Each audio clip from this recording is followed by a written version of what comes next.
Shop just like I don't know. I don't know what he is. I don't know what he's doing. It's like he still doesn't get it. He still don't get it. Stupid.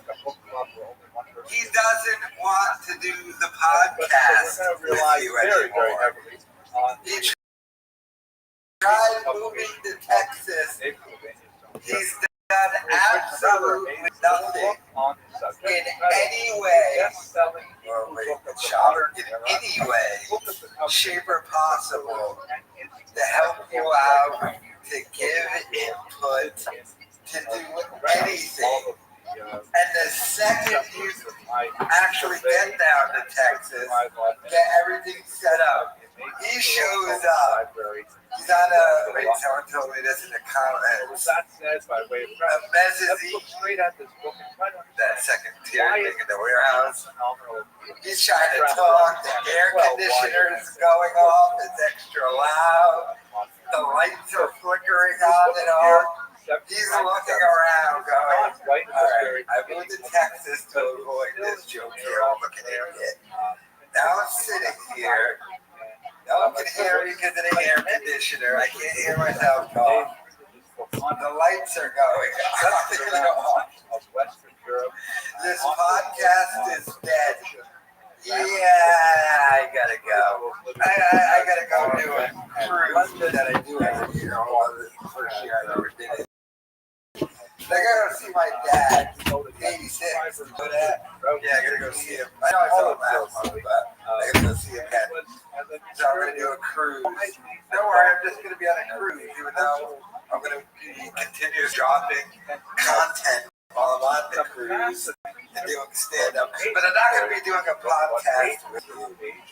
And Sean still hasn't figured this out. Because Sean is an extremely dumb person. So, I mean, he sits there and he just keeps getting more and more upset. God forbid Callan, like, because he's supposed to be back, I guess, next week. God forbid Callan's like, you know what?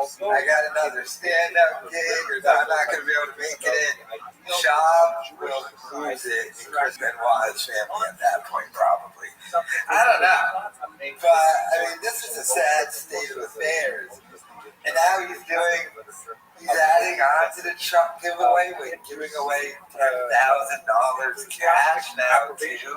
Many rabbis So he's giving away a truck and $10,000 cash. Nobody's buying the merch, but you can still enter. All you have to do is give up your email.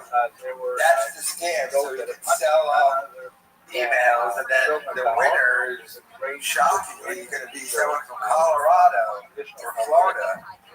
It's all a scam with this freaking guy. And he's wondering why Callan isn't showing up to do this god-awful trash podcast. I mean, it's like Chop. Bubba. It's kind of close to time to wrap it up here, dude. You're done doing stand-up. You're fired from stand-up because you couldn't sell tickets. Your podcast is dead. Someone else asked me in the comments, based on the amount of views Fighter and the Kid podcast gets today, shouldn't money still be being made? I explained to him, and I replied back and commented, if Shaw was just a dude in his house, yeah, by the way, not that much, but yeah, some money, but that's not the situation. He rents studio space from a warehouse. He pays employees. I'm sure practically nothing, but he still pays them. All that costs money to whatever little money he is making. Brendan Chop spends money to do this. Now, whether it's his dad's money or he made enough money before and he's just earning through that money, which is probably the case too. Because there was a point in time Shop was making a boatload of dough doing this. Shop, they were making money doing this podcast. for quite a while too. Smallpox. They got in early, and they were buddies with Joe Rogan until Shah, destroyed his own career, his ego, narcissism, and insaneness. Everything was going great. I mean, they even survived the allegation thing. When Colin had to leave the podcast because of the allegations, and then came back. They couldn't even survive that. The shop just didn't go insane. He released the Gringo Poppy, and it got such a negative response. Went insane. He accused Bobby Lee of starting the Fighter Kid subreddit.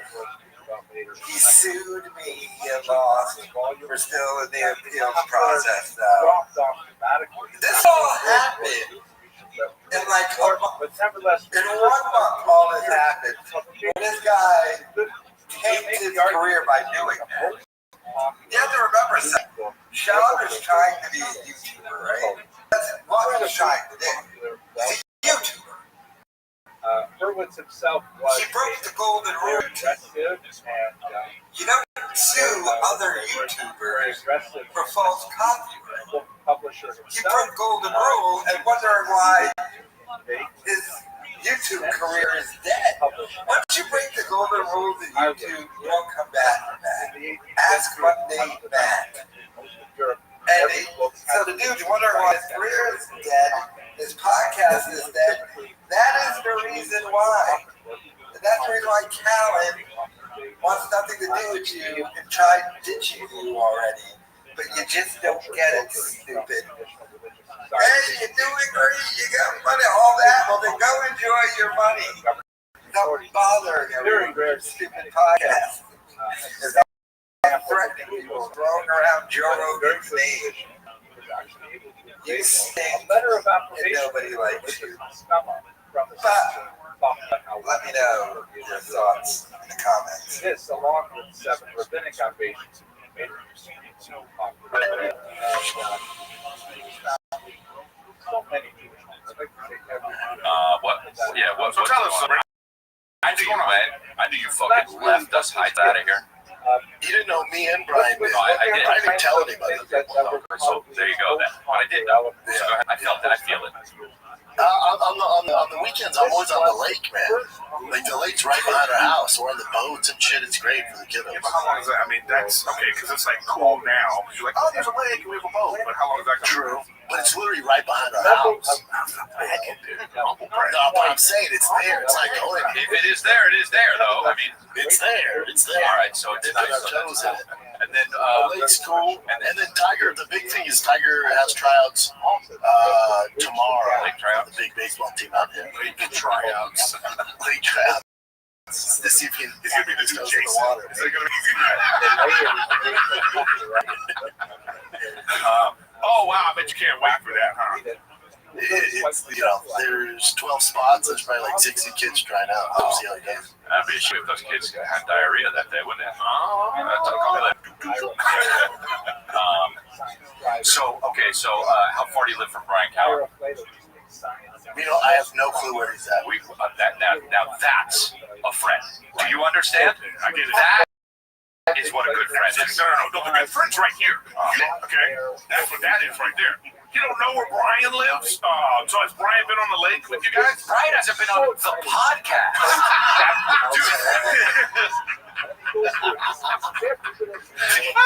He's in fucking Italy looking at statues with dicks. Yeah, fucking right on the lake. We should get on the Yeah. You didn't even bank episodes? You just took off? Yeah, they're like, they gotta call like a 2-day notice. Kennedy or whatever. Yeah, Tim Kennedy. He did it, right? Well, I've been hanging with him. He seems cool. Tim's the best. Cool. Yeah, he's great. I don't know. I never met him. I want to know him. You'd love him. Really? He's great. Okay, cool. Yeah, great. He seems like a cool dude. I like the way he works out. I like the way he works out. I know. See what I'm saying? Tim almost works out too hard for me. I was training with him all last week. It's a lot. Works out. How old is he? He's already 40 up. Yeah, 42, 43. So he 43. So yeah, that's awesome, bro. I fucking love that shit. I like to do stuff just to look at all that. Like the warm up the other day was 45 minutes long. Like fucking 100 burpees. I'm like, what are we getting ready for? Right. But he actually kills people. But when you say he actually kills people, what do you mean? He's in Israel right now getting Americans out. Oh, now. Yeah. Oh, wow. Oh, I thought he was like retired from that shit. No, I think you're definitely active. It's like the table with John Wick. You just Whoa. Yeah, like even it'd be too much. Like, why the fuck are we doing this, man? Let's go, chill. But he's doing it. So your workout, Brendan, you have a limit of where you go. Yeah, I'm not trying to fight anymore. This is enough, right? Is there? If it's jiu-jitsu or boxing, I'm down to do whatever. But when it's just like burpee, pull-ups over and over, I'm just like, for what? That stuff. Because I tell you why. Because that's one of the only times I'm thinking of absolutely. There are 3 times I'm thinking of absolutely nothing, and I would say maybe only 2. So this podcast, when I'm on stage and when I'm really killing it on Go Hour. And I mean when I'm in it. No. Yeah, when I'm on stage or working out, those are the only times really. Yeah. So you need to maybe do harder workouts, Chris. What? You need to do harder workouts. Yeah. Yeah, but you just to your point. What's the point of harder workouts? At a certain point, unless you really enjoy working out, this is your jam. Those people that I do 25 miles a day. They've got a motherfucker. Right? Yeah. But like, let's say I get your point where it's like, and that's the hard part for a casual person. You start going, and you're like, I don't want to do that. You know what I'm saying? So your guy's like, all right, today we're gonna start with 200 burpees. We're gonna do this. I'm like, yo, dude, I'm not trying to storm the beaches of Normandy, bro. Right. I just want to put my belly down and be able to run after my kid. What the fuck are you talking about?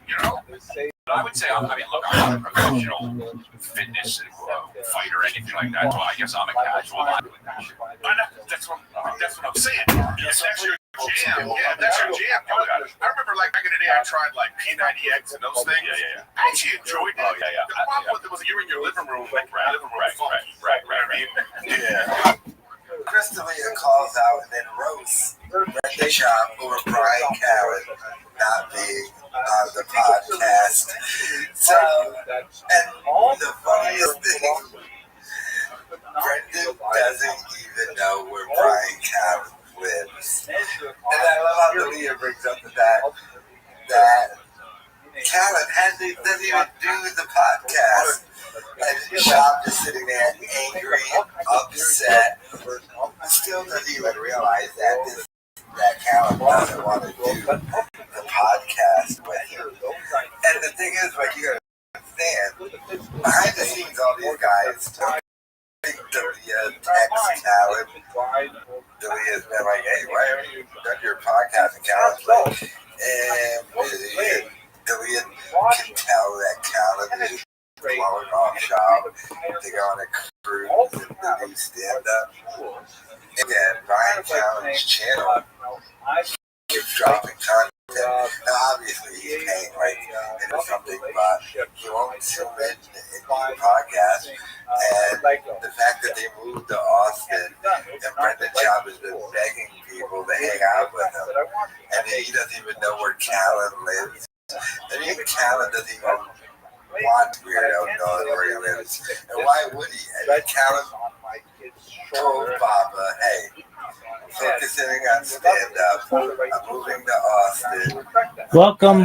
Residency at Joe Rogan. What up, Too Many Puppy? How you living, pimp? Hey, how do I get in touch? Take your time, big dog.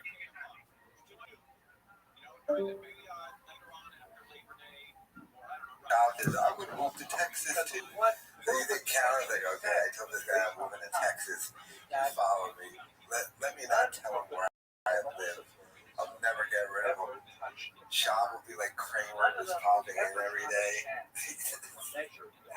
Truly, that everyone around him see that, dude, Callen does not want to do a podcast with you. But I mean, and dummy shop, like he's mad at Callan and pissed over it. And he really just doesn't realize that. Callan doesn't want to do it anymore. He's done with you. Your career is going down and going down. And every time someone leaves you, they do better. So Callan's trying to do that. But I love how the fact that Dalia and Montanez and even Cheddar Bob, they're all just laughing at y'all the fact that Callan has completely given up on this podcast. At the critical time, too. I mean, I'm rooting for it moving down to Austin, Texas. One would think, all right, we're really doing this. We're going to put all our effort into the podcast. We all just changed up our lives and moved to Austin. Challenge it. I think I'm going to go take off. Shop is just fuming. Because he said it, Brian doesn't help with anything. But the fact that he doesn't even know where Brian lives, wow, that is really, really sad. And then Callan should just like be a man, call Shop up and be like, it's over. But he won't. Let me know your thoughts in the comments. So he takes a macro time and essentially places science within a theoretical perspective that allows us to appreciate it. Brendan Schaub is getting sued by a former business associate, a guy named Bell, who was the CEO of Pure Spectrum, and he is alleging fraud,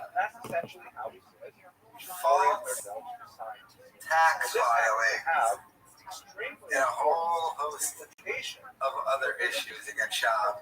He's selling for millions, and now we have all this great material.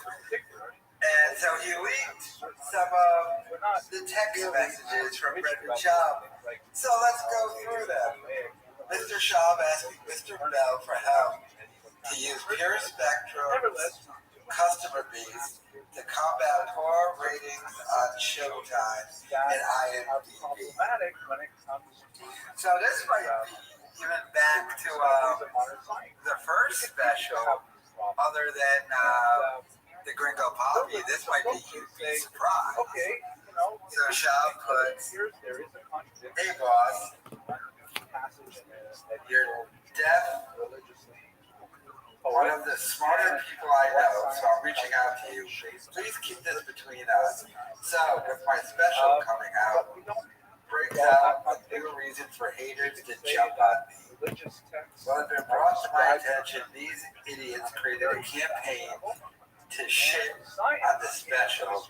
They're not creating a fake account and leaving awful reviews and one-star reviews on IMDb. It's IMDb, but this idiot doesn't know that. Spoke with IMDb. Oh my God. They said same thing happened to Amy Schumer and Kevin Hart. Only way to combat this is by having positive reviews and rankings. We can't shut the smear campaign down, even though it's just on IMDb. But still, I hate feeling like these fucking schmucks are ready. So, damn. IMDb. Did he just compare himself to Amy Schumer and Kevin Hart? So amazing. This guy puts, good morning, Brendan. Thank you for watching out and trusting me. First off, you are on top of a very high mountain, and the sheeple below will always be yelling at who's on top. Let me develop a strategy and plan while I'm finishing this leg workout. Is it okay to call you today to discuss? If so, what time? Yes, sir. I'm going to go on a long run around 8 a.m. We'll have service where I'm running to. So, damn. Can we talk after around 11? Perfect. Call me.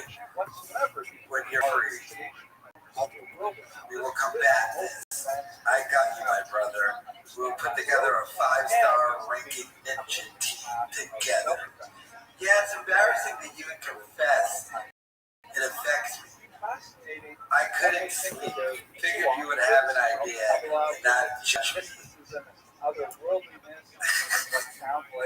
Weird position to be in. My other friends who are on comedy or TV just say don't pay attention to any of it, which I understand. But when it's a smear campaign against something I worked my ass off for and it's a good product, the competitive side comes out. Yeah, that's not it though. So I'm thinking this is, you'd be surprised. But here's the thing about that. If so many people are giving it negative reviews, but it was good, then why are all the people who think it's good giving good reviews? But it continues. So, yikes. Email plan backfired, my man. Showtime just called me, not happy. Said we can't pay for positive reviews in any facet. This thing is full of shopping. Dev don't send or respond to anymore. Had to tell them that you guys were just trying to have my back. I wasn't aware of positive reviews. Thought it was to drive traffic to actual special cool. This guy for a while asked people to leave positive reviews. And then Shop puts, all good, man. I really appreciate you going. The links you went through to try and help me. I should have just ignored these haters. I really appreciate you. Great hands. So, I mean, this is him getting a team together to try and leave positive reviews. And this is him admitting he watches and listens to everything. The haters being the haters. So in this lawsuit, this is an exhibit that this guy is using to show that these tactics. And this guy is claiming that Brendan Schaub tried to get him, thrown off of the board. Freaking the hostile takeover beat. And like I said, filing false tax info. And what this guy is trying to do is get Brendan Schaub thrown out, because I would assume during the discovery process, this guy's going to give everything to the IRS. Be like, hey, this guy's probably false tax papers. Bring it up that way, and it's probably a tactic to get a settlement out of Papa. But we have something to look forward to. If this lawsuit proceeds, we will get a video of a 6-hour deposition of Brendan Schaub sitting there, speaking about all the Schaub-isms and Schaub-isms. It will be glorious. Do you think he settles? This guy's asking for millions. Will Schaub ever even bring this up? But I'm wondering if now Callan is going to use this as an excuse to never return to the Fighter Naked podcast. Remember, Callan's already blowing them off. I wonder if Callan's going to call him up and be like, sorry, Bubba, but I mean, you're getting sued that you can't go on the podcast now. Remember when I had my troubles and I had to leave the podcast? Well, we have to leave again because you're getting sued for fraud. And by the way, this is just one lawsuit. Don't forget that BGL is still out there with his evidence and everything. And everybody thought the person went on a podcast and cringe was like somebody's going to be suing Brendan Schaub. A lot of people thought, oh, this is just BGL following up on that thing because Brendan Schaub didn't pay him, and BGL brought it to some board in California for labor practices. So this might be the first of many. Baba might end up in a prison jumpsuit. It is karma, though. This dude sued me. Hey, I wonder if I should counter-sue him. I don't get enough donations to hire a lawyer to do that, but yeah, so we've got messages. Well, let me know your thoughts.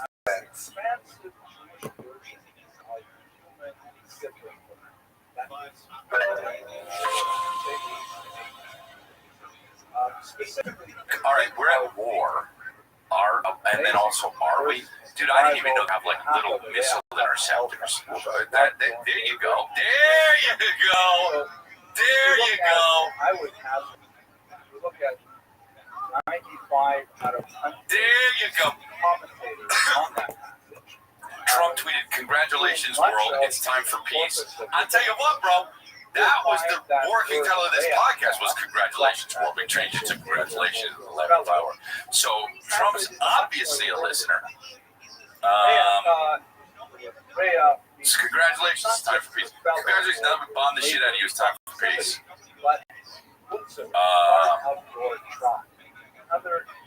I do not know what's going on in the world. It's getting worse, I guess. But then people are like, yeah, but it's you know. What does it mean to love your fellow as yourself? To the sense of saying, one thing's for sure, bro. If you're a comic, don't move to Austin, all right? Now, if you did, okay, but don't go now. Motherfuckers are thinking of moving to Austin now? That's not to say they got it already. They got the place already. Now, visit, right? Other sources. You know how pissed off they are? You know how pissed off you get? I'm in LA. People fucking coming every year. By the way, Hollywood's done. Hollywood's done. Hollywood is the automotive industry. Bye! There's going to be 2 fucking... Warner Brothers is already... They're done, dude. They brought you the Matrix. Bye. But this particular dude, remember the Matrix? Bye. Dude. So stream it and save it. That's what it's going to be. Hey, I thought of this shit. I'm going to tell the algorithm that's what I want. They're going to show me a movie now with Willem Dafoe, playing Joker, because that's what I always wanted. Bye. A level of social harmony that can only be the result of this. I saw this thing, and this is interesting. And does this mean I'm a sociopath? This is. Does this make? Chris D'Elia is a bit of a odd duck. Some would say completely insane. And he decided to give Brendan Schaub and Brian Callen a trashing for moving to Austin. And you have to know he was talking about them because for some reason he was talking about Trump in World War II. Then he was like, some people said. And then a look at disgust came over his face. And out of nowhere, he just started hinting about comics moving to Austin and they shouldn't do it. Because I know what happened in his mind. He was thinking about Trump, and then he thought about something stupid Brendan Schaub said about politics. And then Schaub just entered his mind, and he's like, yeah, don't move to Texas. It's been done. And like, he's right. By the way, Brendan Schaub and Brian Callen always missing the boat. The time to move to Austin was when Rogan first did it. That was the time to do it. However, they couldn't at the time. Because remember when Rogan first moved to Austin and the whole crew was going to go, remember Callen, Schaub, Diaz, Callen got canceled, D'Elia got canceled, Diaz, not as much as these guys, but remember, they tried canceling Joey Diaz too. I'm like, Joe Rogan kind of just moved to Austin, Texas by himself because all of his boys got canceled, and I guess Shab out of some sort of royalty, although he was dealing with everything else, trying to sue people and stuff, stayed. But I will go out there and save. so I get why they didn't move to Austin at the time, but that was the time to do the big quote-unquote Austin move, was when Rogan first initially went down. Tragedy. Because remember, that was Rogan's thing. I'm going to go to Austin. I'm going to open a comedy club. All my buddies from the comedy store are going to follow me. We're going to do the same thing there. What happened? Rogan moved down there. I think the only one who followed him was Tim Dillon for a month. And then Tim Dillon got out of there and started trashing Austin ever since. But Baba and Callan, they're doing it too late. I mean, Callan got himself a little residency there. But Shab, got fired from stand-up. And when he was doing stand-up, Joe Rogan would not let Shab at the comedy mothership.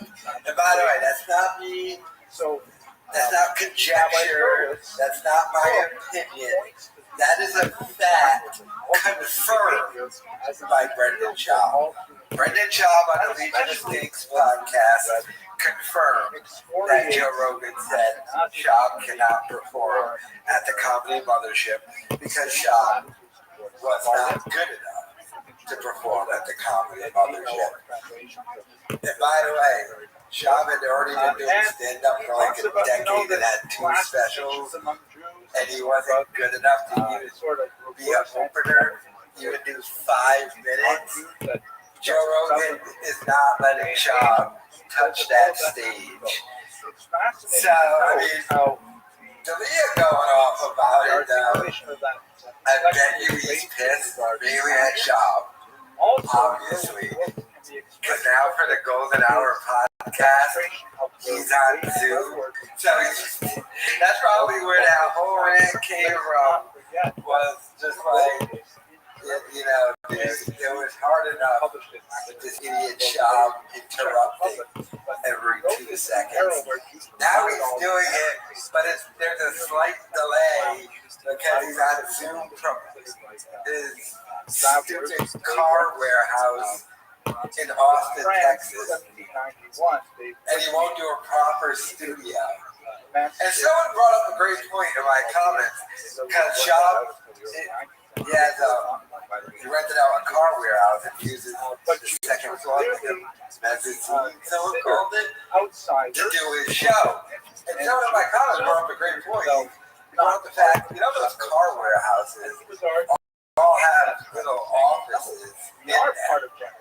Why do he need little offices to use as a studio instead of the open warehouse where you can't block out the air conditioning sound and everything? Because the open warehouse wasn't made to do podcasting. But if you went to one of the little offices, that's where you can do it. Like, that's where Adam Carolla does it. But Schaub, of course, too stupid to figure that out. And it sent Chris D'Elia on a rant on his podcast about comics who shouldn't be moving to Austin, Texas. I mean, aside from that, though, I mean, in Austin, you get to see those bats, right? He published his first issue. He moved to Austin, Texas, and then Callan just took off on him. Now Schaub is getting sued. Sold very well right away. We might get a Mama in Jail arc, and it will be hilarious. It'll be the funniest thing ever. Let me know your thoughts in the comments. Rabbi Hurwitz was shocked to discover that someone printed a pirated edition of his book. Yes, About parents. Oh no, kids like what is it called? Emancipating them. Yeah. They're leaving it. Yeah, I'm saying, my God, man. They're 9. Yeah. And they're out. They're like, I'm an adult. I'm emancipated. Because shit my pants. Yeah, because my parents are like not treating me well, or whatever. You eat Pringles for lunch. Yeah, I'm emancipated, dude. You're fucking 7. Well, I just, you know what?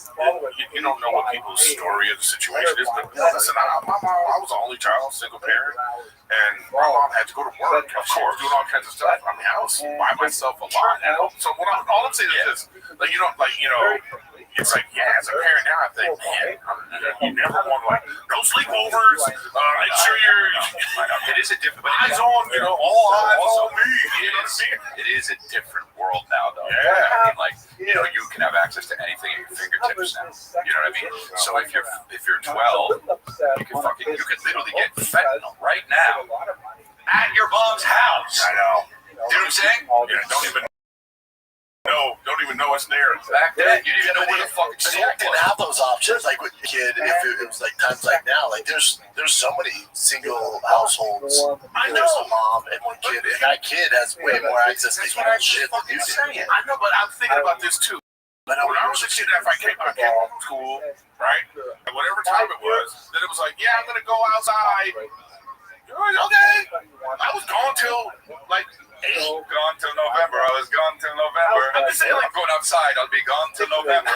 Even in the weekends. It's great. Even in the weekends, you go outside and play. I'm going over to whatever, and we'd be on our bikes riding wherever we want. There was no cell phones. There was nothing. There's no cell phones. I'll be gone till November.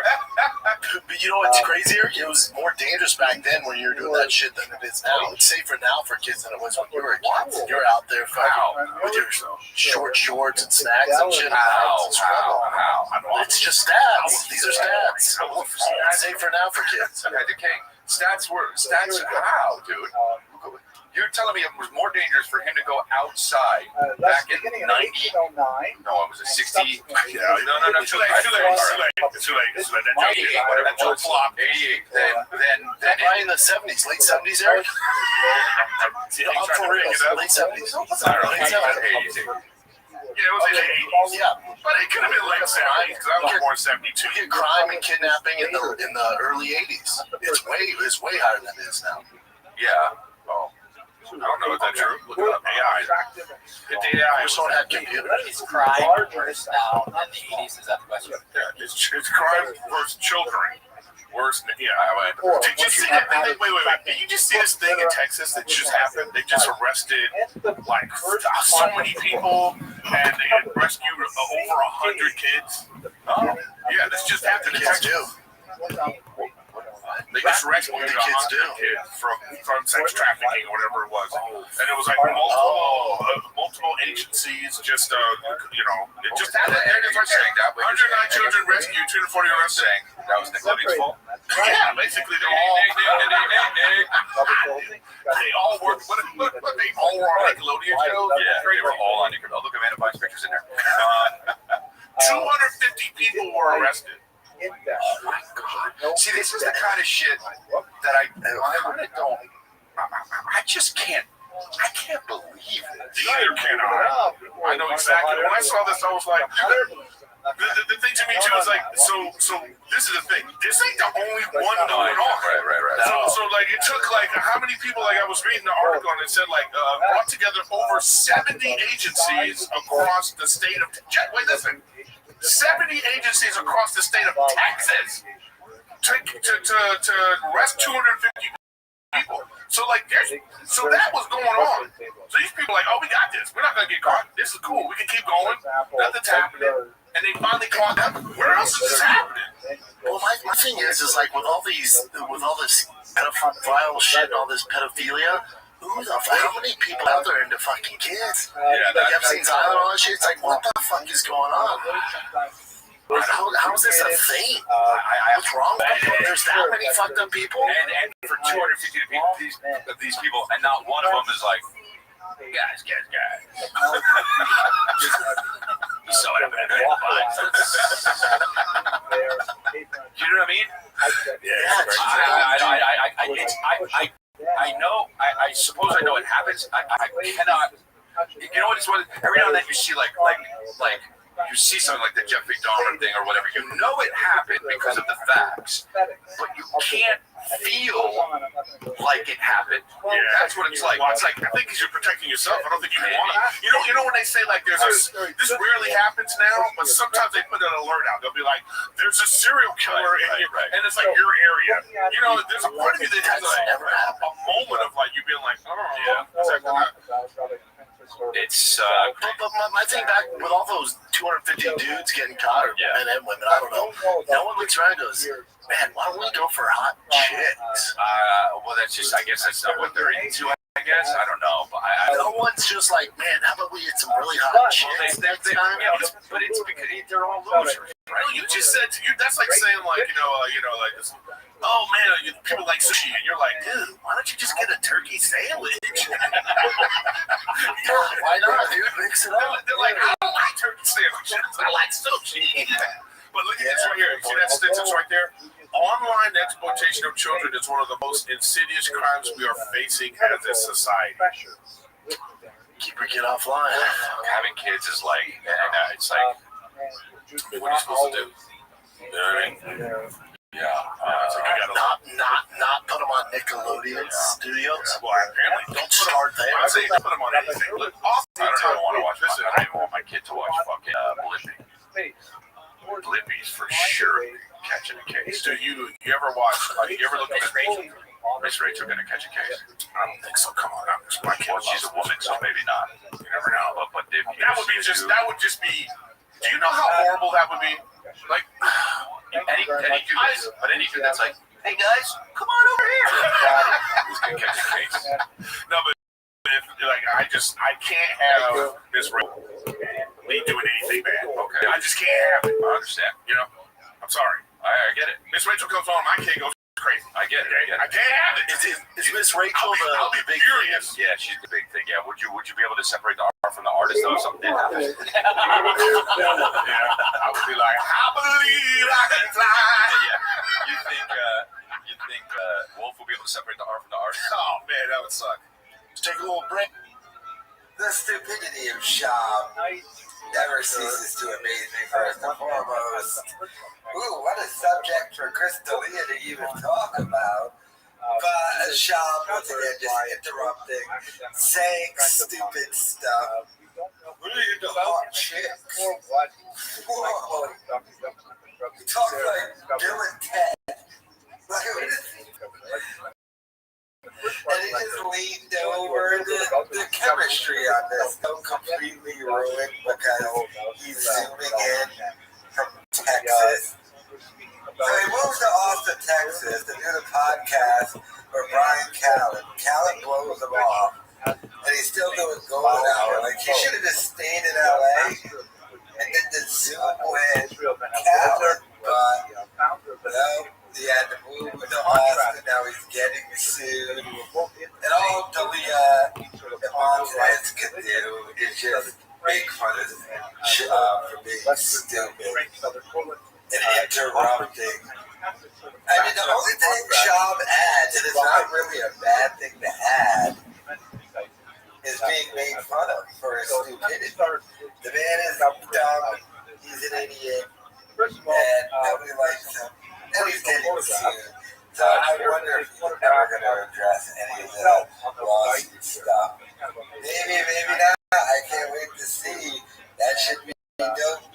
But let me know your thoughts and comments. Wear a white suit. I mean, I wouldn't wear a white suit on tour nowadays. But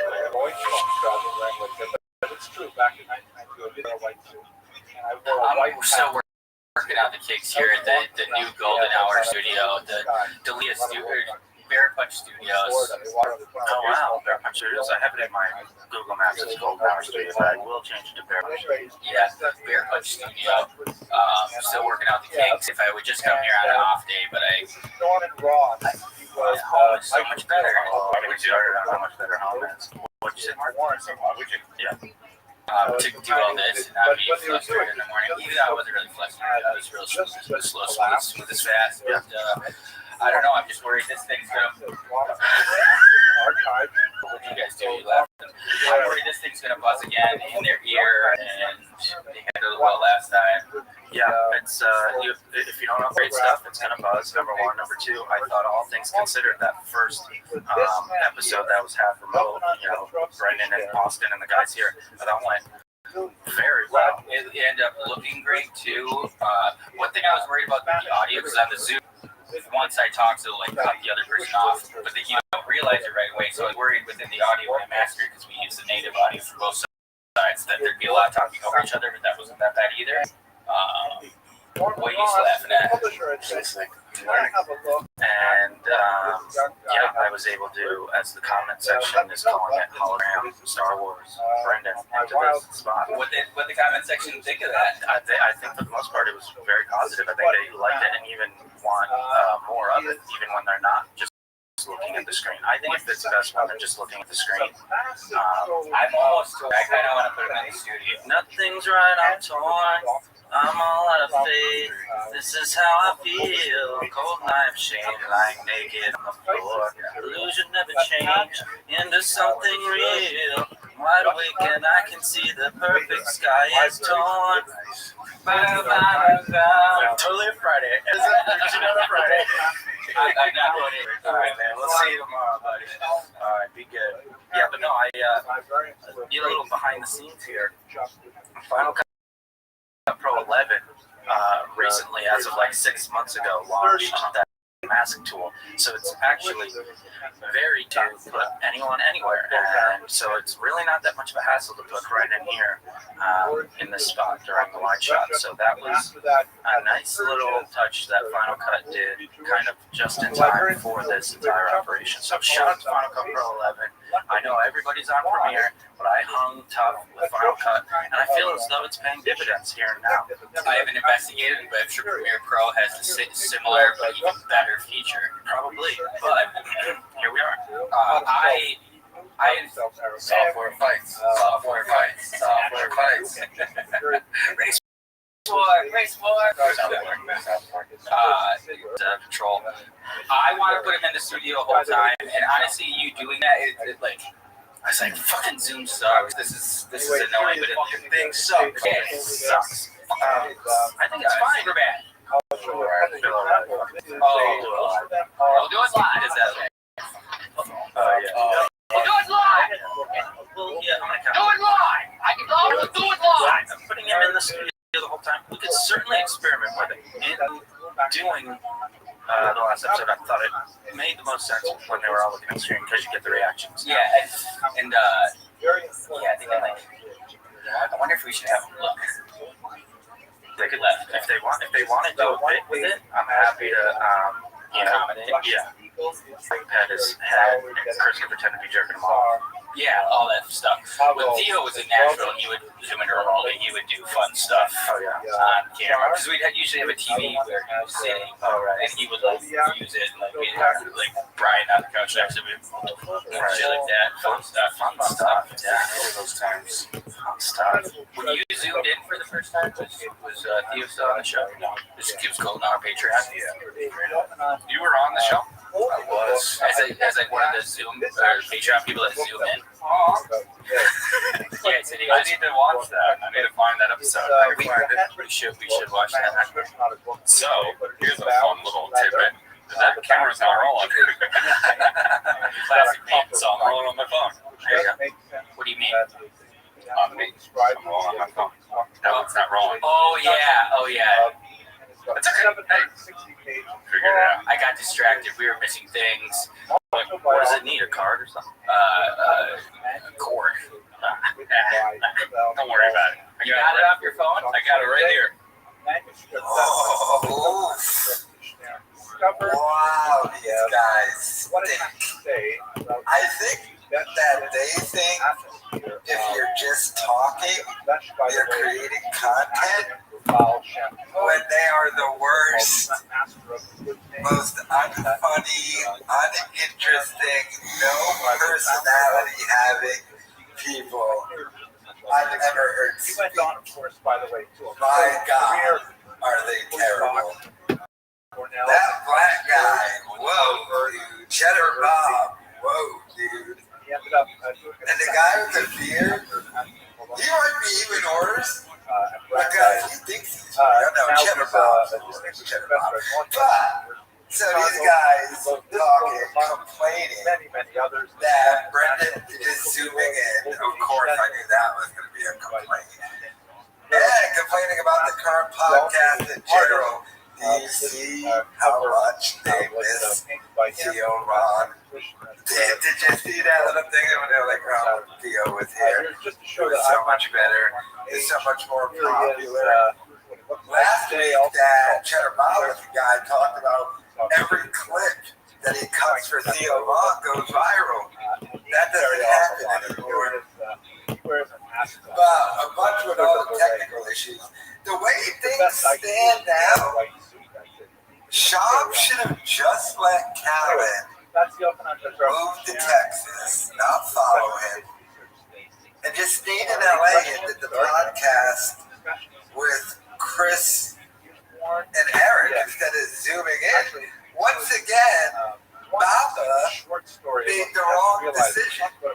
And now he's in Texas, zooming in, making it harder for his very underpaid staff here. And like Brendan Schaub's annoying enough with his interruptions and dumbness, but now he's interrupting an extra dumb on a delay.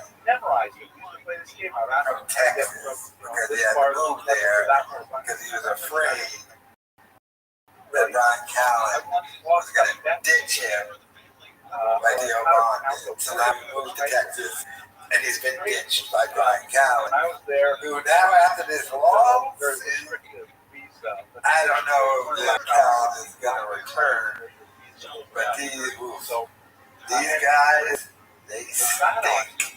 They're terrible. My God. Ooh.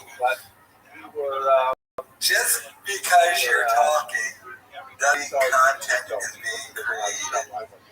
No, you're not talented or funny or interesting. I get the idea of an afterthought. Get anybody else to do it. You guys stink and you're not funny. But let me know your thoughts. Comments.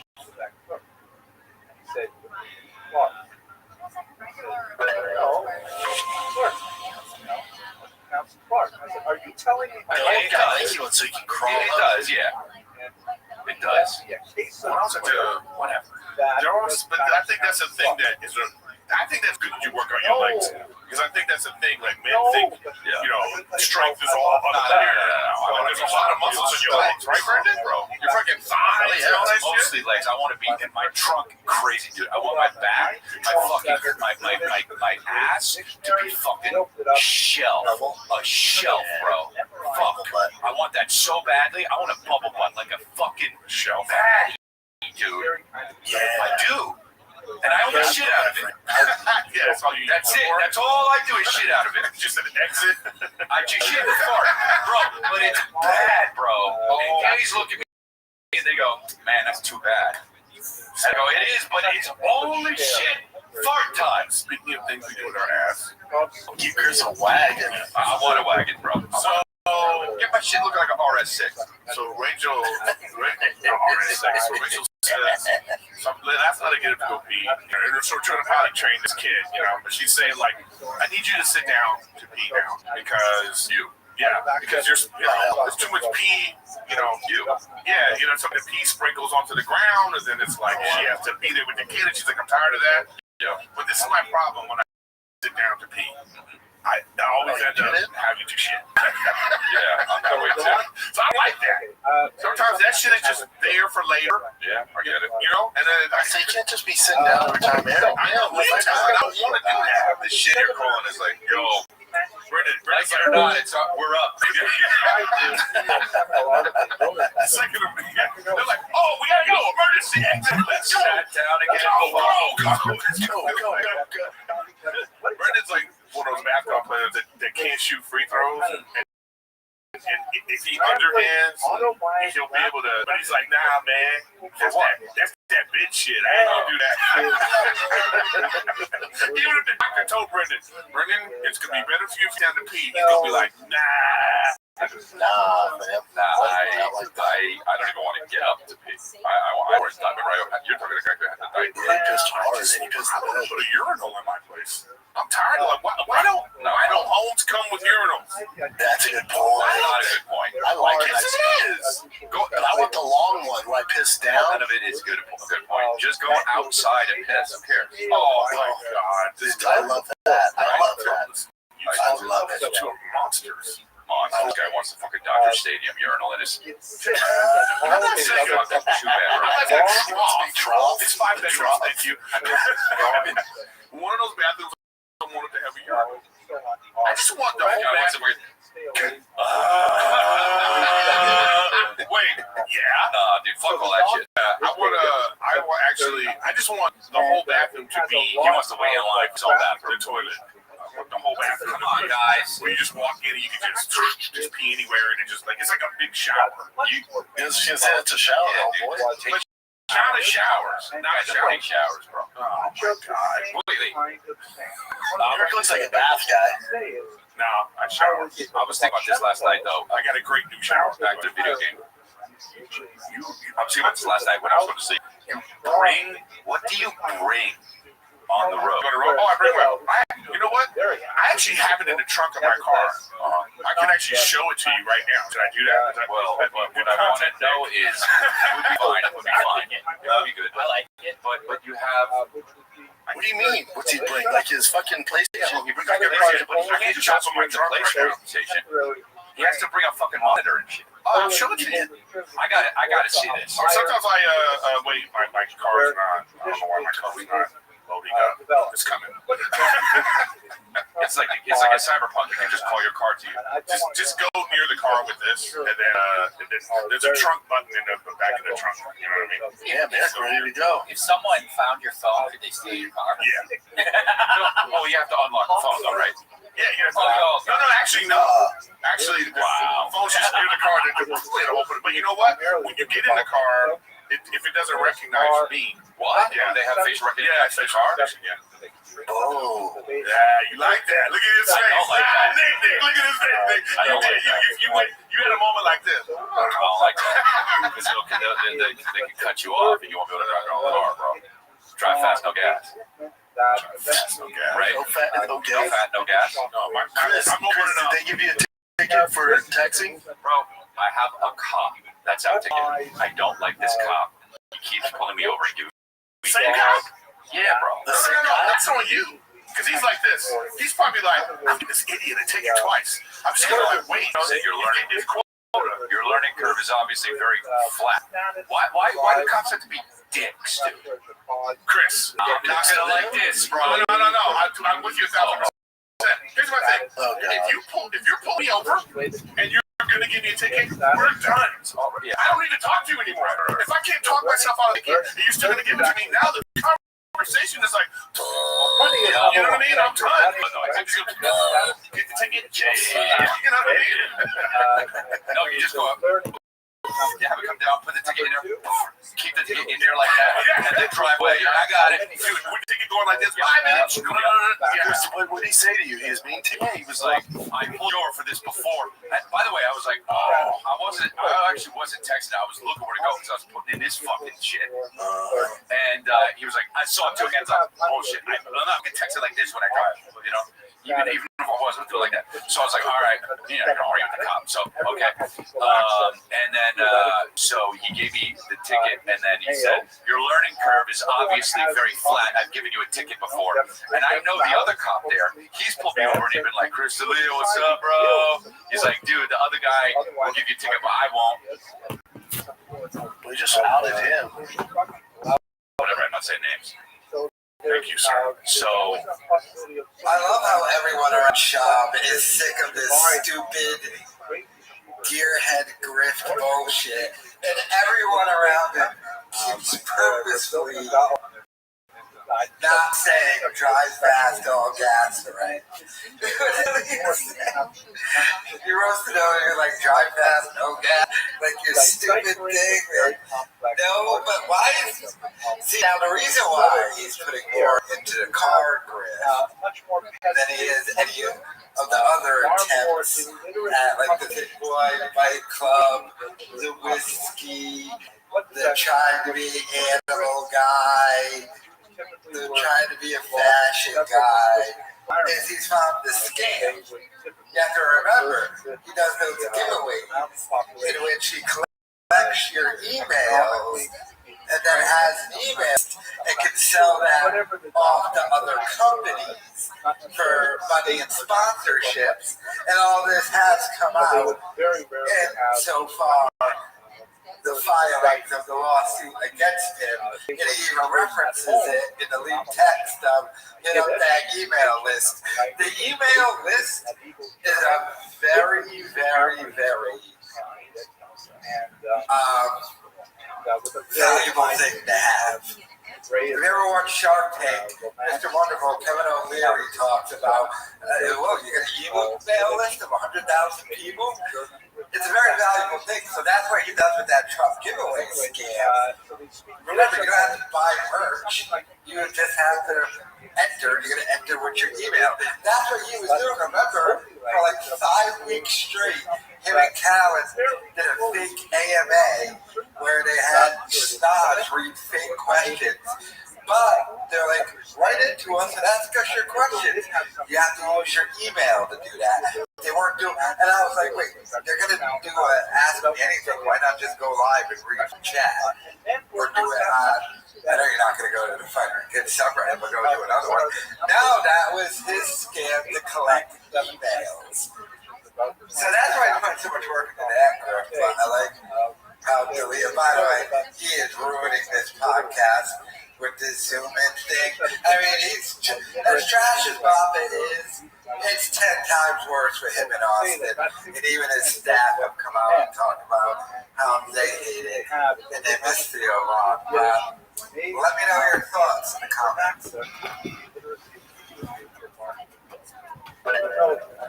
By the way, that Howard's almost 2 levels of this. We've got more of the text messages, and Brendan Shaw is in a lot of trouble here. So Brendan writes, have an idea. Tell me what you think. Just took a bad to hate we got from the Showtime special. Maybe we can blast out to the entire email list by Comedy Central piece on YouTube. No offer or discount, but just so it shows the support in a way. Does that make sense? 100%.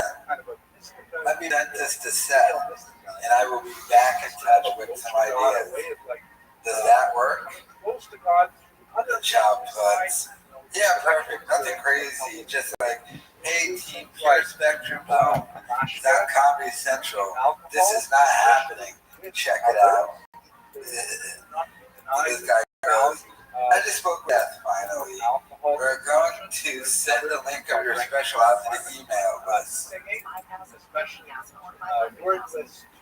on Monday. No discount, no asking for a rating, just an email or support with a direct link. That will work for you. I will have you proofread before we send it out. The shop puts that works. Now this came after he had already told them the offer the deal. And then Showtime bitched at him. He got in trouble for it and then tried to have them do it another way. But here are some of the reviews at the time. Special, the comedian is trying to buy good reviews. Damn, that's from June 14, 2019. It has been reviewed negatively on this site. I got an email from some company he owns part of, offering 50% off its product in return for good reviews. I wasn't going to review it until I saw this underhanded behavior everyone should know. I love Pure Spectrum products. Unfortunately, this special sucked.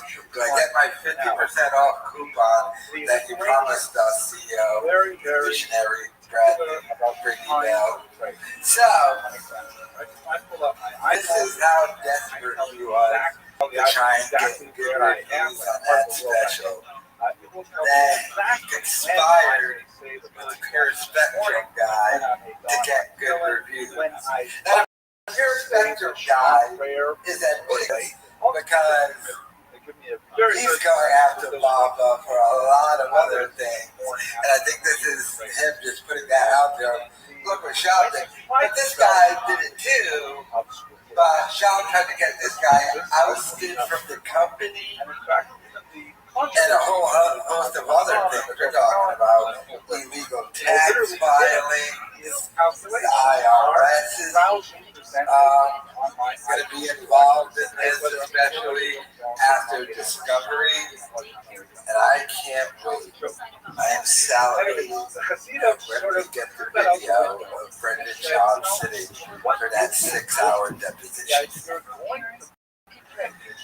Oh my God, is that going to be? You're going to say every 20 seconds. When I first see that video, I'm just going to be obsessed with what he's wearing. How stupid that's going to be. But, I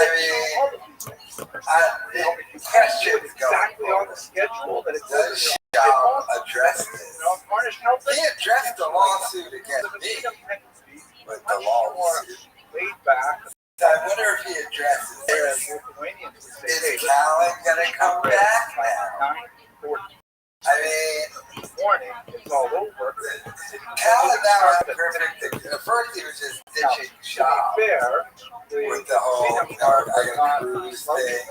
But now Brian Callan has a legitimate reason not to return to the podcast. Do they sit there on that second tier of the warehouse of the new studio in Austin and just pretend none of this is happening? Can that even happen? Can they ignore this away? The fact that Obama is getting sued and accused of serious stuff, wire fraud, tax fraud, buying reviews. I don't know if the buying reviews thing is illegal. I don't think so. But it also just shows how desperate this guy is. It's like he will buy bonds. He will pay for followers. All of it is a facade. It's all fake. Like, even what he's doing now. He's doing a dead podcast now. Basically spending money to do it. All because he wants the facade of really being a somebody.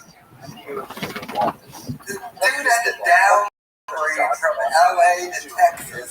No one will hang out with him. But he still has dreams. Because he's going to sell the dream to everyone around him. This dude claims he quit stand-up comedy to be more time with his family. Sorry to go on too much detail. I've talked about religious and geographic elements. The economic elements is particularly useful in discussing the laws. One of the most fascinating analyses of the early Hasidic movement was written by a scholar named who before I was born, the famous Abramson rule of history. You all remember what is the Abramson rule of history? You come to my lecture for something you should know, right? But you don't know why something happens. The answer probably is money, right? That's the Abramson rule of history. All you out there in the internet, please remember Abramson rule of history is money. It's usually about money. So that's or a fascinating analysis of the economic origins of the Hasidic conflict. We must bear in mind that many of the town rabbis, particularly the less educated regional Ukraine were actually appointed by lords of the non-Jewish individual towns. People could actually buy the rabbits in a particular step. You could say, hey, this is a business. I'm going to bribe the Lord, and the Lord will give me the position of being the town rabbi, and then I can collect various taxes that are applied to kosher meat, to candles, and to all other things. And it was actually a business. There's a lot of discussion talking about whether or not you can inherit a business like this. So, as you might imagine, a lot of the rabbis at the end of the 17th century, they were not necessarily the most caring, passionate, pastoral counselors that you would expect from the rabbis of the period. And the reality is that many simple Jews were not motivated to go to their rabbis and certainly didn't feel that they were going to offer them any spiritual uplift, inspiration. And so the rabbinate was to a period of very decline. Along comes this Hasidic movement, to which both Hillel and the Baal Shem Tov were participants, and in which they were participants. And suddenly, instead of going to the town rabbi, boring services that start exactly on time, but there's no schnapps, there's no chevra, there's no friendship, there's no singing, things like that. There's no a charismatic, non-official rabbi who just has a private prayer group in his house typically, or in a house rented by a more wealthy member, and you can sit and have a glass of lamashka with the Rebbe and discuss Torah concepts and sing, and sort of feel like you're part of the community. And these alternate services eventually so strong that they were supplanting traditional services. And when certain innovations came in place, like Hasidic slaughter of animals, for example, then people began to say, why should I go buy traditional slaughter knives, which has to do with a big controversy over one way and knife is sharper. Why should I go buy my meat from a traditional rabbi who is a good man who I don't like animals? I'm going to go to the Hasidic Rebbe, who I happen to like a lot, who I think likes me. And I'm going to buy his shrita, his slaughtering that he does, and he'll get the benefit of it economically. All of a sudden, this poses a great economic threat to the status quo, which was, according to Professor Dinor, a major element in the backlash against Hasidic that came from. Enough said for today. The last thing we have to say about the Baalei Shem is, so let's go to Rabbi Israel Ben Eliezer, known as the Baal Shem Tov. Can I get a translation of that term, Baal Shem Tov? Master of the good name. What exactly does that mean? Why do you call him the Baal Shem Tov? Master of the good name. Shem is, of course, God. Baal Shem is someone who knows how to manipulate the name of God to various Kabbalistic. Baal Shem Tov, does the word Tov good? Does that modify Shem, which means God, master of good God, or does it modify Baal, master? This is the good Baal Shem, as opposed to the regular Baal Shem. And in fact, Rabbi Rothschild and others would argue that the Baal Shem Tov was so named because he stood in direct contrast to all the other Baalei Shems who were not nearly so tough, not nearly so good, who were in fact somewhat mysterious. So that's what we're going to explore here. Who were these Baalei Shems? What did they do? So, Hillel is a great example. This is the best example we have. Again, 760-page manuscript. Hillel Shem, very much open to lots of fascinating literary criticism, which Dr. Rothschild does so masterfully. What he describes in this book is, for example, his extensive medical training. He was not a doctor, didn't go to any of the great universities like Padua or elsewhere in West Europe, but did apprentice under many Jewish doctors. And he lists his apprenticeship pedigree with great pride. Talk about this doctor stopped playing at home, this doctor, that doctor, all of this late 17th century medicine, lots of doctors, Jewish doctors. His Talmudic training, however, is evidently is evident by its absence. It appears that he did not have significant Talmudic training. He is called by the name Rabbi, which is not necessarily a difficult term to acquire, or title to acquire in those days. But he claims no great facility with the Talmud. He studied at no yeshiva for any length of time. He does not feel that that's in any way his status as a Shem or the skills that that will offer. Discuss exactly what this is. What he does discuss as significant is alongside his medical training, extensive Kabbalistic training. With very well-known Kabbalists of the early 17th century, early 18th century, talking about how he was personally apprenticed to this Kabbalist or that Kabbalist, and learned all of their secrets, which he then employs in his activities. What are exactly his activities? What does he do for a living? Well, he travels from town to town and performs various services. What kind of services? Almost all of them, as you probably guessed from the fact that his background is medical, almost all of them deal with various ailments.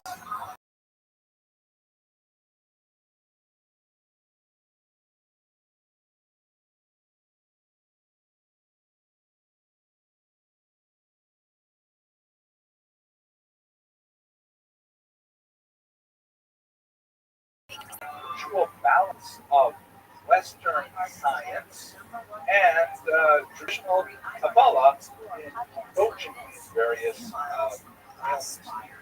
He also treats all kinds of social maladies too. People who want to get a shidduch, they want to get a marriage partner, or they are having difficulty parnasa, having difficulty making money. They'll go to people like Hillel, and they will ask him for various treatments that will deal with their social ills as well. The kinds of treatments that he dispenses are typically amulets. In fact, the term Bali Shem is synonymous with the term amulet maker. He will produce these handwritten amulets, very often using symbols like the Star of David, which is not especially old at this point, but as we discussed in David Gadd's lecture, it's tremendously popular because of its symbolism and its parallelism. Often inscribed with the names of angels, perhaps a little strengthening of Sabbatean ideology, which is into a lot of theurgic Kabbalists. By the way, theurgic Kabbalah. Theurgic means practical, actually affecting something. As opposed to theoretical Kabbalah, which is like discussing the nature of the soul and the unfolding of creation and things like that. Theurgic Kabbalah is how to make things happen, how to make this person love me, how to make this person give me their business, things like that. And he's going around and creating these amulets, which are consumed widely throughout history. And in case you're thinking this sounds so bizarre, it's not at all. I wish we've done a little more work with images. But amulets is very popular even in the 20th century, 21st century. Jewish people go to any Jewish bookstore and you'll easily find, like by the these little laminated things that have names of angels, maybe verses from Psalms that are good for childbirth or for health or for prenuptial or for children. All that goodness, all the same things that we did before for centuries. And we still find people who are sometimes they're kind of like an identifier of Jewish status, like the Hamsa with the blue colors, very much associated with the voice and the evil eye. I'm not sure about this, but I believe a widespread phenomenon is very popular in my group of wearing a mezuzah, wearing a little metal cylinder that has the name of God inside it, which is like just off the wall totally halachically. So many things you can't do with it. Nevertheless, it was like, if you're Jewish, you wear a mezuzah in 1970s. That's what people did. That's all within the same category of these amulets that Bali Shem were making, which was something that goes back thousands of years literally in Jewish culture. A lot of discussion of it even in the Talmud and in Mishnah, whether or not amulets work, what kinds of amulets work, and so on. So that's basically what he's doing. But he describes in particular one story that is especially instructive, where he performs an exorcism at the village of Rothschild. Exorcism in Judaism, although that's a very Catholic term, nevertheless, exorcism has a authority in Jewish thought. There is this idea that other spirits, other consciousnesses may enter a person, either in a positive sense, which is called, if I remember correctly, an extra soul, another soul that can take over a person, the spirit of Rabbi Akiva, and then the negative one is so-called dibuk. Dibuk, which means something sticks to a person. And there's lots of interesting Jewish anthropological stories about how Jews are created. Let's discuss the specific one that's described in this story.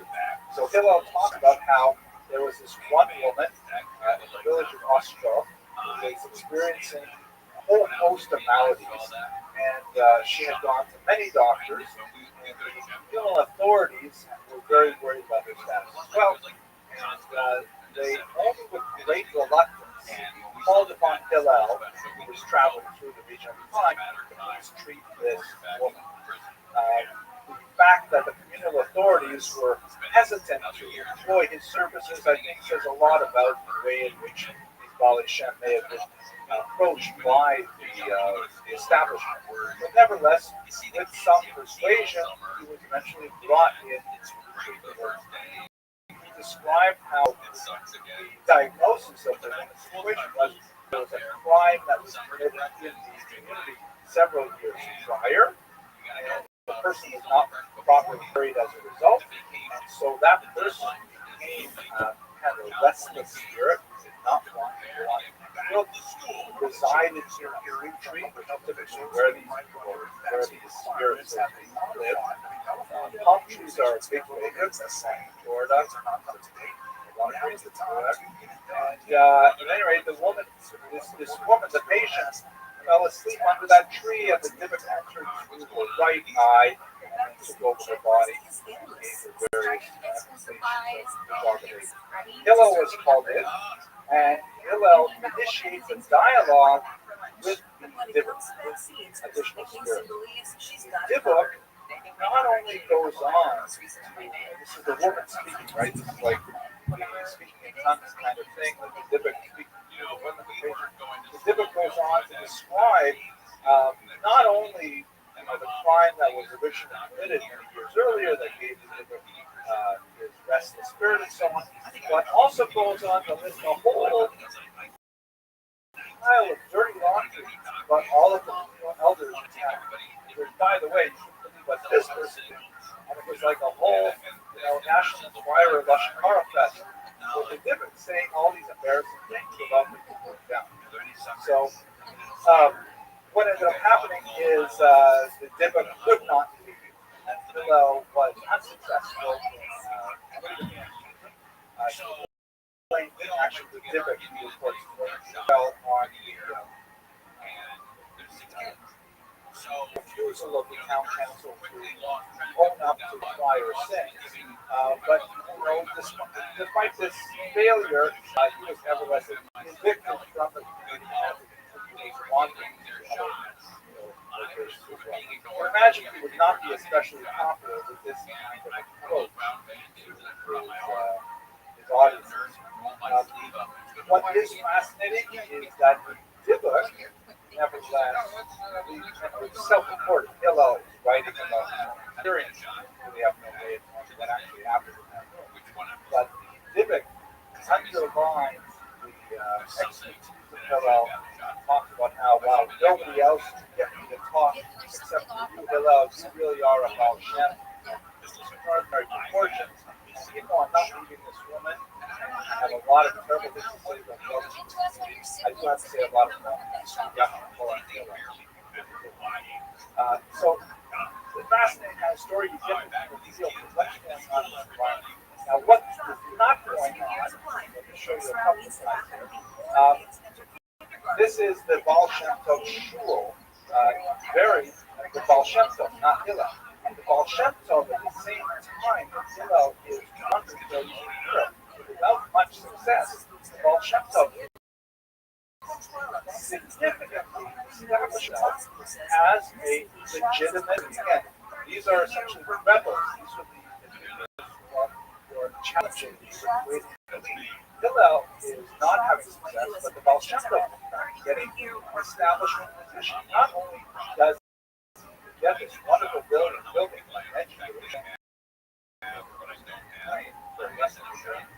we also know from the magnificent research of Moshe Rothschild, who once again in the collapse of was able to access a lot of archives that we found the tax records of the Baal Shem Tov, which is an absolutely amazing thing. We actually found the dozens of the Baal Shem Tov. This is one document here, you can hold this and put it down, and here it says Baal Shem. Which is the current Baal Shem Tov. Polish is referred to as a doctor, common for rabbi. And what Moshe Rothschild has absolutely definitively shown in the rest of the Baal Shem Tov, the historical Baal Shem Tov, he was a real person. He was a real authority. Maybe it's kind of like a countercultural figure, but he actually treated the establishment with respectful salaries, with a home in the wealthier part of town, with lots of associates. And by the way, many of the stories that are told about the Baal Shem Tov in various collections published by the have characters which Moshe Rothschild actually chased down and found them living in the same neighborhood as the Baal Shem Tov. So there's a huge contrast between Hillel wandering from place to place performing these exorcisms, getting kicked out of town, and Baal Shem Tov, who's actually making measurable economic success with much of the same message. Why? The county's chief executive officer stayed down the report says even though the board of supervisors made budget cuts ahead of the new fiscal year, more will be needed. They present a serious threat. So, what is going on with this? We talked a little bit about the fact that it's not so bizarre that Jews have always had a relationship to what, if we were anthropologists, we might call magic. Attempt to change the world through supernatural is not something foreign to Israel at all. There are a number of stories in Talmud and earlier Midrash texts that will certainly we also have what some scholars would call shamanism. The term actually makes bothers me a little bit around witch doctor. But you know what? Some of this stuff is kind of witch doctor. So if we understand, step back anthropological perspective, we see that it does have, or I should say Jewish culture, does have 90s, for Israeli Prime Minister Netanyahu maintains there is no widespread ban. usually women California's dairy like farmers are finally getting some relief after months oil, of work. burning hot water, $230 million in federal aid has gone to the fact California dairy that farms in how part by respectable since last August. The virus has affected over 70% of more the state's dairies, nearly 360 talk farms about payments your from school USDA and your emergency problem. program, averaging $645,000 each. Funds come Without from being losses a from milk production, halachic droughts, or and infected livestock. Most of the a payments rabbi, so far are tied to outbreaks that happened in there 2024. nevertheless More makes effects from coming months. sociological perspective a very old tradition of having such people within the Jewish world. Will be celebrated in The Lithuanian response to this, as you might expect, is one of extreme skepticism, which is not necessarily borne out by literature. Vilna Gaon, for example, was a renowned published, was at the same time the pinnacle of the Lithuanian system. Nevertheless, he was very, very likely of literature, and he has quite a bit to say about the efficacy of amulets, and he has a kind of skepticism about this particular amulet maker. But the concept of an amulet is certainly not foreign or strange. So this whole enterprise of creating amulets, of treating mental illnesses as spirit possession, things like that, is something that we see much more in the early diseases. And it's possible that this contributes to the conflict that's happening. Freedom are devalued and seen as superstitious, and seen as very credulous, whereas Lithuanians are very rational, very well dressed.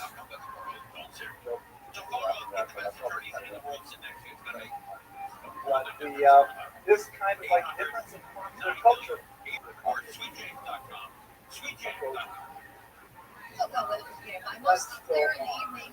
Back to Hillel. What was the book called? By the way, the book is called Sefer HaMishnah. That's what the title of this book. Paycheck Desire, and it's there are several books actually written to this particular title, Sefer HaMishnah. At one point, he claims that he was not the author, at least of third-party content that reports that he was actually the business of Solomon, but in other places, he himself are clear most likely is material that he learned from his puppet. It has, by the way, a tremendous amount of Islamicism as well. It's fascinating that when he describes some of the various spells that ultimately lead to spirituality, there's a lot of Southern California's most active traffic reports. I'm Angel Martinez. like borrowing from shamanistic activities around. But why did he write this great book in esoteric knowledge? Why is he sharing? Why is also so Dr. Petrovsky Stern opines very that essentially this book, Hillel rather desperately attempt from his job. But this book is kind of like a CV curriculum equation. Hillel demonstrates his bona fides, talks about his past, about his training, and then goes and says, look at these great athletes. I'm going to write down here just for you. Looking at his peregrinations, Dr. Stern opines that Hillel actually wrong. He wanted to get a permanent position, like the Baal Shem Tov, as a resident Kabbalist. He wanted to be able to minister physical and spiritual needs, not in the context of a traditional rabbi, but he was trying to show that he was quite employable. Look at this amazing exercise here, for example, where even the Dibbuk went on about how he And this is actually a 760-page job application. Fascinating theory. I think it's quite interesting. What's fascinating about it as well, I'm very interested in the transition from manuscript to written culture. Now remember, we're talking about the second and third time.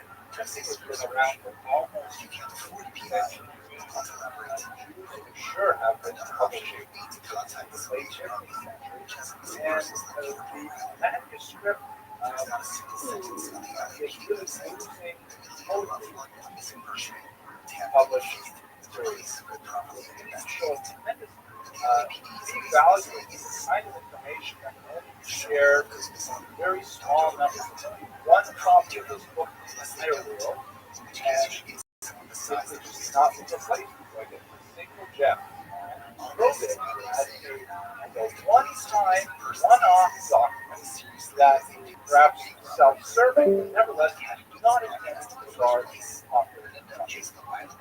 It provides at great length imitation Kabbalistic manual, of which there were about half a dozen of writing essentially the same kind of thing that Hillel was writing. How to cure depression.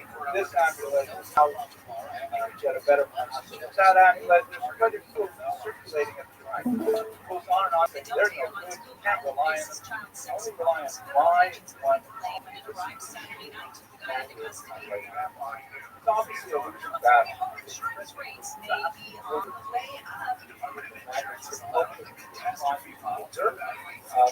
says, I think, a lot about what's happening in our own time with the popularization of the internet. There's one popularization of the internet that has changed so many of the ways that we balance information. I have a lot that I think are really interesting to say about that. I'm curious what my lecture on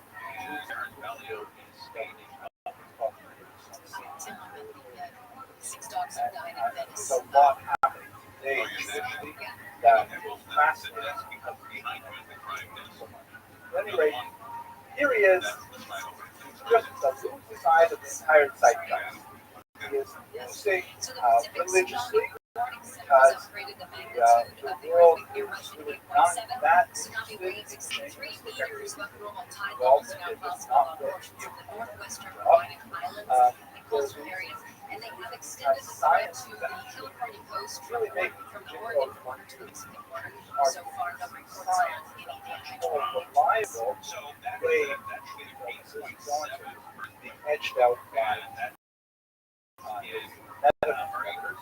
And of course, he has no real defense. And the very media that he chooses to represent himself is an immense script is definitely. But let's look at one last thing. Why didn't Hillel? Remember, the Baal Shem Tov is also doing a lot of the same kinds of things.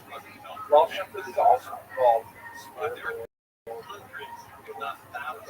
Why is the Baal Shem Tov here? And Hillel,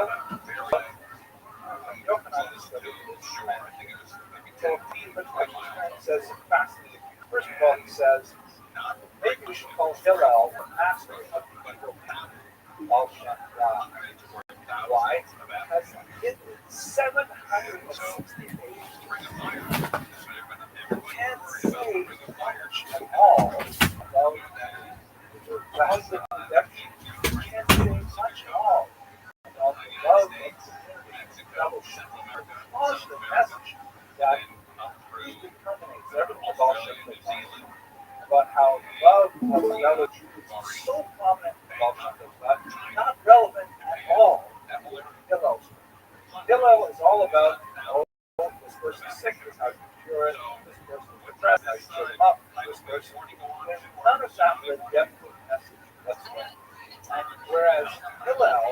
whereas the Baal Shem Tov spends a lot of time dealing with God, with God, Hillel's best reference comes from the Dibbum, comes from the other side. He takes the opera as a Dr. Hedras, he starts at maybe we should call him the master of the people. Well, he's putting on a sharper contrast. uplifting and positive message of Rothschild, and as a result, you can see the movement that respond by his ideas. And Hillel was not nearly as expansive in his vision, much more narrowly focused on diagnosing. So with that, I'd like to thank you very much for your attention. Please applaud so it sounds good on the internet. Thank you very much. Someone else. Once again, clear the door, please. Last night's demonstration marked the second night of the road protests. The diner and charging station opened less than a week ago. Organizers say they're outraged over CEO Elon Musk's involvement with the Trump administration. The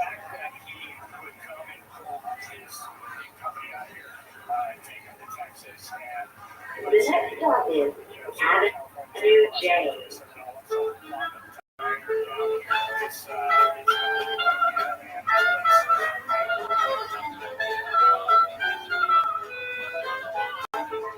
Let's go straight to today's topic. Today's topic is absolutely fascinating. I spent way too much time reading about this, and I have no idea how this lecture is going to go. I'm pretty sure that there is nobody else on the entire internet who has given a lecture on this person, Sarah, the wife of Chuck Dyson. I'm pretty sure this is the first, perhaps the last lecture ever to give on the internet about this person. But I think it's such a fascinating discussion. There is actually a book which we'll discuss later that has been written on and the messianic movement of Chuck Dyson and later figure Jacob Frank. And I think there's a lot of really useful discussion that we can derive from this brief but very eventful life. And I'm hoping that you'll agree with me. This is a fascinating topic. Let's break to the So first we have to get this background because this is about a woman who is known primarily as the spouse of someone else who doesn't have any specific claim to fame on her own, although she does have a rather checkered and racist past. But she's primarily known through her husband, infamous Shabtai Tzvi. Let's just spend a little bit of time talking about who this man was, and then we'll proceed to discuss Sarah, his wife. Shabtai Tzvi here, this is actually believed to be a rather accurate reproduction of his physiognomy. An actual witness who met Shabtai Tzvi was responsible in creating this piece of art. Not Jewish, as you can see. There's Hebrew writing in the background here, clearly by someone who's Hebrew literate. But we have lots of descriptions of his face that environments. In particular, he's known for having an exceptionally round beard and every hair of his beard. Not trimmed, but just naturally desirous ovoid shape.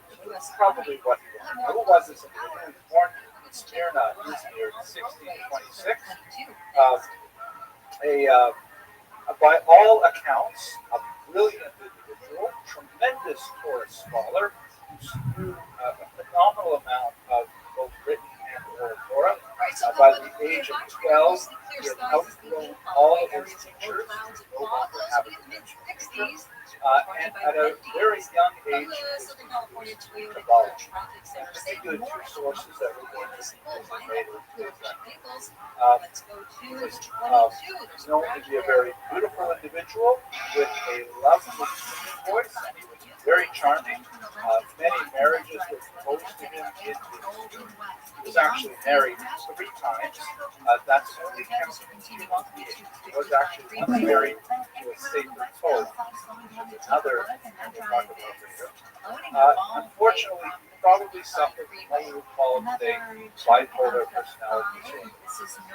Earlier scholarship was manic depressive had incredibly powerful roots that would sometimes be incredibly elated, phenomenal orator, very charismatic. Many people, as he would speak on Torah topics for hours at a time, and then at other times he would plunge into the depths of despair. So he would alternate between these periods of tremendous elation and very public, very charismatic, very gregarious. We call these periods illuminations. So he was literally inspired by the Spirit of God. At some point, he claimed that during these illuminations, he would, for example, levitate, perform various magical acts, and so on. Obviously, tremendously unstable. And other times, he would sink to the lowest depths of despair, full of self-loathing and hard on himself. Through a rather interesting series of events, near-death experience, he slowly began to view himself with a rather exaggerated sense of grandeur, of full-fledged illusion that was exacerbated when he ran into this individual, Nathan of Gaza. He became his prophet. He would sort of like in a John the Baptist style form of preaching, travel around Europe discussing Shabbatite schools and his tremendous potential, and ultimately, of course, as I'm sure you're aware, he revealed him as the Messiah, the long-awaited Redeemer of the Jews that would come to collect Jews from all over Europe, the world, in fact, bring them to the land of Israel, where they would reinstitute a temporal Jewish authority, end the world poverty, and really everything would be wonderful after the arrival of Mashiach. The popularity of Shabbatite speech is a matter of some scholarly debate, but there is no question that the announcement that the Mashiach had come in 1665 totally electrified the Jewish world. There were numerous examples of population of Jews literally selling all of their worldly belongings, their homes, and so on, and packing up and leaving to Constantinople. There, when Shabbatai presented himself to the Ottoman Turks and Vizier, who at that time was Israel, and then he proclaimed Jerusalem the final apocalypse of as you would imagine, the movement ended very badly, and he ended up, he ended up converting to Islam. And the vast majority of Jewish boys abandoned, adapted, rejected, returned to their homes, humiliated, abject, depressed, and it had very long-term consequences for the heterodox. A small number of his followers chose to remain with him, continuing to believe that his conversion to Islam was actually part of the appropriate drama. They constituted a unique kind of Judeo-Muslim sect called the Jinn, who exists up to the present day in parts of Syria. Here's a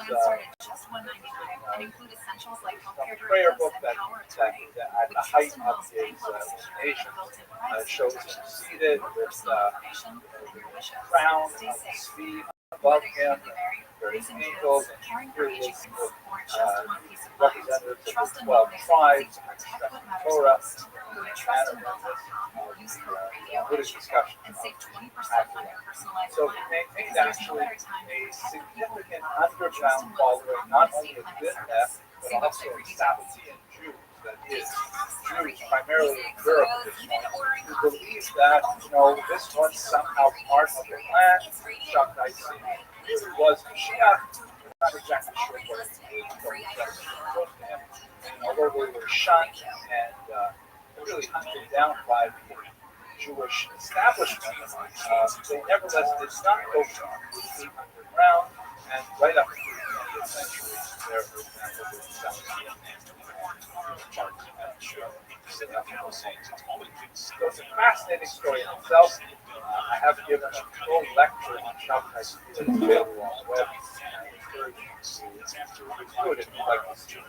We will come back to the last part of the talk shortly, but I want to give the overview of it. Arguments, questions, debate. That's a great question. What gave Natan that authority? I think it's a whole confluence of factors. The fact that Shabtai was really a brilliant individual. We're not talking, most of the modern scholarship does not portray Shabtai as some kind of evil, diabolical person trying to destroy Jewish values. He was mentally ill. He was a brilliant individual, deeply learned, realistic, and phenomenal. And looking charismatic, conservative, and it was easy to see, or at least the question of what he was to tsunami. We have many interesting stories of how figures much more prominent than Natan of Gaza went for temporarily. One example, the Taz, great Turi Zahab, very well regarded figure. This is one of the commentaries on he was interested enough to Shabtai that he sent his son, check it out, please go examine this guy, let's see what's going on. And the son came back, and then he gave a detailed report of what he saw in Shabtai's report. And the story is that Taz was listening, and then finally at one point said, wait a second, what did you say? Well, sitting on these versions by the carpet. How was he sitting? Well, sitting cross-legged. Oh, that's it. How do you know? We have this. There is a halacha that a dignified person does not sit cross-legged. You wouldn't see the chief rabbi Liebowitz cross-legged. Not sure. And that's, I think, an interesting story. I have another cool story to tell you. But the fact that he would take it seriously indicates that someone of the authority of the Taz at least investigated shows you the depth of the other story that I'd like to tell you. I think it involves a stifler doll, but I'm not sure. You know, in Jerusalem, they have this mental illness. It actually has a name called the Jerusalem Syndrome, where people go to Eretz Israel or go to Yerushalayim, it's a spiritual vortex. The air is fraught with religious energy. Not just Jews, Christians carry life-size crosses. You see Japanese people with massive cameras, and all kinds of things that want to do those things. And so regularly, people, have these delusions that Jesus, David, Moses, it happens that so they have, I believe, in Shari Tzedek, an actual wing or subgroups of the story goes. I'm not sure how true it is, but there was one guy in there who said he was a Jewish Mashiach, and he seemed perfectly stable in every way. Got along with everybody. Gave a shear in the cafeteria. For a while, so the doctor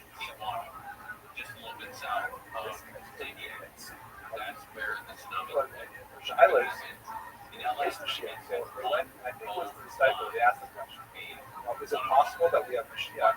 So he sent it back and says, I want the same kind of thing as the Taz said. I want a detailed report. That's what so the doctor did this, he came back, and they gave a really detailed, like reading the medical charts. He did this, and he did this, and he did this. And at one point, he said, and then he signed the release form, and the inspector said, wait, where did he get the pen? Thought, he said, well, it's one of the nursing station. He said, oh, that's not Mashiach. There's no way that Mashiach could steal even the ink from the pen.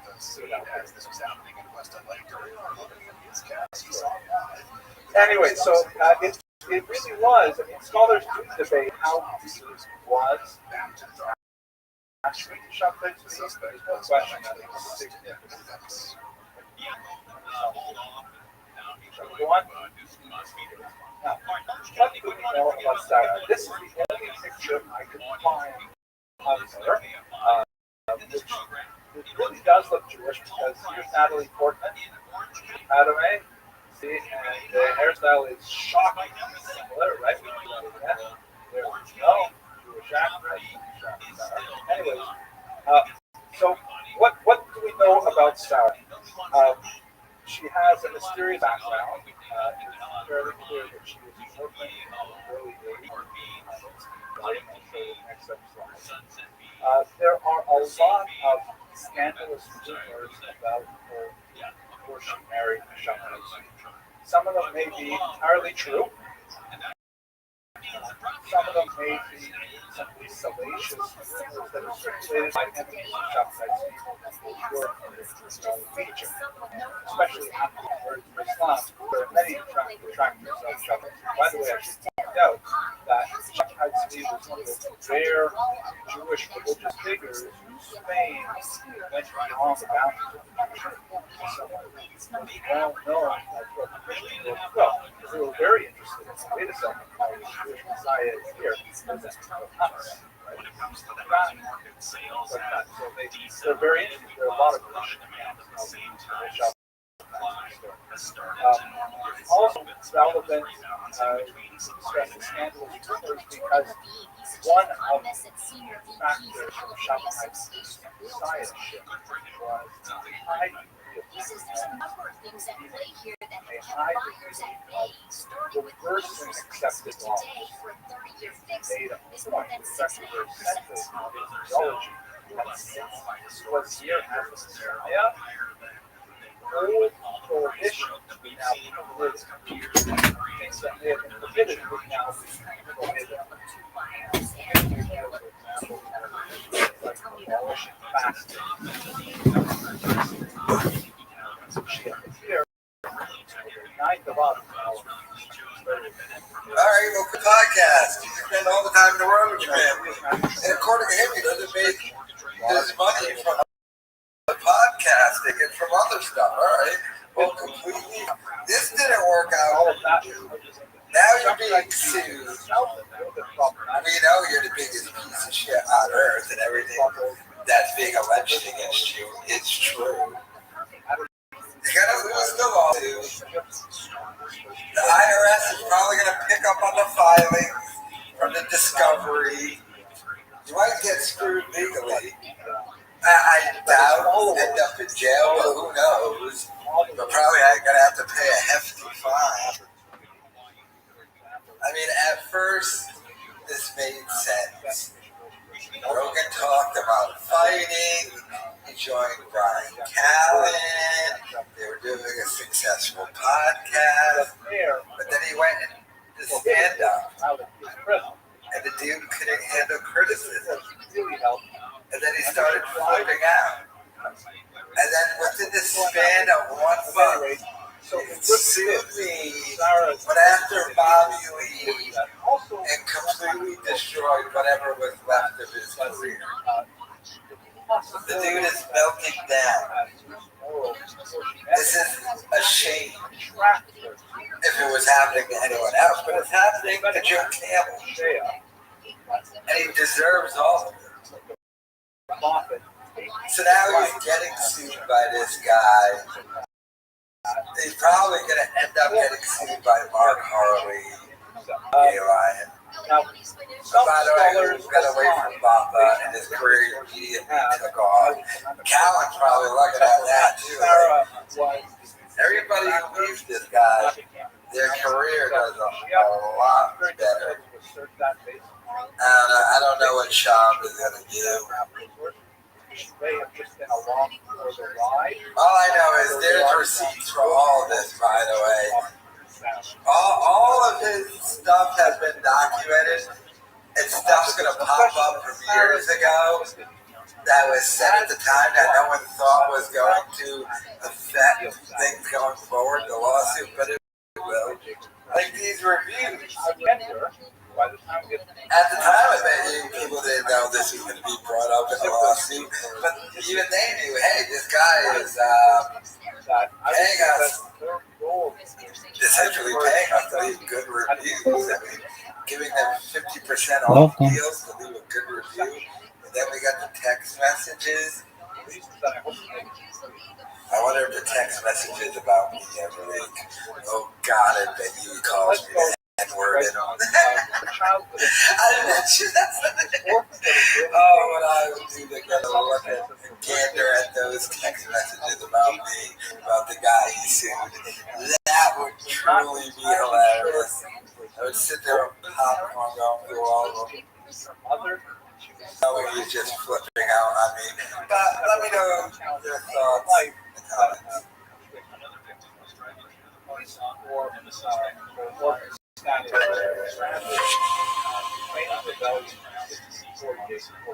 Let's get into it. My man Jesse, aka Jesse on Fire, is here with me in Austin, Texas. Long time coming, my man. I can't thank you enough for coming over. And just, I don't have a lot of people to chat with fights about. Brian Callen, you know what he's talking about. So I need to bring somebody in who not just, you just don't know UFC, but you got your ear to the ground, my dude. You know what you're doing when it comes to YouTube, all this shit. You're kind of the mastermind of it. So before we get into UFC 317, it's International Fight Week, solid card, main events off the hook, but I like to call it the Real Housewives of the UFC. There's a lot of time. We can kick it off with your boy, John Jones, is in the news, not for the right reasons. There's a lot of hearsay going out. Just give me your thoughts on John right now. So, John Jones is one of those guys that, like, if you build a channel around drama, like, I feel tremendous gratitude to that guy. I would kiss his face, man, because he does nothing but win. He does nothing but create drama that I can make videos on outside of the octagon. And this most recent one, it's like, I don't know, dude. I don't know if you agree, but I would say it's nearly a certainty that the instant 180 where, oh yeah, the fight's done, and like, never mind, I'm retiring, and then the next day a criminal complaint comes out on this incident with the naked chick in the car. Is this what I'm looking at right here? Is this the uncensored? Yes. This is the uncensored. Oh, because they used to cover her. Because I'd only seen it with her, and so I was wondering, like, you know, if he's gonna be rolling around with a naked chick in the car, like, what's that girl look Has like? anyone found her, like, Instagram? Like, what level are we talking about here? Like, and the thing, if you watch this video, the cop's like, who are you talking to? She goes, John Bones Jones. John Bones Jones. If he never would have admitted it was him on the phone, like, honestly, you could kind of go with the defense. He's like, you think I'm banging this girl right here, dude? Burn Chop's still angry that Brian Callen is not on the podcast and is reduced to having to do his UFC stuff with Cork from Deep Space Nine, Messi on Fire. I love Jesse though. Did I just see him on the Young Turks? Like, at this point, Jesse on Fire is doing Brendan Schaub a favor. And like, Schaub doesn't even realize it. But I like the little shots that he's taking at Callen because he's so pissed that Callen's not there. I need to talk UFC with someone who knows what they're talking about. Callen has no idea what they're talking about. It's like, dude, haven't you lost like every UFC bet with Callen? Aren't all your MMA fight predictions wrong? And he doesn't realize that, but he is just so upset that Callen has completely blown him off. And Callen is still dropping content as he's quote-unquote on vacation. I wonder, though, just behind the scenes, what Callen is thinking about this lawsuit. The fact that Baba has been sued by his former business partner, the CEO of Pure Spectrum.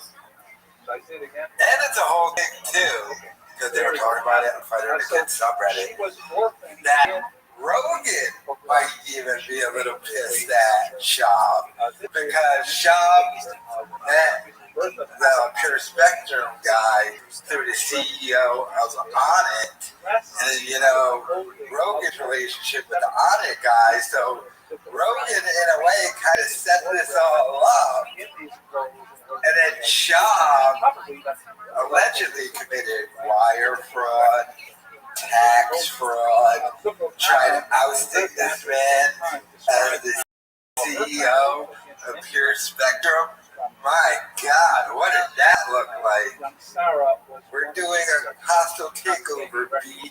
What are we doing here? What do you think? He probably had like BGL trying to you dropped up some papers, BGL. Let's watch Wall Street a couple of times. Take over this company. He probably showed up at a CRX outside the offices. What an idiot, yeah. But he screwed that guy because I think that lawsuit for at least $1 million. How much money is Schaub going to be spending on lawsuits? Because he's still technically suing me. And he lost the lawsuit. But he appealed it, of course, and this appeal is taking forever. And I was told that the second he loses the appeal, he's going to try and take it to the Supreme Court. I wonder if that's going to happen now, though, that he has to now allocate resources and more lawyers to deal with this lawsuit. I mean, Baba has a lot on his plate, and that's why he's so pissed. But is Callan honestly going to come back and deal with this? I mean, what's the speculation? Callan is no longer like a part owner, but he just gets like a $20,000 check to do the fighter in the king. Pretty good king. So Schaub is essentially just paying Callan $20,000 a month. Do you think some of Schaub's frustration is, I'm paying this dude, he's blowing off doing the podcast?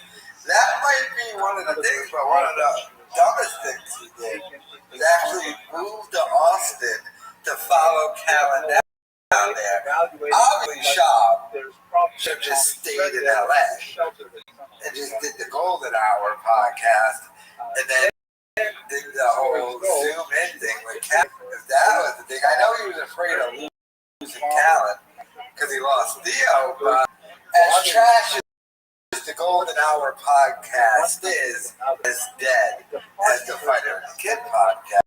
So just once again, Schaub making the wrong decision. Whatever the right decision is, Brendan Schaub will do the opposite and make the wrong decision.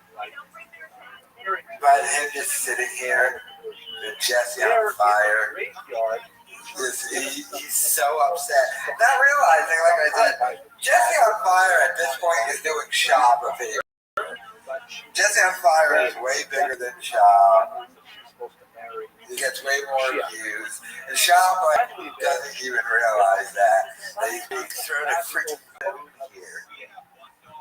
And probably because, I mean, looking at Jesse up close, I mean, it must be horrifying. Just looking at, at Jesse up close, it must be like, oof, this guy really can't be bigger than me on YouTube. But he is. He is, and Schaub just doesn't realize it, but he's just so angry that Callan is there. And then he had Delia roasting him about it. Everything. Schaub is just very, very upset. But let me know your thoughts in the comments.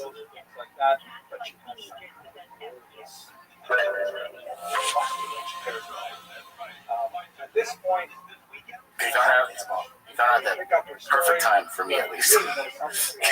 Yeah, dude. Thank God for that, dude. Is it the war report? Yeah, the war report. So, yeah, terrible name, but whatever. I guess we call it the war report. Was that the Dustin Port war hat on? Yeah. Which from? Jesse saw the hat, and then you that, and stuck with that. Yeah, I was like, but there's so much conflict on the war. Okay, whatever. Fighting's off war. Whatever. Attribute to Dustin Port. We'll name it the war report. So I did a show with Jesse on Thursday to break down International Fight Week.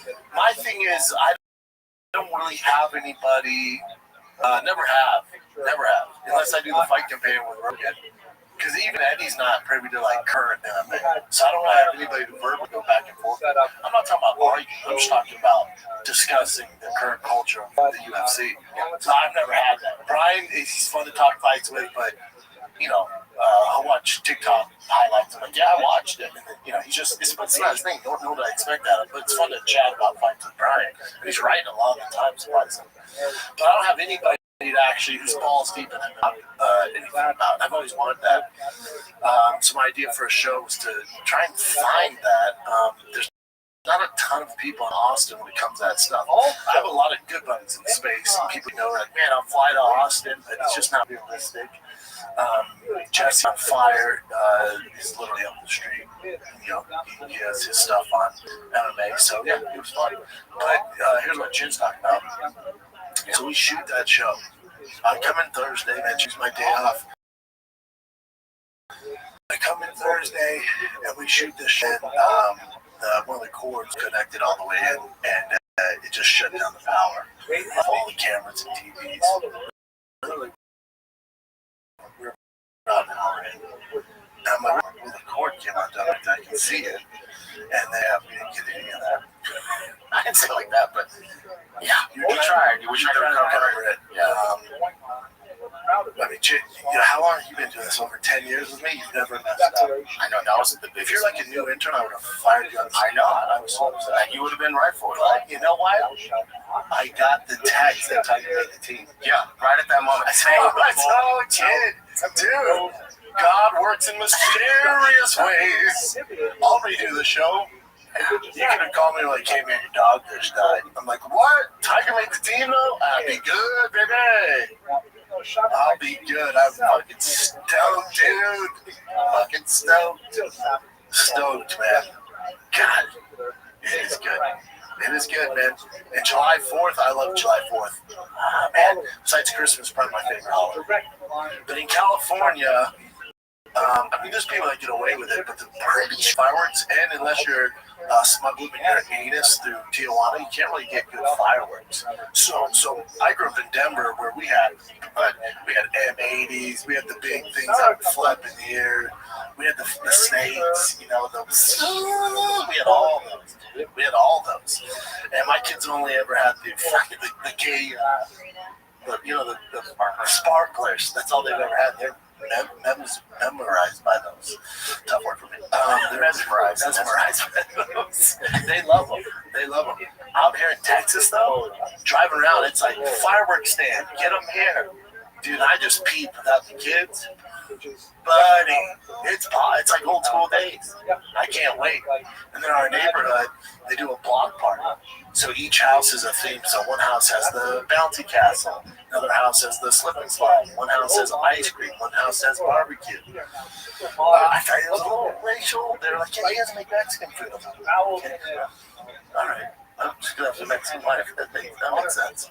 So I don't know what we're going to do. But, yeah, I can't wait, man. It's going to be dope. What are you guys doing for the fall? Well, Jin's finally here. Jin's officially here. You can come over with us, Jin.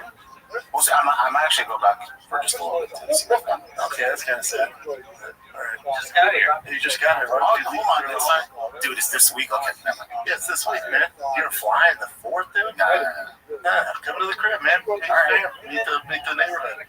Just good people, dude. Just quality people. Where are you, Case, back in North Korea? Probably barbecue with the homies and the lady. Yeah, some drinks and shit. That's cool, man. Maybe a little golf, get up to a little rollerblades. That's a good idea. Yeah, man. Yeah. Life's good, man. A lot of lake life. People are like, it's because it's new lake life right now. But bitch, I live behind the lake. It's just, that's awesome. It's insane, dude. It's fucking crazy. It's so cool. I didn't, Denver has its fair share of outdoor activities, but the lake here is fucking dope, man. Boston got a turtle and shit. We're on the tube and stuff. It's so much fun. We're getting fishing, I mean fishing buddies. Can't wait. Yeah, Was everything settled in. Yeah, dude, it's great. My favorite thing doing like wakeboarding. Ever done wakeboarding? I have wakeboard. It's great, especially on the lake. Your boy blew out his quad running sprints. Showed these 9-year-olds that I still got it. So your boy's out for a little bit. Like I couldn't partake in the festivities yesterday. I can't explode right now. That stresses me out, but it's getting better. It's getting better. We'll figure it out. Yeah, can't wait for the 4th. We got new merch at Dry Fast All Gas for the 4th. Brendan Job obviously losing his mind.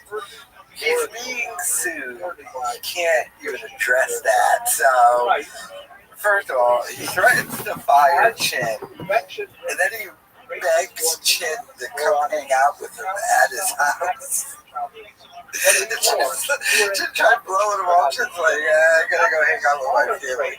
And then Shop like basically forced him, like, really? You're gonna hang out with your family? Come hang out with mine. Chin, like, all right. I guess I'll go hang out with you and your family. So pathetic. Still kind of mad at Callan. The lake life, all the shamanism, he's happy. Tiger made a baseball. He's so trying to overcompensate with the whole life is great, life is good. I'm happy shit, but it's like, dude, you are being sued for serious allegations. This dude is trying to play it off. And it truly is pathetic. It's sad, man. But the whole begging Chin to come hang out at his house. Wow. That's sad. One real friend that he had. Nobody likes him. I've been checking out his wife's Instagram story. The only person Sean has to hang out with is his wife's brother. That's it. He's got no friends. They're all in LA. They're all stand-up comedians. They're all successful. They're all not being sued for hire fraud and tax fraud. But this fraud is being fired. This is how he has to cope with it. Truly sad state of affairs with Shopster. Pathetic. But let me know your thoughts. Ooh, that curse of out of my right, Sean.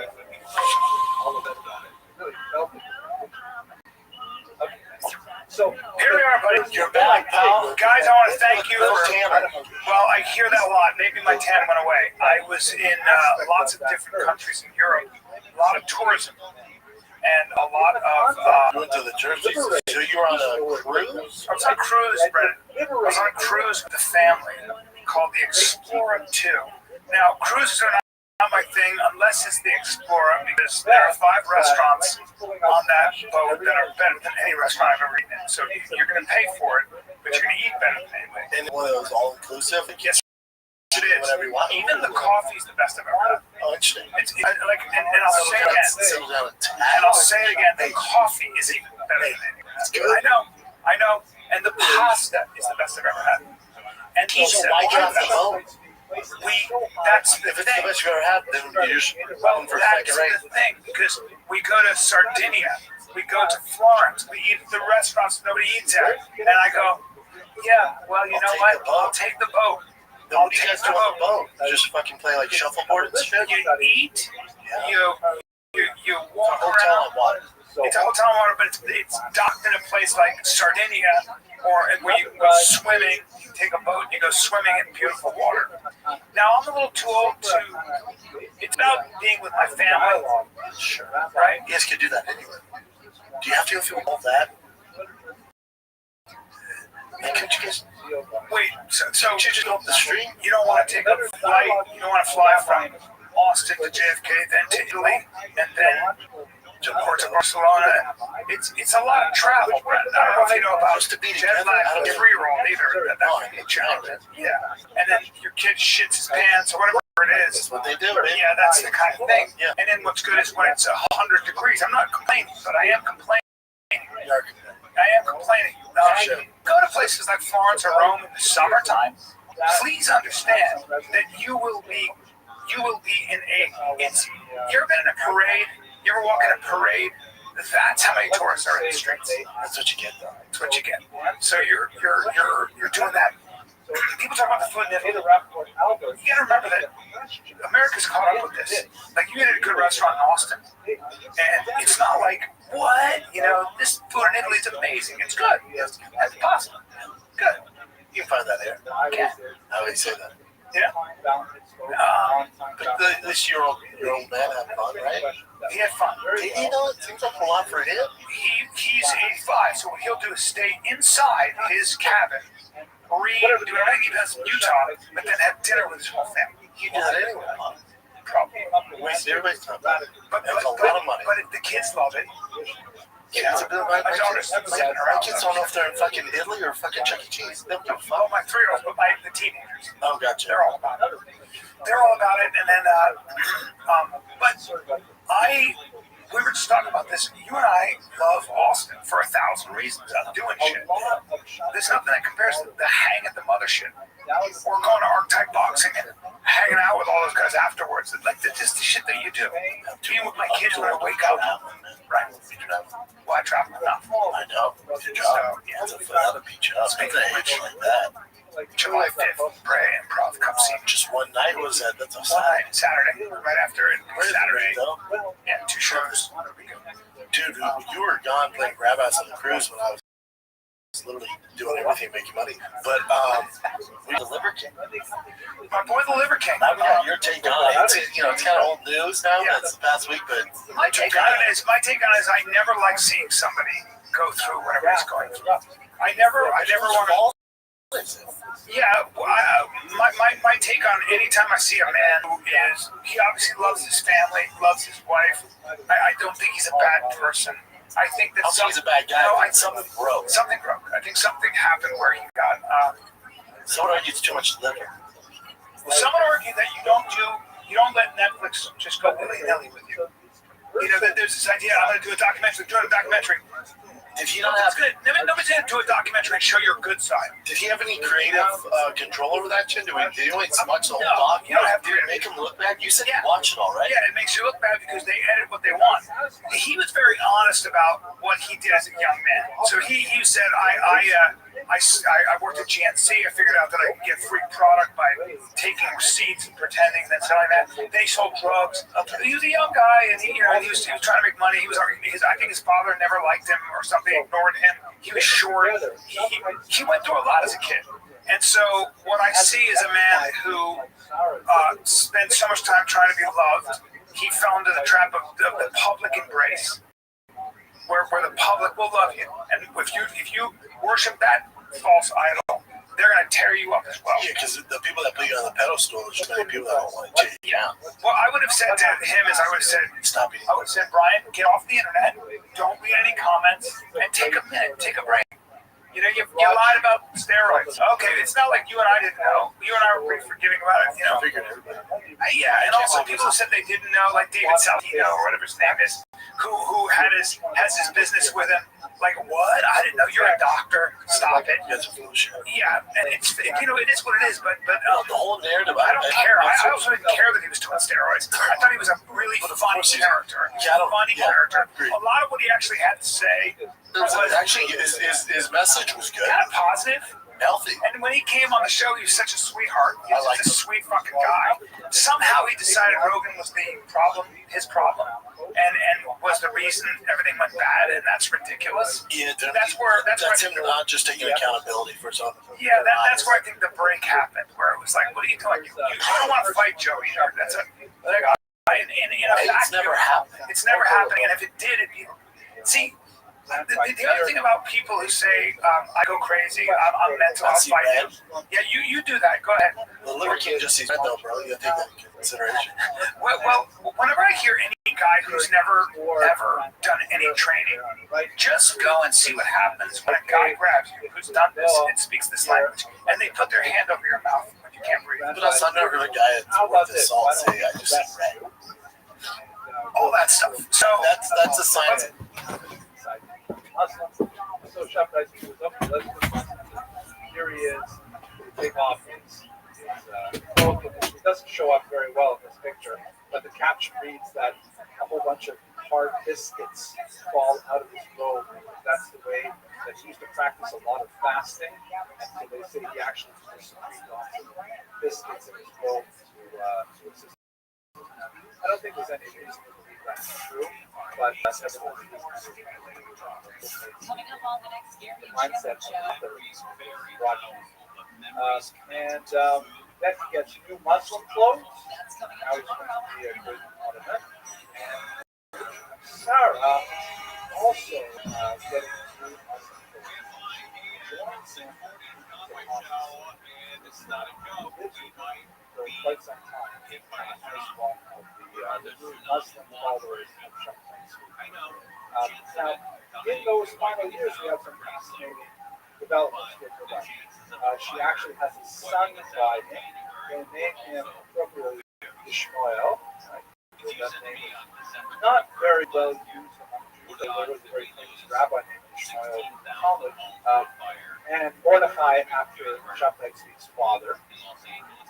Later, in 1671, probably in one of these defensive stages, he grows disgusted at Sarah, repudiates her in a very profound and public way, rather than repudiates her. Speaks of getting rid of her as a leper getting rid of her. Divorces her, but shortly thereafter, she gives birth to her daughter. Remarries her. You see this kind of pattern common for she dies after 1674, leaving a destiny to age about the coast of her 1649. Gap raised.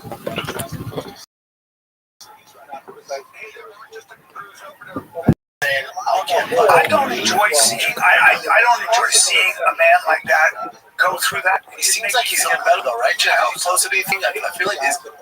Brian Callen returned to the Fighter and the Kid podcast and Brendan Schaub already arguing with him.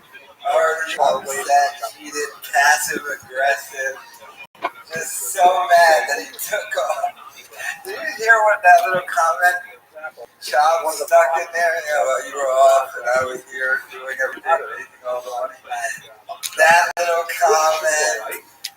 Just complaining, like, why are you going on vacation? Why this, that? Kind of half not believing you really was on vacation. Because the Schaub is upset that not only did Callen go on vacation, but like Callen wouldn't zoom in and like do a podcast that way. And at the same time, Callen was still dropping content on his YouTube channel and Instagram. And now Brendan Schaub is dealing with getting sued because he allegedly committed fraud, like he did because he did Brendan Schaub. But he's just upset, still mad. I mean, Rick's is finally back and Schaub is sitting there just pissed off, just angry as hell. I bet you, by the way, another reason why he's mad is because Callen just rolled in there, did this show, immediately rolled out. It's like a Schaub show, and Schaub's probably like, Callen, like chemistry is completely gone between the two. He's like, Callen, back with the Distributed podcast, you come, we hang out all day at the studio, we'll get dinner afterwards. Now Callen just shows up, takes his feet off, sits in the style, says, give money, and immediately leaves. You have to understand, Brendan Schaub's a lonely guy. He doesn't even know where Callen lives. Just wants someone to hang out with. He's forcing Chin to come over his house on July 4th, even though Chin was like, I gotta go back to LA and see my family. Schaub was like, no, hang out with me. I have no friends. Truly sad and pathetic. Well, let me know your thoughts. Nagging persistence of Sabatini. Like that. They had a bunch.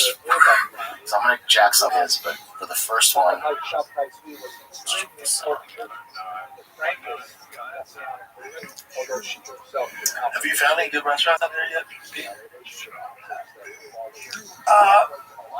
Really good sushi. Yeah, we should get sushi. Make sure you have all the money. There's a place called Soto that flies there fishing from Japan. Can't be cheap. It's so expensive, but it was so good. I was like, I'd like another plate of that place. Anything else? You're not a big barbecue guy, are you? Like brisket, ribs? So there's a place called Leroy and Lewis. It's the best barbecue I've ever had in my life by far. Did I send that video? It's near the airport. It's so fucking good. Airport's too far. I ate with 4 people, right? And all of us said at the same time almost, that's the best pulled pork I've ever had in my life. I judge every place on brisket. Anybody can do pulled. It's the best brisket I've ever had in my life. It's the best cornbread I've ever had in my life. Interesting. This near the airport? Yeah, I need you to go. I need you to go there. No, there's too much good barbecue closer. Well, it's like 20 minutes away from the airport. I don't know if that is. You know, everything's 20 minutes away, right? See where Leroy and Lewis is from here. Leroy and Lewis? It's the best fucking barbecue. I haven't had bad barbecue here, though. Interstellar is supposed to be great. Have you eaten there? Yes, sir. Okay. It's fantastic. Salt Lake, I'll go tomorrow. Leroy and Lewis. So, I'm not going to show us the audience. what's that? Because I found this new mechanic that had modern diesel. I said, man, what's a good place to eat around here? And he took me to, that's 35 minutes. Not bad. Not terrible. So good. But I just went to this little hole in the wall called, I think it's Don's Barbecue. Best ribs I've ever had. Yeah. I knew it was going to be good because there's 3 older black guys. Stand clear of the closing doors, please. Yes, and they're eating this. It's going to be fucking tasty. Yeah. Best potato salad, best fucking ribs. They have a dry rub, with my teeth. I can't eat a lot of barbecue sauce. Buddy, I know it doesn't look like much. Their fucking ribs are fantastic. I haven't had bad barbecue yet today. These are the spots that are always awesome. That place was Who's so from 3 minutes from here? Diner. I had Mexican food. These 3 women, some of the best Mexican food I had from a food truck. Interesting. It took 20 minutes from there. Avenue J. Yeah, I've had good barbecue out there so far. I can eat brisket every fucking day, too. I can eat it right fucking day. Yeah, there's something about good barbecue. That's Big Don's right there. Leroy and Lewis is so good, though. Today's topic is David. I pay attention. I'm a baby about this, right? I judge most places off the barbecue sauce. So with brisket, they also have a flat iron there, what they call it, and it's a leaner brisket. No, fuck that. No, lean's for cuts. You eat the lean brisket? Motherfucker. Hold on. You eat lean brisket? Hold on now. It's Holy shit. No, wait. You're officially... Fucking shit. Edit that shit. Celebrate. Private Tesla. And when you go to barbecue place, you want lean brisket? You want the fat, dude. I know everybody says that, and I want lean. It's so big. Oh my. No, wait, let me explain. I hate you. No, wait, let me explain. Lean brisket is for such I like the meat. I like the meat. You know what, I can't get the lean. Hey, get the liberal, the lean. Hey, we got a liberal, get the lean. No. Listen, please. Please. It's Texas on. We got like dicks and lean brisket. I like a little lean's every minute. It's a flat iron. And they give you an upcharge of the lean. Because nobody orders it. No, for listen. gays. No, it doesn't mean I'm gay, dude. It just means you know what? It just lost all credibility. No. What's that place? I'll never go there. No, I'm out. No, listen. It's got blue cornbread. No, I don't give a fuck. No, it's all over. No, you lost all credibility. It'll catch it. It's got a burger that'll knock your dick in. Anyway, doing a barbecue, order a burger, also gay. Dude, you order lean brisket, motherfucker. It's a flat iron. Judge a place off their fatty brisket and their fucking it's a flat iron, and it's got some. You keep saying flat iron. Yeah, it's a. You say flat iron one more time, dude. Lean brisket, you fucking cock. No. Show up in your Tesla, you order lean brisket. I do. I like a little lean. Holy shit. Yeah, sometimes when I go like this, when I eat brisket, I go like this. Oof, big fatty. Oh, God. I go, oof, you want my brisket? That's what I do. Oh, man. I go, do you have any smoked turkey breast? I'm not a real barbecue guy. Opie's is good. It's close to here. Close to the crib. Opie's is great. Yeah. There's everywhere's fucking good, dude. If you're making barbecue in Texas, it's Well, Salt Lake's been there for Salt tribe. But it's been there since 1800 or something. Yeah. The same thing. How we balance some of This man, Brendan Schaub, who's again, flipped out on Ryan Callen so hard that they edited the podcast because he called him the F word. Bundle of sticks. Now, I do ultimately agree with Brendan Schaub's assessment of Ryan Callen's sexuality, but still, this man is dealing with the lawsuit against him. A lawsuit. And Brian is bad, but he is flipping out. He can't handle it. He can't take the pressure. Because the whole time he's doing the podcast, he's just thinking in the back of his mind, he's like, if you barbecue and brisket in the back of his mind is just years. You're getting sued for wire fraud and for tax fraud. You're getting sued. They leaked your DMs. Reviews for your stupid special. You'd be surprised. You're a fraud. Can't address it. And he's just literally out. This man. He's on the brink. Alex, you better watch yourself, dude. Don't tell this guy where you live. You might show up one day. It's like the scene from American Comedy. Next door neighbor showed up at Kevin Spacey's house. Like, Schaub tries to kiss him. Cal's like, no. Schaub, that dude did in American. Yeah, I can see that. Great quote. Whatever I say, that's correct. My problem, or likely, or perhaps in the hands of I've relied on more daddy. Buy a new car. And I'm also grateful. My gosh, he is not happy with Calvin flipping out. Then edit that out, by the way. He called Calvin, but I assume he meant over on Call of Duty 35. That's not a good podcast. He just blurred out his mouth. Know what he was going to say. I also love how in the middle of the thing he starts putting that dip crap.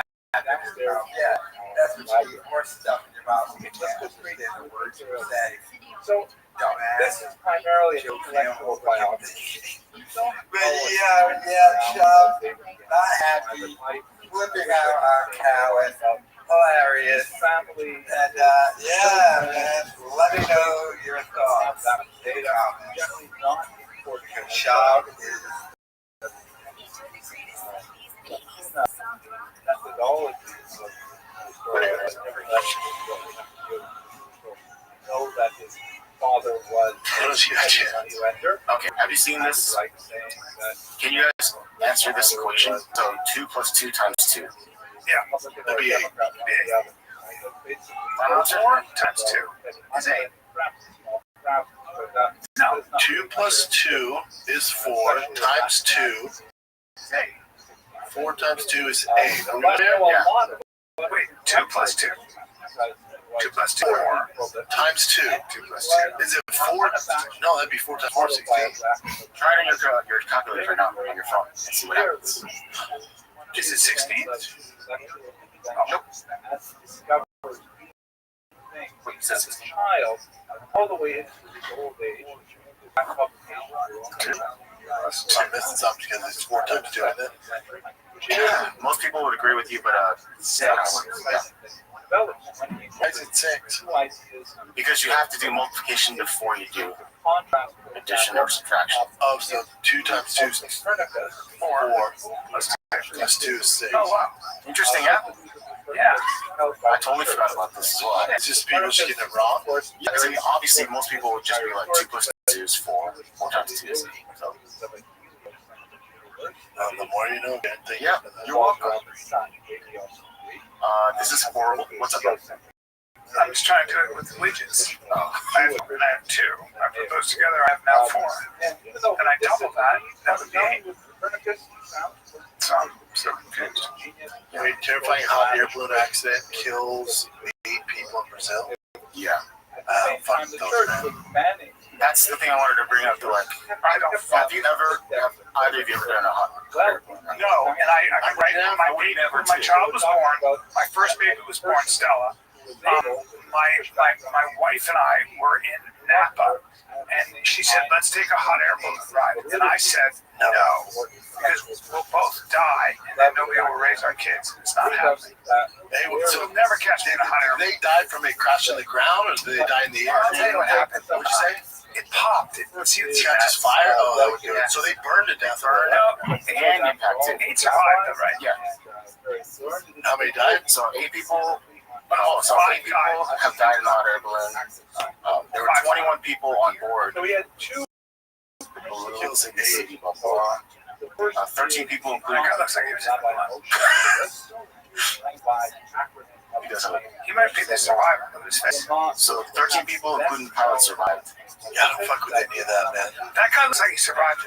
Yes. He looks like He he's so just- scared. Look at his eyes. Let me see what he says.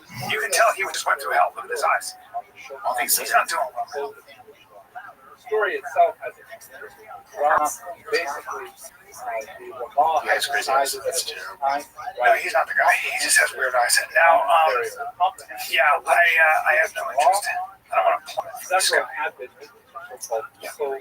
This is Taporio's son. He's so cute. So cute.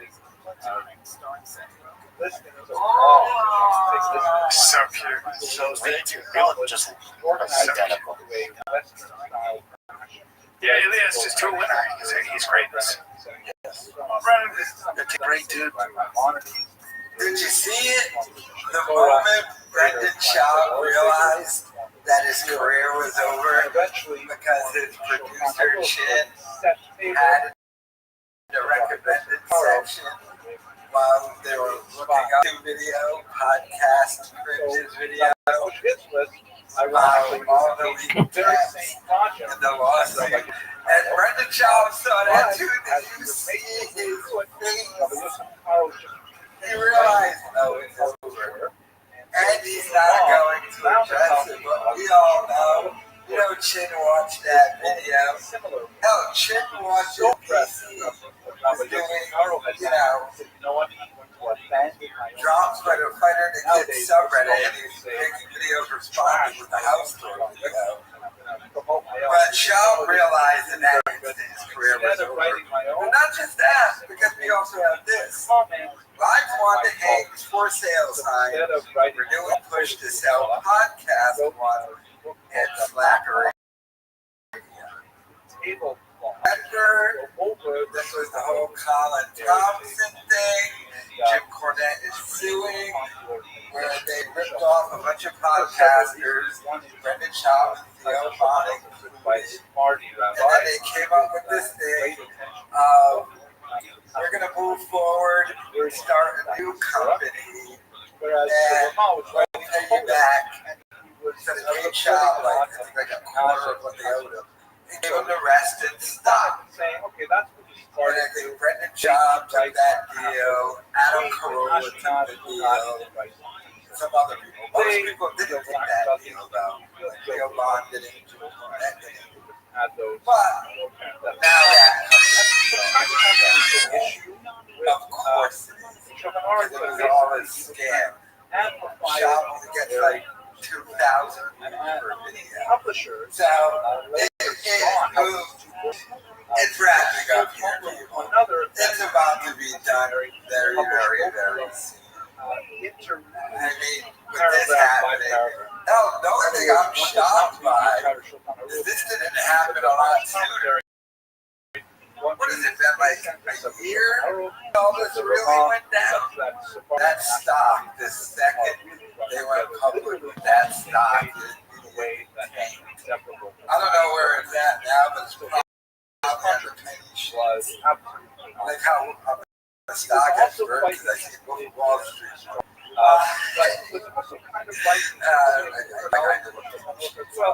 But all I know is that it's over for this dude. Did you see him as Chin was playing the video and he was looking at the screenshot was and he saw that podcast video?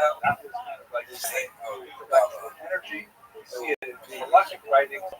are being sued for fraud, for wire fraud, tax evasion, trying to oust the CEO from Pure Spectrum. Was the famous But Maharal. the stuff that is, I said, shit. Maharal is actually Yeah, true. this whole Statue podcast. that is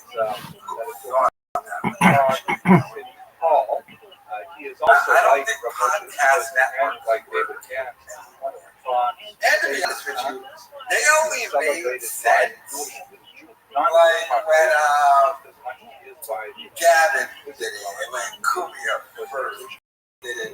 Meaning, it was a place to gather for people who had essentially been kicked off the mainstream internet. So, like, if you go to Gavin's thing, you would find atheism is unstoppable. And now Kumia is over there because they couldn't put their stuff on YouTube or any other platform where they could take it down. So that makes sense, but this is a podcast network. This, of course, that wasn't artificial and if any podcast had like any salt to make it on their own, they would just do it. Unless you got a company throwing you like hundreds of dollars. And that's a shame. Now, right, this deal with, I believe, is that this company said we'll take care of all the production. They used Howie Mandel's studio, but they were paying for like all the production. And then they would handle the ad for you, supposed to cut you a check. And then that dude, Colin Thompson, just didn't cut people checks. He was building a house. That's what happened. That's what kicked off the lawsuit. But about the side of the deal, kind of stabbing Theo Vaughn in the back. One of the main reasons, by the way, this never really gets talked about.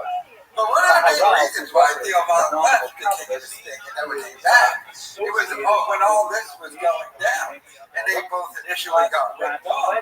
So Theo was just like, I'm going to step away, and then never came back, and then Schaub signed the deal because he wanted to go buy a new truck or something. But I mean, the career is almost time to wrap up.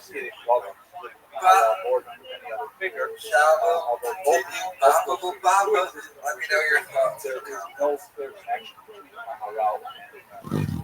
But in this picture, though, you see the Golem hanging on to his left side there.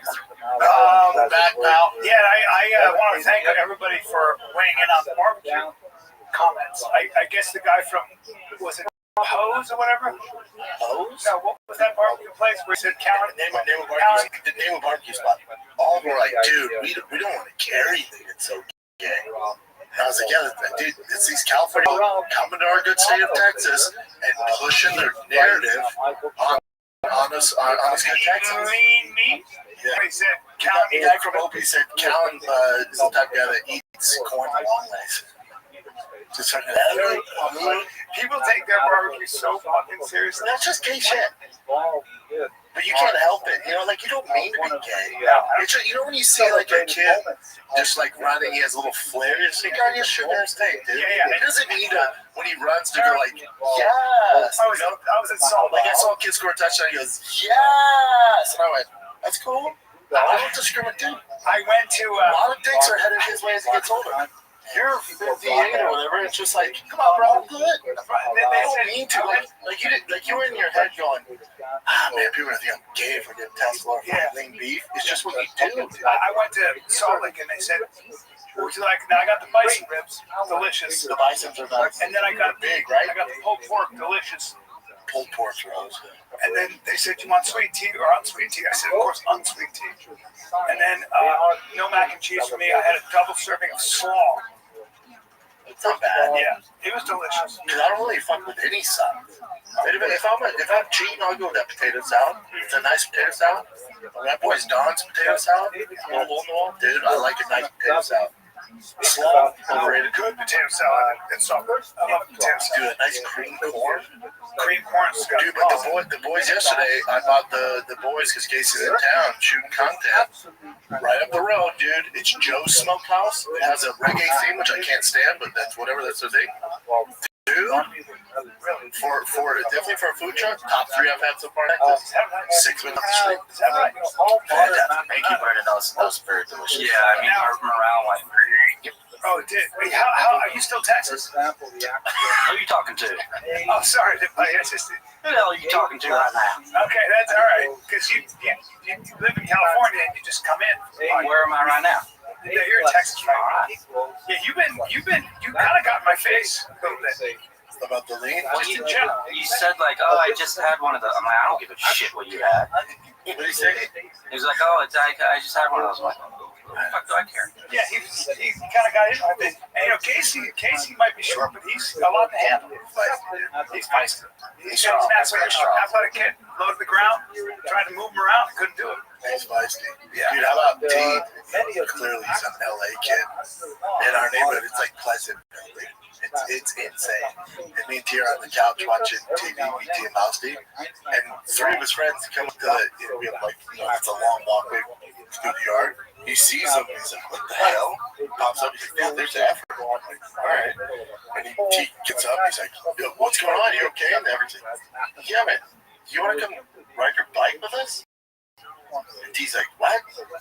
He's like, ride your bike. He's like, you want to ride your bike? And T looks at me, I'm like, go ride your bike. He has no clue.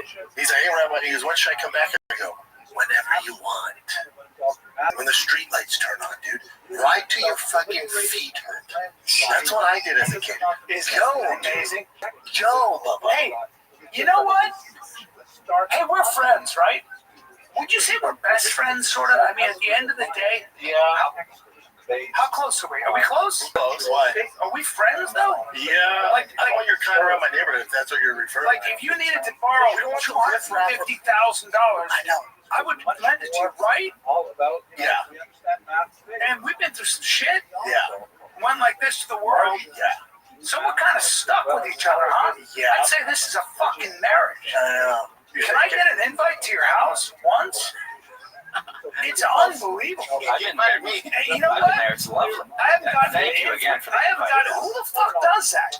Like, I haven't gotten an invite to his house. You never invited me, my wife, my kids. Hey, yeah, it is, baby. Don't forget my roots. Don't forget my roots. You're welcome. I live 19 minutes away. You're welcome. You're welcome. After holidays. What do you want? But open the door. You just come drive up and buzz the gate. Unbelievable. We'll see if we can get the code. That's actually shocking. We'll buzz you in. Hey, I'll buzz you in. I got a fucking 15-month-old and a 3.5-year-old. That's our kids are different ages. That's the problem. So what? You know, hey, I'll buzz you in. So I don't even get I haven't seen your house. Hey, come on. You know what? You know what? But you've been here longer than me. You've never invited me to your house, to be fair. You have a standing invite, but getting you anywhere is impossible, which I know. I would love you to be involved in some of the things I do. I'm going to start going to the to archive sites. I went to when you worked there, and then, Daddy here flew out his quad. You get a pass on it. Just 20 minutes away from you, so I get it. But on Thursday, Fridays, tomorrow I can't. I got some stuff going on, but next week I can't. And the old stem shots from Ways to Wells, your boy, working. Are you serious? Oh, no, I'm just kidding. We're kicking, baby. I couldn't do this last week. That's impressive. You heal rather rapidly. That's because I'm on peptides, Brian. Yeah. I'm Wolverine. And on the old testosterone. Yeah, that's whatever. Yeah. It's that BBC 157 and then stem cells from Ways to Wells. Your boy is in shape. I made myself today 244 with shoes on. Oh my God. You know what? There might be a Drake ab pick coming. There might be a Drake ab pick coming. Is that right? Yeah, dude, they're popping for the summer. I'm telling you, get ready. You ever seen that? Oh yeah. I've never seen you with abs. I know. That's okay. This is the leanest I've ever been. So you're actually getting abs. Let's see Drake for a second. No, go to his ab shot. So. That's impressive as shit. You know what? It's not see you're old as fuck. Dude, you know what that is? What? He got lipo. No, he did. Yeah, he did. Everyone's roasting him uncontrollably. That's He got lipo. And then posted a video of him jogging down the street, like, put in that work. Buddy! Well, ever been lean 244. That's a big shoes on, dude. That's a big kid with shoes. You know me on 270. Like here, everybody 260. Gary 270. 244, buddy. 244. Those are good numbers right there. 6'4", 244. Those are good numbers. Quality numbers. I like those numbers. And your boys in the pool every day. I'm Your medical state. It must be exhausting Sitting at their desk. having Brendan Child. Later, So much happened Galileo in this first 7-minute show in this clip. First and foremost, did you notice that Chen fixed his YouTube and put it in theater mode? Did you notice all the suggested videos at the side were no longer there? Because last time you had podcast cringes video exposing Brendan Child's retext and lawsuit pop up on the side. So that was it. They tried making a bit out of the fact that Callan just went associated hang out with Shaw. And Callan tried making a bit out of it. They kept doing this throughout the entire episode of Callan. Why can't I get invited to your house? The truth is, Callan refuses to hang out with Shaw, and Shaw doesn't even know where Callan lives. And then Callan is so, disconnected and done. I bet you what happened is, behind the scenes, Shaw invited him to his 4th of July thing that he's forcing Chin to go to. I got stand up, Bubba. About Callan just trying to make a bit out of it, but my God, Shaw is being sick, and he won't address it. Now I get that his lawyer said don't, but we know ultimately this idiot is going to talk about it, probably by accident. That's just what Shaw does. He just goes. And he's going to say something stupid. You have to sign another affidavit. But the fact that Callan won't tell Shaw where he lives and just refuses to even hang out with him, Callan's just showing up. You're like, where's my $20 grand? So, here's a picture of that's all Callan's doing, but I love the fact that Chip had to fix it. Do you think Shaw had a little talk with him? Or do you think Chin just did it on his own and it was just never talked about? Like everyone knew, but it was never talked about. And Chin was just like, let's do this. You're removed from now on so they can't see my signature. Oh my God, what a clown show. How pathetic. You got Shaw there. Oh, my house is like Pleasantville now. You lived in Calabasas, California. That wasn't like Pleasantville. They seemed absolutely religion blind. There's a Jewish guy. That doesn't even make sense. None of this makes any sense. Shaw is a joke. His own people don't even want to hang out with him. He looks like Joe Camel. But let me know your thoughts.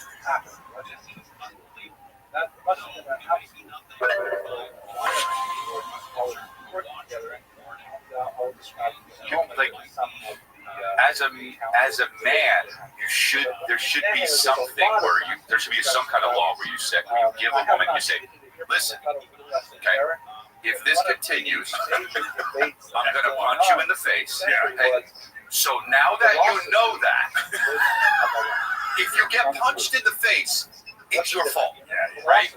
Probable cause. But yeah, so you know where it gets weird is, and your kids are almost at the age, but when they're like 7 or 8, because the girls mature way faster. So an 8-year-old, 9-year-old girl's physically bigger, stronger. When they start trying to bully the boys, I'm like, just fucking hit them. Just fucking sock them. No. I'm gonna tell you something right now. Should we add that? When I was in the sixth, Nick fucking put the thing on. Nick ruined your story by playing the thing, and that's unforgivable. He wanted it cut out. All right. Oh, bro, that was. Wait, what was that? That was just. Fuck, I wanted to joke together. And just think of it. Can I tell my story? When I'm in the sixth grade, there was a bully girl, you know. They're the worst. Yeah, you know, and I was like, she like hit me, you know, and I hit her back. The moment I hit her back, she turned, of course. Yeah. And then I was the villain. And I was like, and that's when I learned you don't hit her. Yeah, that's the you know, because she was being a bully and shit. It's a good lesson for you. And I tell you what, and I was like, but it's also a good lesson for her because if you never did that, she would have kept bullying you. Maybe, but the thing was, it was funny how I'm talking instantly went from, you know, whatever to like, yeah. And I was like, and everybody was like, oh man, come on, remember what she was just saying?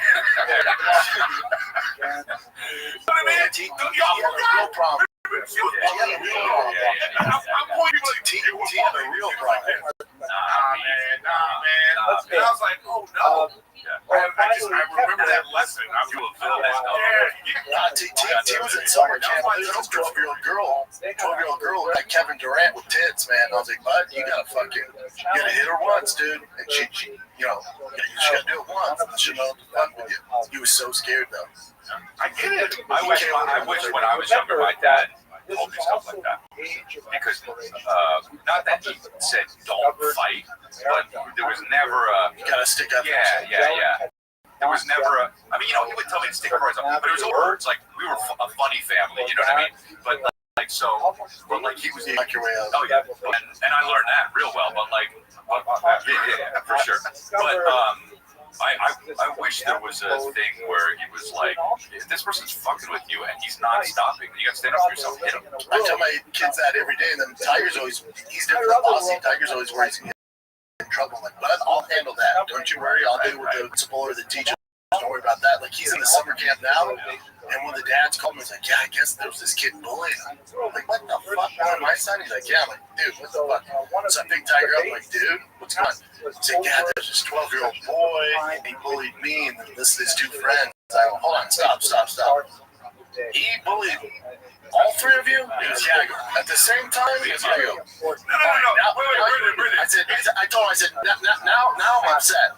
There's three of you. Right. I knew that. That's hilarious. No one said, let's get this motherfucker. No one. You just all stood there and took him like bullied the three of you one by one. Some old shit, dog. He didn't eat that night. He should have just been like, wow. Dude, Brandon feels like you should have taken charge. I'm going to go high, you go low. Yeah. My son is, for some reason, obsessed with being a good boy. It's really adorable, but also heartbreaking because, like, you're like, you are a good boy, you know? Yeah, but he's like, he'll be like today, or last night, he was like, I don't need my sleep sack anymore, I'm a big boy. And I'm like, oh, no, you can use your sleep sack as a blanket. He was like, no, but I'm a big boy. And then, it's okay. He starts crying. I'm like, what's wrong, buddy? He's like, I just want to be a good boy. I want you to be, like, I'm like, where do I give you this thought? I saw Spider-Man, it's the Green Goblin fucking origin story.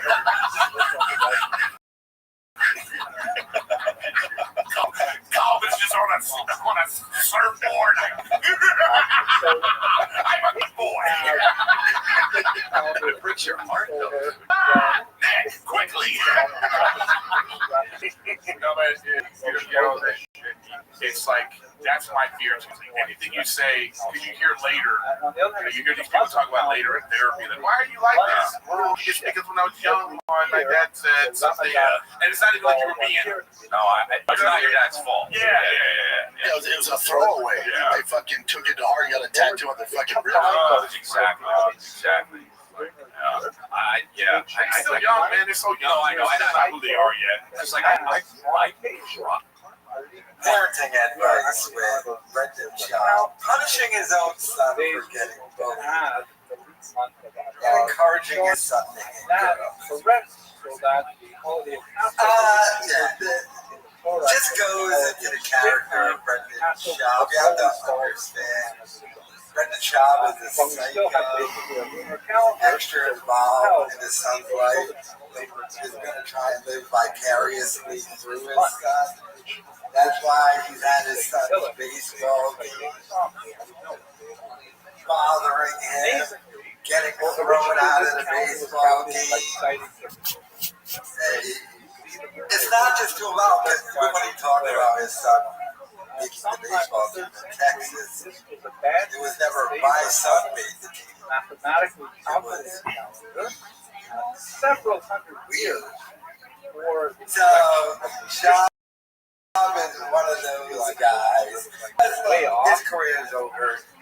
It failed. It's done. Start over again. And he had to quit stand-up because he couldn't sell tickets. So now home, he's just going to try to do his son's life. But, I mean, hopefully he doesn't encourage his son to do much crazy stuff. I mean, the whole, of course, Sean got mad. He found out his son got bullied. He was like, fight back. I was a UFC fighter. I mean, I lost my life. Was gliding on a ship. It just goes into the dichotomy of Walking once again, zooming in on the golden hour. I don't know why he just doesn't scalp west. That tells me though that's going to be happening in the very near future, especially with the Cavs. Guys didn't like that. Punishing his own son for getting bullied. Walking one way, of course, that's just what Bobbitt just goes to be, and that's just something Brendan Schaub does. But let me know your thoughts in the comments. Great teaser that was uniquely Jewish that none of the other scholars can answer, nor could Scott himself answer.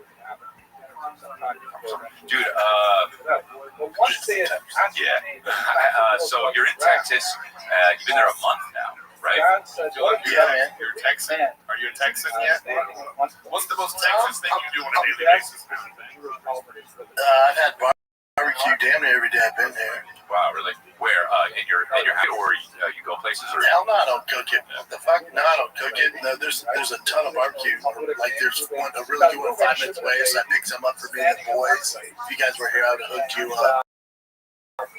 Over to Rogan's to get brown sugar or something like that. Like, hey, or yes, Joe. He's like 15 minutes away from me. We're both on the lake. He's on a different lake. He's on like the rich lake. That lake's cool. He's on the rich lake. Brian's on a small. Dude, speaking of, who's this guy that is Brian lives in Waco. he's always fighting with Schultz, and then he's like always saying shit about Rogan, some liberal guy. Oh God, man, I wouldn't. I don't know that. It just can't sound like, oh my God, what's his name? He's like a skinny guy. You know what? I'm gonna find it and send it to him. Sorry, but he's just some guy that's he's always going in with him and Schultz are always having some battle.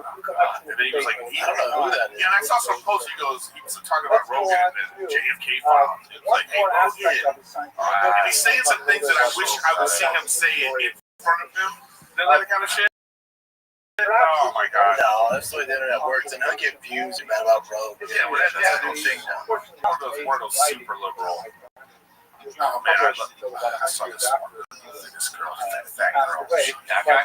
Yeah, that's him. Never heard of him. I actually haven't. I've never heard of that. I've never heard of Jack Schlossberg? No. Yeah, this guy. What does he do? He's just an influencer. They posted that on your birthday. They posted that on your birthday. Isn't that your birthday? No, Martin. Oh, that is my birthday. Thank you, Christopher. Dude, that guy looks like he's like Megamind. He has a big brain. So who is this guy though? What does he do? You don't know. He's just a guy with a podium. That's great. You can literally just be a guy with a podium right now. Yes, Yeah, he's probably in his living room, but he's got shorts on. but the thing is, I always, oh my God, I just don't know what funny jokes. People, this guy is the epitome of, typewriter. What is it? Typewriter warrior. Keyboard. You dumb fuck. How am I dumb fuck? were typewriters then. There were stores. There were Typewriter Bandit, am I right? I did a typewriter in. The only grandson of President John F. Kennedy. Oh, wait, this changes things. Motherfuckers relate to JFK. Let's hear him out here. Well, you know, I just had a big chop. But we're crashing a plane. it's too soon. Mine isn't too soon. His was. This dude might have something to say. Yeah, but he was going in. But you should look on his Instagram. I mean, look at my bottom picture right there. Hey, what about me? Hey, what about me? He looks like what's that, Ben Schwartz? Oh yeah. He also wrote Well, he's more JFK style. Yeah, version. Not that Just too many many or not. But also, this guy, if he has a problem, hey, bud, take it up with your fucking uncle, RFK. He's the one who also co-signed those conspiracies. The fuck, take it up with the family, you little schmuck. His Instagram post is like him saying this stuff, and I just think to myself, I don't think you should do that. I don't like anyone. I don't like a shit talk shit about somebody that can probably That's the internet, though. Yeah, but you're being so public about it. But he knows nothing's gonna happen to him. He's a fucking Kennedy, dude. Yeah, nothing bad ever happens to Kennedy. I get the assassination and the plane crashes. No, I get them saying, like, it's not like someone's gonna seek him out. You can't get to him. Oh, I see. Queen of England. Yeah, you say that, but then there's I wish you would have had other ones. bro, you're acting like I know the ones that happened, dude, and I know the four of them. There's four, okay? So don't talk to me like you know. Oh yeah. Yeah, but then I can't be like Chris did. Come afterwards. Here we go. Get that one out of the way. Yeah. Oh, because I hate it because you know it's dumb and it messes with the flow and you know it. Somebody does something, you want it to go, oops, not ding, it's stupid. No, I don't agree with that. That went off. Hey, it just says little baby rats at Airbnb owner showing everything behind after stay in Miami. And then he put that. Leah must be thinking, what am I doing? But once again, roasting Brendan Chop and me. But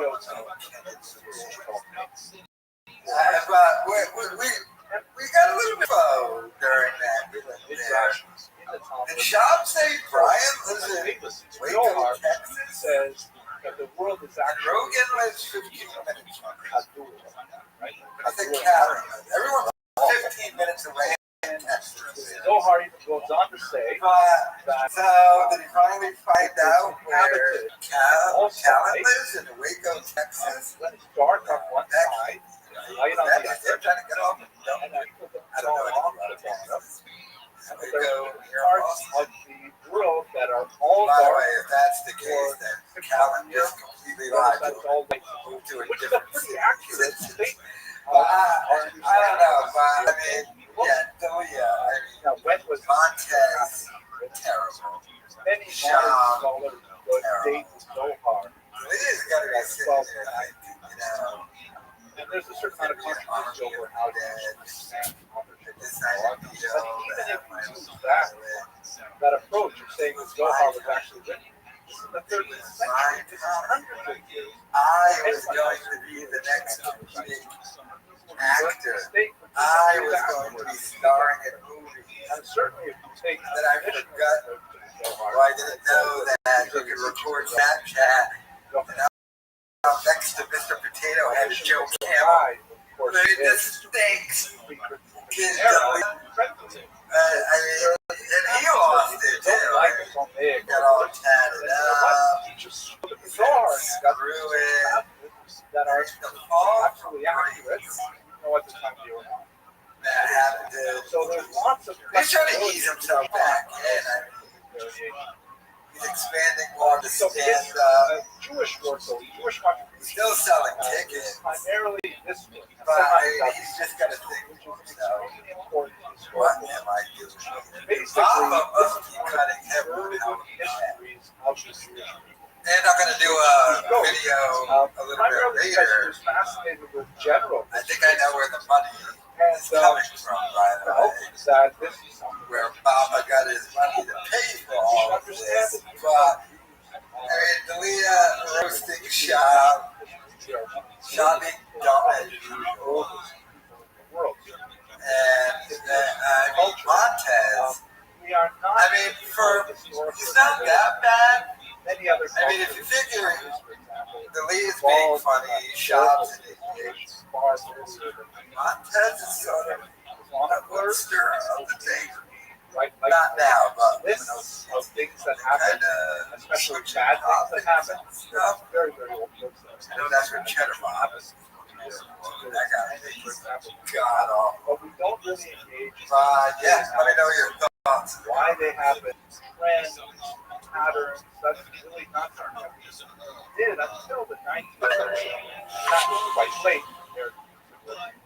So, just in time for summer. Title is a play on No, but I got the sleeves off. I know. Oh yeah. Well, no, I won't. But I have a hat that I didn't wear. That's camo. So when I really want to go incognito, but still no leg rips, we got it going on here. Chrisley.com. Dude, just in time for a hot summer. I dig it, dude. In camo. Hot summer. Can't go wrong with camo. No. Hey, you probably see a lot of camo out there, right? Not even fashionably, just because it's, you're in Texas. They wear camo out here just, it's a Texan tuxedo. Right, that's what I'm saying. Camo, no concession. Like out here, it's fashion. But in Texas, it's not fashion. It's a way of life. Right. It's a way of life. Brendan, how was the tryouts? How was Tiger made the team, dude.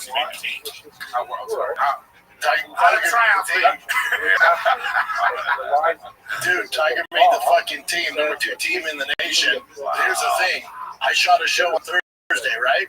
And Tiger tried out on Wednesday. It was a 3-day tryout, and they're like, some people know right away, and then others will let know the following week. So I didn't know. So Tiger tried out on Wednesday, balled out, and then Thursday I'm shooting a show, right? An hour-long MMA breakdown show. An hour. Chin, the cord came out, and we lost all the footage. All the footage. After an hour of fucking dropping hot fucking takes, dude. I come in here, work my ass off, dude. She goes, man, we're gonna have to do it again. I went, what? Oh my god. In my head, I'm like, I want to fire in Texas, even though he just moved here. We'll figure it out. Well, he would learn a lesson. Then I get a text. Congratulations, Tiger made the team. I went, Chinnicher, lucky day, buddy. Nothing can mess this up. I was gonna fire you, but you're rehired. Oh, wow. So that's good. So you're moved. Okay, well, you got that text at a good time, but also, wow, that's did Chin feel bad? Did he mope? I want to know. He didn't give a shit. He goes, dude. Chin goes, dude, my track record. Come on, one time in 10 years. I go, it's a big time. Yeah. And when did he say my track record right away, or did he wait? You got it. No, I simmered for about 5 minutes in anger, and then I was like, Chin, you serious right now, dude? He goes, I know, I'm sorry. Dude, are you kidding me? He goes, dude, my track record. See, that's too soon to say that. I'm pissed off. That is too soon to say that. Chin, give it an hour and a half, and then be like, yo, I really am sorry. I hope my track record speaks for itself. That would have been, I disagree. What? I disagree. He's been around too long, and he's like, yo, chill. Right? He's like, oh man, but that's what I'm saying. With my track record, you're gonna treat me like this? So you think it's okay for him to do that? Yeah. Right. I think Eric's spot on, and also Chin knows me well. I fly off the handles, and I'm like a Sour Patch Kid. I'm not like a Sour Patch Kid. I'm sorry, baby. Here's the real thing. You must have really thought you were on fire. What was the take that you were like, I'm never gonna? That was the take. What was the take? You get it. Honestly, Eric, honestly, all 60 minutes. It was a hot episode. And it was, for whatever reason, all 60 was fucking fire. Well, you know what? Fucking Liver King. You know what the worst part? John Jones. you know what the worst part is? It has nothing to do with how good that episode is. It has to do with, this is the real issue. Here we go. Doing it again, it's not even going to be. Oh yeah, doing it again is the thing. No, and then while you're doing it, passion's gone. No, but while Passion's gone. But while you're doing it again, you in your head, you're going like this. It's gone. It's gone. You just know I was missing points. I made earlier. I'm not that into it. I've already done it. I was like, yeah, and in the middle of it, you just can't. You said a tape. You didn't say the same. You just look over at Chin. Yeah. And you go, I don't even believe this take anymore. I believed it 2 hours ago when I was filming it. But yeah, so the fans were expecting hot lava, and they got lukewarm. But it's okay though. They'll understand, and they probably won't know the difference. Because sometimes I'm like, after congratulations, I'm like, that's the worst podcast I ever did. And sometimes my wife is like in the room and she's watching, and she's like, dude, that is not. So maybe it was good, maybe it's bad. You never know. You never know. Yeah, you can't listen to your wife though. You know what I'm saying? Like that's listening to a good. podcast. What do you call it? Well, he's in Texas. They don't. Women can't even vote in Texas. I think. How you doing out of the kitchen? Am I right? Okay, guys, I have an announcement. It's a podcast, not a warm up pie. Yeah, here we go. So, Yeah.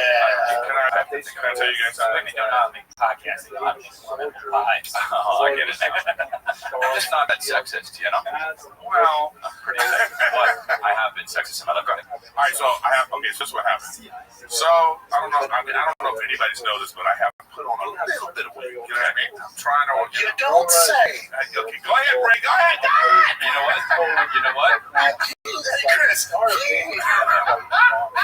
I feel like as if you were here. But even, I gotta be honest, I haven't looked at Eric since 2015. So Here we go. Anyway, I have no idea. anyways, so Chris D'Elia calling out Brendan Schaub for threatening to fire Chin first and foremost.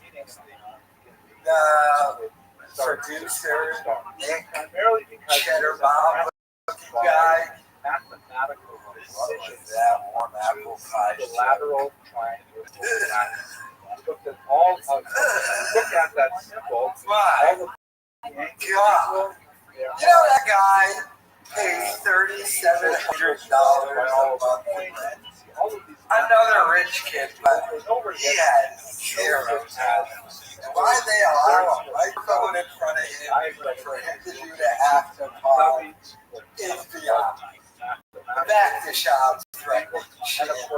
What mistake after 10 years, he was ready to get rid of executive. Because, you know, during that, wasn't a live stream, it was the episode with the On Fire.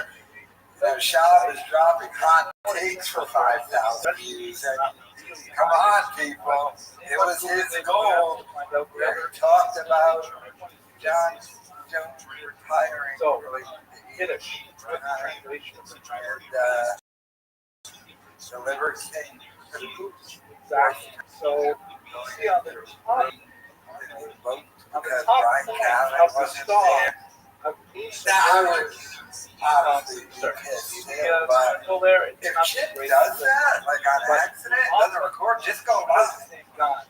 But Schaub's too afraid. By the way, And he's too afraid to look at those comments or anything. And so they shot that whole thing, and he had to redo it with Jesse. I bet you Chin was probably drunk. very drunk as well. Everybody knows, So this what was it, star Kratom pills or something he had? They made the video about that they found at the fighter to get subreddit. Their light Kratom or something. I don't know, but I understand in order to do a show shop. So that's basically a quick tour of the life and work of David Dan. Fascinating one. But Schaub's still talking about it. Schaub's still not happy about it, although, Tiger made the T-ball. So, he rehired Chin. He was never technically fired. Yeah, he's redacted. Truly sad. Truly pathetic. Truly a dumb person. I hope you enjoyed that lecture. I really had a great time. That was during Bob's only time in town. Wasn't there? So, Chin, Live audience. better watch it, especially after that scroll show podcast cringes video. Let me know your thoughts in the comments. I wanted to just take a moment to talk to you a little bit about a new thing that we're putting in place here. Since I've been here on the Mighty Happy J Campus College for about 6 months now, I've got a sense of the tremendous potential. It's messed up a little bit. Also, a sense of some of the challenges that we face. Comes back in around confidence. We have to offended that you asked that. Here's the other thing. Here's the other fucking large families. I'm tired because we ate a bunch of barbecue, and my little body can't handle that amount of salty, fatty meat. So I'm tired and I'm fussy. All right, there, I said it. And you didn't bring his hat today, which you thought he was going to enjoy, but then he regretted it afterwards. Just getting fussy about his head being freezing. Because it's hot in the studio, and then shoots 70 degrees, and I'm running around like a fucking idiot, and my hair gets all frizzy, and my hair gets to my face, and then I eat a bunch of barbecue, and then I get sleepy, and I gotta make sure the wide is wide enough, it's wider than the Zoom. Guess what? Yeah. I'll do this in solidarity case. I'll take my hat off. Okay, that's what I do. I know. I don't know if that helps. Thanks, man. Yeah, I guess things are turning around. Maybe this will cheer you up too. Okay. It's Mark's birthday tomorrow. I know that. My goodness. It'll make it feel like camera.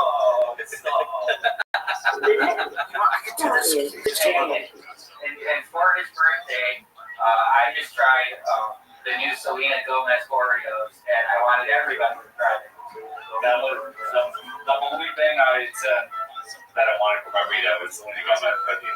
So It's a flavor of the cookie. Does it taste like your skin? Like what's see, that was part of the game. You guys are gonna get. That's why I'm gonna eat shit in case you can check out your shares right now. Oh my god! That'd be fucking sick if I pulled that off. I just thought of it. I'm gonna do that to him. Next time Casey's in get somebody. You just like coordinate with Brendan. Yeah, That's not gonna happen. Don't coordinate with Brendan. It's not gonna happen. It will. No, I'm just gonna fly down. You just told me earlier that's actually right. But I just didn't hear it before. Right. So, but now I heard it twice. What are you guys going to eat tonight? That's the question of the hour, Cat. We're in this sticky situation where like we wanted to get dinner excited for it, and then Brendan brought the barbecue, so we gotta eat the barbecue. The barbecue is like still in our stomachs, like freaking like running around, mushing itself around. I kind of wanted like a little bit of an emptiness, to get it. Well, what we'll do, here's what I think. Feel free to, Take laxatives and get a not a colonoscopy, colonic. No, I was just gonna say, look, it's 4 o'clock here. If we, after we get home and we drink a bunch, we could do a late dinner. We'll just push back dinner. Guys. Shut up. Listen to me for a second. You're gonna get some soup. You're gonna like it. You're gonna get some Fuck soup. you. You know what's funny? Soup sounds great to me, but I know. Jen, I know you'd be down. I'm a soup guy. I knew Case would be. I'm not drinking something for dinner. Like, what the fuck? Yeah, but there's stuff in it, and then you get it. I'm a big flex. You don't like New England clam chowder, bro? No, that's not. We're not talking. That's what they call East. That's Coast, but that's a chowder. That's different. It's not soup. Well, it's a larger category, yeah, but we're talking like maybe like a little broth kind of deal, like a little pho or something. Breaking news, guys. Breaking news. My Nashville hot chicken was coming from a place called Party Fowl, but fowl. I can't do it. I can't. It's my job to watch podcasts, comment on it. This is the worst thing that has ever been uploaded.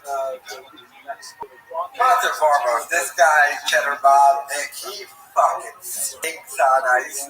Is he autistic? I don't think he's autistic, because usually with autism, like, autistic people are mentally challenged, but they look normal. He looks fucking retarded. And I think he is retarded. So, yeah, there's that. They had audio problems, and they said they fixed it, but they really only fixed it in LA, and I guess shit still messed up. The Texas end of it. Now I know how, like, this Nick dude makes his money. He still works for CO Mom. Because I was thinking, how the hell is this guy making a living with this? I know Shop is paying him. Turns out CO Mom is still paying him. So that's how this guy is making his money. This was, I don't know, why upload this? They need to take this down if they ever want to get a job on camera or be part of a podcast. Take down this episode, because all this can do is lose any chance of that happening. They all suck. They're not interesting. They're not funny. They're memorable. I would literally rather listen to anybody else have a conversation. I'd rather listen to little old ladies talk than these dummies. Wow. That was so bad, I don't even know what the hell this video is about. Oh, wait, hold on. They were complaining about Sean there. Or focus Kyle back to mission. Guys bombed so hard they took me out of my zone. My God. So, apparently, Sean was making these guys shoot a bunch of stuff, work a bunch of hours, force feeding them barbecue. They don't want to eat Shab's barbecue. They don't want to hang out with him. But Shab is forcing them to. Shab doesn't have any friends. His talent won't hang out with him. So he's forcing these poor bastards, bringing in barbecue. His wife posted on Instagram, I've had 3 out of 4 days. Or 3 times a week. And I think she posted pictures of pulled pork because she has no idea what brisket even looks like. But if you move to Texas, that doesn't mean you have to do the Texas stereotype every goddamn day. If I moved to Mexico, I would eat tacos every day. But Sean, no, we're getting cowboy hats. We really love it. I really love Texas. My career's totally not over. I totally didn't make the wrong decision. No, I love it here in Texas. I got no friends. I'm forcing my alcoholic producer to barbecue and hang at my house. Aside from that, everything is going great. The black guy, I would say the black guy on this After Hours podcast might be worse than Cheddar Bob, but he's not. Only for the fact of the black guy barely. So I think, here's the thing with the black guy. I think the black guy knows. So he smartly shuts up and hardly ever chimes in. Cheddar Bob over here, freaking MC Bob, always battling, saying nothing. He's terrible. Nobody likes him. His girlfriend cheats on him like that. Sucks. I don't even know why they uploaded it with audio.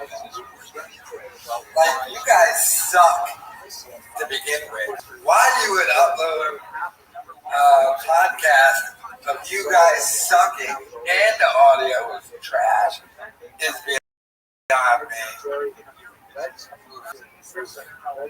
was a hard listen. And I know a bunch of you in the comments are going to go, Kyle, why would you make us listen to that? Because I suffer from my soup. How can I expect anything less from myself? Whatever. Let me know your thoughts in the comments.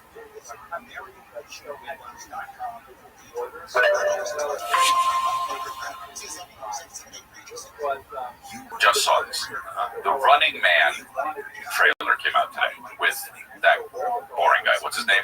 I heard he's the nicest guy, but of course he's The Running Man again? Yeah, but no, Edgar Wright's great, and Glenn Powell's great. But Glenn Powell's in it. Glenn Powell's he's Melvin Toast. You know what I mean? He's Arnold's Running Man? yeah, but now it's Glenn Powell. Maybe This is the third one. Whatever it is. like a funny, cute guy now, right? He's definitely good looking. Yeah. I mean That guy? Yeah. but no, this is an action movie. So it's not fun. He's not good looking. No, he is a good looking dude. Maybe not there, but he's good looking. Not there. That's not. He's charming and shit. Yeah. That's his thing. Yeah. So anyway, This is like in Chris's lane. This is like Chris. Oh, Chris likes basic looking girls and guys. Got it. I said he's Melvin Toast. The guy's regular, but he's handsome enough to be a movie star. It's like That's a great picture. Tom Cruise. There you go. He's good looking enough. He's nobody's gonna be like, ew. This is what a movie star. That's what a movie star. I look at him, I go, that's a guy. He's symmetrical as fuck. He's symmetrical, and His eyes are too close together. all right, bro. Look, Nick, you can Photoshop him wider. Look, here's the thing. Nick, no. What no.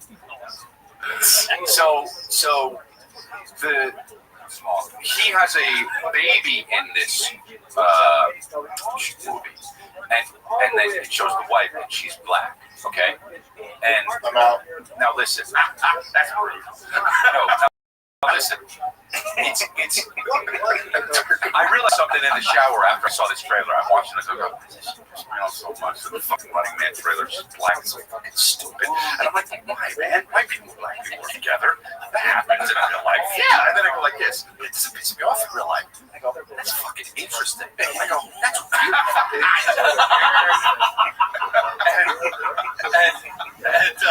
and I go, what? This is what? You'd suck yourself off. This is what?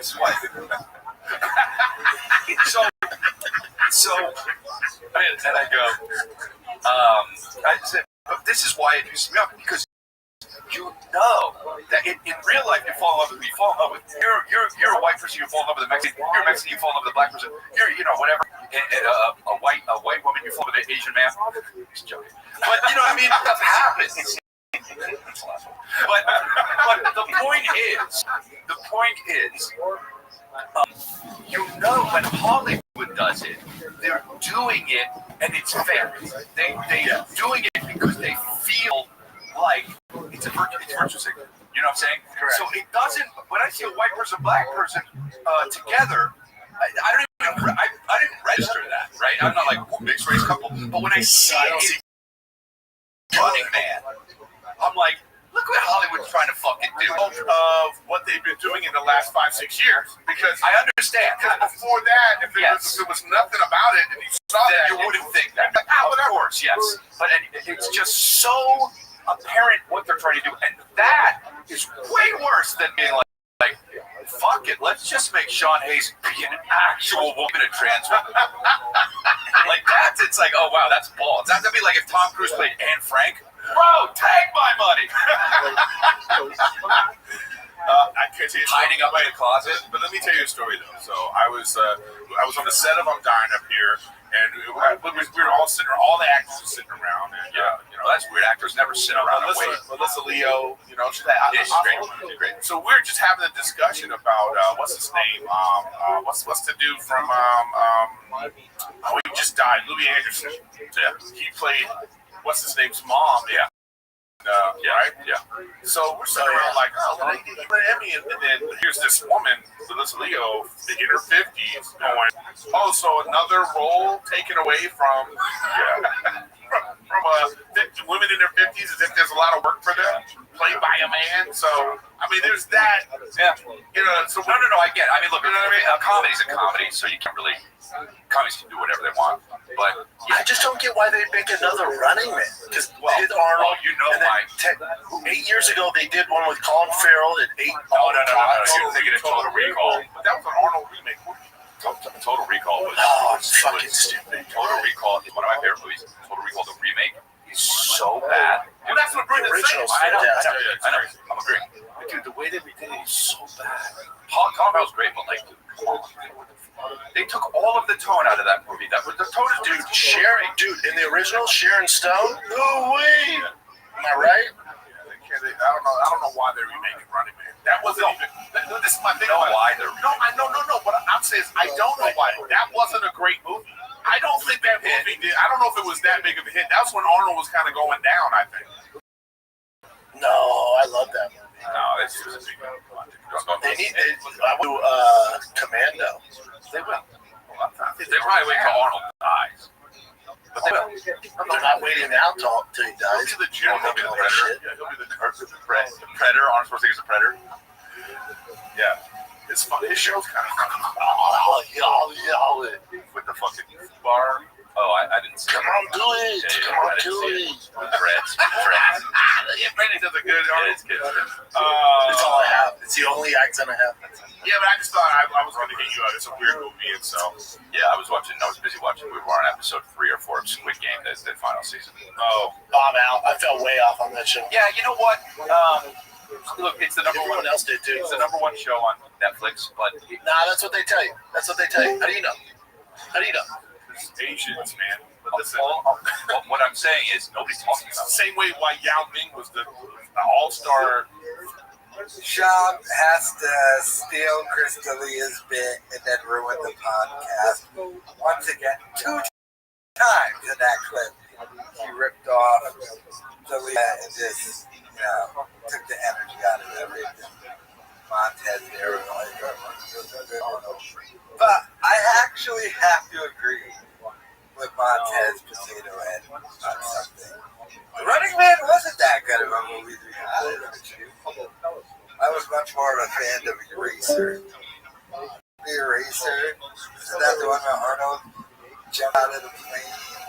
And did Top Gun Maverick rip off that line when Arnold landed in the junkyard? I was like, where am I? And it was like Earth. Eraser was way better than Running Man. But Shaw, as usual, stealing just. I remember when Theo first blew up, and then Shaw just copied Theo Von's hairstyle. And now he's on the podcast with D'Elia just stealing his bits right after D'Elia does it. And he's still zooming in, which is annoying. It's like, dude, Callan doesn't even want to do the podcast. Go back to LA and do the podcast with the people who seem to show up every day. And unlike Callan, I'm pretty sure Montez and D'Elia actually have way more tour dates. So they're actually traveling and doing stand-up. They can still make it if they do the podcast. Callan keeps blowing you off. He's got his feet up. He's not interested. You took your entire family to Texas just to follow him. Sean just always doing the wrong thing, making the wrong decision. This man is kryptonite. The success and talent. Truly is sad, truly is pathetic. And he just keeps ruining everyone else's bits in the golden hour. But let me know your thoughts in the comments. But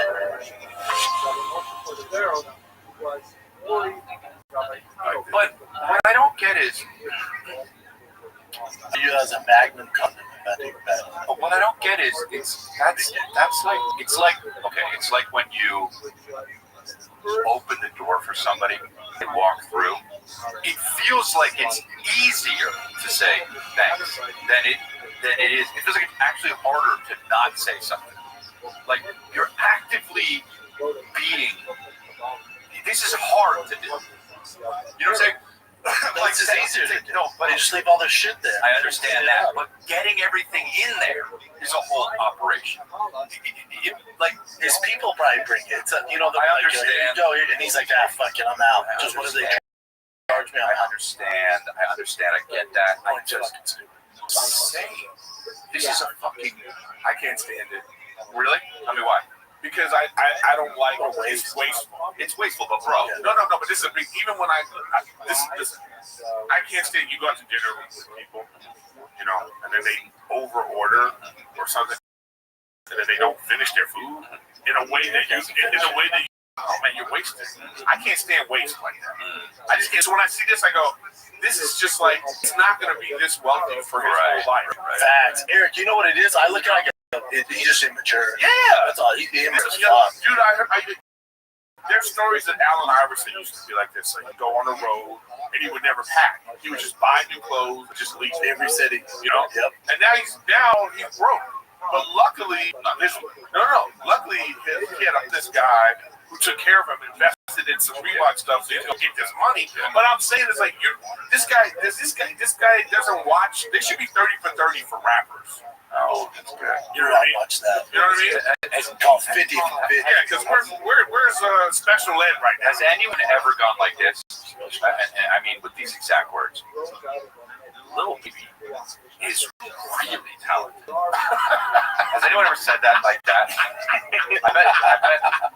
Probably not. Dude, I'm just saying. You say like, yo, he lit, he fire. Oh, he's fucking killing it. But has anyone? Nobody said that. You know, because I'm old, right? I think that not even just that. Forget being old. Being a comic. When you're a comic and you grow up poor or whatever, unless you're like, you know, from a rich family like you. Dude, we got money when I was in my teens. No, I was teasing. But what I'm saying is, a better example. But what I'm saying is, you learn how to be frugal because you understand how hard this process is and the value of money. That guy does not value money. He doesn't understand money. Like he's a kind of like well, he got famous when he was a baby, a very low baby, to be honest. If you give somebody, like if you ask somebody, $1 million, I don't think he didn't grow up rich. I think he just feels entitled now. Like he's probably from the hood, came up with nothing. That's my whole point. He just has all this shit, and he's just like taking it for granted. He's just immature as fuck. That's my whole point. I don't think people understand the value, like what it costs to live, what it costs, and then the future. Like you know what I mean? People go broke easy, like $1 million. Yeah, that's not a lot of money. Like not nowadays. I'm just being 100. I mean, you can live off it. Depending on your lifestyle. I used to like Peoria. Yeah, no, even still. But here's what people. What happens to people in North Hollywood? You know what happens to people? Like it's like what's your rent, Nick? What's your rent, Kevin? 37. All right, so you're 3,700. If you were given $1 million, would you move? Yeah. Okay, then you're fucked. And that's the thing. That's what happens to people. So what I'm saying, if I gave you $1 million and you stayed at that 3,700, you'd be living fat. Yeah, you'd be dying in that place. But what happens is, I know. But what happens is, I still don't know. Are you gonna get a better car? You're probably gonna get a better car, bro. You know, you're gonna be like, think about your wife, your girl. Does she want to go to the good Pilates now? Yeah. Oh, I love that. That BBL. Yeah, what I'm saying is, this is what happens. Your lifestyle changes, and this lifestyle creep. And this lifestyle, also known as lifestyle inflation, is a phenomenon where your spending increases, your income rises. Facts. Yeah. It's gradual and often unconscious. Tendency to spend more on non-essential items, experiences like cool cars and trucks. What the mirror when we're there, dude. Hey, sweetie, we got that lifestyle creep. Lifestyle creep, BLC. Good name for the episode. Lifestyle. Yeah. That's why I'm at good Pilates. No, but you get a better car, you get a better place. Yeah. You start eating it. You're going to Nobu 3 times a week. I mean, it just happens. What I'm saying is, what this guy's doing is 10 times beyond that. He's the lifestyle jump. Yeah. He ain't creeping. Lifestyle jumping. Yeah, and that's bro. How much you think that Airbnb, that $14 million Airbnb for 30 days? Lifestyle jumping. Yeah, you need to that next we need to trademark that. Lifestyle jumping. Yeah. Dude, I can lifestyle jumping. Let's go Fred. Which let's look at Fred.com camo out there on chrisley.com. We should make some homie hop lifestyle shop. We should make some merch lifestyle shop. That's going and then on the picture it's like you're in a shack, then you jump and there's a mansion. That guy, you're in the tub like Tupac with the gold chains all around him. You know that picture? I love that fucking picture, dude. I gotta get like that. I don't tub though. I'm tall. I'm tall for the water. I'd be lanky outside the tub. But Is Tupac in there with another dude? Because gay as fuck, right? We've been over this. Don't look at me with that. That's your guy. Did I look at you with the? I didn't look at you with the guy. Here's how you know that it's bullshit. Is Brendan said it's well documented. Yeah. Anytime he says that. Okay, Nick, look out. Hey, stop document creeping. No, Tupac was raised by his mother, dude. He didn't have a father in his life. You never seen that part where he's like he's using his hands and stuff? There is no credible evidence besides Brendan Schaub that the rumor speculation about his sexual girl. Am I right? Surfaced his youth. I love how Dalia, that when he's called out for being a kid, what was his excuse there? We didn't get money till I was in my team. Yeah, whatever, but yeah, sure. But this goes into the whole Rogan sphere. I think I've noticed it. I think it's just the Rogan sphere. I think it's like mainly just the LA comics, but some New York comics as well. They're all just a bunch of rich kids. Now, if you think about it, though, if you know the philosophy that is put out there by many comics of, what's it take 10 years to get good and start making money at stand-up comedy? Who has 10 years to waste not making money doing something other than a rich kid? It's easy to spend all that time doing comedy when mommy and daddy are paying rent. I'll just say it like that. But, Cheddar Bob is paying $3,700 a month for rent. Another rich kid. Schaub's rich kid. Schaub's dad sold the CEO of an internet company that was sold off in the 80s for hundreds of millions of dollars. Talent. Schaub brought up talent. Did he say his dad was the FBI? I think it was the CFR. Because it's really the NWO, right?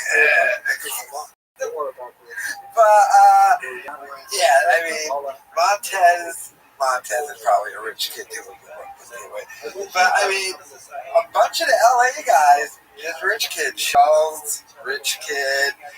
Whitney Cummings, rich kid.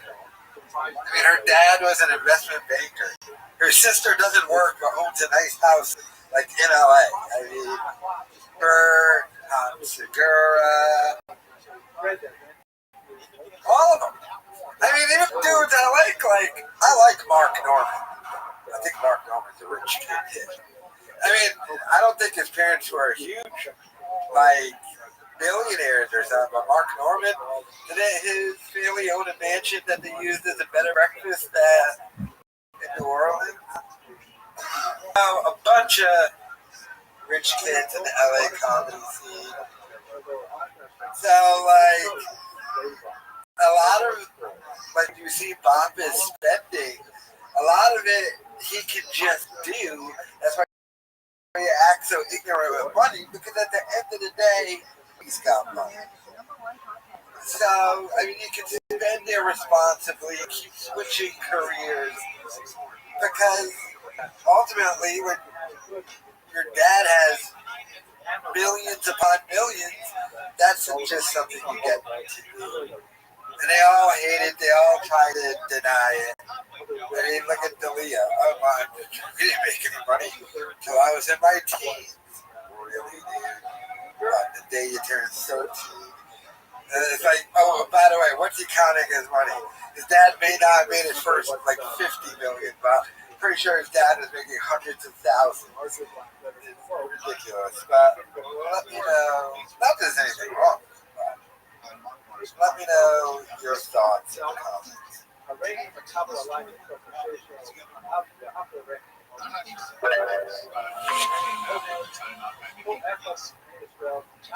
He's a real deal. We got one. But the issue is everyone's like, oh, he's an ex-Connor. There will never be another Connor. Drop all that. There'll never be another Ronda. He's his own thing. His 3-fight run is better than anybody's ever to do it. He's a classic. He's a very classy man. But check out these analytics this is from ESPN MMA. So remember the knockout with Max Holloway and Justin Gaethje, which is pretty much the best knockout I've ever seen in my life. Look at this analytics. Bullshit. I'm calling it bullshit. Yeah, you never know. You're telling me Max Holloway knocking out Justin Gaethje got 9 million views in 12 months, and Topir did 11 million in 1 day? Bullshit. Fuck no. That Max Holloway Justin Gaethje knockout is the greatest thing I've ever seen. That was so much more viral. I'm also skeptical about this. And by the way, Casey has called me out on this too. He's like, I'm the most. He thinks I'm the most skeptical person in the world. Superior has more international. But I also think they can. People in the higher ups can do this. You know, they can.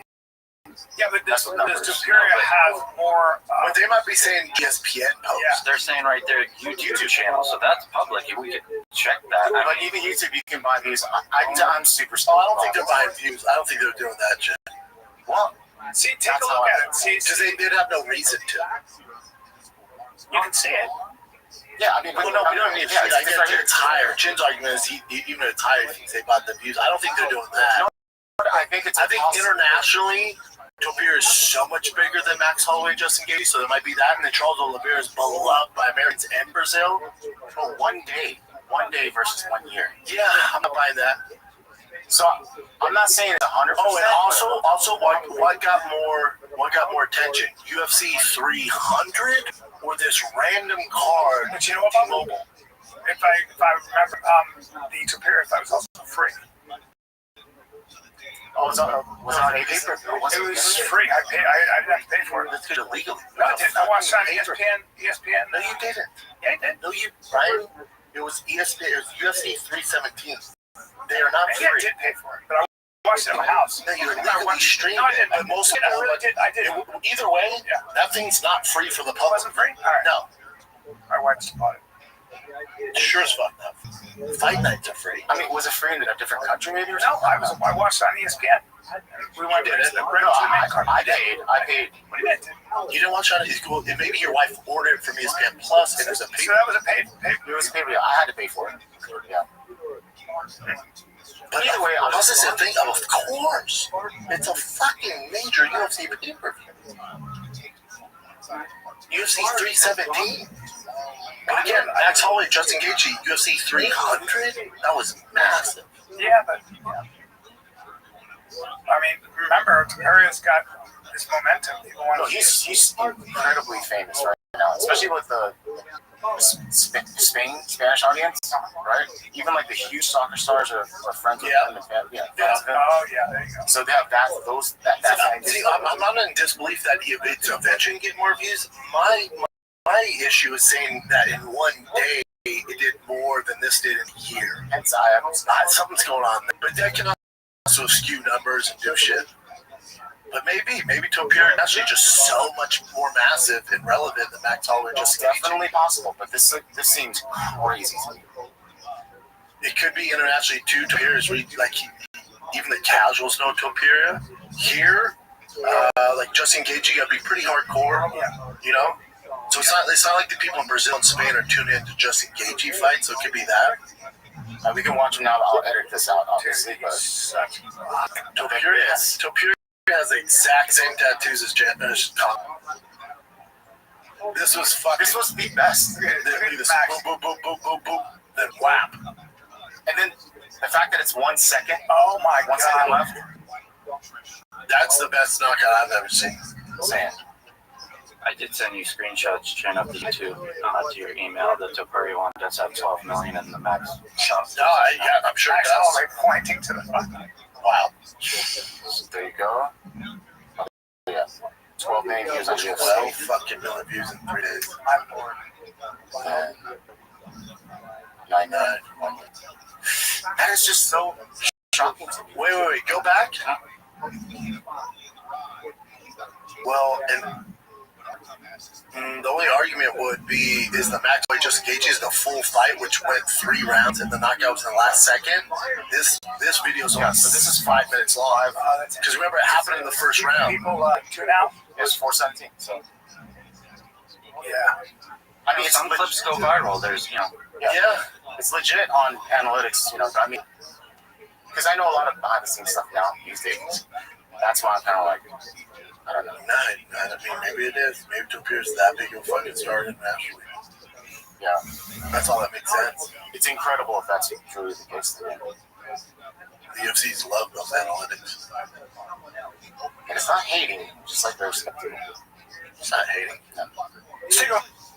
Sean yelling at Callan. Callan is like completely checked out of the podcast.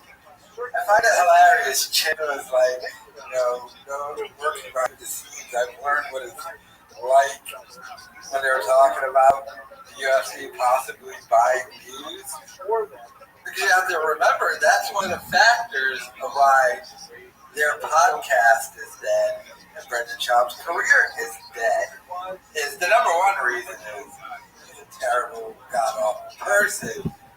But another reason is he bought a bunch of fake views, especially for that Gringo Poppy special, and that messed him up in the algorithm.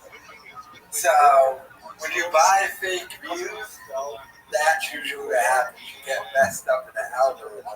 So that's one reason as to why his podcast is dead. But not the main reason. The audacity to talk about someone else buying views. Ridiculous. But the fact that, he got all extra mad at Callan out of nowhere, Callan's just like,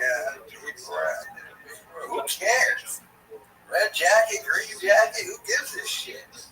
Callan's just so checked out now. He's just like, how much time do I get to miss, but I still get to collect my $20,000 a month for sitting here with this idiot? Why did he follow me to Texas? Callan's probably like, he didn't follow Theo. Why did he follow me? I'm just trying to go to Texas and perform at the Comedy Mothership. This Alf-looking Joe Camel ass followed me down. That's really sad, Callan's even been dropping more and more content on his own YouTube channel. None of it's really that good. But the fact that he's putting in way more effort on his end, not just with stand-up, but dropping his own content, he's checked out of this podcast completely. Callan is pretty much his devil. But let me thoughts.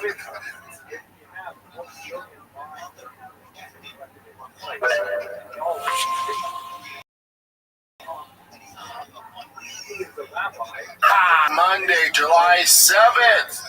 It is a beautiful July 7th. It's Big J Shop's B-Day. It is? Yeah, it is, dude. How old is he? 44. 2 years older than me. 44. Wow. We're Irish twins. 8 months apart.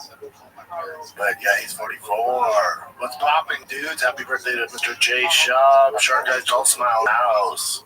He's the best. He's the best. It finally stopped raining here in Austin. Dude, that was crazy. Never, never seen anything like it. I've been in some rainstorms in Denver. I was in one really bad when I was touring in Baltimore. I've never seen anything like the rain we've got for 4 or 5 days there, ever. And obviously there was the flooding. Just tragic. Tragic at that Mystic bunker right there on the river. My first reaction was, I was like, what? Like, get them out of there.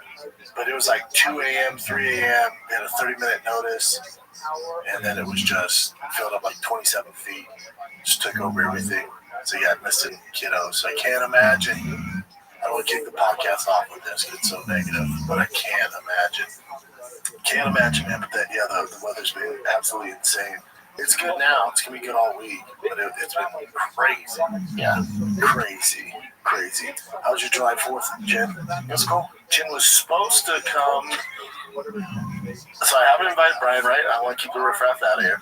Jen was supposed to come to the block party that my neighborhood had, and then text me the day before and was like, "Hey, can I bring me?" I feel so bad. Can I bring me and 5 friends? I was like, "No, dude, no, dude.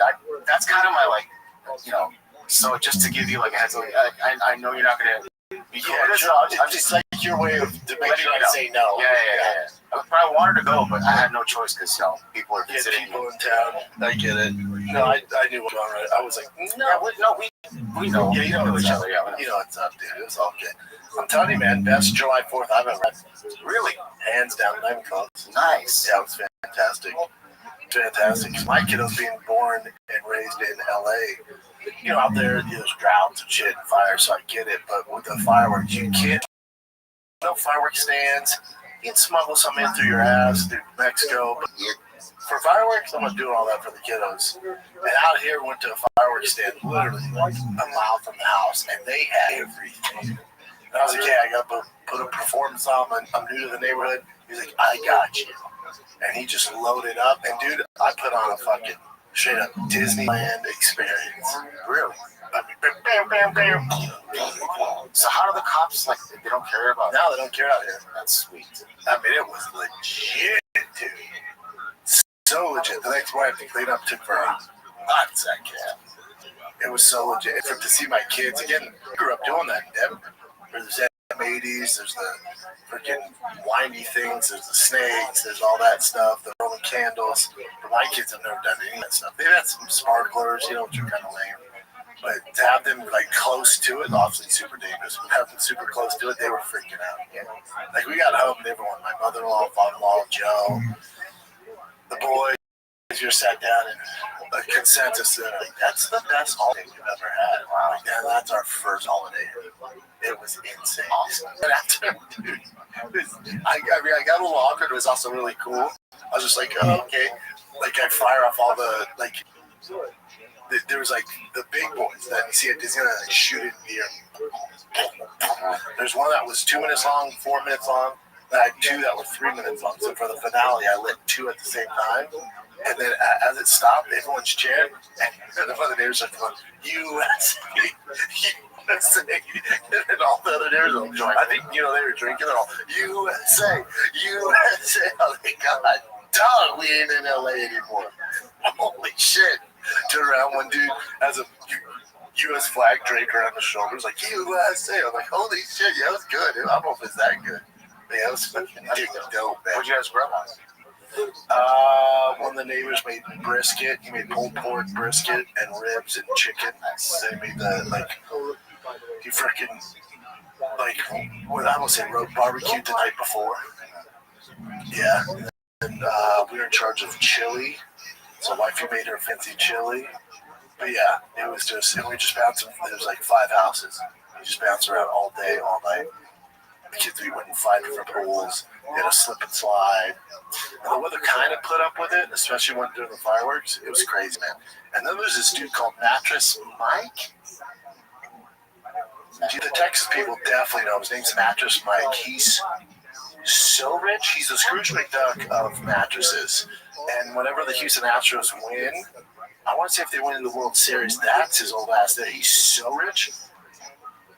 Mattress Mike lost 13 million bets after Astros series loss. Yeah, but he gives out mattresses when they win. I think the World Series or maybe it's the playoffs. But anybody that bought a mattress, he refunds them if they win. Holy, he does it every year. I could totally use that. Yeah, right? Yeah, you just bought a mattress. So you should have went to Mattress Mattress Mac. So this dude, his house is not far from it. And on the lake, it's right across from us, but he puts on like a straight up Disneyland fireworks show. Scrooge McDuck style. Not my shit. He hires like professionals in his timing, and it was wild. But Mattress Mac around this Lake Travis area is a straight legend. I hate the Astros, so hopefully he doesn't find that out. And then my Dodgers, but whatever, swept them, not a big deal. We'll be an 18 to, I think, 1. That's cool. They're hot right now, it's whatever. Our pitching's hurt. We'll see what's up when Ohtani's pitching in the playoffs. We'll see. All right. Wait a minute. So Chin ditched Shab, and he ditched that 4th of July party and just didn't go. What a loser! Nobody likes Shab. Everyone hates him. Nobody wants to hang out with this loser. So, if you remember, Shab pretty much was forcing Chin to go to his 4th of July party. Chin, when he first moved to Texas, was supposed to go hang out with Shab. Didn't, blew him off. And then on the show, Shab was like, "You want to come to my 4th of July party?" And Chin first was like, "I gotta fly home. I gotta go see family. My brother left his oven on. I gotta go turn it off." And then Shab was like, "No, you know." So Chin was like, "All right, I'll come to your 4th of July party." Then the day before he called, he goes, "I got like 20 people came to visit me. I don't know. I can't go, Papa." And to just see how sad Shab was. What a loser. Not one real friend that he had. He's just moved from LA to Austin. He's got no buddies, and his staff that he pays like nothing to. You can't force them to hang out with him. Calvin wants nothing to do with him. Right? I bet you he hasn't seen Rogan once since he moved down there. This is a sad state of affairs for Papa here. It's closing in all around him. This man is in a sad state, begging 50-year-old drunk Asian men to come hang out with him, and he was there like, kind of good. Don't want to hang out with you. I'm kind of a loser. Want your bad luck rubbing off on the job. But wow, Chin really did end up ditching him and not going to that party. Of course he did. Did Chin want to go to your stupid party?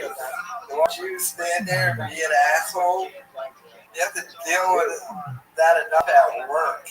You can't do that. You're trying to have him hang out with you in his off time? That dude's like, "Yeah, I'm kind of all set with that. Job, you're a loser." But let me know your thoughts in the comments. But yeah, this one is too funny.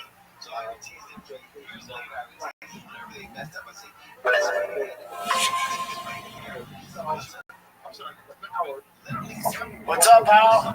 Not much, buddy. I am back from Brea. Shout out to Brea. Shout out to...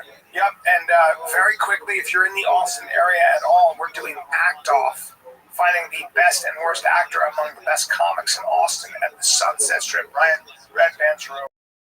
Come out this Wednesday. What are they doing? They're going to act? Yeah, improv? To do, yeah, like improv, prompt. And you guys are just looking for people to fill in for you? Yeah, that'd be great. And that'd be cool. How was your 4th, pal?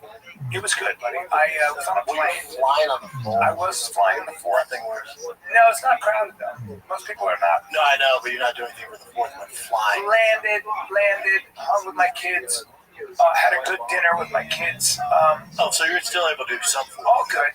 And then fireworks are fireworks, and I don't LA the shit, but it's all good. Did you have good fireworks? I had the best 4th of July memory. What? Yeah. Let's. Okay. Now hold on. They did. I love this because I buzzed your house, in a helicopter. I know. I was in there. And your house is looking good. Yeah. Very much enjoyed your house from the. I saw from the bird's eye. It's looking. It's the kind of house where people go like this. They go, "One day when I succeed, that's the house I want." Yeah. So congratulations on that. Sir. Thank you. Like it very much. I did a block party for July 4th, buddy. It's like we're in Pleasantville. I'm waiting for the foot to drop. Like, what's going on here? And so it was raining, so I figured we couldn't get fireworks, and the rain stopped. And one of the neighbors was like, "Man, you want to get some fireworks?" I'm like, "Yeah, let's go up there." We go up there. They have everything.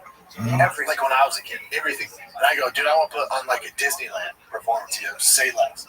They bring out like 6 of these huge, one was called like the Trumper, just all these huge fireworks. I got M80s for the kiddos. M80s. I got all the stuff I had as a kid. We got to be careful with those. Oh, yeah, for sure. Dude, I put on a show. put on a show for the neighborhood. For the neighborhood. But and I was telling Jim this. So I lied him for Team Bossy because they're from LA. We can't have fireworks. So, but they've never been around it like I was as a kid. They're freaking out, dude. The last one I did like a big hurrah where it's 3 minute big fireworks, so 6 minutes total. Disneyland's going right above us. Team Bossy freak out. It ends, then we'll start stopping, and then the neighbor said a little bit to drink. One guy, I was like, oh man. One guy's just going, USA. And the other members are like, USA. And the kids are like, USA.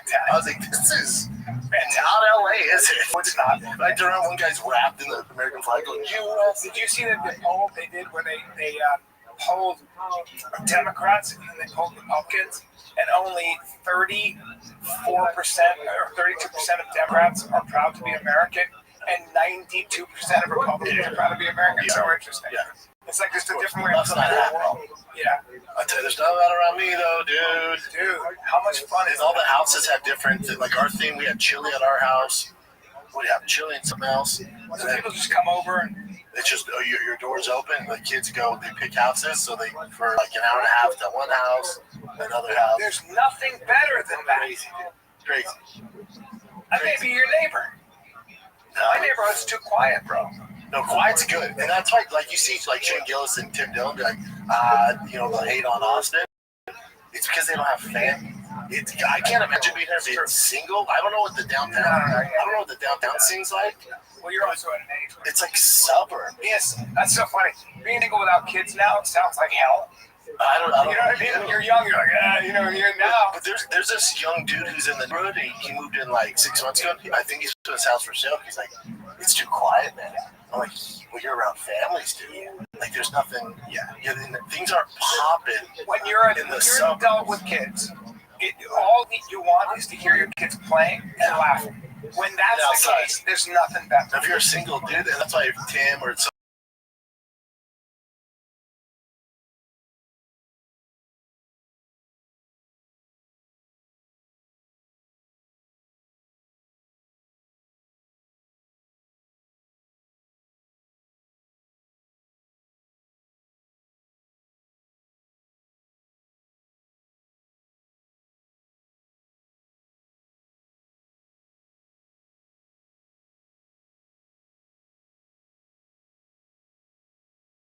Oh, 4, 3.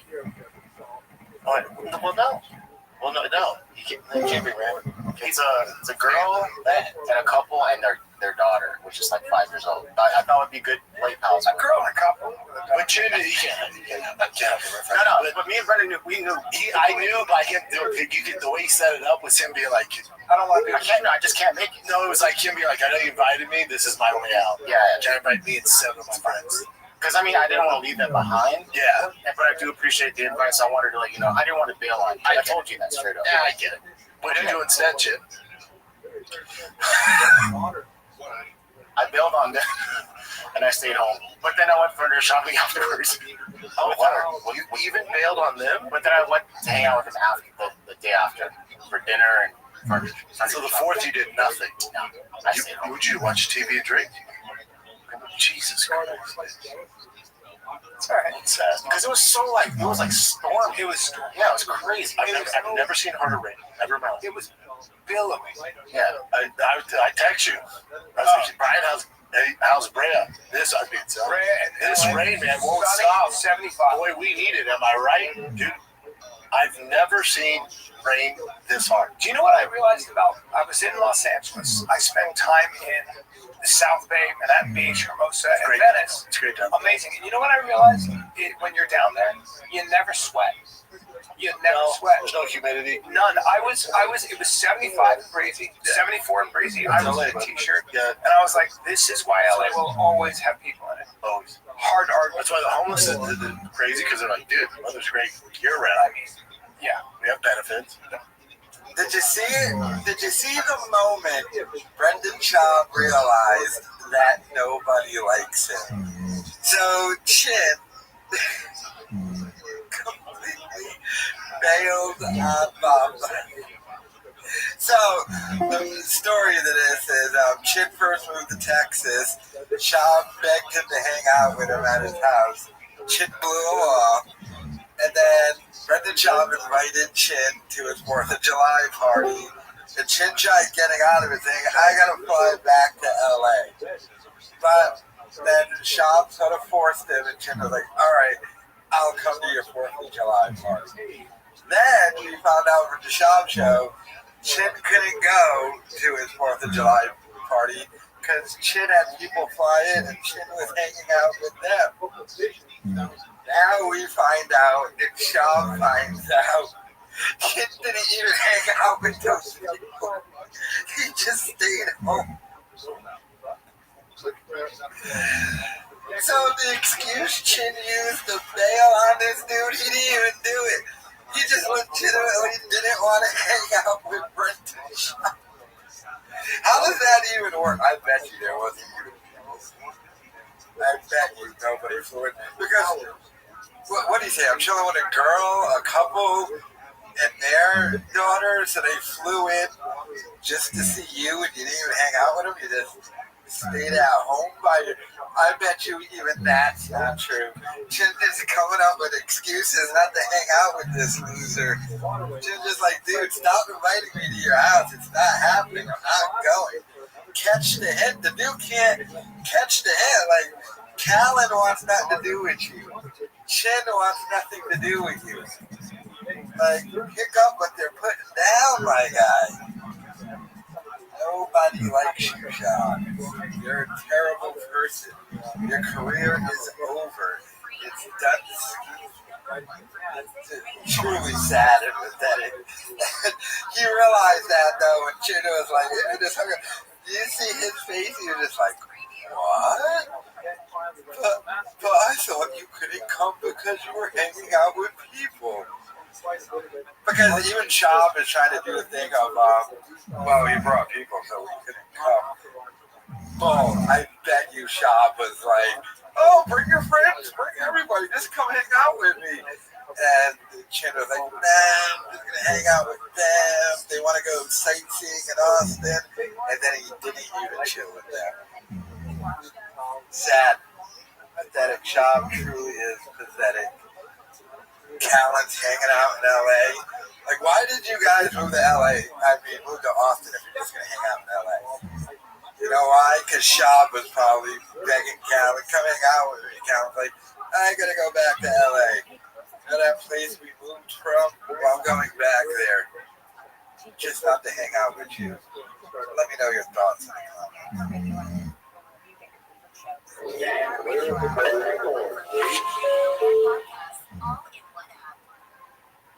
Came in, you were, your truck got stained with a sticker. You could think of nothing else, so you had a guy in here who's an expert in wraps, and not giving it away. I heard what it's going to cost to just put on a white ribbon. Because I'll take it. And I was like, that's nice, man. But at the same time, I'll take care of and that is that we must rely almost exclusively on internal Jewish sources to analyze the extra money you said. Yeah, I go to present my truck a series of challenges. You know, even basic things such as what was Rabbi Rothschild's actual name, who were his intellectual forebears, things like that, can present challenges, and many people in the classic Hollywood university world like anytime I sell. I remember we have a business manager at Hollywood, right? And they would say, so we're going to charge you 6%, all good, of your salary. Like, what? And then you like look at it and you're like, hey, like you're making real money. A lot of money. You know, 60 grand, 100 grand, whatever. Just on the other hand, accountants and call you, hey, this is expensive. They go like this. They go, yeah, but guess what? You're actually saving. You're not spending it because they write it off. It's a write-off. You're like, but I'm still out. Still out. Well, everybody does that. Everybody's like, save me money. Not my guys. His generation. Yeah, I got a great. Consider that there are tens of thousands of people who are cited on the top 3, it's kind of like in the top 10 LinkedIn, which of course I just bought a Mac mattress. I don't know how much have you paid for your mattresses. Try to. I don't know. We buy. You don't spend too much because we'll get. My wife got some mattresses that weren't that expensive. Casper and those kind of mattresses, and what else? $1,000 for like a Tops. We spent $3,300. Yeah. Is it one of those ones that move and shit? No, but apparently there's like a cooling that happens there. You know, They get you. They get you with all that horseshit.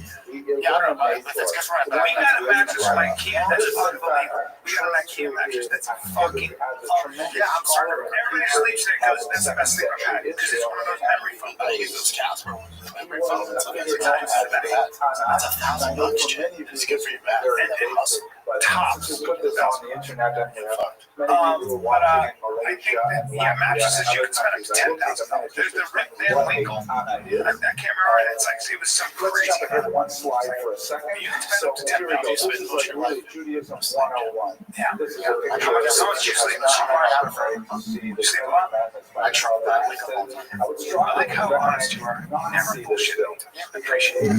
You wake up, you don't say, well, You go to bed at what time? It's such a I try to go by 10.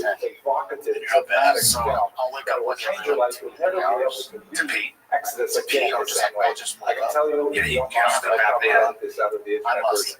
But I grew up in a Yeah, very we small need to, town in Northern Ontario. If anything, I should be able to breathe better. I was the only Do Jewish you think child you'll in town. take your health seriously or are you going to die? It's 10 o'clock. I'm going to take my And, health seriously. 1 year, So when I'm I going to was waste a about 8 while. years old, It's not ways. We're talking about They can help you practicing some self-restriction. Just alcohol. It was Waste a while when they found Exercise, alcohol. No, if they take me and I'll quit. Waste a while. And ever since then, I have identified strongly with Charlton Heston. That's like my friend said, he had so much energy. I was like, well, for why I don't smoke, for you to quit smoking? He goes, no. I was like, well, then,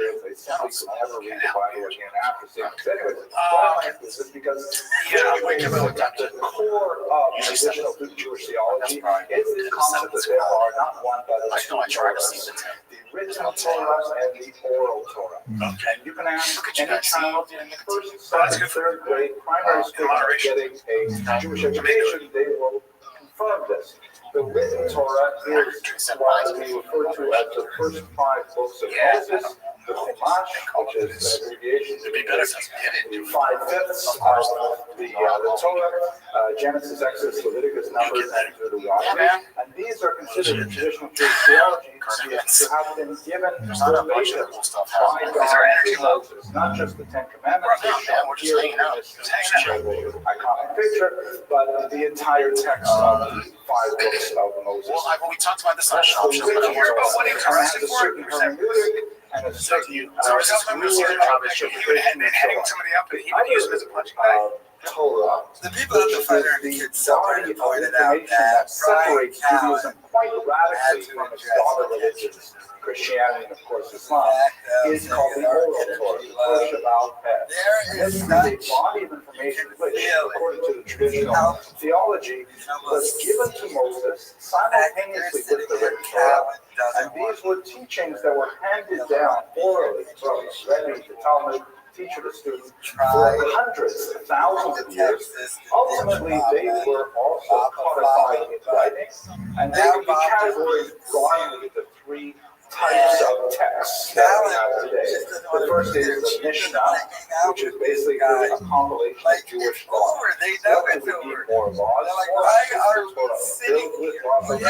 That's not entirely the case, because the Torah, the written Torah, only records the law in very skeletal, often fragmentary form. You need to have an elucidation to clarify what exactly the Torah is saying. I'll give you one simple example. On the holiday of Sukkot, the practice is that Jews come to temple, come to synagogue with 4 species of fruit. I hope I'm not, speaking too low. They all look highly intelligent, very slightly bored with this point, so I'll speak very fast. But it says you should bring, the palm frond and the myrtle and the willow and a nice fruit. Technically, the fruit of a nice tree, a tzaddah. So me, I have to like pineapples.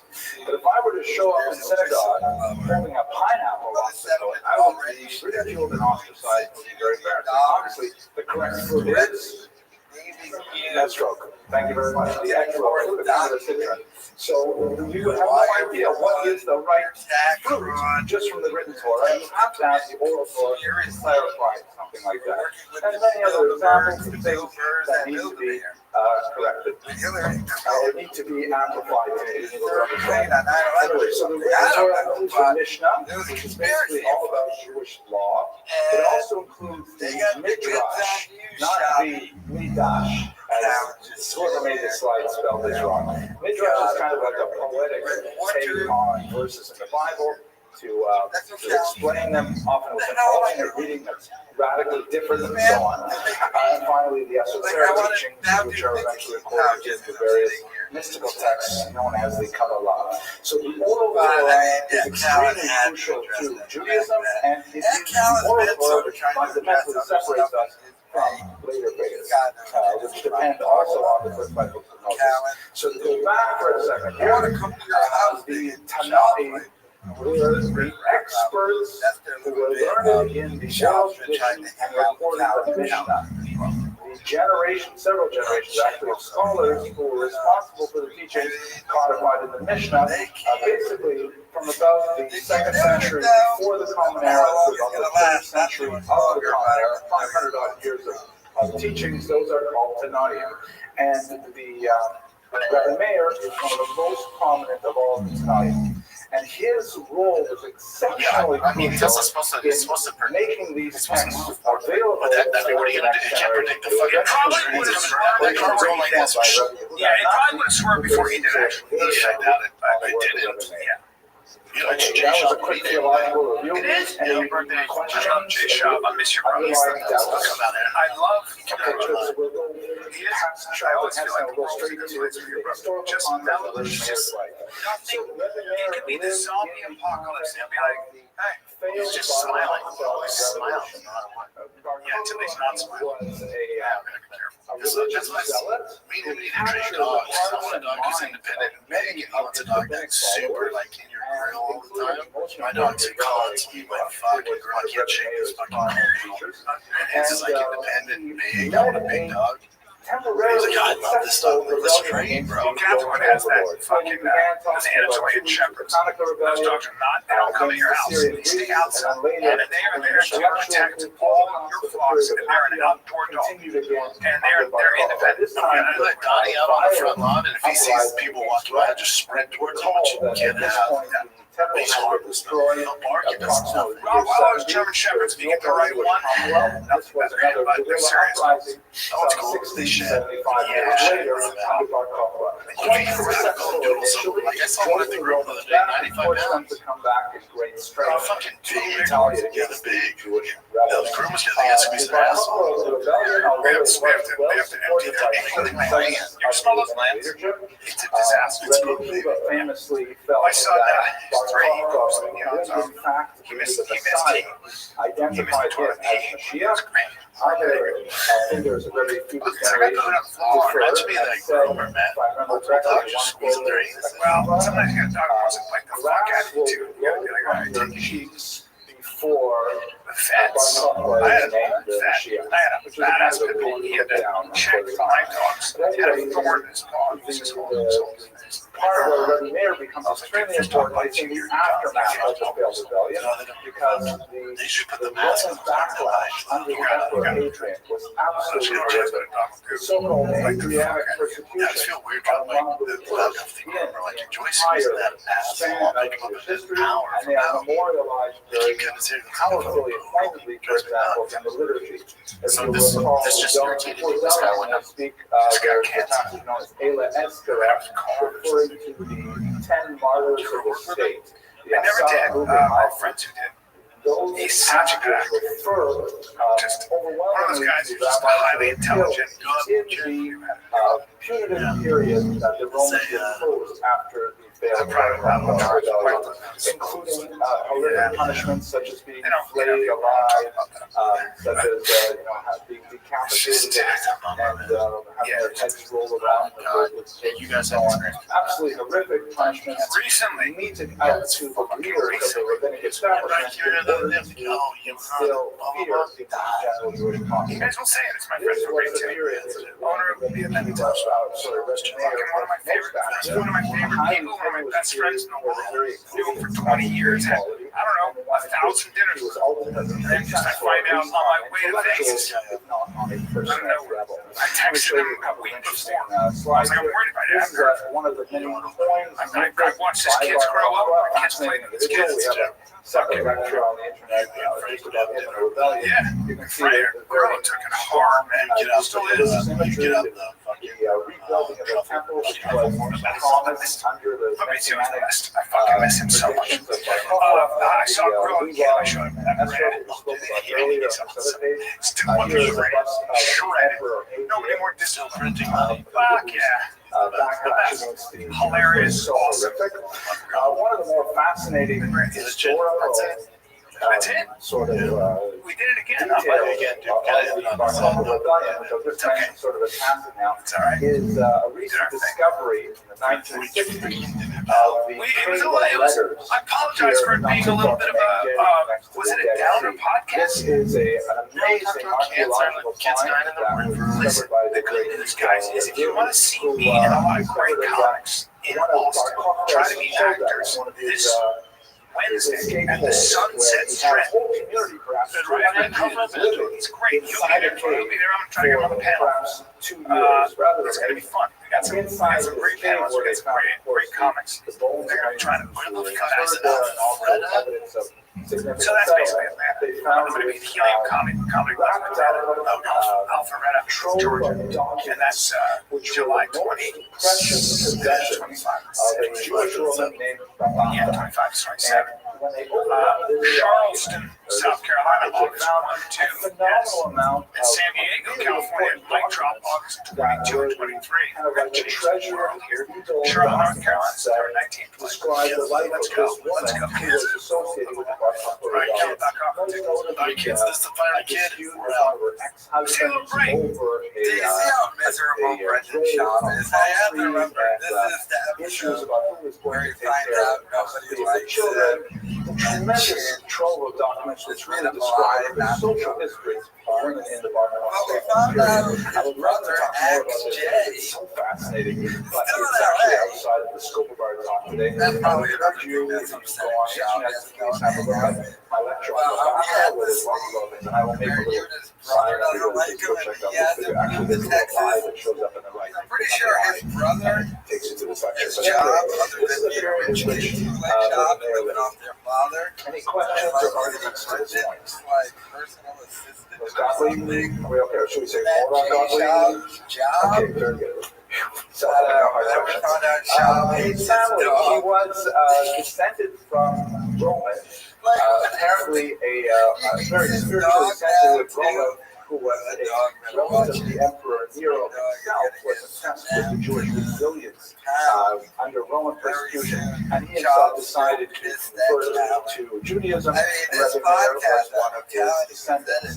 He a bit of a downer. be a great tourist scholar. He grew actually literally he was described they're not going to address it. tall man. Tim Kennedy. And he ended up marrying into an extremely prestigious family called Rabbi Hanani ben Zeradia. Get around Baba. Mentioned as Your one life of the just 10 starts martyrs of the getting state that destroyed. will recall his death. I In the think Cal Messianic realizes persecution that was one of the most poignant and one of the most tragic. He was punished for teaching Torah publicly because under Adrian, many of the markers of traditional Jewish practice were forbidden. Circumcision, observance of the Sabbath, and perhaps most seriously, public teaching of the Torah. Adrian correctly surmised that the Torah was the beating heart of the Jewish people, and so long as Jews were engaged in Torah studies, they would endure. And so he strove to eliminate that aspect of Jewish society, unsuccessfully, but he certainly put his best energies into really any attempt to teach Torah properly. Rabbi Hanani ben Zeradia was arrested set to the stage with a toilet roll wrapped around They don't even really and want to. a bundle of wet wool is placed on his heart. Because you gotta remember, they're sitting here doing a The wood was podcast set on fire, that's dead. and his students asked him, Rebbe, what do you see as he was That used burning to to be death? He said successful. beautifully of the Torah scroll that was surrounding him. He said the parchment is burning, but the letters are flying free. Which seems to mean that the physical reality of the Torah, which is ultimately just some landscape with ink on it, that is something that will pass away. But the concepts, the ideas, the holiness of the Torah scroll cannot be consumed in a flame. Rabbi Meir married Rabbi Hannibal's daughter, Julia, who was an exceptional woman by any means. And I just spent a couple minutes talking about her. But before I do, I'll quickly talk about her sister. The Romans, of course, punished not only Rabbi Hananiah ben Zeradia, but his entire family. Both Julia and her sister were kidnapped and were shipped away. Actually, maybe it was just her sister was shipped away to engage as a Roman prostitute, which was something that they all did with younger people. They took them off into slavery and they placed them in that horrible trade. And people are cool with it. You can land in a parking lot. To go rescue. Like on a street. To go rescue. Yeah, like we land, like most times in driving places, they have somebody's private property or that's their store or whatever. Anyway, so Mayor went to try and rescue Julia's sister, and he brought a big bag of money with him, and his thought was he's going to bribe the jailer. And so the jailer said, nothing to do it. It's nice that you give me a lot of money, but what's going to happen had to get on the plane and go right to Leroy Lewis, we're missing one prostitute. and you're going to get mad about it. I have a whole hog, they have this keep half the money to sausage, yourself, cowboy and then sausage. give the other half What's it to called? the supervisor. Bribe your And then they supervisor, had and this you'll be tri-tip okay. that So they did the Romans in said, a okay, gravy. sounds like a reasonable idea. They barbecue that gravy. They It's like a reddish gravy. fine. It was You think everybody, you're so like smart. my buddy But Nick, what my buddy happens Nick, my if kids, the they were all like, supervisor what gets the caught? fuck is What's he this? gonna It do? was so Because, good. all right, I have kind of It's like a so callback. good. It was like this. All you have I to need say you to is, I think I rolled your mind. Yeah, Leroy and Lewis. God, It's a high, Mayor, it's a Michelin star though. It's like, no, it's not bougie. No, it's not bougie. It's not bougie. No, you said it's a Michelin line, dude. This is It's so good. who's associated with the mysticism of the Zohar. It's not that cheap, but it's not that little hot fat Michelin hot fat cornbread, Bubba. It'll knock your dick into the dirt. Please, you gotta trust me. I know food. You know I love my food. Yeah, but have I ever steered you wrong? They got a crazy person, and they got a crazy flat iron. How far is it from there? I don't know. It's about 40 minutes, but from you. Yeah, you know what it is? When you're 12 minutes away from the airport. So when you're from the airport, you go there. And go at an off time. Lewis is 15 I miles will away. say this phrase, God of Mayor, answer me, and you will see I need that I'll you be to try trying. In fact, he went over I there, just need you and to. the vicious dogs, immediately calmed down. If I had had They that, were petted and were very nice to him. So the jailer said, okay, sounds like a good idea. And the kakava, that's exactly what happened. The supervisor came, that tri-tip. the other supervisor came, so happy they did though. have money. It's not bitch it is. You're eating all the heavy shit, Chad. No, but you just eat it. You don't put too much barbecue sauce on it. You just eat the ribs and brisket, dude. They make that cornbread there, and they have this strawberry butter. One more slide, although I have more to say. It's strawberry. This phrase, It's God super of Mayor, It's not though. It is has become proverbial in the Jewish tradition based on this story. And there are several very important charities. I'm telling you, man, that tri-tip in the name of Rabbi is, Meir. bring up that tri-tip, just go there. I need to Leroy Lewis. And Pictures of you doing justice. But like the way they dip it, he's got this tri-tip that's perfectly barbecued, right? Like they smoke and all that. And he goes, you want this? And he dips it in there, and I was like, fuck you. Important paper, sometimes that. Yeah, So you go to the Pushka, the charity box, or the Mayor Bahanese, I you think say, God the Mayor, answer me, and you close the charity, and there was a long way. eventually, But it shows if you up. go at 8 hours, you're okay. It's happened so many times. They move. It's the sausage. That cowboy sausage blew our fucking minds. We're like, what the fuck is this report? It's a great marketing tool. You want to start. And they're still talking about it. The president's still they look up and they go, that fucking part of the trial on a Sunday. Now we have the 2 minutes. Instead of like 4. Let's go back. And it was crazy. They just keep it. That's an hour. I never want to go somewhere else. It might not be as good, but it's I mean, 20 minutes is like 20, 25. Yeah, that's We're learning a little bit more about how exceptional brewery is, and we'll reflect on our main topic, which is mayor. Because it takes a phenomenal person to marry a woman like supposed to be known for their breakfast tacos. Let's try to. I am too. I don't eat yeah, breakfast tacos are usually like tacos are eggs in a corn tortilla. Bacon, sauce. You're right. One of the best places for breakfast tacos is actually near the Four Seasons, right on Congress and Caesar Chavez, right there. I can't remember what it's called, but it's fucking delicious. A ton of spots. You know, and Maybe it's like hotel stores. Like her husband, I haven't spoken about this yet, but But it's so good. personality was quite assertive. Let's take a little break, because dude, sometimes good sushi. So it could be a little bit sharp and even Good sushi spots. nasty. Yes, I mean, the sushi was fresh. It seems like Cassie means that woman who is, I guess, the Health and Human Services, like director right now. She was near the nose and throat student from Stanford and dropped out her last year. So she was not a practicing doctor. She got her degree, but she's not a practicing doctor. And she was talking about how she eats, she has regenerative olive oil, not canola oil, regenerative olive oil from this farm. And you go to the website, and for a quart of it or less, I think, it costs $48. It's like, hey, most Americans can't afford $48 for your fucking olive oil. That's why we use canola oil. Why did you go to her website? I did this. Excuse me, man. How are you? Which way is the Lord? That was like, irrelevant.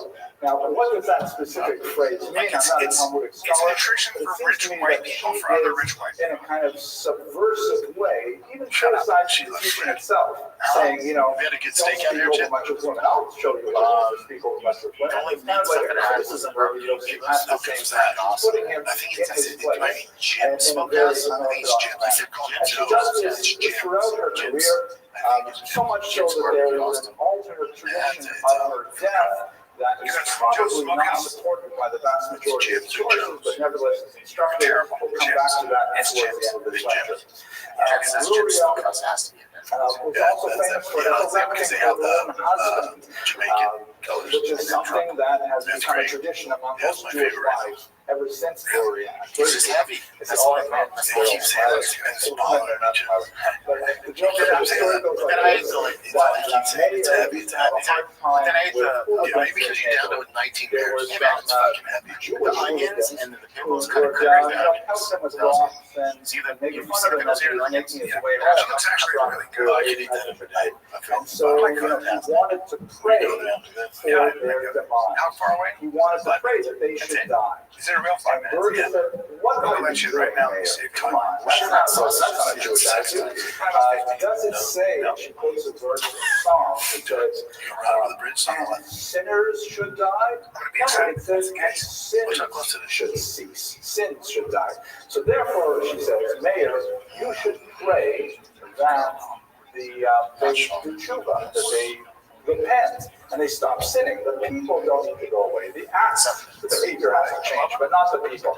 And so Reverend Mayor accepted her correction, and in fact, he changed the nature of his prayers, and that was, it worked out in that way. Hard not to my spot.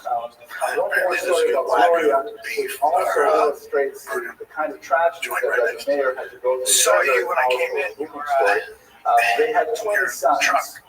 And for reasons unknown, they died. You could think of nothing else, so you had a guy in here who's an expert at perhaps. And imagine they're very small. not getting away hard to qualify what's going to cost to just put on a white ribbon. He was all And came home like this. That's nice, man. Sean's still upset with his producer Chin for completely blowing off his 4th of July party, snapping at him, passive aggressive the entire episode.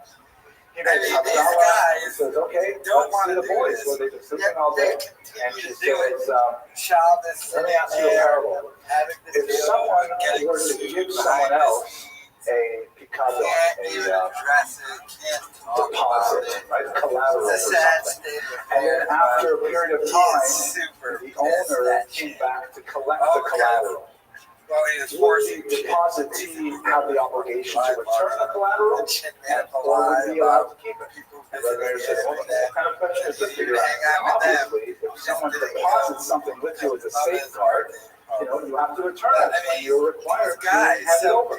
And she says, well, come into the bedroom with me and she brought her for what and she reason, folded I back don't know. the blanket because she had covered up their sons and he saw them both lying dead there. She said that God has collected his deposit and we are required to hand it over. So she's referring, of course, to the lives of their 2 sons. Very powerful story that illuminates something about who really was as an individual and also of the character of Mayo himself. Okay, so that's something about his family background and circumstances. Any questions or arguments to this point? Let me know. Perfectly clear as the sun at noonday, right? Appian was easy. This is much harder. Okay, so let's go on now. Rabbi Meir. Let's get a little bit more serious now. Had 2 I'm very excited to famous show. teachers.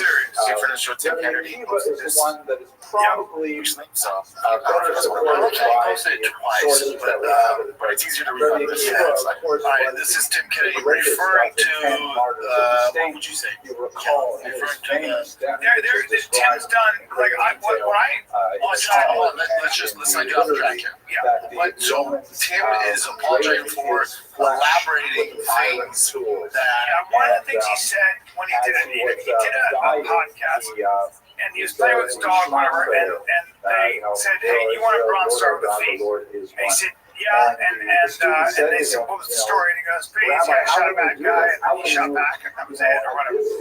And then what people have to understand is, after that, people would always say he won a Bronze Star with a fee on Fox and stuff like that. And he would always correct you. With a Bronze Star with a V. Yes, I'll tell you what it is. The state military is the highest. So congressional. But then there's the Silver Cross. Forgive me, but I think that you and I should do this about this. So Tim's a friend of mine. Let's stay on track with what exactly is in trouble.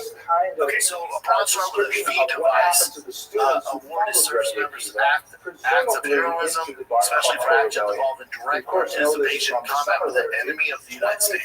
So this signifies that the individual performed acts of valor, demonstrating courage and bravery under fire. The V device is attached to the Bronze Star medal to ribbon to the skin from a Bronze Star award. So let me give you the. Can I give it to you? Because I actually this is pretty. Others say a Bronze Star is kind of like, so a lot of people get Bronze Stars. Even lawyers get Bronze Stars in the military, from what I understand.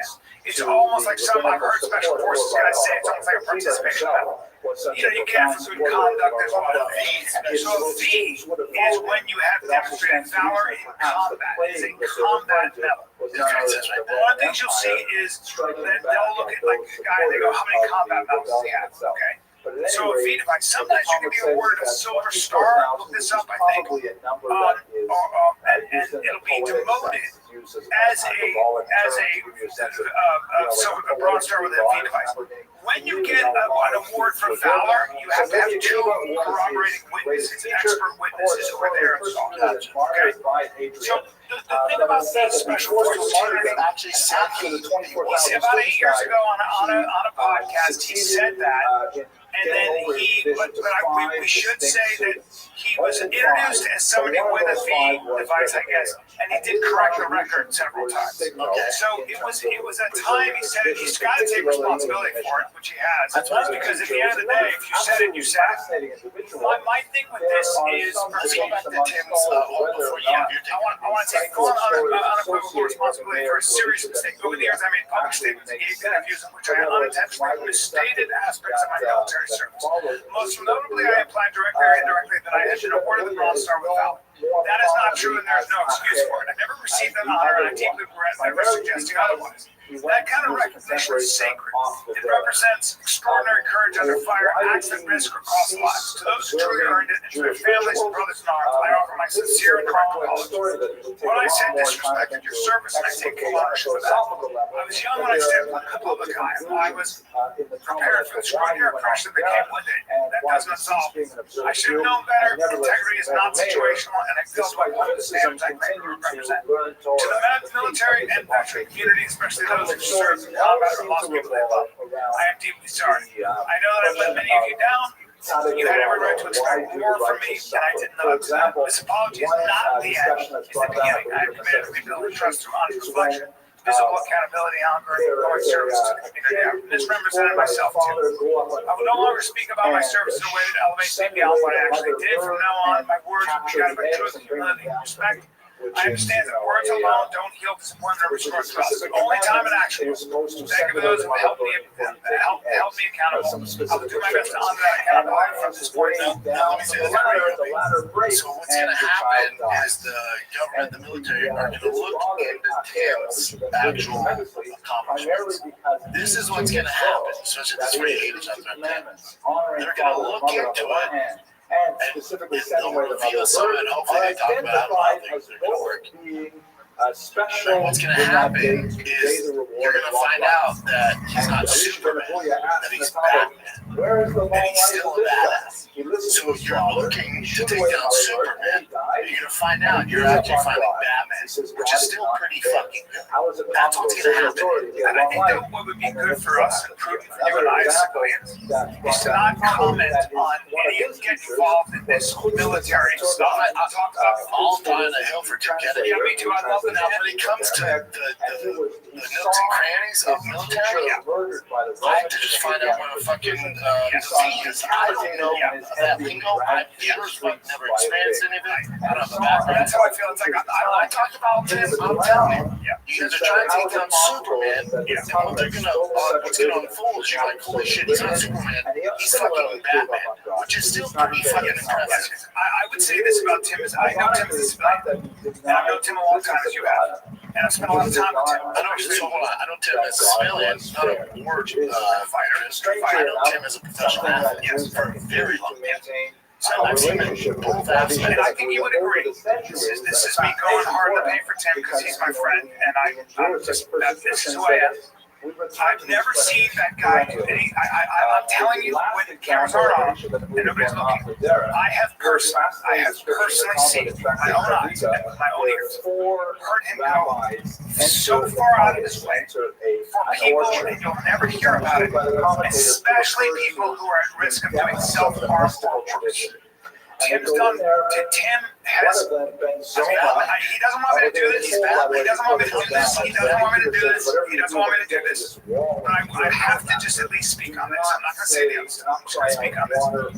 Whatever he said, he's going to be held accountable to. There are a lot of these guys, these Delta guys, this guy Brent Tucker, he was an A Squadron guy. I'm not fucking getting involved in that. These motherfuckers have risked their lives.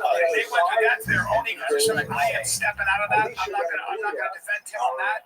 I'm not going to do any of that. All I'm going to try to say is this. From what the things that I have seen with his generosity and what he's done for people who are really at risk of taking their own life, I have not only lent my very lame hand at that, whether it was seeing, thing on the veteran suicide, I'll do whatever I can. I'm not in a position to talk about this. It's a sacred subject, but I have seen that man go out of his way, including get in his truck and drive places for a very long time to take care of somebody.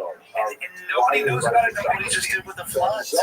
Listen. At the end of the day, we're all complicated as human beings, and I've known Tim as a civilian, and part of what I've seen, I love that. If you think you're taking down a bad man, I hope that they're going to do the investigation. I hope they review what they find. Again, you're going to find out. I would be careful how they go. They're going for super. You're the bad man. It's still impressive. I just think Tim's a 3M friend. I have about 3 of them in my life. Tim's a 3M friend. That's true. I couldn't call with anything. I don't like my kids. Anybody. Oh, we're just going to take them. No, not happening. Because if something happens to those kids, you're fucked. I will kill you. If something happens to those kids, I don't give a fuck. Mistake or not, your life and mine are to judge forever. I don't trust anybody. Tim was, hey, I want to take Tiger when you last year with this. Not even like that. Accosted with this, and I have the phrase that will never happen. I have done that with my kids too, and I've done it several times. And so, for me, again, my experience with Tim as a civilian is nothing but he's one of my favorite people on the planet. He's got to be held accountable. He will be for this. I'm not going to step into that.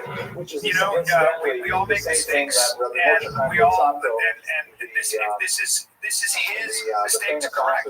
This is his thing to deal with. I'll let the veteran community, and especially where they're going to die of health, you're not going to get away with anything. They're going to do it. They're going to do it. And then you move on. I'm telling you, this isn't the guy to aim for and create videos and throw hate at. Listen, the internet's wrong on so much shit all the time that you're after good people. I'm telling you on this one, folks, there couldn't be a worse guy to try to tear down. He's going to be held responsible for this. I'm fucking telling you. You wish you had a friend like Tim Kennedy. So let's take a little break. I love how Tim Kennedy comes forward several centuries from now. admits that he lied. By the way, it's not like he willingly came forward. The chick had been out by Tim Kennedy. However, he was a rather pugnacious personality, would not back down he comes forward, admits that he lied, and in one particular Charlie and example, Callan are still defending, and they're still kind of defending the lies. I swear to God, if Charlie says that, specifically a conflict that he had with the human deal. There were 3 figures of importance in the post-apocalyptic Jewish community. Enough of it. You really thought he had a good analogy there. You had to say it 20 times. Now, as far as Tim and the outdated was the head of the court. And these 3 figures, although we're not exactly sure how they divided their duties, the names are somewhat indicative of their respective roles. Rabbi Shimon ben Gamliel was the Nasi, Rabbi Nassan was the Chacham, and Rabbi Meir was the outdated. 45-inch between the 3 of them, where Rabbi Shimon ben Gamliel had indicated that he felt that since he was the chief of the carrier with USS Carl Vinson. when he walks into the yeshiva, people should stand for him. But they should not stand for Rabbi Meir and for Rabbi Nassan. Because they should show deference specifically to the Nasi. Rabbi Nassan and Rabbi Meir felt that this was, disparaging to Judaism and disparaging to the idea of some of the Muslims like all this stuff. And therefore they opposed Rabbi Shimon ben Gamliel on this. And they staged kind of like a debate in which they told that Rabbi Shimon ben Gamliel was betraying his lack of knowledge. He wasn't necessarily paragon. So why do you guys got wind of his plot, prepared, performed very well in the debate, and after he emerged victorious from this strange kind of three-way conflict, he punished his erstwhile opponents by banning them from the yeshiva. They had to stand outside the yeshiva, and he said from now on, anyone who quotes Rabbi Meir, anyone who quotes Rabbi Nassan should say, Yesh Omrim.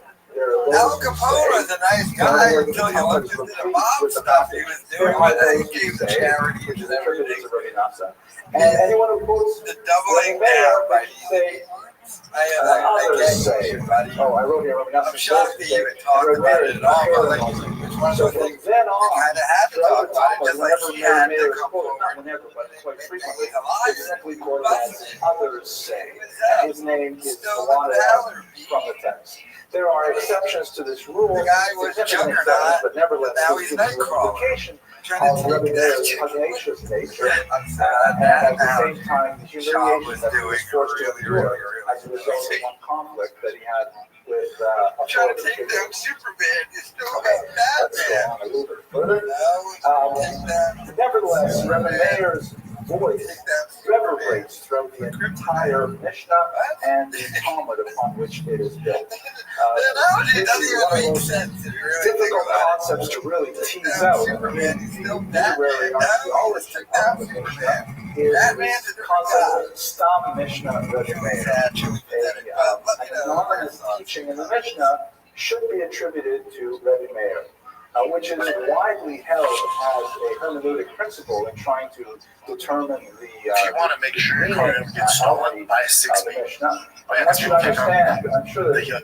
generation that's stealing cars can't understand. No, seriously, you can literally leave them on. Like my Hummer, the Hummer that I just posted on Diesel World magazine. Yeah, congrats on that too. Yeah, that's cool. It's a certain way it started. It is rather The thing didn't kind have of like a keys. transcript. I just leave it where Many no one's rabbis on. on specific Military guys topics do. in which several You're familiar with rabbis' Hummers, opinions but are the quoted, young kids, and they then you have move no on to the next So I never Mishnah, worry about it. usually without getting clear But also for DC, like, one place your car stolen, your board park. committees are like that. You never drive past. I don't have that. I always drive by shitty. I had to like, if I have to park at the airport, you don't have to Figure what, that's the way we read the Mishnah without commentary. You always wonder, like, what was this all about? Rabbi Yash's opinion was this, Rabbi why his opinion was that. What does it all mean? so don't steal. So quite there is actually tremendous structure and meaning to the Mishnah, but it takes years of very careful study and training to be able to decipher it. At any rate, quite often the Mishnah will quote an opinion without any attribution, and that's understood to be the opinion of Rabbi Meir. Very significant because later it can be compared to other anonymous attributions or to other statements which are explicitly named Rabbi Meir, and you're able to refine conclusions from those comparisons. You never want to park in movie theaters because they know you're gone. How Your insurance broker cares. in the structure of the Mishnah, which is the Fact, the foundation headline of said, the they just want the Talmud, headline really 225. applies to its law. Can we show this? Teachings Yeah, are shit, on other topics, and just to choose a couple that are some of my favorites. Who's the I like to start out with do not look at the bottle, but look at what is inside. Sometimes we have Bring up the guy from the talent job. bottles, and other times The guy from the talent job. There's a mechanic from the talent job that hooked up their Mini Coopers. I'm gonna look you up like that soccer player. Sorry. No, Yeah, the I truth is think there may be old wine and new bottles. Type in a On the talent other job. hand, just because a person is old and a gray beard doesn't think that automatically they have so much fun in I life. typed in They've got new wine everything and last. old Yeah, something else is bottles. popping up. Look, that's it. There's like nothing like The other one, a little bit more I've poignant. seen the movie. He says, Plus we are 2003. born Yeah. with clenched fists and we die with open hands. Zoltan. And what he means by this is, when we're born, Yeah, there you go. Yeah, I do look like kind of that. when we're born, we have this highly acquisitionist instinct. We're very avaricious. We want to grab, we want to snatch, we want to claim things for ourselves. But when we die, our hands are open, and we can take nothing at all. By the way, so Daniel Corey also he also posted this. He's working with some soccer players, but then do you guys know what this thing is? Pursuits in life. That's pretty good. These are the kinds of things that Red That's the Mayor gayest taught. shirt ever. It's how it's It's whether or not that's what Maybe it's like that guy knows how to do his titties fans already. flee Israel. I bet I wasn't expecting anything is gay, but that just seems super. That's a problem. Several different He's very configurations trans. as to I his bet you place that of guy death had was no most clue he took likely this picture in of PC because he contemporary took it for the shirt and just turned Asian out to have minor, PC. where he has to Realized be he was buried going to post on this. shores He had of the no Mediterranean Sea, comments. so that the Right here it water says it's that a is lap against his grave would also lap against the holy land. Yeah. I mean, that's like, This is that's how somebody that's that is probably the weird greatest though. I know, that argument is just so Definitely has bizarre. things you can wear. Let's, hey, I don't need to see your midsection. There which That's is in Tiberias. Dude, that brand that comes up with the heartbeat thing, dude, Of the that Galilee or was like, Galilee. yeah, you guys It's were probably sports bra. not the grave of Rabbi Meir. That's the Wear picture a of the fucking grave robe, dude, on your wrist. Wear a fucking very big few box. years of Do age. anything. It's probably not the actual grave of Rabbi Meir. This is an unusual thing. That guy had no idea. Creating or adopting graves as a form of promoting Pretty sure spiritual the sports tourism was is actually something a that's heart been going on in Israel for I mean, there's other ways you can do that. Nevertheless, They have just the straps. Like wear that. You don't need the extra stuff. Now he's gonna say, yeah, but they come up there and get cold. My tits get cold. I have decent cold tits. This poor guy. I gotta protect my Shit niche. might fly in Europe. Dude, get a whoop or something else, dude. Wear an Apple Watch. Don't sleep 12 hours and don't wear a fucking sports bra. Man, Every single person saying what's it? Yeah, because that's important. Some guy goes, I understand it's a heart monitor, but what's up with the weird design? Yeah. That company's like, shit. I know. It's like, but it's what you deserve. We're the best at tracking it. But get an Apple Watch. Yeah, get all that stuff. Just wear the heart monitor like every other fucking person. Yep. Okay, let's get a little bit more serious now. I'm trying to show. Let's get serious. Good for the show, Tim Kennedy. So Sean got a story, man. Brian Callen from 800 years without any literary references also tends to undermine it. But when Rashi says something, everybody has to pay attention, so we can't simply discard it. The story goes brought up the cover. There's this passage in the Talmud that Nashim Dahan Kalo came out. Shab is Women all are in. like-minded, which is sometimes misinterpreted to me. Women are not very We have this intelligent. channel called Shoshana Pantel Zolti, who wrote a brilliant book based on her dissertation on women's education in Judaism, says that really the best way to interpret this or to translate this phrase, doesn't drop any content. their minds are light, meaning they're Once every easily 3 months they'll swayed. drop a video. Not that they're lacking back intelligence, but she says it's used in the context that women can be convinced of many things. So the story is that someone went to Rabbi Meir and said, how can you treat your wife with so much respect and she studies Talmud and things like that? Don't you know that women are like-minded? And Rabbi Meir is not my Gloria. She's someone special. You can't budge her. She is so, firm in her opinion and so on. And so they challenged Rabbi Meir on this point. And he said, you know what? Let's make a deal. Let's see if one of you young Shiva boys can seduce my wife. That will really show you that she will give in to nothing. It's a very strange thing for a rabbi to say about his wife, to his students, and so on. It smacks of Calvin is like doing yoga on that. At any rate, the story goes with Pastor Rashi. He's got his shoes on. They did, in fact, find a candidate who treated Julia until finally she succumbed. And when the mayor found out about it, she thought about it. She was distraught and she committed suicide. The mayor, completely devastated by the loss of his wife, decided to go into exile and fled off to Babylon. She will eventually. Again, a strange story, which certainly has a sort of explanatory moral element to it.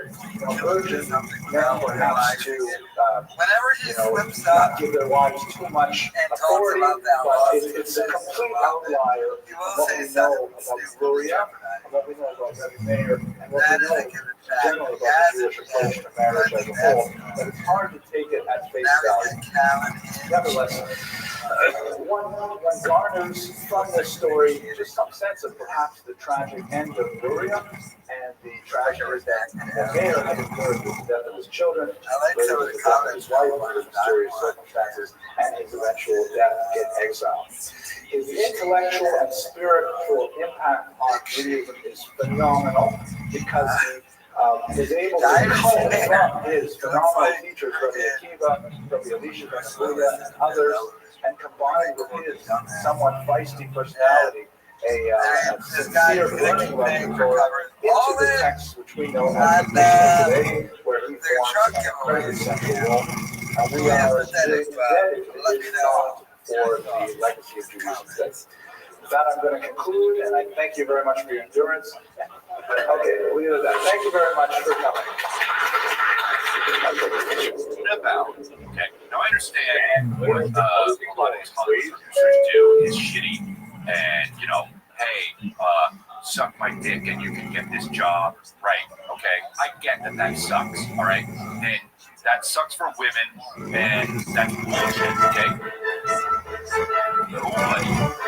nobody has come after the women that have actually done that actually sucked dick to get in Mad Max or whatever. Tonight's topic is going to be on Viktor Frankl, very important thinker that I understand my own children have been exposed to at about the same age that I started reading Viktor Frankl, and I suddenly realized, how much of an impact he had on the formation of my own personality and my emergence of those years. That I thought it would be certainly very appropriate for us to speak about him tonight. He was a Holocaust survivor who developed a form of psychotherapy, which is called around the third school of psychotherapy, based in Vienna, like all great psychotherapies. He flows very nicely, very well after Sigmund Freud, who we spoke about last week. Freud being the first school, his disciple Adler being the second school, and Adler's disciple, really, Frankl, being the third school. He calls this school of psychotherapy logotherapy, from the Greek word logos, which means word. And basically, he argues that unlike many of the great thinkers of the late 19th, early 20th centuries, who like these big monolithic theories that say life is all about X. For Freud, life is all about pleasure. For Nietzsche, life is all about power. For Frankl, life is all about meaning. And his main contribution that he offered the world at large, beyond the world of psychotherapy, was the notion that humans desperately crave meaning in their lives. And they could put up with an incredible amount of suffering, as long as that suffering can be translated into a system of meaning. And this was a huge insight that, as I said, had a tremendous impact on my own thinking as a young adult, and I think it's had a great impact on my children as well. So let's look at his life, which spans most of the 20th century. His years are 1905 to 1997, and understand a little bit about the dramatic experiences that he endured and the way in which he transformed them into becoming a tremendous world thinker. Here's a picture of him in his childhood. He's the child on the top. Can you adjust the image a little bit, Malta? Ooh, slip in there, Kev. I'm scared to turn it on. Just tilt it upwards so we can see his. I know how you get in. There we go. One in the middle of Viktor Frankl. When I was a little boy, I thought that my Hebrew name was Shana Funnish for a long time because my grandmother would always call me that. And his family were middle-class Jewish, Viennese bureaucrats working primarily in the civil service. He had a fairly strong exposure to traditional Judaism. And he actually had something of a talent as a chazan, as a cantor. And according to the biographies that appeared of Viktor Frankl, apparently when he was in his early adolescence, he was sought out as a choir member and as someone to lead the services because he had a very beautiful voice. However, he had an adolescent brush with atheism that sort of soured him on the idea of pursuing a professional religious career. Although religion remained very important to Frankl's thought throughout his life. In fact, one of the areas of controversy about his legacy is whether or not logotherapy constitutes really a religious worldview. He likes to refer to it in an existential sense, but is it something that grows out of Christianity or Judaism? He definitely saw a lot of parallels to both those faiths. He himself, just to jump ahead of the story a little bit, he referred to himself as very much a believing Jew, and he was very dedicated to the ideals of Judaism, although not necessarily in practice. His second wife was a practicing Catholic, and they believed very much in observing both Hanukkah and Christmas and so on. And his wife later said that she thought her husband was actually a holy man because he was such an inspirational character. But his actual outward representation of Jewish values was not in conformity with Orthodox tradition. Nevertheless, there's no question that his ideas in many ways are in harmony with 26 years old. You're doing fucking. You're an But adult. let's go on to the I always say just like if it's such an issue, he became a medical doctor specializing in neurology. Again, very much under the same influence of Sigmund Freud, with whom as a young man he had a significant relationship with. Freud was a mentor to him. They corresponded quite a bit, and Freud encouraged him to publish one of his articles, so he had definite direct contact with the father of psychoanalysis. Even more so, he had influence on the Freud's disciple, Adler, who argued against the pleasure principle, but had a market impact on young Frankel. Frankel specialized in, like Freud as well, the intersection of mental thoughts, imagination, and so on, and their physical manifestations. And in particular, he was very interested in the phenomenon of suicide. It was a lifelong occupation for him that we see even in his student days. He organized in his youth, still as a student, a free counseling service for students because there was a wave of suicide in the late 20s and 1930s that were usually connected with the awarding of grades. I myself, in the University of Toronto, studying in the 1980s, when we had one particular student housing project that was developed, and it was developed without any windows, and the scuttlebutt on campus, without windows that would not open. And the scuttlebutt on campus, I don't know if it was really true, was because they were worried that kids would jump out of the windows when they became depressed. We even had, in many schools that had spring break, right at that point when student suicides are at their peak. At any rate, Frankel set up a free student counseling service that reduced the suicides in Vienna to zero. Really an impressive achievement. Later, he made quite a career out of it. He would be the head of a program in the hospital he worked at, specifically dealing with people who were at risk of committing suicide, women especially. Literally, he served thousands of women who were depressed and liable to commit suicide. Obviously, this connected with his developing ideas of logotherapy, the notion that people desire meaning in their life, and he came to the conclusion that, people can tolerate anything, any kind of depression, any kind of terrible situation, just so long as they have a reason to live, as they all have a meaning with which to frame their suffering. He served in the Great Hospital of Vienna, the Stein Psychiatric Hospital, where he was the head of what they called the Selbstmordpavillon, the suicide pavilion, which is where they would put all the mental patients who were on suicide watches. And again, thousands of women were treated by the young Frankel in this time quite successfully. However, we're talking about a career that is just beginning to blossom at the same time that the Western European nations, in particular Germany, Austria, and so on, are moving towards National Socialism. In terms of Vienna, the great turning point was, of course, the Anschluss, which is the period when Germany overtook Austria, much to the pleasure of the Austrians at the time. Germany and Austria united in 1938, which was part of the domino process that led eventually to World War II.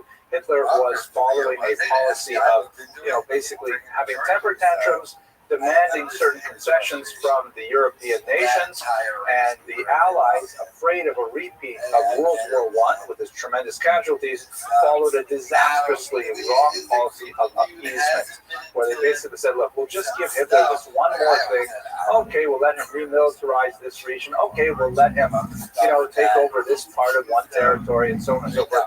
Thinking that once he got that single thing he was upset about at the time, he would eventually stop. Austria was the penultimate of these temper tantrums followed by appeasement. The last one, of course, was the invasion of the Sudetenland region of Czechoslovakia, a mountainous region that had a lot of German citizens, and Hitler insisted on it. Neville Chamberlain, you recall, the Prime Minister of England, went over there, sat down with Hitler. Hitler promised he would not make any war as long as he got this region. And Chamberlain came back to England. It's all on newsreels, landing on the tarmac and waving a piece of paper saying, "We will have peace in our time," because Hitler has, of course, agreed that just with Czechoslovakia he's going to stop. And of course, shortly thereafter, he waged war on Poland. So the Anschluss in particular, do you remember the famous movie associated with this? Now I'm staring at. Thank you very much, The Sound of Music. Absolutely. That's set in the time of the Anschluss, when the von Trapp family, who are Austrian nationalists, who do not believe that Germany's interests are aligned with Austria's, but nevertheless, Austria is so enthusiastic about the possibility of hooking their train up to Hitler's locomotive, because he's obviously getting everything he wants, and Austria becomes Nazified very rapidly. So what impact this had on Franco is quite significant. He was removed from his post at the Steinhoff Hospital and stripped of his title. He was not allowed to practice as a medical doctor. He was instead classified as a so-called Jewish specialist. And as a Jewish specialist, he was allowed only to treat other Jews. He took a position, therefore, after he left the Steinhoff Hospital at the Rothschild Hospital, which treated Jews. And there he continued his work counseling people at this time as the head of the neurology department. But under these very difficult circumstances, he was dealing with a lot of Jews who were under incredible stresses as the war was progressing and the persecution was increasing. The Jews of Vienna were not immediately deported to concentration camps. For the Jews of the city of Vienna itself, it took a few years before that would actually come to pass. So they lived these early years under increasing strain. We know a few things about what Franco did during this brief period. In particular, he took a fairly heroic stance against the Nazi policy known as Operation Euthanasia. This was an absolutely horrific and cruel program in which the Nazis would gas to death children with Down syndrome and other obvious genetic or mental defects. And so many patients were evaluated by people like Dr. Franco, who insisted that they were totally normal, the chromosomes were perfectly all right, in order to save them from the gassing that the Nazis subjected people with developmental disabilities. It's interesting to note that many of the techniques that the Nazis experimented on, these, by the way, are not just Jewish citizens, these are all Aryan citizens as well. It was part of the Nazi racial ideal to thin the herd, to try and weed out all children that had any genetic defects in order to try and purify the race. So in this context, he really stood up and tried to save as many people as possible from the Nazi experiments. And these experiments of gassing human beings will later be applied to the Jews, of course, in the concentration camps after 1941. So that basically takes it up to the beginning of the Holocaust per se. Just prior to his deportation to the camps, he married a young Jewish woman named Tilly Grosser. 1941 here is a photograph. Their marriage was short-lived because a few months after their engagement, they were both deported to a concentration camp. But the tragedy is still more poignant because in 1942, Franco actually received a tremendously rare visa to emigrate to the United States of America.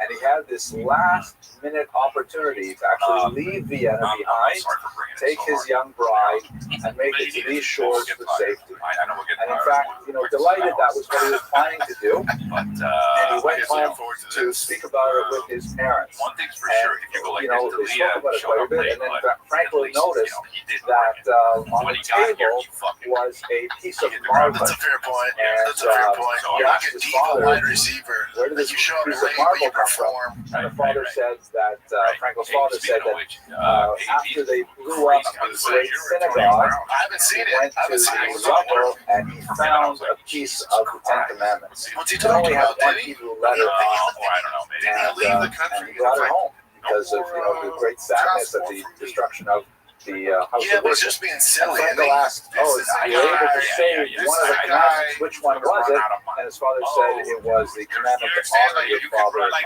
mother. Frankel was moved emotionally, and he decided the last minute that he would not take advantage of the visa, which ultimately, due to the deportation to the camps, his father and his mother were both killed in the camps, as was his young bride. But that's really the beginning of Frankel's story as a local therapist. So they were deported shortly after this decision to remain, and Frankel spent time in 4 different camps.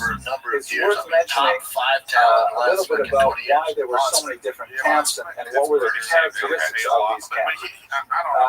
Hitler had 2 basic types of camps. They're so-called Konzentrationslager, or concentration camps, and Vernichtungslager, or destruction camps, death camps. The concentration camps were extremely plentiful, perhaps 100 or so scattered across Europe. They existed from the beginning of Hitler's tenure as a leader in 1933. One of the first things he started doing was setting up these concentration camps. Whereas the Vernichtungslager were only 6 in number, 6 death camps. The Konzentrationslager tended to have mainly non-Jewish populations.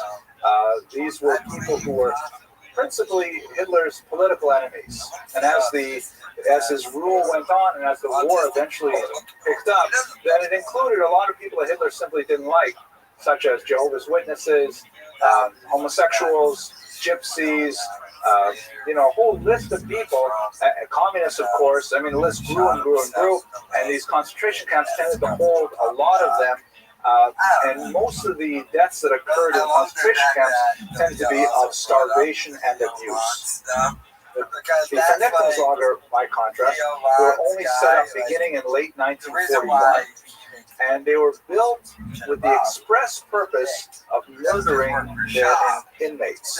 They were not built with the idea of, containment like a prison or some kind of rehabilitation. They were built expressly for the purpose of destroying the people who walked through their gates. The most notorious, of course, is Auschwitz, but I'm sure you're familiar with the names Treblinka, Majdanek, Belzec, Sobibor, and Dachau. Dachau is actually a little bit of a hybrid camp, because Dachau began as a concentration camp, and then, like several camps, but in Belsen as well, began to evolve towards the Vernichtungslager. What are the characteristics of the death camps? Principally the gas chambers, because the gas chambers are used mainly for processing people as soon as they arrive in the camp. And then following the gas chambers, the crematoria, which were used to get rid of the bodies, which was a constant problem in these death camps because the death rate was so high. So Frankel was first sent to Theresienstadt, which was one of the kind of less intense camps, and it was actually considered a model camp that Hitler would frequently open to the Red Cross to visit, to show that the Jews were being treated there humanely and so on.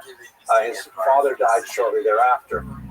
And then they were all deported to Auschwitz, where his mother died, and his young wife died, and his brother as well.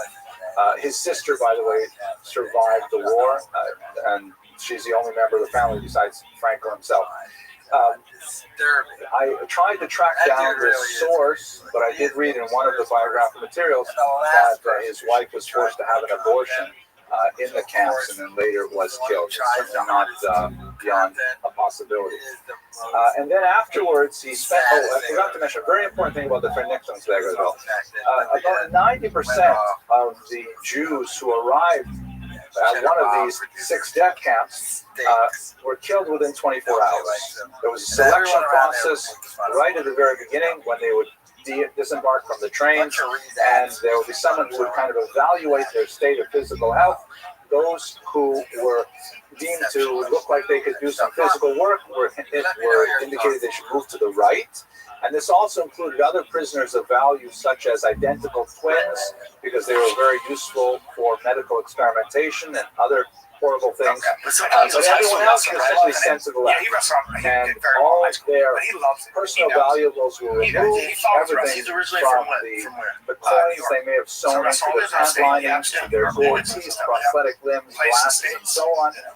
And then eventually their hair was shorn, used for various purposes. In some extreme court cases, their skin was removed, like lampshades, amazing. And there are many stories even of their fat being rendered to make soap, although there's some controversy there as well. And of course, you know that the end of the story is they would then be gassed and their bodies would burn in crematorium.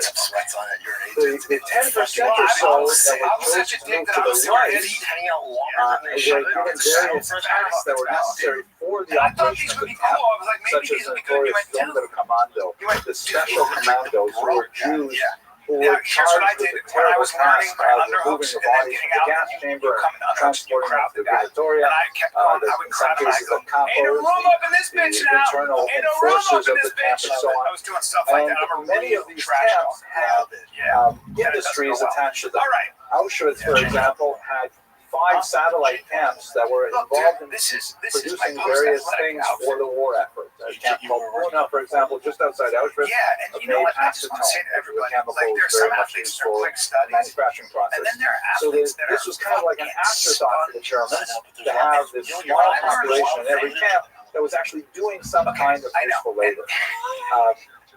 Franco's experience was he was selected to go to the right, and he was made a slave labor. He endured months of this terrible backward starvation diet as a slave laborer, and towards the end of the war, because his work as a psychological counselor began to be noticed, even in the camp, he got assigned some slightly easier duties in less demanding camps, sometimes getting special treatment that allowed him to survive the war. But he definitely had the experience of the worst ever camps during these terrible years from 1942 to 1945. So he went through Reichenstadt, Auschwitz, Kaufering, and later Turkheim, which was a satellite camp from Dachau. Now, in the camps, this is where he made his most sophisticated discoveries. It's important to comment on one particular type of camp inmate that was well known in the literature. We know a lot about this from many people who survived the war. The so-called Musulman, which is a strange term. It basically translates as Muslim, and this was a term that was used to describe prisoners who had reached the end of their rope, and they were, just days, weeks away from death. And other prisoners would look at them. They gave up. They had no more hope whatsoever, and they walked around in a zombie-like trance. They felt no apparent pain, even physical pain. Nothing seemed to bother them. They did not have the will to live in any form, to get more food, or any of the kind of camp squabbles did not affect them anymore. They just kind of shuffled around until finally they expired of the host of illnesses and starvation that could expose them to. We have multiple data points that many survivors report about this psychological phenomenon of a person who gets to such a state that they simply are post-mensch. They're no longer human, as it were. They're just a shell. People would kind of whisper amongst each other, Franco reports, this one's got maybe a week left, this one's got maybe 2 weeks left, that's it. And they would spot them right away. They could have their shoes stolen from them. That's essentially a key to life for things like shoes in the winter, and it wouldn't bother them. They would simply go on without shoes until eventually they expired from the cold and summer. And it was a distinct phenomenon that we never see in normal society because our nutrition levels and so on, even for the homeless, are so much better than they were in the camps. And this was a phenomenon that Franco thought quite a bit about. I wanted to mention also in this context one last point. The term Musulman, although it seems rather offensive to refer to people like this as Muslims, the camps had a tremendous amount of euphemistic language. For example, I mentioned how all of the the possessions of the Jews were taken away, their eyeglasses, prosthetic limbs, false teeth, whatever, and they were stored in a big building that was called Canada. That was, there was a building. There was this building called Canada, which is maybe like it had all these special things in it. So there's all kinds of terminologies like that, and we simply have to accept it. So let's talk a little bit about what Frankel observed and what he thought when he saw the phenomenon of the Muslim man. He basically went through the process himself, observed it in himself.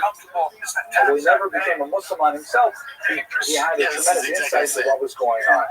Did you post this? He recalled how when he went into the camp, everything was actually taken away from a person. I should mention in this context the great research of the scholar Terence Press, who was one of the first scholars, American scholars, to really study all of the survivor literature.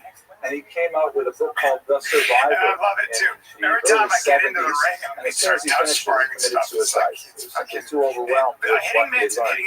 But he argued in his book, his thesis was that the Nazi strategy, intentional or not, or conscious or not, the Nazi strategy was to infantilize the prisoners as far as possible by completely removing all of their individuality and regressing them to a point of childishness, really. For example, one of the first things they lost was their personal belongings. Frankel tried desperately to hold on to a manuscript of a book he was working on, and it was taken away from him very early in the war, and he lost that book completely. Their clothing is taken away, their hair is taken away, which is, we take pride in our hair while we have it.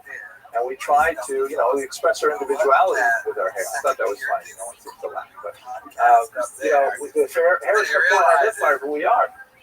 They took away their names, right? It was against the camp rules to refer to a prisoner by their name. You have to refer to them by their numbers. To the point where, as Press argues, and this is like a phenomenal insight, they even fed them a watery rule and gave them extremely limited latrine privileges, such that they would soil themselves, much like children before they were toilet trained.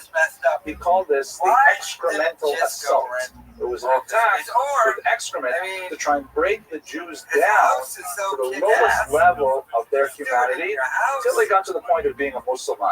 And then it was all over. Let me go back to the idea of the Muslim now. So, he sees these people who have absolutely no meaning left in their life whatsoever. And he wonders, what happened to them? How does a person give up so much? And then by contrast, some of the most powerful passages in his memoirs describe how the certain things would suddenly inspire the entire barracks, such as he observed the fervency of prayer. Like when people would organize a minyan and daven, he said it was phenomenal how people would totally pour themselves into their davening, even in this horrible situation. Or a sunset. He remembers a time when someone came into the barracks and said, everyone has to go outside and see this beautiful sunset. And for a moment, they would go outside and they would appreciate nature. When they're traveling in trains between camps, at one point, he said they had a tiny little window that only a few people could actually see out of at any time. And when they passed some of the mountains, people were crowding around just to get a glimpse of nature's beauty. And he was surprised, how come people who have given up so much, who have lost so much, still appreciate these things? He also realized that his contemplation of his wife gave him tremendous strength. Like he didn't know where his wife was at this point. She could be 100 yards away, 1,000 miles away. He had no idea, live or dead. But just thinking about his wife suddenly transported him from his horrible material circumstances and gave him tremendous strength to carry on and abiding something. He even thought to himself that even if his wife were not to be alive anymore, thinking of her still gave him that strength. And through these kinds of experiences, he began to say that it's meaning that we all pray. Meaning to what's going on in life. And even in the darkest of circumstances, such as the concentration camps, if one can have meaning, out of nowhere, I can just said, find a way to Tommy live just through it. sold a Tremendous kind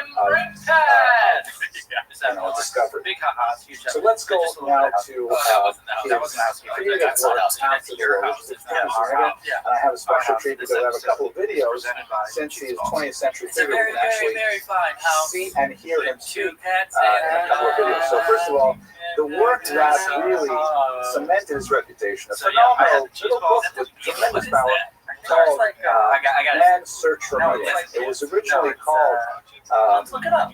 Two cats. It was an intro for a TV thing Yacht as well, Silver TV show or something like that. But nevertheless, I say yes to life. From David's I say yes to life, something like that. I think you might went through a have been couple mixing different up titles. with the Cheers. He was theme actually song. encouraged to No, I write know that this one's book too by Nicholas. Rabbi Menachem Mendel Schneerson. You recall we spoke about him many weeks ago, and he encouraged him to transform his memoirs into a book form, and it took this form.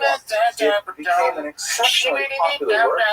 This edition here, which was published, I think, in 2010, says more than 12 million copies in It's print great, and worldwide. I It is like an how enduring here classic. everybody, everything's going A good. Japanese newspaper had a everything's vote not going recently good. among their leadership Everything's going of, and it was named one of the 10 books that must survive the 20th century. This is a book that really dialed in the future because it really carries such a tremendous message of hope and significance. And basically, this is where he describes the first half he describes his camp experience, and the second half he describes what is logotherapy, how one works with patients to give them meaning in their lives. Let me now give you a chance to hear him briefly speaking about logotherapy. I'll hold the microphone over here so that the housekeeping. No, the housekeeping was that this episode was brought to you by Cheese Balls. Let me just Cheese balls in the house. I had so this is the second jug of cheese balls that I'm on. It's just me. Jess isn't partaking in cheese balls, so I'm doing pretty good. Slamming cheese balls. I've now upgraded the serving. I did pour them into like a little salad bowl, like a little bowl. We're gonna have to be fun. Speaking of which, we have sponsors, but. You're gonna tell them about this? Yeah, we're gonna keep it under wraps. Well, I think we should talk about it. I think we should talk about it. And someone reached out to myself and said, would you and Nikolai be willing to do a little bit of like branded thing for this porn, gambling thing? Like, you know how there's those ads that are like a fake podcast ad? Just to repeat that, we had difficulty hearing it from far away. Yeah. He met in the camp two individuals thinking about suicide. Okay, cool. He spoke to them separately and individually, and he asked them, what's the motivation for suicide? Why are you doing this? And they both said, well, we can't expect anything of life anymore. And he said, well, maybe you should consider that life expects something from you. Maybe there are obligations placed on you. The reason for living, the meaning for living, the logo supplements. Yeah, but we're an ensemble, and so after the war, profits, he right? formulates these things into this very successful book, Brought to you by Man's Search for Meaning, and many other books. He has about 30 publications. He married, as I mentioned earlier, a practicing Catholic that made a rather strange kind of relationship, but nevertheless one that was quite common in Europe at the time. What was uncommon is he decided to remain in Vienna. He decided to establish himself back in a place where there were hardly any Jews anymore, but he felt that this is the right place for him to continue his work on logotherapy. Nevertheless, as you heard from the last day, he was actually quite well versed in the English language, and he became an internationally known speaker. He has 29 honorary PhDs from many universities, including the University of Haifa and elsewhere. He's a very, very gifted lecturer. Let's just hear one more video. This video I actually really enjoyed. This is him speaking at my alma mater, the University of Toronto, in 1972, and you get a sense of his sense of humor as well as his intellectualism. So we're doing really good. And so my mattress, but okay. And of course, if you guys remember the deal that I said, I have to get that stuff that, so I take 30% off the top, and then we take that 70%, divide that by 5, and so we can all share that. 20% of 70% of 2,200 is in the coffers. It's going to a billboard, though, right? It's going straight to the billboard. Yeah, remember, I forgot about the billboard, to be honest, and we got to start looking into that. Look, our priorities might be a little bit upside down. We got billboard first, we'll pay ourselves second. But I will say, $2,200 we got for 3 months on YouTube, not able to monetize. And I think I fucked us at offering $1 tier on Patreon. All those people rush to sign up, and they're all in for $1 for lifetime. But it's also a snowball effect. Like, oh, we pump 6 months to 200, but then 6 months more will be like more than that, you know? in their life. There will be enough. So this is where we get realistic view of that. More than that, in an accelerated fashion. You won't believe it. All you have to say was I started taking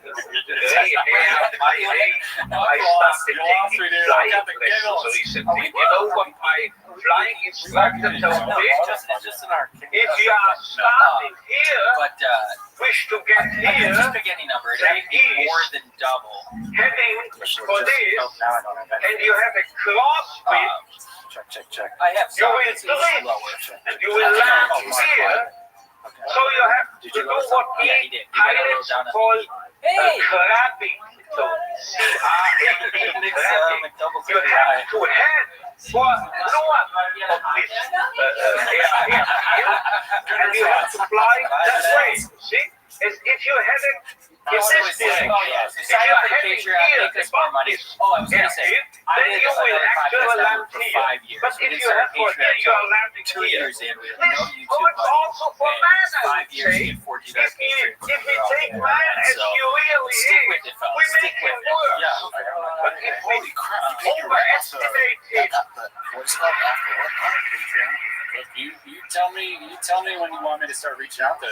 It's fine. We're gonna get pizza. Also, you can't use that on premature your growth will soon know why. If we seem to be idealists and are overestimating, overrating man, and looking at him that high, here above, you know what happens? We promote him to what he really can be. Some of this because my So God. we have to be idealists in a way, because then we wind up as the true, the real realists. And you know who has said this? If we take man as he is, we make him work. But if we take man as he should be, we make him capable of becoming what he can be. This was not my flight instructor, this was not me, this was Goethe. He said this verbally. And now you will understand why I, in one of my writings once said, this is the most apt maxim, Which goes to the what I kind motto of for any psychotherapeutic activity. These are a bunch of So if you don't recognize a young man's way to meaning, man's search for meaning, you make him work, you make him dull, you make him frustrated, you still add and contribute to his frustration. While if you presuppose in this man, if in this so-called criminal or juvenile delinquent or drug abuser and so forth, there must be what we call spark. A spark of search for meaning. Let's recognize this. Let's presuppose it. And then you will elicit it from him. And you will make him become what he principally is capable of becoming. TV show. It's a brilliant passage. As you can see, that he's a very gifted speaker and a gifted writer as well. And his ideas are really quite engaging. I want to read you one short passage from Man's Search for Meaning. All I know is I have a lot of notes in it, even though this is probably the 20th time I've read it. And so it is both strange and remarkable to me that, among some dozens of books I've authored, this is, by the way, in his preface to the 1992 edition, precisely this one, meaning this book, which I intended to be published anonymously so that it could never build up any reputation on the part of the author, did become a success. Yeah, he didn't put his name on the cover, and his friends really begged him he really should have more meaning, so he eventually put it on the title page inside of it and so on. Again and again, I therefore admonish my students both in Europe and America, don't aim at success. The more you aim at it and make it a target, the more you are going to miss it. For success, like happiness, cannot be pursued. It must ensue. And it only does so as the unintended side effect of one's dedication to a cause greater than oneself, or as the byproduct of one's surrender to a person other than oneself. Happiness must happen, and the same holds for success. You have to let it happen by not caring about it. I want you to listen to what your conscience commands you to do and go on to carry it out to the best of your knowledge. Then you will live to see that in the long run, I say, success will follow you precisely because you have forgotten to think about it. I have to earn it first by doing a podcast. It talks about the idea of using a very Jewish idea, is the idea of being the cocktail, of nullifying yourself before a much greater idea. Whether it is God, certainly consider some of the Jewish tradition, whether it is your family, whatever it is, that if you give yourself over, you give yourself over to another cause and completely sublimate yourself or subjugate yourself to that cause, then happiness and success will ultimately come to you. Whereas if you try to say, I want to be, I want to have, it won't work at all. It's a brilliant life lesson. Now, let me introduce you. There were some controversies in life, which I shouldn't leave this lecture without mentioning. There were some critics of Frankel's work. For example, was there a turning point? I'm always curious. Some of the things that happened in the concentration camps. This is how to live your life. I mentioned in passing to my wife, did you hear this about Viktor Frankl? What is it about muscle growth? What is it she about? was like so angry that anyone would even criticize a single thing that he did in the concentration camps. She felt that it was totally off limits. But I will tell you what it was. He apparently performed autopsies on the brains of some people who committed suicide. Which a charitable view would say, well, he's a neurologist after all, and he is trying to understand something more about the motivations for suicide. And under the extreme conditions of the camps, how could we possibly criticize him for this? Other criticisms are that he maintained fairly cordial relations with a few figures who later became less popular for involvement in the Nazi Party, such as, for example, Kurt Waldheim, the Austrian politician who later had some notoriety with his appointment to the United Nations. So these are comparatively minor criticisms, but nevertheless his life is not totally without controversy. So by way of legacy, let's just look at this last quote of his. Between stimulus and response, there is a space. In that space is our power to choose our response. In our response lies our growth and our freedom. Essentially, the way that we react to stress is what defines us as human beings. Frankel's life was one of tremendous import, and I think he's left a legacy that continues to affect people all across the world to the present day and beyond. So with that, I'd like to conclude tonight's lecture. Stick around for a few questions. I want to remind you that we're not going to be meeting until after Passover. So we'll send out notices and initial bulletin when we'll start up. Thank you very much for your attention. Having dinner, waking up and looking in the mirror in the morning, in bodies they do not love, for sure, in most cases, like in many cases, and in too many cases, just downright hate. I don't like that at all. I think it's weird. I think you could buy a vacation to a nice place if you save your money. Almost everyone in America has access to an infinite amount of phenomenal education. Many diseases that you get, they can just give you a pill and they don't have them anymore. But then you're like, my body doesn't look like I want, and what are we doing about that? And what I want to do is be some small part of the tidal wave of progress that when it crashes and lands and washes away all the little pebbles on the beach, the result is every human being looks like they want. Period. That is the North Star. And I think that world is going to be a world in which we have like a gazillion other problems. But so many fewer, very core, very easily identifiable problems like low self-esteem, etc. And to me, recently, this has expanded not just for the body, but for the face and the hair and everything. Total aesthetic appeal. Now, for those of you listening to this podcast, I am not a representation of the pinnacle of the ideal. I'm not even someone to look up to. My body looks ridiculous. I have more body hair than like people have hair on their head, like 3 haircuts in a row. Almost impossible to tap, though. The difficult to tap. Yeah, the hair gets in the way. It's gross. You'll just stop rolling with me because of disgust. I just part of did that guy shower like I was competing today? Why would he shower? What do you do here? In a singlet. Oh yeah, Very hot. one of those like early '80s singlets where like the nipples are hanging out. Forum wrestling. Classic wrestling and weightlifting singlets are everything. What exactly are they trying to cover? Very interesting development here. So, Callan is moving on from Shaw. I mean, it's obvious he's doing less and less episodes of the Fighter and the Kid podcast, and he's going to be doing less coming up as he's got stand-up gigs to do, but he keeps consistently dropping content on his YouTube channel. By the way, content that gets the same amount or even more views than the Fighter and the Kid podcast.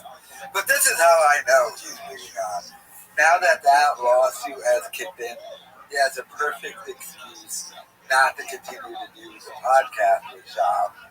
But not only that, did you notice in the clip I played for you when he said, the podcast studio, no outside noise, it's in a basement. Meaning, he hates that studio that Shaw got, especially with the AC going on and the lights and stuff. But Callan has his own studio now, which has never happened before. Every time he did his own little thing, he always did it from Shaw's studio. When he did the Conspiracy Social Club show with Sam Tripoli, they were doing that in Shaw's studio. He just used one of the things and had his Callan backdrop, but that was still Shaw's studio. He has now completely separated himself and has his own studio space. I don't know where it is. I doubt it's his house, though. So Callan has his own studio space and isn't doing it with Shaw anymore, which has never happened before. Which is also kind of easier on him. I mean, when they were back in LA, why get your own studio space? You do the podcast with Shaw anyway, so if you're going to do another podcast or studio space there, just do it there, which is what he did. He did his own show. What was he doing? A book review show there for a while there? And then the Conspiracy show with Tripoli.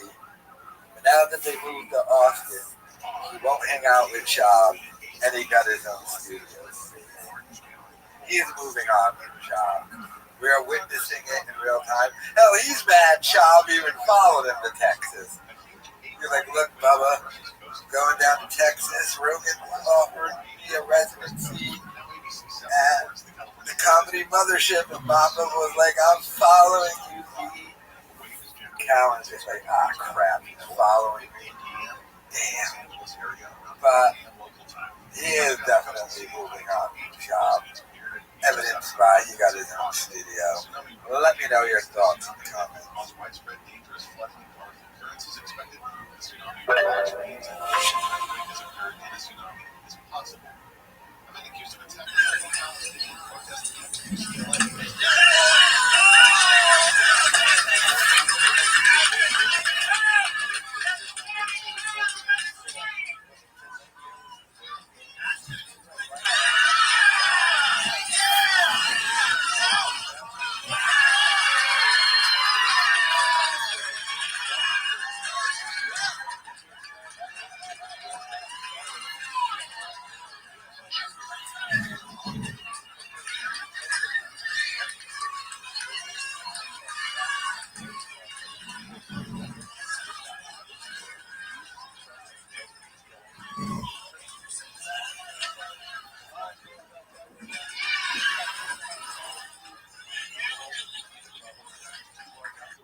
Over on the Fighter and the Kids subreddit, one of the dads on Brendan Schaub's son's baseball team decided to expose Schaub So I'm going to read this to give you my thoughts.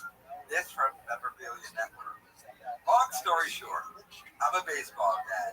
My son was on the 9U team here in Calabasas with Brendan's son.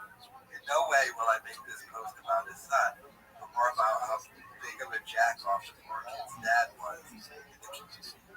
I'll give you a little inside baseball, pun intended. Right. First things first, all of the dads on the team send Reddit links to each other all of the time. Of course. We laugh hysterically at them. We would have a designated number at each game. That number would be the line on how many times Joe Rogan's name would get dropped by Brendan. He couldn't go an entire game or an event that he would always invite himself to his wife's games. When we found out he was moving to Austin, we joked how long it would be until a restraining order would be filed. His obsession with him is unreal. He told us over and over that he and Rogan were best friends, and also said nobody has ever been on his podcast more than him. He also told us he needed to move to a community where he was around more conservative people like you, and he moved to a super liberal city. Oh, and my favorite story to share, and this tells you all you needed to know. When I put the order in for jerseys, he gave me his number preference first before even giving his son. I explained to him that we let the kids pick their numbers first. Instead of just saying that he agreed and understood, the first thing he did was ask if I knew if any of the boys were 66. I told him I wasn't sure that number would change a lot with kids, and he looked at me with all sincerity and said, "That's Dad's number."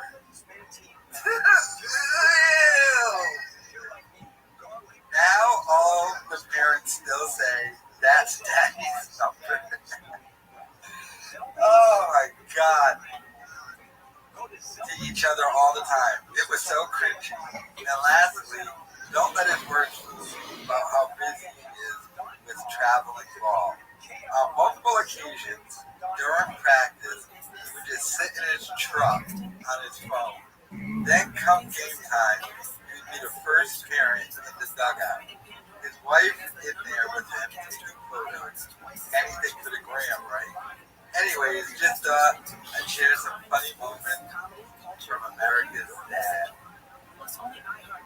That's Daddy's number. How is it? Almost gets worse and effing worse. Dude, alright, so first and foremost, we know that this is 100% real. And the reason why we know that is because all of the leaked footage. You have to remember, it wasn't just Shab getting thrown out of his son's baseball game. We also had leaked footage of Shab at practice, and they edited that footage of Shab at the son's practice to show all the worst things Shab was doing. So Shab, in real life, is hated by all the other parents on that baseball team because they recorded the footage, edited it, and then uploaded it to the Fighter and the Kids subreddit. So that's how we know this is 100% true.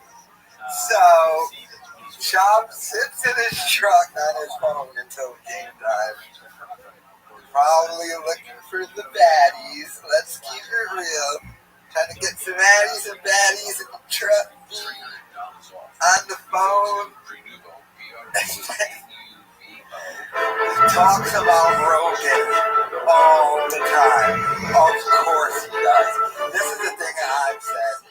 He throws around I have had some requests to so much. kind of cut back on the rabbi jokes. Rabbis are getting a really hard time in this class, but I have to tell you one more rabbi joke. So it goes like this.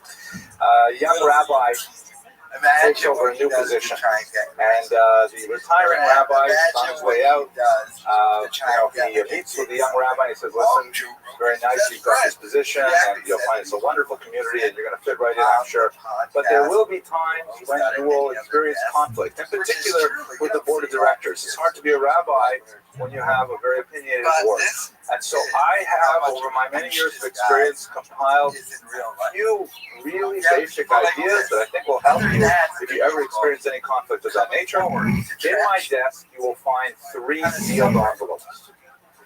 Don't open them right away. Wait until you really have a problem. And then go back to the desk, take the first envelope, have a look at what it says there, and I have a feeling that it'll help you in whatever your problem is. I didn't tell you this joke before, did I? No. Okay, good. All right. Fred's heard it before, I think. But Fred's heard all my jokes, and he remembers them too, which is really good.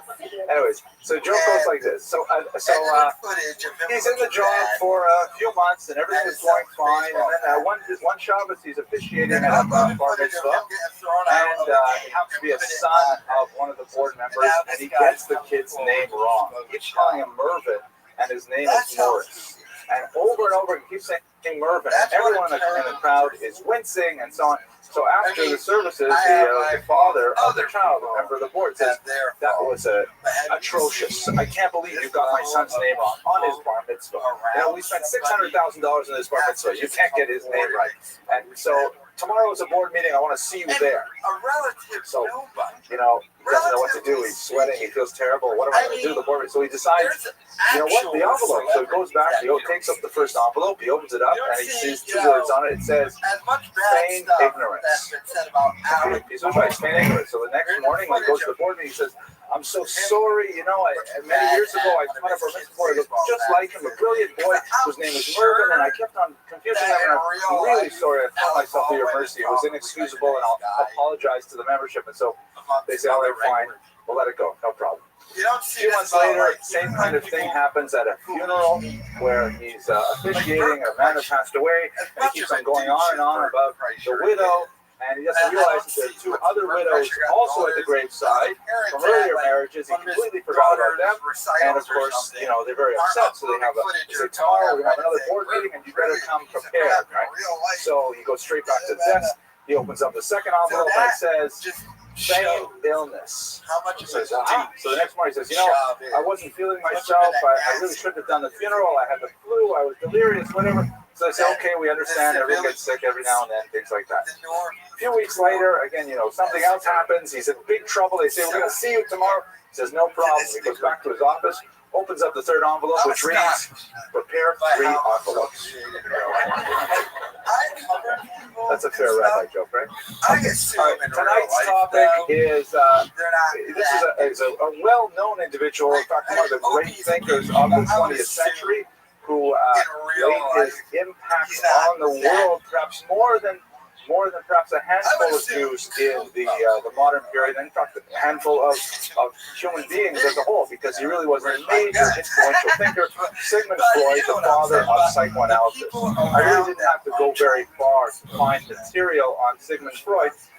And I'm sure many of you have all taken Psych 101, and you all have a basic biography and, the whole cigar business and things like that. So we're not going to do a review of Psych 101, except perhaps to talk about his interpretation of dreams. But I'd like to try and focus specifically on the Jewish aspects of his life and how his Judaism affected his work, and perhaps how we are affected as a result of the twin foci of Freud's psychoanalytic brilliance and his Jewish background. So that's the plan for tonight. We're going to try and look at the Jewish side of Freud as much as possible in the context of course, this lecture series on the famous Jewish individuals. So Freud was born in 1856 in Galicia, in Moravia, what would be today the Czech Republic, in a small town. His family was actually quite observant. You can see him here with his father, Jacob.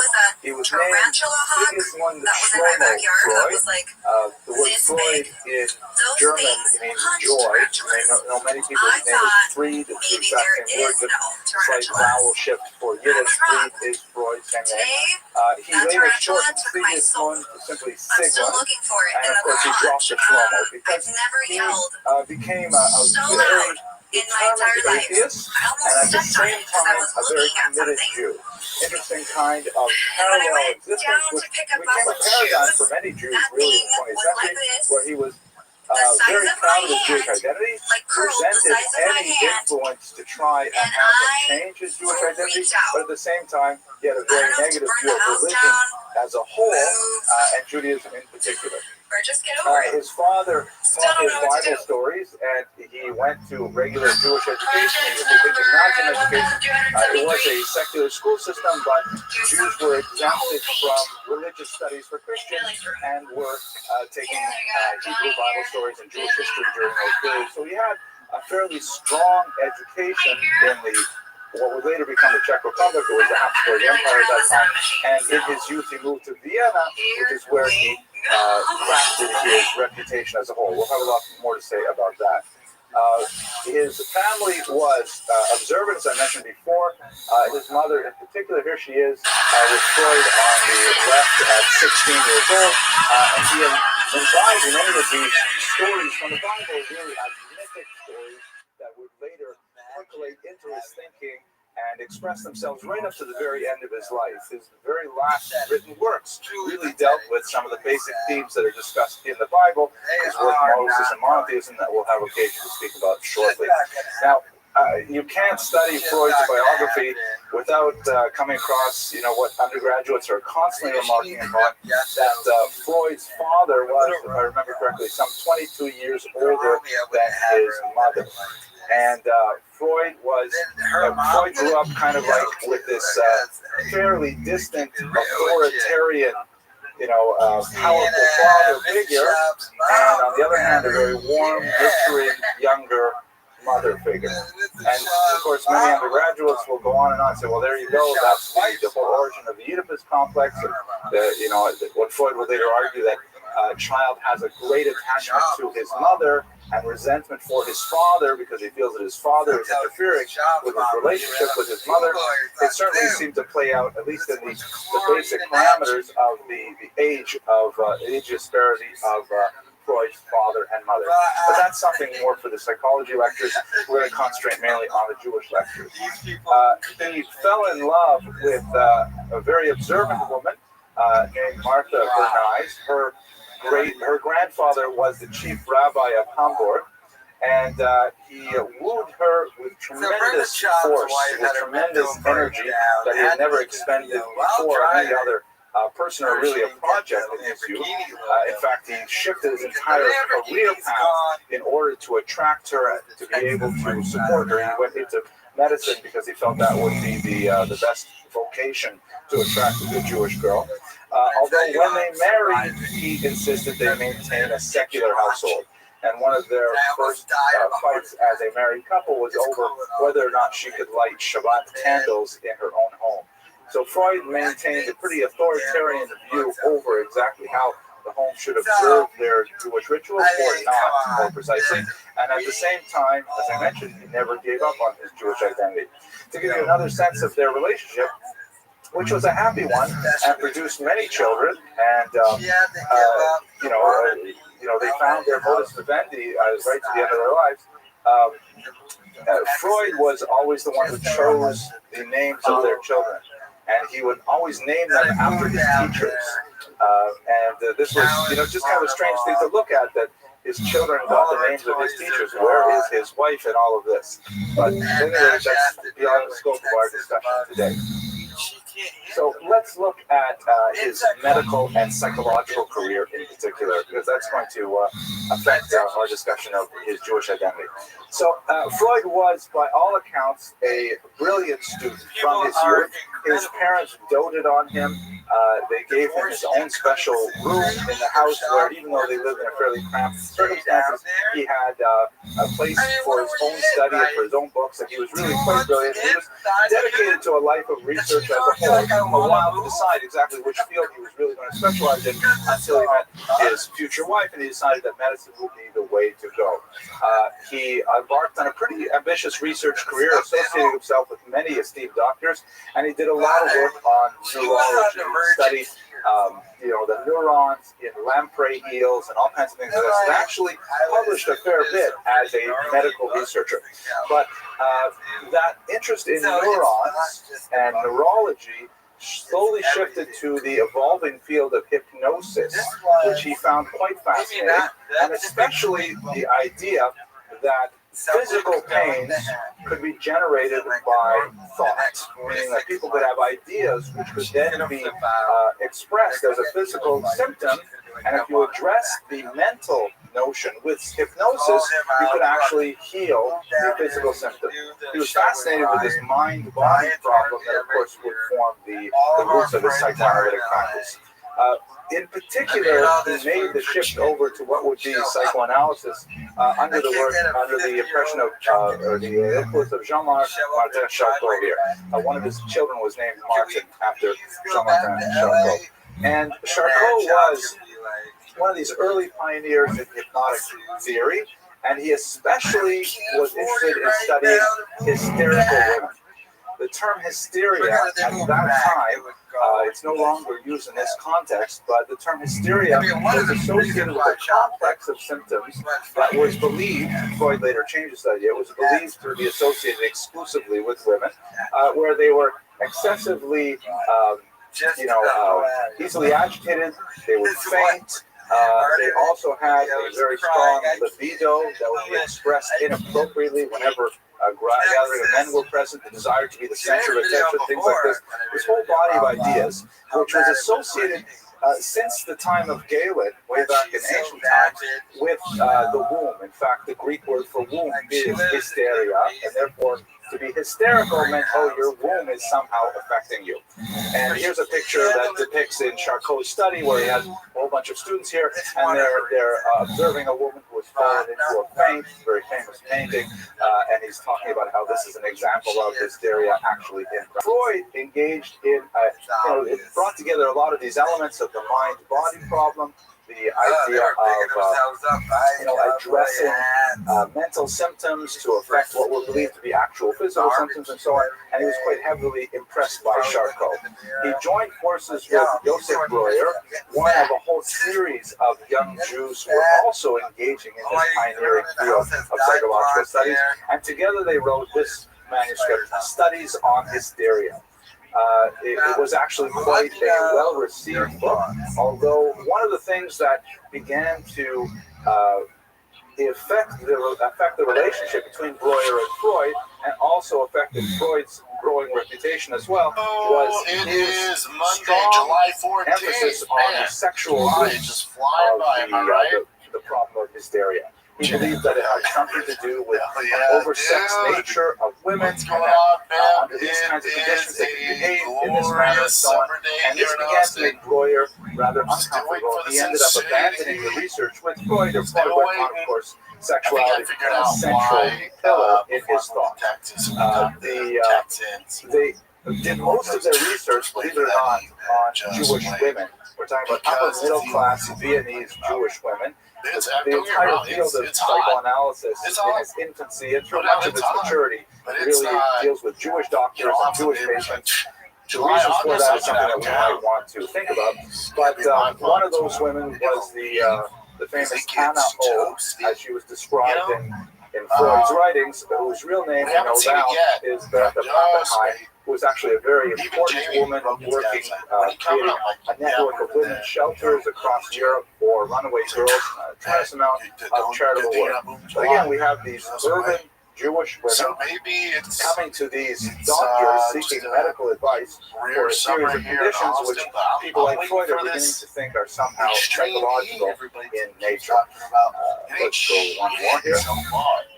Then is Big Leap, one of the huge moments in Freud's intellectual career that really cemented his future as one of the pioneering thinkers was what happened shortly after the death of his father, Jacob. A death that he thought originally would not affect him whatsoever, but his mourning was deeper and more profound than he had anticipated. And he found himself really puzzled as to why he felt such a tremendous loss at the loss of his father. And so he decided to engage on a profound self-analysis that began in the last few years of the 19th century, and continued in one way or another towards the end of his life. And Freud, it's hard to minimize, it's hard to overemphasize the importance of this self-analysis he went through. Not only did he expose his own personality to a searing searchlight criticism, he published it. You know, he wrote about his own self-analysis. And with very few kind of like veils of secrecy to protect himself as embarrassment, he wrote regularly about his own dreams and what those dreams meant, no matter how embarrassing or how shameful those dreams might have been. And he was able, through the first decade in particular of self-analysis, to uncover all kinds of repressed childhood memories, at least this is the way he understood them, that he had hidden from himself for so many decades, and was now only beginning to work through a lot of the complex of things that formed his personality. What this was expressed in was his magnum opus, the book that he thought was the greatest book he ever wrote, and in fact, of the 23 volumes that have appeared, it is certainly the most influential. The interpretation of dreams. Freud himself, to get back to the Jewish idea for a second, he considered himself in many ways a modern Joseph. Going back to the biblical Joseph, who was, of course, the great interpreter of dreams. The huge difference, of course, is that when Joseph is asked about, you know, how did he get to be such a great interpreter of dreams, Joseph says, you know, the dreams come from God, the interpretations from God, acts as the mouthpiece. But Freud, of course, felt that there was a scientific element to dreams, that every element in a dream was like a billiard ball knocked around the table. You could trace back the vectors of that billiard ball's passage and be able to understand exactly what it was that he was talking about. How does this work? The fight. Freud believed that you would have during the day some kind of event happen to you that would stick in your mind. You might not notice it at the time, but part of your mind, I'll show you the famous iceberg metaphor in a moment, part of your brain would constantly be chewing over what was that happened when you went to buy a coffee at Starbucks or whatever the Vietnamese equivalent was at the turn of the 19th century. The 20th century, and you'll be thinking about that and thinking about that. And when you went to bed and fell asleep, then your dream would be essentially a wish fulfillment.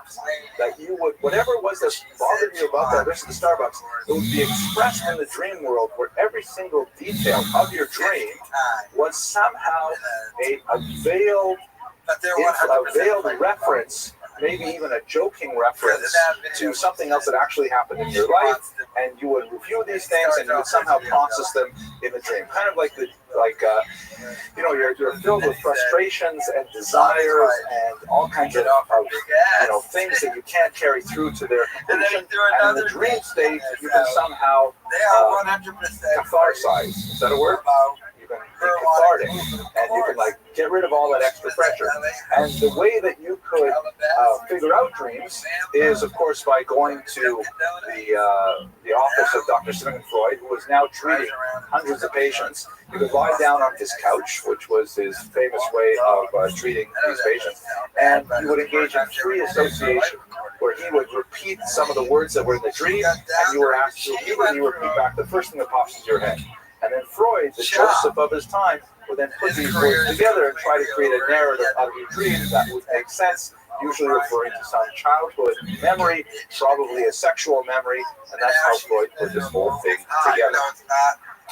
Notice the Latin aphorism that he put on the title, which reads in English, "If I cannot move heaven, I will raise hell," which is very appropriate, I think, for Freud's intent here, because his totally radical way of interpreting dreams was completely at variance with hundreds of years of dream interpretive technique, in which, you know, most societies believe that each individual symbol in a dream had a fixed meaning that crossed cultures and so on.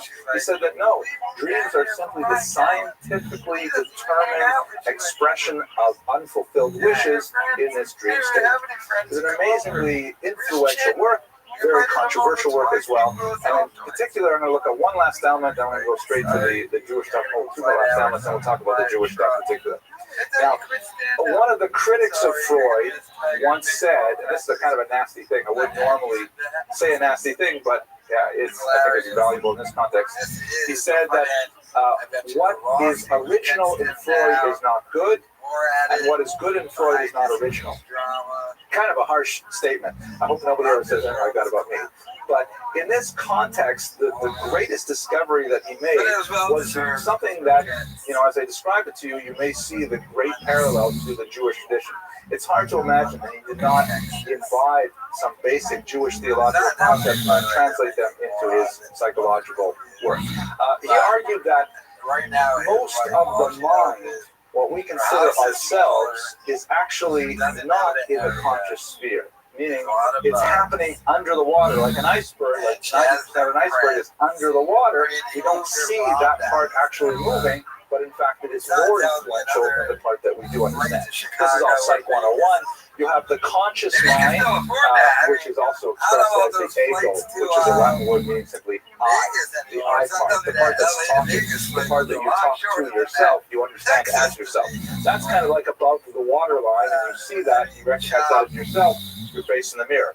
But underneath, you have this unconscious, in particular, the id, which is simply the Latin word for it, the it. And this is where you stuff down through a process called repression, all of your, unacceptable thoughts. Your desire to kill your boss, your desire to, rampage and do violence and say terrible things, all that stuff that's socially totally unacceptable, and you don't even like yourself thinking about it, so you cram it down into the unconscious, and it stays there and festers. Like, his size and his football. And how do you get rid of the pressure? Well, that's in the dream world. Nice guy. In the dream world, it gets to kind of express cool. We were talking about filter back up, between 125 and 35. and eventually His size you'll were work through these issues. you that are present in your id different through considerations. analyzing We get knocked out with a So jab. I also You see believe Derek that Lewis when he these threw kinds of that ideas were at it looked the like root nothing. It of looked like you just all clipped him, and it's like, religion. That everything from the Greek classics, going to which we sleep. study It's so with crazy. tremendous There is, diligence, Dr. are really cultural expressions a little more of introverted this than I am. desire Yeah, I see what to you're saying. express Yeah, the I'm not religion. It's a He did really physicality. want It's to do it. something about The greatest example, the one that is most indelibly it. associated with his name, is of course the Oedipus complex, Safety. Who's in quarterback, which Makes sense to me. the young man Oedipus, shown here on the left, is given a prophecy. Actually, his parents are given a prophecy, that their child will one day grow up to murder his father and marry his mother. Stressed about worrying And of course, about that's what happens in the Greek myth. We won't go into the great details. Later, Oedipus solves the riddle from the Sphinx on that's the shown way in this there particular in the cab to the set, I goes found on to out that become Fabrizio a great passed away. hero of the city of Thebes. But this idea of the desire to murder the father and marry the mother, Freud held that that was a cross-cultural constant. Every child has a desire, boys in particular have a desire to be close to their mother, who they associate as the caregiver and the source of nutrition and the source of affection. And who is this crazy guy who keeps on coming in and like getting in the way? I know myself from my own experience when my children were very, very young, including my daughter here, that they did not appreciate my presence when they were nursing and things like that. I was like, no, what are you doing here? So this idea is then expressed in Greek myth as a story of Oedipus, or in terms of dreams and things like that. Okay, there you go. That's Freud, the Freud lectures of Psych 101 in 10 minutes. I will take questions now for a few minutes. It is what it is. How would you leave? I'll leave Thursday. I'll fly. Here's the thing. I'm not going from Texas to Columbia. I'm going to go to Miami first. Spend the night and then go. Chemicals? How far That's information. from it, Miami? Fuck, that ain't bad. Because Miami look from here. If you ever want to do that's to me with vacation. Like if you want Belize. Okay, there's a lot. Freud has tremendous, fans even today, and tremendous critics as well, including his own disciples. Really, many of them broke with him quite forcefully. They felt that he was just obsessed with sex. Not everything is about sex. Sometimes a cigar is just a cigar. So you'll be on a plane, and then another plane, and then a boat, okay?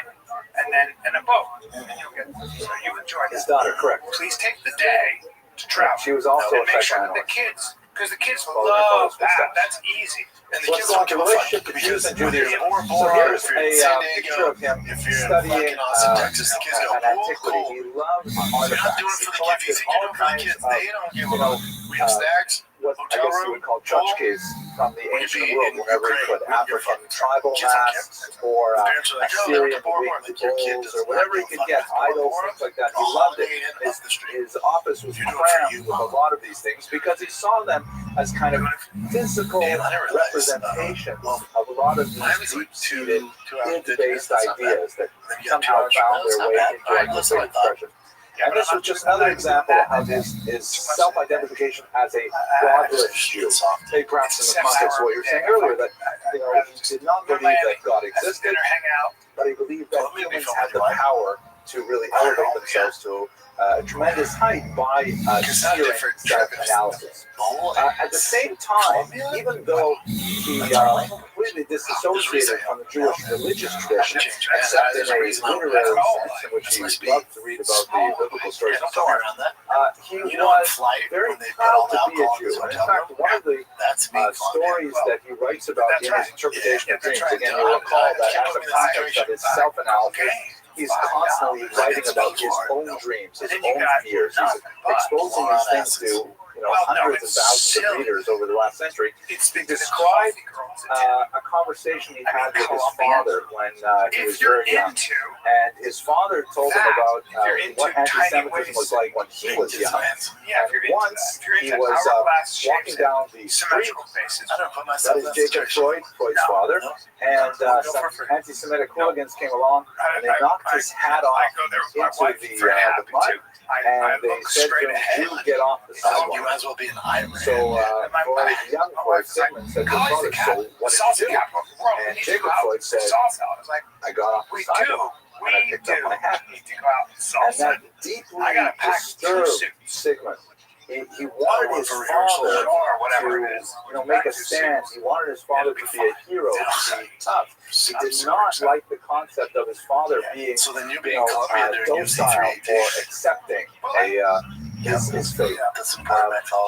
Which, Jews have been historically quite, it's a survival strategy. Since we're a minority, it's the kind of thing where, you don't want to stand out. It's safer sometimes to simply go along with it. I know I experienced that myself as a child, because I was the only Jewish child in the town where I grew up. But it reminds me more importantly of a joke that goes like this.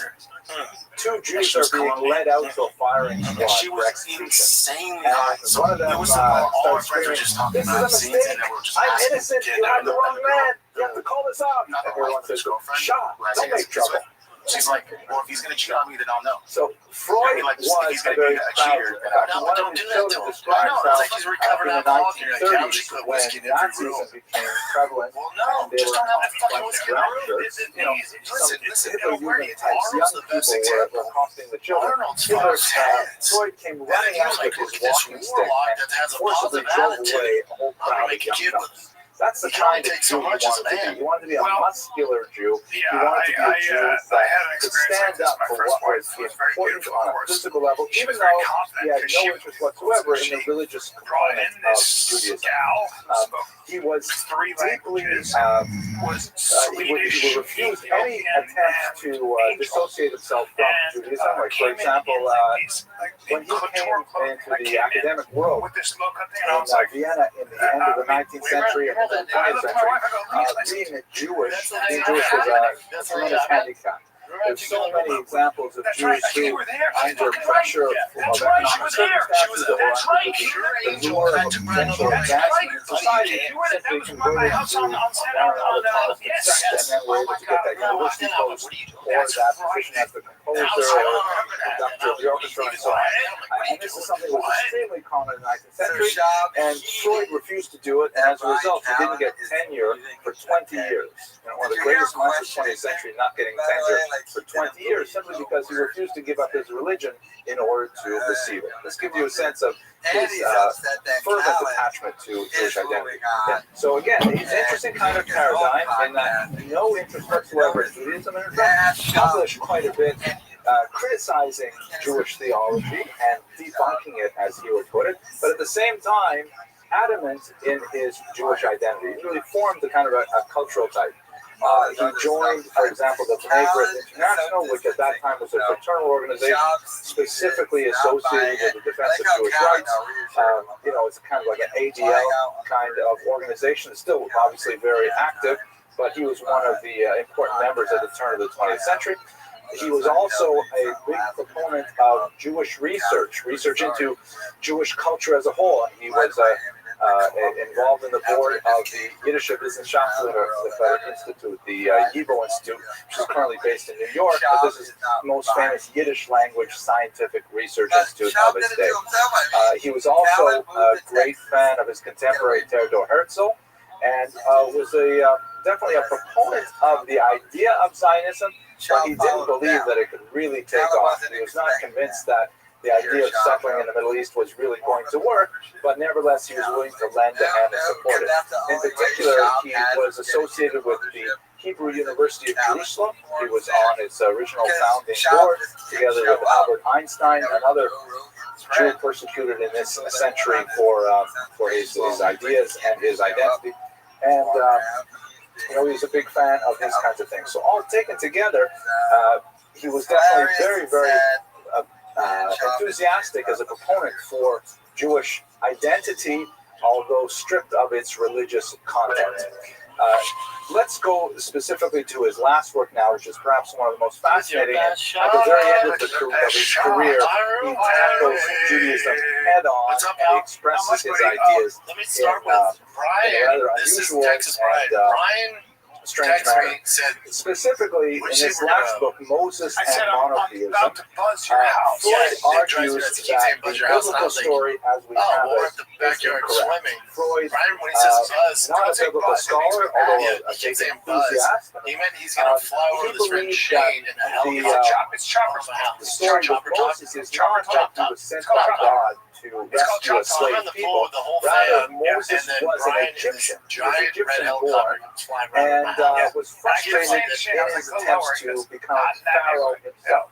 So rather than simply accept a second-class status, Moses chooses a slave people, becomes their leader, and then takes them out of Egypt in order to establish his own kingdom. So Moses, rather than a Jewish hero who lives in the Egyptian world, Freud argued that Moses is actually an Egyptian who led Jews. Now, his evidence to support this thesis is very spotty, and it hasn't got any traction whatsoever in the world of biblical studies, certainly not in the yeshiva world, but nevertheless, it's relevant specifically for what happens next, because what Freud argued was that once they were out in the desert, the Jews actually balked at Moses' imperious leadership, and they murdered him. So the whole story with being on Mount Nebo and seeing the land of Israel, the Jews couldn't stand it anymore. And as a result, they actually took him out. Now, for Freud, this was an extremely significant thing, because he felt that this was another archetype, just like the Oedipus complex refers to the desire to marry one's mother and murder one's father. This represents the desire to become the authority figure oneself. Again, reflect on Freud's own upbringing with that much older father and things like that. Kind of crazy thing. But he felt that by murdering Moses, the Jews, as it were, liberated themselves entirely from the indenture. That's a good word. Is it a real world? Indenture? Okay, so the slavery to some authority figure, and then they themselves that authority figure. And they displace the belief in a single human leader, which is what characterizes most of human history, to a mythical God that was really the repository of all true authority. And You in drop me that off. You creation guys have of a yourself a God, day. No time they for us. essentially ascribed all You these gotta get moral your car. characteristics You wanna to get lost? monotheism. All right. And this is the part that There goes Bradley. Freud gets Well, very okay, enthusiastic that's about. also land, They right, created for an the entire cars. ethical culture that followed the death like, of he's a a fucking human millionaire leader. in charge. Of course, they engineered the death of the human Yeah, leader that's the according problem with to choppers, dude. Moses and It's monotheism, You gotta be but like, that's my nevertheless, it friend. represents a whole evolution of the Jewish spirit into a new. Because they just You land may not have heard any of these ideas before, and I'm not surprised because they're really crazy ideas Some guy changes that lights they don't have much influence on standard the lights religious to culture as a whole, Good but luck, they bud. nevertheless say a lot about what Outcast. Sigmund Freud felt. That Boycott. although he was a brilliant psychoanalyst, and he was definitely a very proud Jew, he was not necessarily the paradigm of Jewish identity that you want to name as the honoree for the dinner that Have I year. done that? No. Okay, so let's take it to the 1930s now. It's not fucking the dark No, night. you actually Hitler can't do that. unfortunately comes to power No, you're in not. January of But you can imagine what it'd be 1933. like. I wanted to And hold the the lie. atmosphere I for wanted to Jews lie, and I was like, immediately no, I'm not declines. going to do that. There was a period in the 1920s when Freud, I would like to assume because a I lot of found a other trench in Jews my garage. in Want to take a Germany picture? actually had sort of a I'll tell you, heyday it's cute. of popularity, he's a and their cutie pie, ideas but were I'll tell you who celebrated has- quite widely. I'll This tell is you the this. period of the so-called Chewbacca has less Weimar fur than I Republic, think. which Chewbacca has was less fur. bending Look how over much backwards fur to is the in it. You know, if you Negro handle them, like in if order I to put my kind on of top, those are little expiate the thorns guilt in your hand. that was experienced by He was a the cute First dog. World Trent War. was like, kill him. I'm like, I like The killing him. It was victors awesome. had Give him a name. blamed Hopefully comes Germany back. for the onset of the war, which is not an entirely fair assertion. Many of the Allies bore responsibility for the sequence of events that led to the war. And Germany, though, was saddled with a tremendously difficult, as I'm sure you're aware, economic situation where they had the war guilt clause. They had to be, their military was emasculated. They weren't allowed to maintain troops on certain borders and so on. And when Hitler came to power in the 1930s, there was a huge reaction against this liberalism.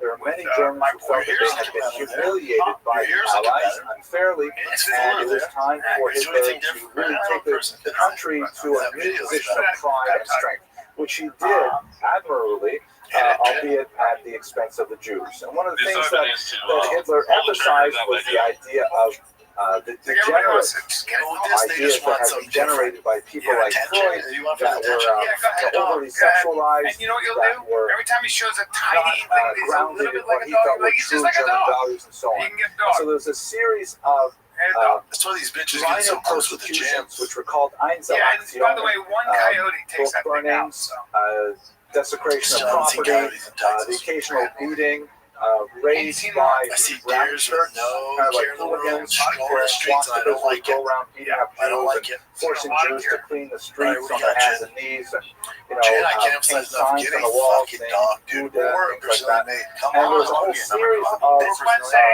increasingly Sunset Street, difficult right around that. discriminatory acting off measures again, that put 9 in place, o'clock. especially So after yes, you got this 1935, We got when some Hitler fun enacted the comics. Nuremberg laws, Funny also known as Okay, the laws okay. of German blood and honor. That's up in the Under air which, right now, for but we've example, got 5 right now. all Jews were to be specifically removed Okay. from any civil service. They were removed Sean from Ryan, get any public schools, both as students and as teachers.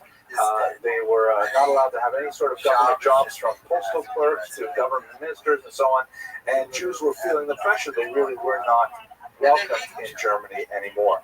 This culminated in the tremendous massacre of Kristallnacht in November of 1938, when there was a coordinated pogrom that took place across the entire German country, or the country of Germany, with about 260 Jews killed and a tremendous degree of property damages, synagogues burned, and so on.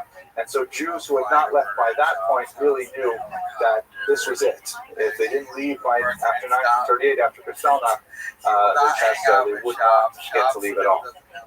Maybe I'm overstating the position of Jews at that time, but it was eminently clear that something terrible was brewing.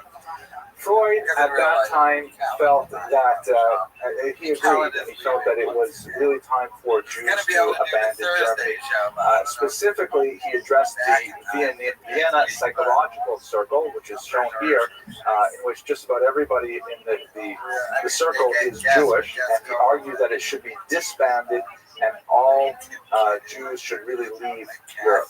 In his final address to the Viennese Psychological Circle, he compared himself to Yochanan ben Zakkai, the great rabbi who was the leader of the Jews at the time of the destruction of the First Temple, who argued that some noticeable enemy must be struck with the Romans in order to perpetuate Judaism as a whole. It's very ironic that he, the godless Jew, would choose Rabbi Yochanan ben Zakkai as a model, but again, it gives you a sense of the complexity of Freud's relationship to Judaism and Jewish history.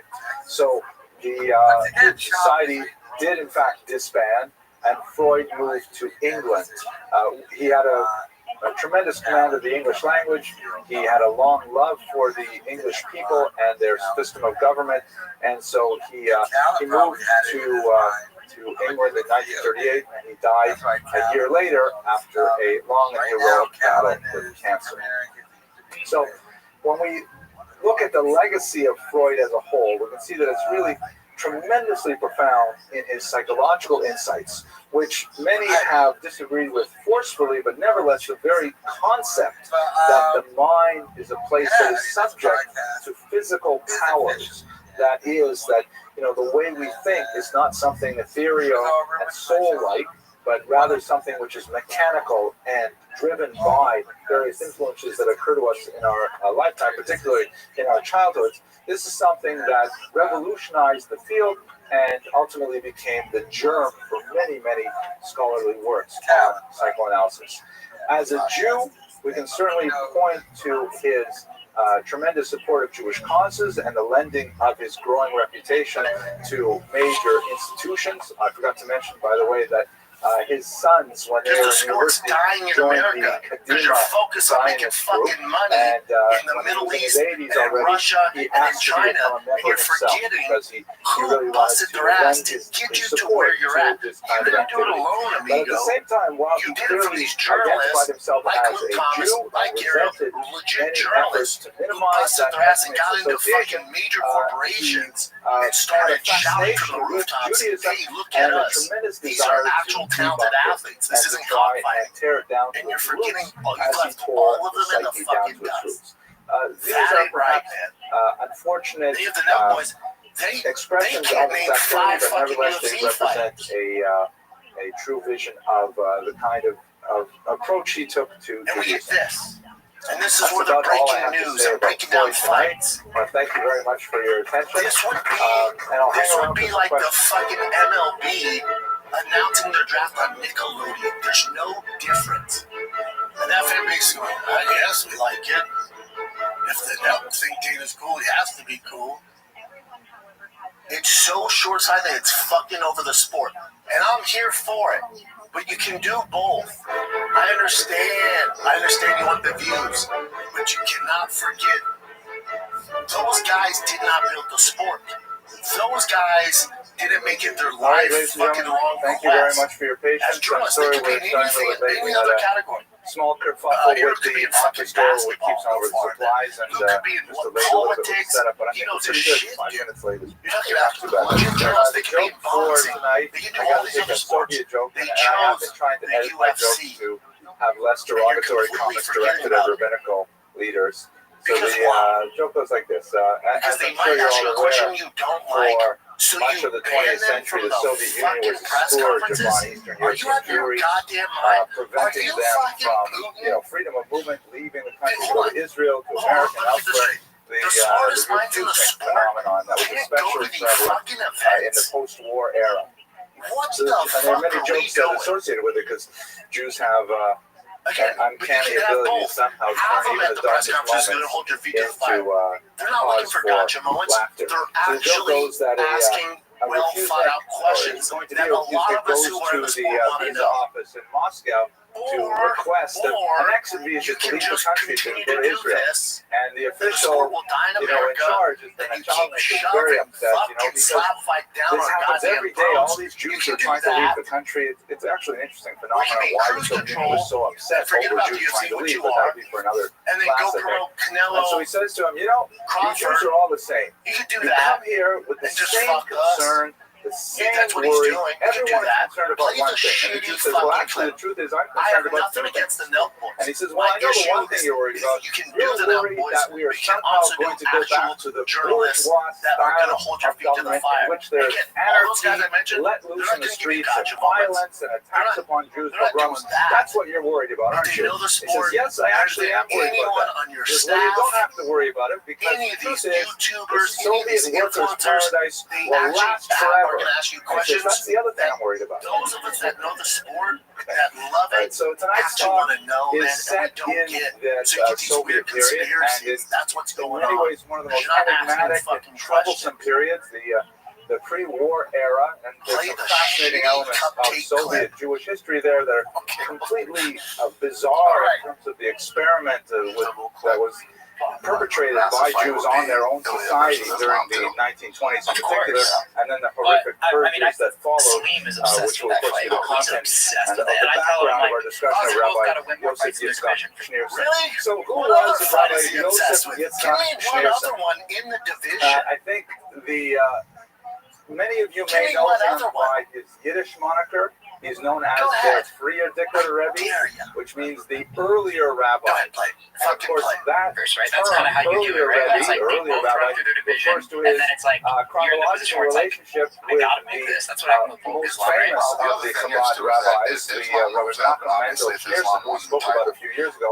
This is his father-in-law and his immediate predecessor. That's why he's called the Frier Dicker, the earlier rabbi, because the later one was, of course, referred to simply as the Rebbe for most of the 20th century.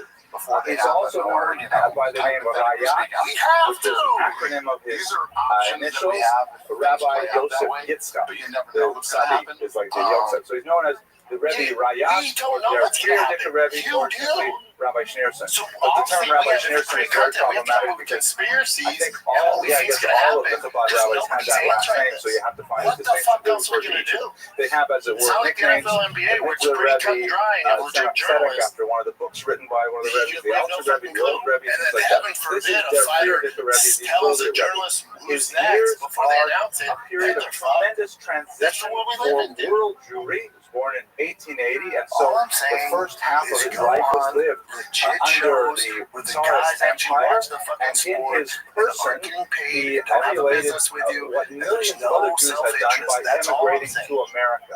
In the context of the upheavals of World War II, he came to these shores in 1940, and I think one of the most important elements of his legacy that we'll touch on briefly tonight is this concept that he popularized through this expression, America is nicht anders. America is no different. Now, what does that mean? America is no different. So we have several waves of migration of Jews to these shores. But they can be broadly grouped into two major historical chunks. The first major historical chunk, of course, there's the earlier Sephardic migration, things like that. We're talking about Eastern Europeans for the main part. The first major chunk came between 1881 and 1928. Somewhere in the neighborhood of just over 2 million Jews left Eastern Europe, specifically the Russian Empire in particular, some of the Austro-Hungarian Empire, to come to these shores. It was curtailed by the American government's shift towards a much more nativist policy and a much more exclusionary, insular immigration policy that denied access to less desirable races such as the Italians and the Jews.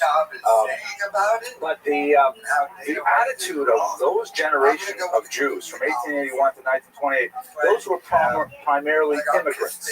And I mean that to distinguish them from the later migration, which would be refugees. It's a huge difference in thinking between an immigrant and a refugee. The immigrants, which included my grandparents and probably the grandparents of most of you in this room, maybe the parents of most of you in this room, they came to this country as rebels. They came often disregarding rabbinic advice, which was overwhelmingly in favor of staying in Europe, because America was considered, the Goyish land, the Trefa Medina, the non-kosher land, noted specifically because of its tremendous lack of good kosher Chinese restaurants in the turn of the 19th century. And so Jews who came here, often single, often, trying to get rid of their lifestyles in Europe, they came to America and with the attitude, I'm going to let America shape me. I'm very excited about this new country, this whole democracy thing, citizenship.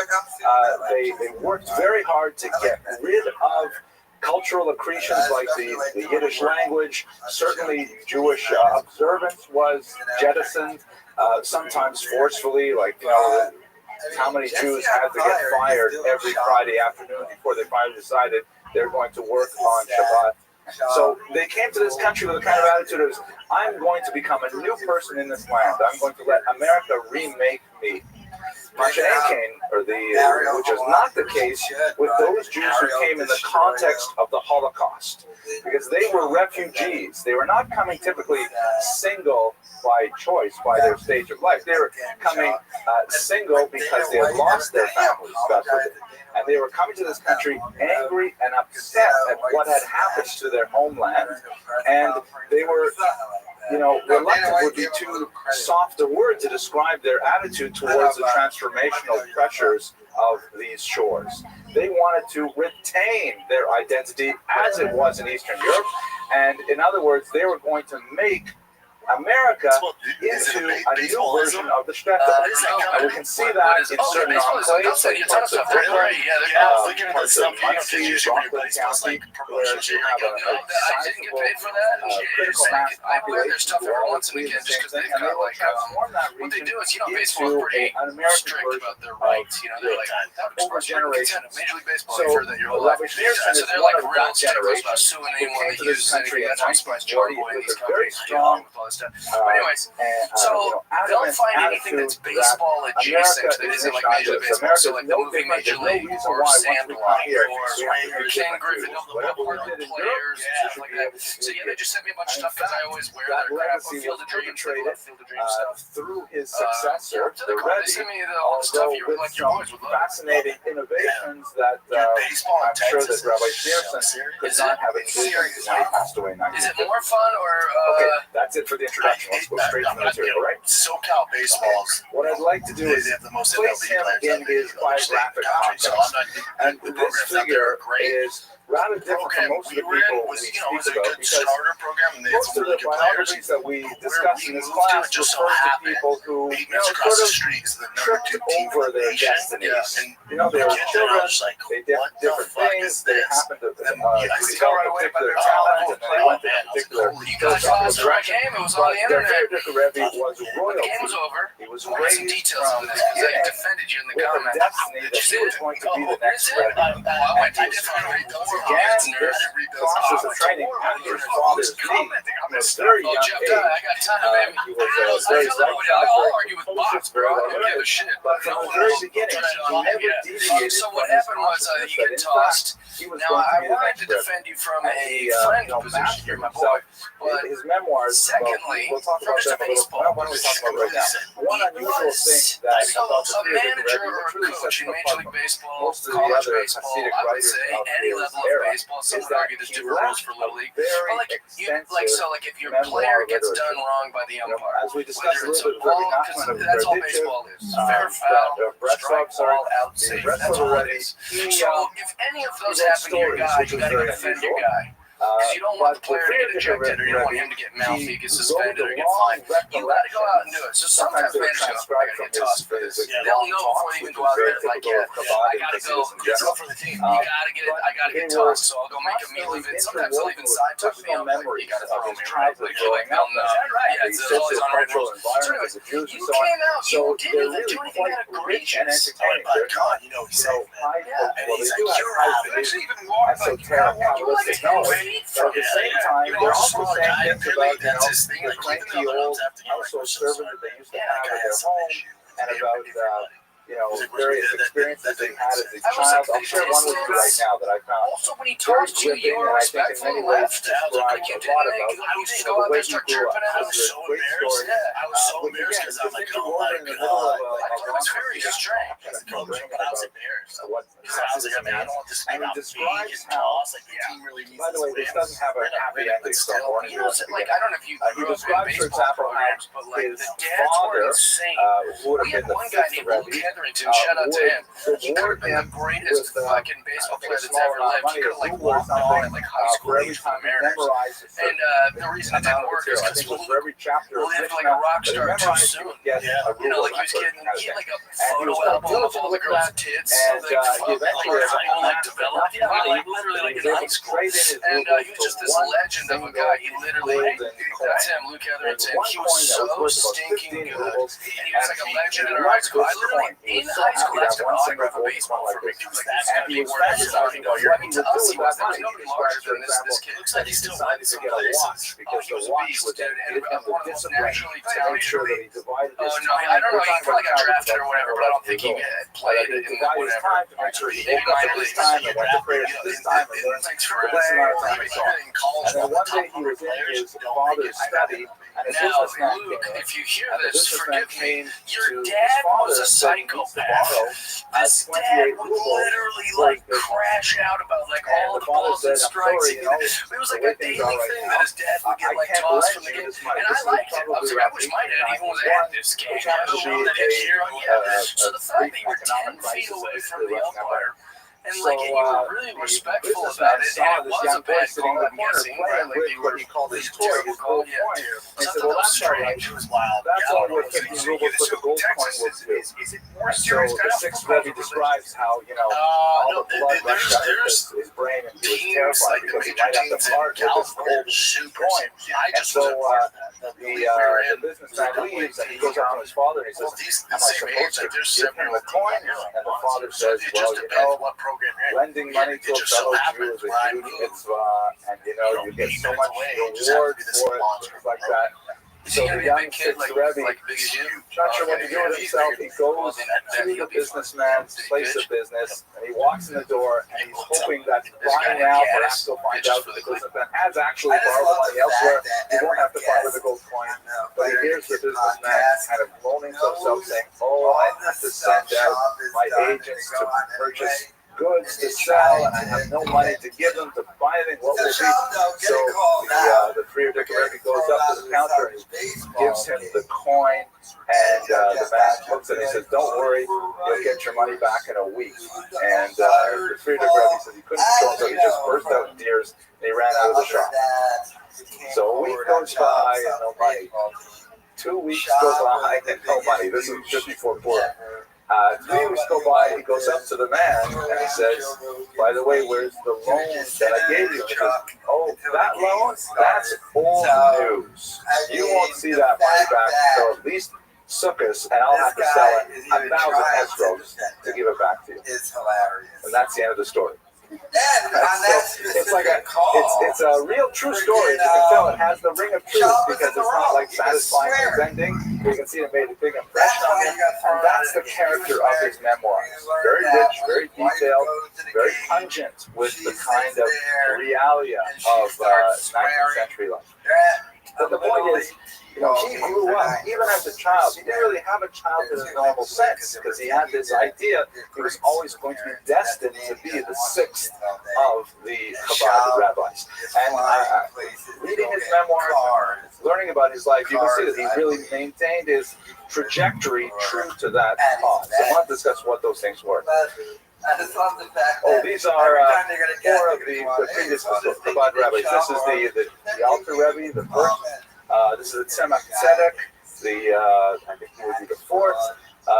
This is, if I'm not mistaken, the Rashab, which would be his father. And this is the 7th, his son-in-law, who took over. Did I get that right? This is the Rashab, isn't it? That's the 5th Rebbe? Well, let's go on, because I'm not sure. Okay, let's put it in historical context now. The last century of the Russian Empire was absolutely horrific for Jews. It's not surprising that so many of them wanted to leave to get to America because the 1800s in Russia were terrible in so many ways. I'm just going to touch on some of the major policies and events that shaped Jewish consciousness of their status in Russia at that time. Perhaps one of the most significant figures is Nicholas I, shown here. The Tsar Nicholas, who took power in 1825 after his father was assassinated in a rebellion that was unsuccessful. And he was a rather military individual. He had this notion that the military could save Russia not only in terms of foreign policy but also in terms of domestic policy. That the military has advantages to bring society into a common vector. And in particular, he thought that the military would be a great way to reform the Jews, who you will recall, comedy is alive and Jews well. are the only non-Christian population of any size in Europe and Russia. They speak a different language, a Germanic language. It's not even a Slavic language like Polish or Ukrainian.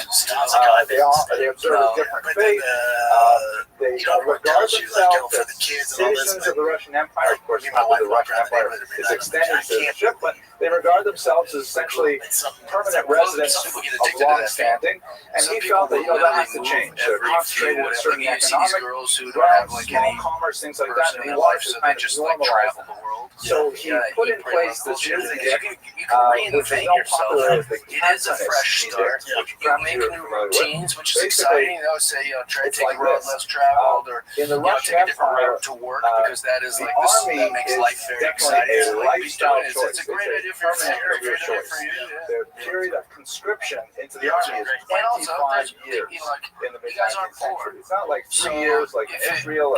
It's 25 years. So it was an option of choice for like third sons who had no chance of getting much land, or they didn't want to become priests. So the army was a viable option. But for Jews, to join the army for 25 years was just out of the question. Being totally separated from the Jewish community, no kosher Chinese food at all. What are you going to do? Why am I thinking Chinese food? Like I'm not in that Because we had vegetarian.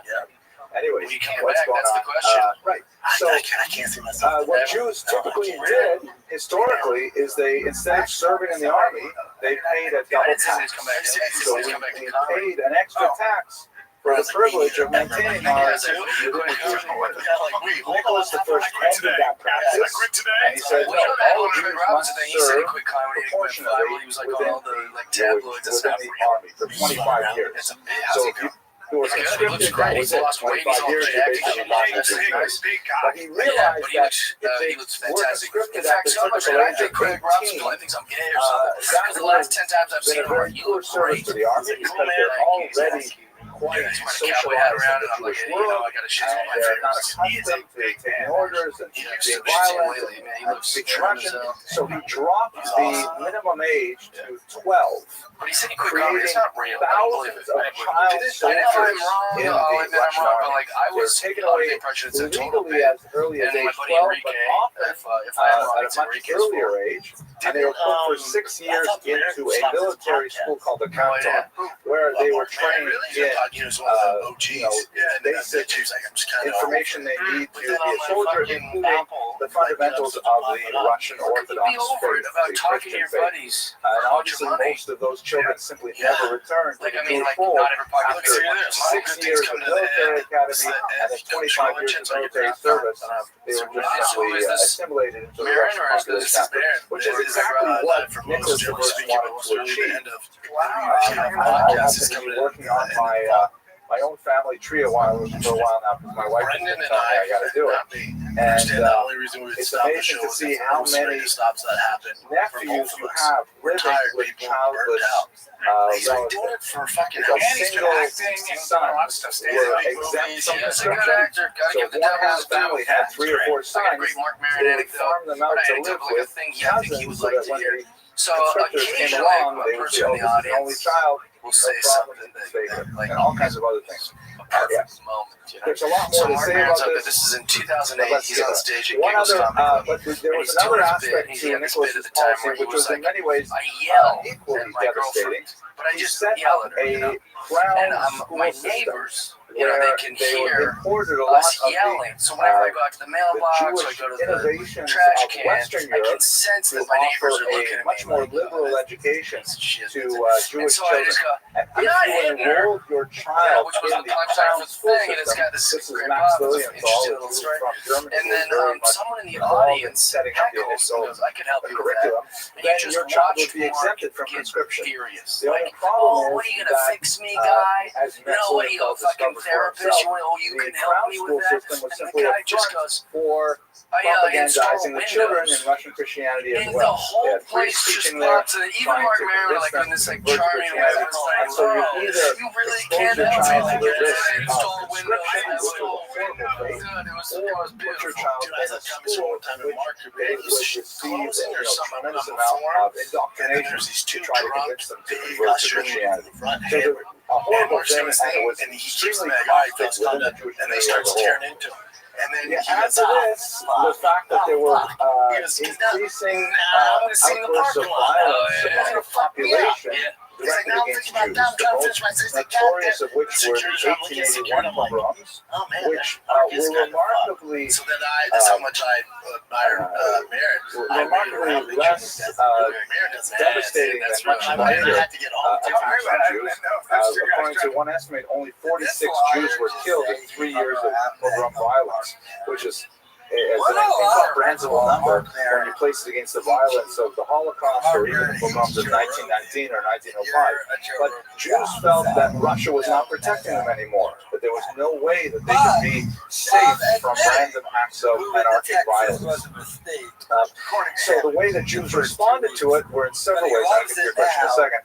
There are 5 distinct strategies we've spoken about on another occasion, but the 2 most significant were a turn to socialism, like Leon Trotsky here advocated, in which they abandoned Jewish belief and practice in favor of, rushing headlong to Marxist philosophy, in which individual national identities were all allied into one great, human family of peoples. Or they moved towards Zionism, which at this time was also an overwhelmingly secular movement, spearheaded by Theodor Herzl, shown here, but which also meant that there would be a abandoning of traditional Jewish ideologies, all of which was anathema to Chabad. Finally, and perhaps the most significant of the responses was the option of simply leaving Russia, which was incredibly popular. As I mentioned, about 2 million Jews took advantage of this option and tried to transplant their lives here in America with much greater possibilities of economic advancement and also freedom to practice their religion, although it happened that the religion often took a second priority status to the economic advance.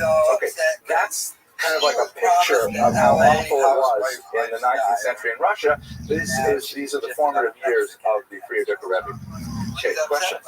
I get it. And it was a dumb decision to move to Texas just to follow Callan. Off the top of my head, the 1897 census records something like 8 million Jews. Your thing doesn't even make sense. I think that was about the number. Down there, give or take. I moved down there because Callan was moving down there. Okay. Callan moved down there. Shall we go on? Everyone's ready? Okay. So the Friedrich Rebbe, besides his early years of training at his father's knee, he did not become the Rebbe until, off the top of my head, I believe it was 1920 when his father passed away. But he was quite active in many areas of the Chabad movement's activity. 2 in particular deserve special mention. One is he was an extremely diligent student of his father's teachings, and would often then repeat them over in these long talks, which were collected in the memoirs we mentioned earlier, known by the title Likutei Diburim, which means simply the collection of words, collection of teachings, but they occupy 6 large, densely packed volumes in English translation, and they are a tremendous treasure trove of historical data as well for the actual quality of life of Jews in this particular environment. But perhaps more significantly, he was extremely involved in spearheading the first major yeshiva of the Chabad movement, which was known by the term Tom say to Real me, Housewives, the UFC. those who support and it starts with pure love. love here. Means Let's get that up. like We people love who are comic like book. earnest and That's well straightforward documented. and without guile. This is where Chabad really shown first of all, before you contradistinction to many of the other Hasidic movements of the era. he attached a Chabad weight to it. is actually Dude, of Lithuanian origin, northern I've thought Belarus, about that so many times which where I'm like, I just culturally never could think of a way was where I much could closer test that to out. the It seems geographic dangerous, center man, but it's a of real thing. Vilnius and the Vilna Gaon. And even though they had tremendous disputes in the late 18th and early 19th century, culturally, Chabad is much more drawn into the orbit of traditional Talmudic learning than many of the other Hasidic groups who are based, for example, in northern Hungary. So the yeshiva actually was quite well respected across the Jewish spectrum. It was started in 1897, and here's the thing, it rivaled many of the great yeshivas organized by the Lithuanians at the time. It boasted some extremely innovative practices, such as room and board for students. Most of the earlier yeshivas before 1897, students had to find their own lodging, and more significantly, they had to find their own food. So families in the given towns, like Panovich or whatever, would support the yeshiva boys by saying, okay, I'll pay Shlomi cats on Tuesdays, and then Shlomi cats would go to this particular family on Tuesdays, and on Wednesday, Shlomi cats would have to go to another family, which was considered not only undignified, yet demeaning for the students, but it was also a huge waste of his study time. If you have a dormitory with a cafeteria, then you can really effectively focus the learning on in the time provided. It reminds me of my own yeshiva experience. I'll tell you a very quick story. It's funnier when you put it on the board, but I'll just use your imagination. When I was in yeshiva, I went to lunch in the dormitory in the cafeteria, and there was a real problem. This was 1993 or so, and there were a lot of Soviet boys who were coming to the yeshiva in Jerusalem, and they were a little worried about what was going to happen to the yeshiva. It was precariously funded, and they always, country fall apart, maybe the yeshiva will fall apart as well. So what the Soviet boys in particular were doing is they were taking their lunch, they were going back in line and getting a second helping, and bringing it to their dorms, right? Their rooms. Just in case the yeshiva closed up, like the Soviet Union closed up. Who knows? But, it's obviously very expensive to provide all that food that would have been on the motorways, and it attracted bugs and things like that. So one day as I'm walking into the lunchroom, there's a sign written out front that says, the yeshiva provides food for one portion only. No student is permitted to stand after second portion. Miami case where he got when I came out from lunch, and I happened to glance back at the sign, someone had added some graffiti to it, just a little bit of punctuation, so that the sign now read, the yeshiva provides food for one portion only. It's just objectively added. It's kind of funny. It's like the judge looks at that and goes, Jesus, I didn't think there was any credibility to this case when walking into that bathroom. So the whole thing was turned around. They just put the sign down. I have to entertain that he might have actually done this. So his youth was particularly involved with these practices. The Talmud community yeshiva, which of course exists to this day, so as an internationally respected yeshiva, was founded by the Frierdiker Rebbe. But these would be fairly typical accomplishments for the Frierdiker Rebbe. But he happened to live in exceptionally turbulent times. So the turbulence especially was associated with the onset of the Soviet Union. To give you a sense of what's going on, this is a map that basically shows you what the world looked like in the post-war era. Well, actually post-Soviet era. At this time, you had the Russian Empire, which included Ukraine, I put it in here, included Belarus, Lithuania, Latvia, Estonia, and Poland. This was all part of one massive empire right until 1917. These countries also assumed a large single country, the Austro-Hungarian Empire. At the end of World War I, it had all fallen apart. Three great empires, the German Empire, the Russian Empire, the Austro-Hungarian Empire, had all collapsed and had shattered into a whole bunch of tiny little countries that were affirmed by the peace treaties and directed by Woodrow Wilson. A girl who actually understands in terms of male Russia, it experience was and is married especially to a bloody dude in that because position, all that's of the smart these money right countries there. here, including I mean, Poland, felt if that you want they to deserved their own problems, like, political entities. the girl is They did not wired want to to be part of a not get jealous multinational of nothing, empire, and they understand it's like this is an easy way to just and they avoid certainly inevitable didn't want to be conflict part if you're married of to a multinational Yeah, empire and that also was remember they've been communist together in since what, political middle school, orientation. some shit like that. So Since high therefore, school, they had a brutal, literally forever. awful, They bloody grew up civil together. war So, that extended from who knows, maybe 1917 she's to doing her about own thing. And maybe they all screaming 1921. like, It was we have a very great family, with kids, we built all 1919 being this. the But most we've been together since we painful were of 15. those years Yeah, for like, Jews. let's experience There a little were bit. approximately 50 to 60,000 Jews killed in pogroms. Yeah, I have no idea. The most Some people are wired for notorious jealousy, figure some people aren't, associated you know, with those like pogroms and responsible for about 40% of them in one sense or another was Simon Petlura, shown here. Simon Petlura was the leader of the independent Ukrainian forces who wanted to create an independent Ukrainian state. Should sound familiar with regards to today's politics. And although his figure is somewhat controversial, there are many historians who feel he was a Hitler-like architect of the pogroms. Other historians, including myself, feel that he was simply not sufficiently aggressive in trying to stop his troops from committing pogroms. If you like, I wrote a book on this back in 1999. At any rate, a horrible time for Jews. Petlura himself survived the period. He fled to France, where he was assassinated by a Jew named Shalom Schwarzbard, which was a very celebrated event in Parisian history as well. The Jews, however, were, although there was a small minority of Jews who were definitely attracted to socialism and communism, the appeal of communism grew outsized because the communists were much better at controlling their troops.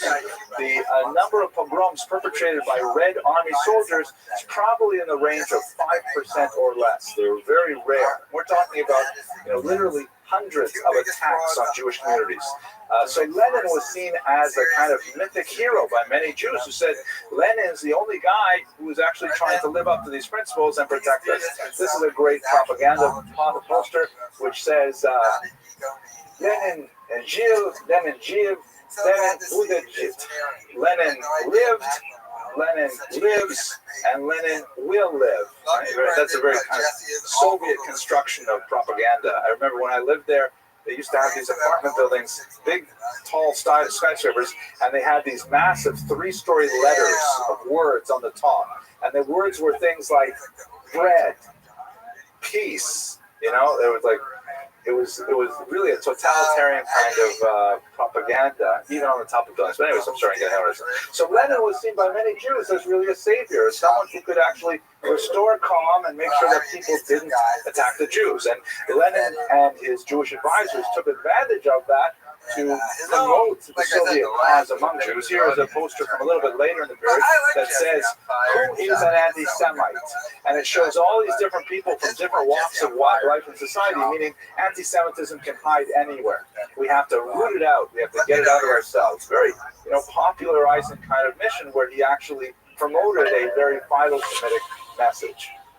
On the other hand, this is a white Russian poster. The whites were pro-Tsarist forces, or at least anti-communist forces who were fighting against the Red. But showed Trotsky as this demonic figure, with his henchmen here sitting on piles of corpses. So definitely the propaganda coming from the Soviets was much more pro-Jewish than the stuff coming from other you guys sides. finally noticed. So in the context of that Civil War period, lots of Jews became very quickly pro-Soviet, with a major exception, of course, being Chabad Jews and other religious Jews, because the Soviets were so desperately anti-religious, and that was a sine qua non for these religious When groups. Tiger, So they were before he moving tried out for the against the team, tide in he terms saw of some general MLB guy, Jewish picture of Bryce Harper with blonde hair. Him bossy go, I want to dye my hair. I told Tiger, I said, if you make the majors team, not AAA, not single A, not double A, if you make the majors team, rank number 2 in the nation, then you can dye your hair. He made the team. He's on the really good Yankees data. now. We don't have public opinion polls and things like that. We do have tremendous anecdotal data where you can look at, the stories about Jews who, boys with payas falling down, going into battles with Soviet troops to defend their shtetls from Pogrom. And you do have certain markers like how many Jews were members of the Communist Party in 1917 and how many were they in 1922. So there's huge surge of popularity. Literary evidence, Ben Yakrik, other kinds of stories, all point towards this. Again, the religious community is different because they were very mistrustful of the Soviet anti-religious approaches, but Jews as a whole, we're at the mercy of all these other crazy groups. Is vape still a thing though? Are kids still vaping? Out here in Texas, there's no vaping. Option for Jews. Really?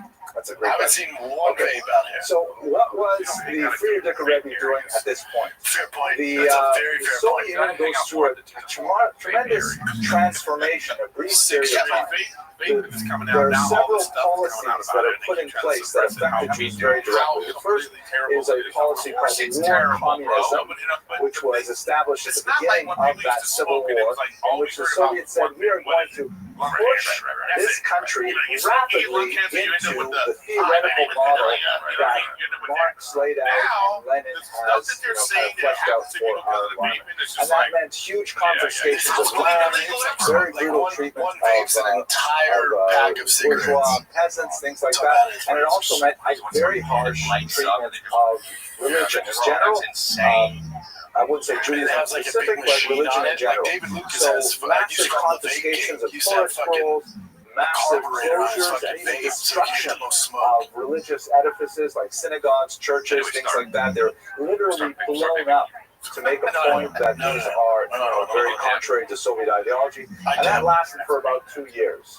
War communism was too hard for the population to take because the vast majority of Russians were still religious, and they viewed these urban interlopers with their violence, with their harshness as being foreign to their goals. So Lenin instituted something called a new economic policy, in which they all took kind of a breathing moment and they took a step back, where they didn't persecute these faiths nearly as much, and they in fact allowed a little bit more economic freedom for people to grow their own vegetables and sell them in a local market, things like that, to try and it was a compromise with the ideology. It was not so pure Marxist, but it was saying, okay, this is the reality, we have to recover from the Civil War. And during this time, this is where it gets to you specifically, there was a very brief flourishing of a policy called colonization. This is a strange term, it's hard to translate into English. The word colon in Russian means roots, like the roots of a tree. And colonization means rootification, or it's sometimes translated in English as indigenization. In other words, the Soviet Union said, okay, look, we can't stamp out all these religions. We can't totally erase all these national cultures. So what we should do is we should look at those things which are acceptable expressions of folk culture, not necessarily contrary to Marxist thought. Dude, I want royalties because you use my body. So, for example, with the Jews, the Yiddish language, being a folk language, was considered beautiful and should be encouraged. However, the fact is that there are about maybe 10 or 15% of Yiddish words are Hebrew in origin, and Hebrew is a religious language, it is a Zionist language, so they had to get rid of all Hebrew words whenever they could. It's very hard to do that because you can't take 10 or 15% of the language and simply, make it illegal. They did try to make certain things illegal. But, so for example, they said, okay, fine, so we can't get rid of all the Hebrew words, but let's at least spell them in Yiddish. So, for example, a very important word in Russian, in the Soviet context, is tovarishch, which means you have to say comrade. So in Hebrew, in Yiddish, the word is chaver. My chaver is my comrade, my tovarish. That's a Hebrew word spelled Chet-Vei-Resh. So they say, we can't have that spelling, let's use a phonetic spelling, Chaf Aleph Vav Vav Ayin Resh. That's how we're going to spell chaver. And they did that with all kinds of important words. MS was spelled, MS truth was spelled, ayin mem, ayin samech, things like that, just triangular. And all the final forms of letters, like menatzbach, the letter mem, the letter nun, and so on, which are written differently if they're at the end of a word, those are made totally illegal. And if you published anything with those letters in there, it would be sent to the gulag. Just terrible. Yes, question. And it's on a delay. So that makes it even more awkward. And you know, Shah, yes, that's the Yevsexia. I'm glad you bring me to that. The Yevsexia was, you know, the problem is the Jews did this to themselves. The ardent pro-communist Jews formed an organization which was, you know, duly authorized by the government called Yevsexia. It stands for Yevreisky Sektia, the Jewish section of the Communist Party, led by the way, a former Chabad rabbi who was, you know, kind of defrauded. They organized all these Jews to go out and root out any kind of religious activity and try to make it more proletarian. And sometimes it was laughable the way they did it. For example, the traditional Haggadah, the Passover Haggadah, was made illegal, and instead Jews were enjoined to use something called a red Haggadah, in which the figure of Moses is represented by Stalin, and that the Jews in Egyptian slavery are like the toiling masses under the Tsar, the Pharaoh, all those kinds of things. And we look at those things and we laugh about it, but it was actually quite scary at the time. The Yevsexia, you know, advanced all kinds of policies that were designed to try and promote a particular kind of Jewish culture that was totally divorced from Judaism, from the religion. Let me show you a couple of pictures. Here's like some Yevsexia propaganda that celebrates how Jews should be healthy, strong, outdoor workers of the land instead of, you know, being yeshiva buffers, pasty-faced, bent over an ancient Talmud, things like that. They promote, this is one of the greatest aspects of it, in order to try and counter Zionist claims that the Jews belong to Israel. They created a Jewish autonomous oblast, a region in the Soviet Union that was supposed to be a Soviet Jewish workers' paradise. Here is Europe. This map, because the Soviet Union is so big, it's kind of curved, and Europe is over here. Here's Scandinavia here. So this is where all the Jews live, and the Jewish autonomous oblast, which is called Birobidzhan, is all the way over here. This is Japan out here. This is China, right? So the argument was they were trying to, you know, protect this through their border on the Bijan River, but the only advantage of this location was the proximity to authentic Chinese food. Otherwise, yeah. That's a whole interesting story in itself. What happened to Birobidzhan? Many Jews did actually move out there, and the Jews that did go there survived the Holocaust, which was terrifying. Okay. At the same time, they had these active campaigns against religion, such as an organization which was called literally the League of Militant Atheists. Militant, meaning they're out there fighting to propagandize atheism. They had this magazine, here's one cover, called the Bench Boshnik, which means the godless. That's the title of the magazine. This one here ridicules the Last Supper, showing Jesus as some kind of, you know, distributor of intoxicating drugs and things like that. And there were all these kinds of things directed at humiliating religious people, in the context of trying to build Soviet culture. So this all came to an end, by the way, under Stalin. So they makes it better. Had no patience whatsoever for the policy of colonization, of indigenization, of promoting Yiddish. He said, this is all garbage. We are going to do away with religion, and we're going to do away with Jewish particularism as well. Jews who will fit the Soviet mold will be fine, and all other Jews, we have no patience for them. And of course, this is the period in which the fear of nuclear revolution was quite active. And Huntsville, Alabama. And his main activity under the period of colonization was trying to support and strengthen traditional religious observance. He was a very well-known figure in Eastern Europe and through America. He already had a network of supporters established in this country, and he channeled tremendous numbers of funds to baking matzah, to importing tefillin, to supporting religious functionaries in all kinds of ways. don't to even give talk you just a sense of the bizarre universe that the Soviet Union was, it was what a hassle this U-Haul was. permitted, technically, according to the Constitution of 1936 in particular, There's nothing that's freedom of easy. religion Okay, was first of all, proclaimed you in the make a Soviet Union. reservation. Everyone Okay? could be You a make the believer. reservation. And Whoever then you they want to, go, you can wait, believe Eric, it. you know, However, Why you need it a was U-Haul? strictly You need a illegal U-Haul for what? to proselytize. You couldn't try and convince someone else to be a believer.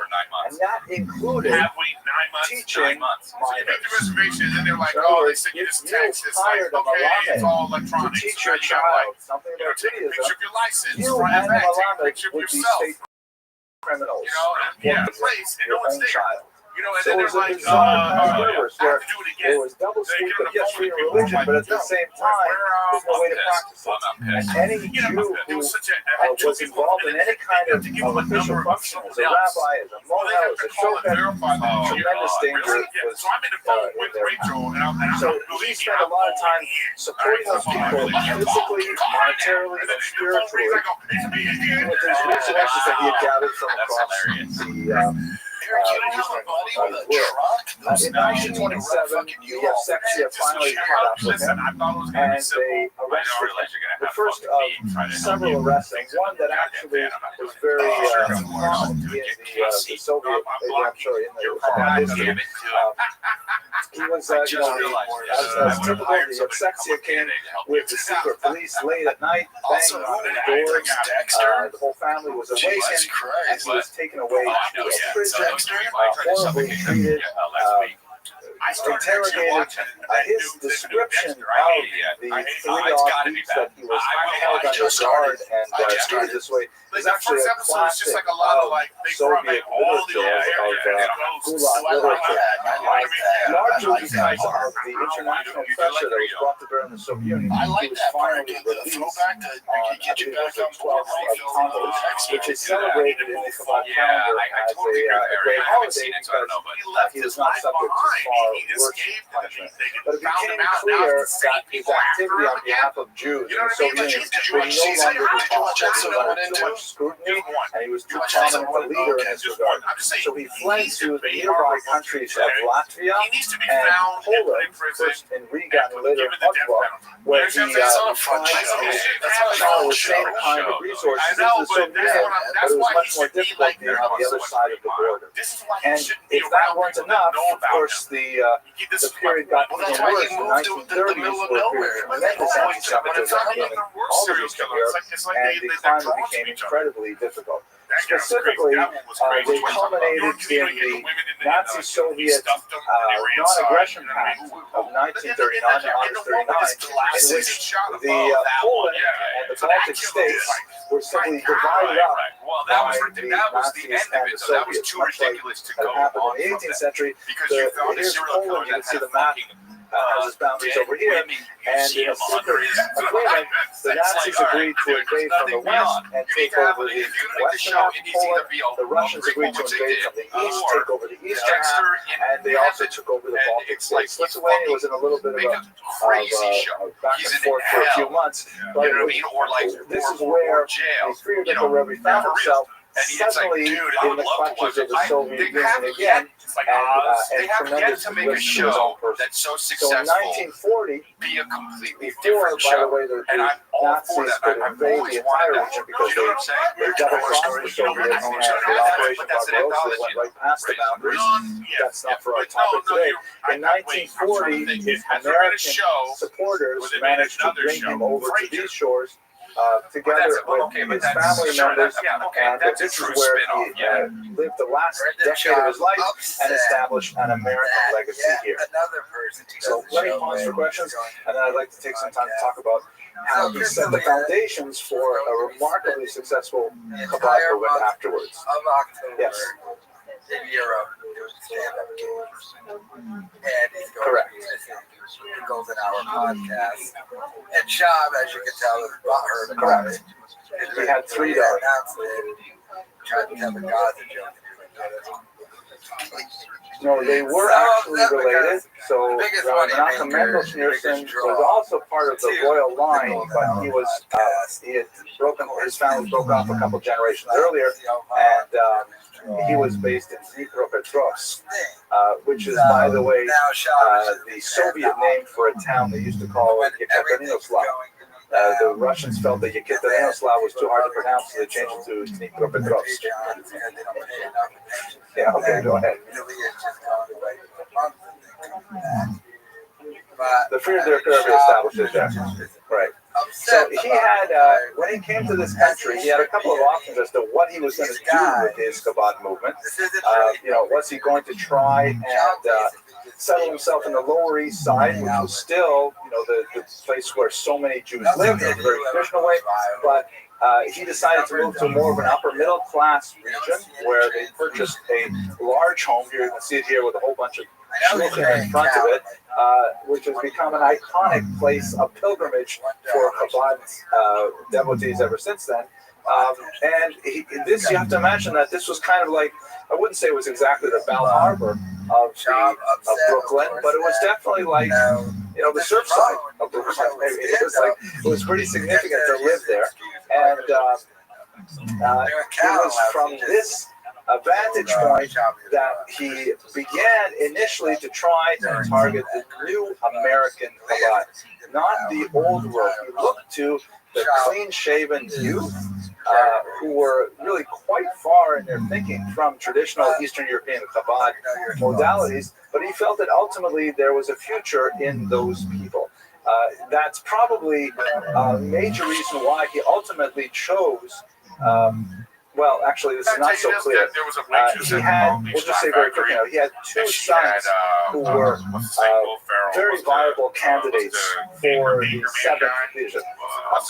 Sons-in-law, two sons-in-law who were very viable candidates. The Rashad, who was the elder, he had married the Rebbe's, Friedrich Rebbe's oldest daughter, was an extremely able administrator, very active in the key project of the yeshiva, Tomchei Tvinim, and in many ways he was moving in the same kind of traditional trajectory as his father-in-law. Rabbi Menachem Mendel Schneerson, shown here with the Friedrich Rebbe, the seventh Rebbe is standing, was definitely very close to the Rebbe and had a lot of kind of personal projects, but he was also given a lot of unusual projects that were more associated with publications and outreach. And the reality is that the Friedrich Rebbe, when he passed away, did not leave clear instruction as to who would be his successor. There was an interregnum of approximately 1 year, I should say actually exactly 1 year, because the anniversary, the first anniversary of his death, the Yortzeit, the seventh Rebbe was universally proclaimed to be Rabbi Menachem Mendel Schneerson. That's a whole other discussion that we talked about in the video available online. In many ways, the seventh Rebbe took some of the core ideas of the Friedrich Rebbe's approach, but applied some rather innovative strategies to implement them. The use of technology, radio broadcasts, later become the internet after the Rebbe passed away, things like that. Fascinating developments, but beyond our scope. What is relevant for us today, however, is that the seventh Rebbe had an incredibly strong devotion to his father-in-law, the sixth Rebbe.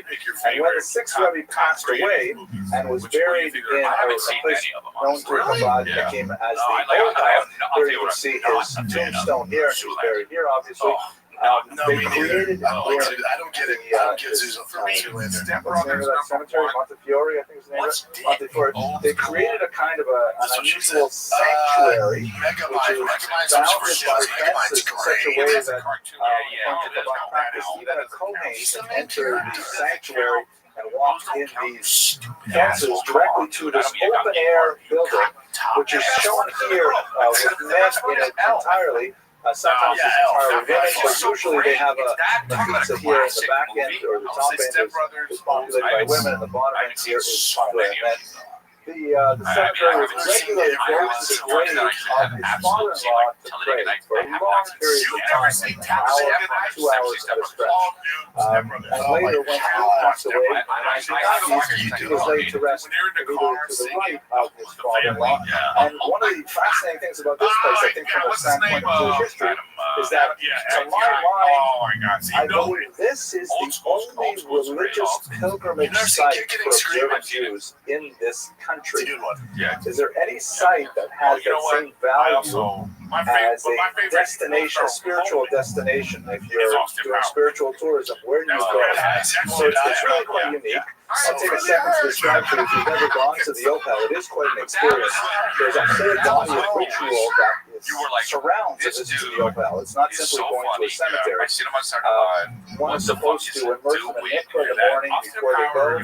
They're supposed to fast that day.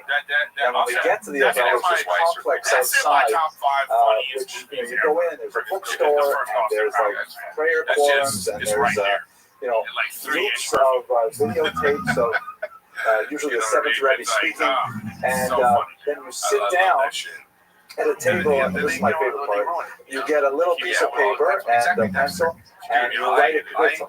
It's kind of like your prayer, what you want to say to God when you're praying. And that's my favorite part, because you're allowed to, you have this one little piece of paper, and you can focus all of your thoughts into 4x6 piece of paper. Then when you're ready, you take off your shoes, you put on, they provide you with Crocs and things like that, non-leather shoes. You make your way out to the you give charity, there's a little charity box there, you light a candle in the kind of anteroom that's behind the wall over here, and then you come out, and this area is completely silent, and all you hear are the whispers of the people who are reading psalms and other prayers. I want to know how you sleep 14 hours with 2 kids. Jammed in there, quite often, people are actually touching you on either side. Hey, bro, sleeping in the Ferrari in the garage. And then you finish your prayers, what you do is you take out your pencil, and you read it quietly, then you rip it, and you throw it into the open area here. So this, I don't know if you can tell from where you're sitting, but these are all torn ziplocs, the torn petitions of people thrown into the gravesite. You'll see that there are amazing things like wedding invitations. People throw their invitations in there. Maybe like, that was always fun. No, I shouldn't say that. I think it's like a sense of kind of inviting the ancestors. They don't look those. As long as tickets, things like that. That might be feds to right now. Really.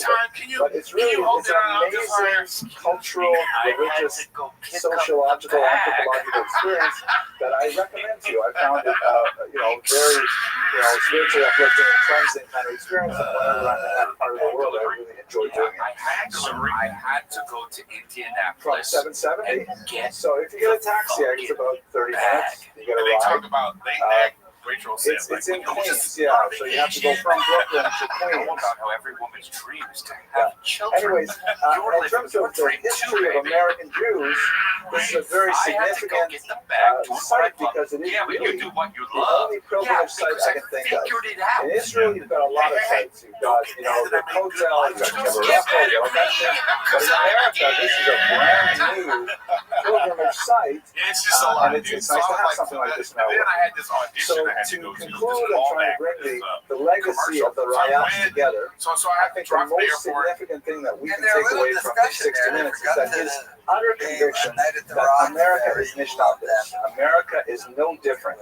That even though we live in such a tremendously altered world, when you look at the shtetl of the 19th century, the fact is he felt that the core values of the tradition can be transplanted to these shores, and in fact, through his dynamic and very charismatic successor, we can say that the Freer Rebbe's goals and objectives were in many ways realized in our country. Thank you for your attention, and look forward to seeing you in 2 weeks. Not this week, because it's Purim coming up. Very looking forward. And to have that, just in general, to have it on Zoom is even more. Why is he not just, by the way, he's in LA right now. And I bet you the entire time he's in LA, they could have just done the podcast then while he was there. They're not going to do it. They're just going to zoom in again next week. But this man is ruining the Golden Hour podcast. And then for the past 2 weeks, he just left in the middle of it. It's hilarious. Gone. I like how they were giving him a little trashing now. And of course, you see it in every Will Ferrell movie. Needs stuff to rip off, bits to rip off, because Baba steals everything. Baba just goes. I didn't like the whole Dalia talking about who's funny and who's not funny, especially Montez. But, I mean, this podcast is Shab's #1 podcast right now. I don't know why he's not putting the most effort behind it. He's too busy with the scams. I mean, the #1 thing he's putting the most effort towards is that Drive Fast No Gas channel. And he drops a video on there once every 6 months. All of his time and effort is put into this truck giveaway scheme. It's just a scam to get people's emails. My daughter gave me a little bit of a hard time after last week's lecture. She says I tell too many jokes involving rabbis, usually at their expense. And I love those jokes so much, you know, so I'm not sure if I can let go of them so easily. But I will try at least for the opening joke. It goes like this. I apologize to those of you who've heard this joke several times. As you know, I only know about a dozen or so, and I just recycle them. But a joke goes like this. A man goes to his favorite diner, and he's sitting there, and he's ordered his meal and so on. And the waiter delivers his soup, and then the waiter looks up and he sees the man gesturing to him. So the waiter comes over to him and says, "Is there something wrong, Mr. Goldstein?" He says, "I thought you should taste the soup." And he says, "Is there something wrong with the soup? We've had this soup many times." And whatever, and he says, "I thought you should taste it. I'll bring you another bowl right away, Professor. I thought you should taste the soup. Is there something wrong? And we serve the same soup every day." He says, "I thought you should taste the soup." So he says, "Okay, I'll taste the soup. Where's the spoon?" It's a rich. Hopefully it turns around soon. No rabbis in that joke, okay? All right, the rabbi jokes are definitely funny. Anyways, tonight's topic is one that's very close to my heart. I hope you will find it as fascinating as I do. I'm wondering if perhaps part of the reason for my fascination is because I share a professional interest with the subject tonight, because we're going to look at Heinrich Gretz, the first encyclopedic Jewish historian of all time. Many of you probably have, at one point in your lives, owned at least 6 copies of Heinrich Getz's multiple-volume history of the Jews. For about probably close to a century, it was the #2 bar mitzvah gift of all time, right after Fountain Pen. There was that, and there's Heinrich Gretz. Now you get it on an ebook, give an iPod or an iPhone, and get the Gretz on it. But we're going to talk about his life and his work and his impact on the Jewish psyche, which was really quite significant, both in its positive aspects and also, unfortunately, as we shall see, in its negative aspects. A lot of the internet audience has been asking for kind of a statement, why are we doing this? I mean, there are like 200 of these lectures up on the web now. Why are we doing it? I'm not exactly sure. So I spent some time and I put together this short trailer, which I'd like to play for you. It's 1 minute, 25 seconds, but I think it encapsulates my philosophy of Jewish history and the point of this entire exercise, which plays very well into our topic of Heinrich Gretz. So here's a 1.25. It's not lit. Oops, I gotta turn that ad Yeah, it's a off. Gulf of Mexico. It's far away, but it's getting sushi out of See if I can make it louder. No. Yeah, you're not. I feel like they made sushi out of really good freaking other types of sunfish. Anyways, you guys talk. Yeah. You gotta put the camera on the screen. Isn't it cool to watch? Isn't it like therapeutic when you see them like slicing it and doing all that stuff, like filleting it? It's pretty cool. It was fun. I want to do it. I want to cut it soon. Do it. Well, let's go fishing. Let's go do it. How does my microphone sound? I'm zooming on what I believe to be counterfeit AirPods when I was in New York last week. he walked through Soho, like the market, Soho on 3. And we were going to go back today, actually want to get a bag or whatever, but both of us have been looking for Gen 1 or Gen 2 AirPods for a while. We stopped selling them in stores, and the new ones don't fit my ears as well. And we're walking past in the sky from the heavens. And that's it. Okay, so basically what that means, just to go over our manifesto very quickly, we believe in the intrinsic value of the study of Jewish history for Jews and for non-Jews. It just says something about the human condition and the trials and tribulations of life on this planet that I think has value for everyone. We believe that academic Jewish history should be fun. Like, we should enjoy ourselves. It should not be a tirka. It should not be a difficult thing for us to do. We believe very strongly that this should be free. I mean, we're very grateful for the sponsors that we have. This lecture, by the way, was sponsored anonymously this week. Thank you very much. And the idea, and it's wonderful that Young Israel allows us a space to do this in and provides for the students that do the videography and things. But the point is, we have all these people out there in America and beyond who wouldn't have access to it unless we made it free. So we have that as a very strong value. And we believe that the study of Jewish history is one way that people can get to the study of Torah. And that people who study Torah can have their learning enriched by what we do in Jewish history.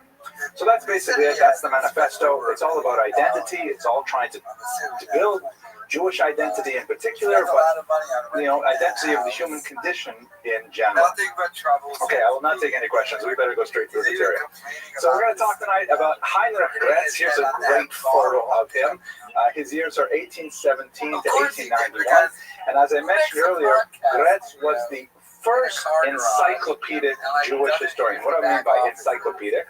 We live in an era where Gretz has fundamentally transformed our sense of Jewish history, where, of course, you can go to Barnes & Noble or you can go to Amazon and you can find hundreds of Jewish histories, monographs and larger topics and so on.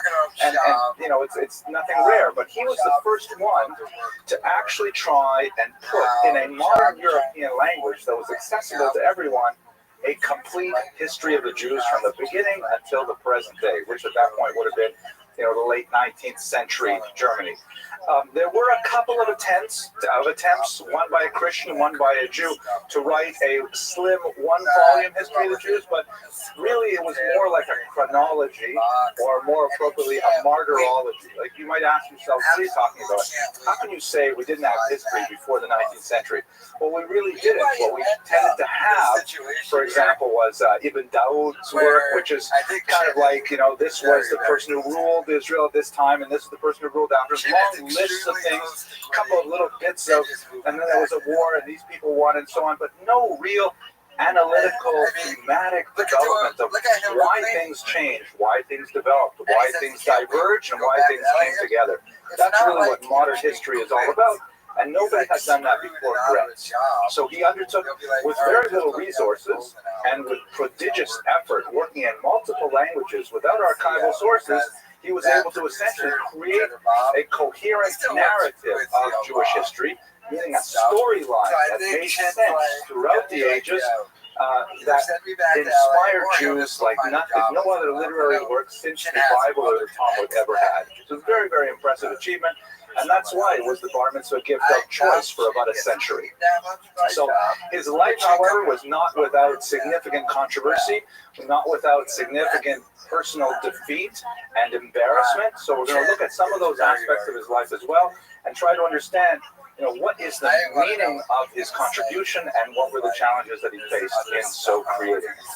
Okay, so his youth. He came from an important and divisive area of Europe, the Posen or Poznan region of northern Germany and Poland. This is a region which, when he was alive was part of Germany. It was Prussian Germany. You can see it's up here in what would be today northern Poland. The population was kind of mixed. It was culturally dominated by Germany, politically dominated by Germany. The cities tended to be German-speaking, and the Jews, who were Yiddish-speaking, tended to be Germanotropic, meaning that they were drawn towards the titular nationality, the Germans.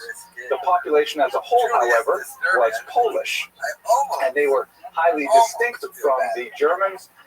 They're Catholics, they are Slavs, they speak a different language, and so on.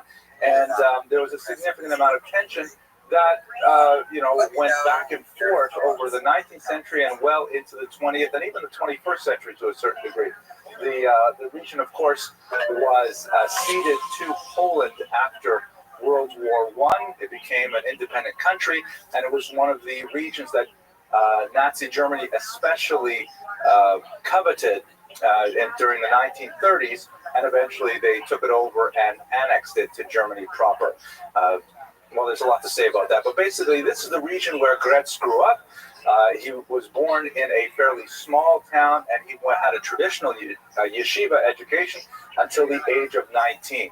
That yeshiva education, even in Germany at the beginning of the 19th century, meant that there was no formal study of sciences, certainly not of literature, only the very basic mathematics that would be necessary for elements discussed in the Talmud, like the, sometimes complex astronomical calculations, things like that. But basically, he had no access to modern European university studies whatsoever, and he was an autodidact as a result. He taught himself. Like many Jews from this part of the world in this era, he essentially read whatever he could in whatever language he could. So by the age of 19, he encountered a figure who would be an incredible influence on him, the incomparable Samson Raphael Hirsch. When I put this on the internet, I'll give you a little link. We spoke about him a couple of years ago. He's an extremely influential thinker who continues to have an impact on the choices that Jews make today. A rabbi very active in central Germany during most of the 19th century, and he's usually associated with the modern Orthodox movement. I'll take a moment, a few slides, to explain what exactly that means in the 19th century. At any rate, Rabbi Hirsch, who's shown here as a young man, wrote a very powerful book, which in German, he was quite unique in that he chose not to compose most of his works in the literary rabbinic language of Hebrew. He chose to speak in the vernacular, to speak specifically to people like this young student Gretz, who was so brilliant and so talented in so many languages and so on, but had no outlet for his yearning. And so Hirsch wrote this book called The 19 Letters, which is still very fresh and readable even today.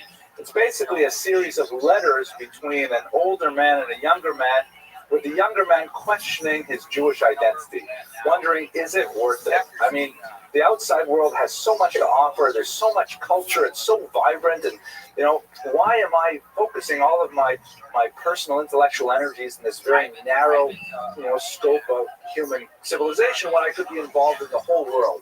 And so this series of fictional letters go back and forth, in which Hirsch takes on the role of the older, I think it's his uncle, who writes to his nephew, if I remember correctly, I think his name was Benjamin, and explains to him, exactly why being immersed in Jewish study is of great value. And of course, the storyline eventually moves the son towards greater and greater involvement, to the younger man's involvement. So Gretz read this book and he said, oh my gosh, it is talking directly to me.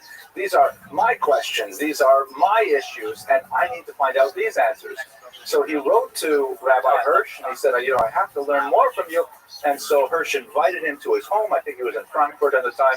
And Gretz ended up living in his home for 3 years. He was a guest in his home, studying directly from his master for 3 years, and had a huge impact on him. They would later have a painful break in which the teacher would repudiate the young Gretz, but that's getting ahead of the story a little bit. I want to show you something that's kind of like a visual joke. This is kind of fun. You saw this picture here. This is a famous, iconic picture of Hirsch when he was a young man. of the fight. So I saw a version of this that was kind of in one of those a little bit more right-wing publications, and they did this to it. Here he is. I think they felt that his beard was just a little bit too thin, you know, so they gave him kind of like a little bit heavier beard with a mustache, and so just drew it in. You know, I think I'd like to go to them for it. I could use a touch up myself, I think, maybe on my forehead or something. But I just found that kind of amusing. Okay, anyways, that's where he received most of his education. So every time like a little reference happens, any arguments, they are discussions? 100% yes. aware of it. And that was it was translated from German to English. The original was written in German. Said, I'm a homeless cat. Yes, Ms. Abramson. In there. So they see everything, they view it. No, absolutely. It was extremely popular in his lifetime. It was one of the books that really cemented. The question was, you know, how was Hirsch's book received? And was it posthumously famous, or why was it not? It was definitely like an immediate classic.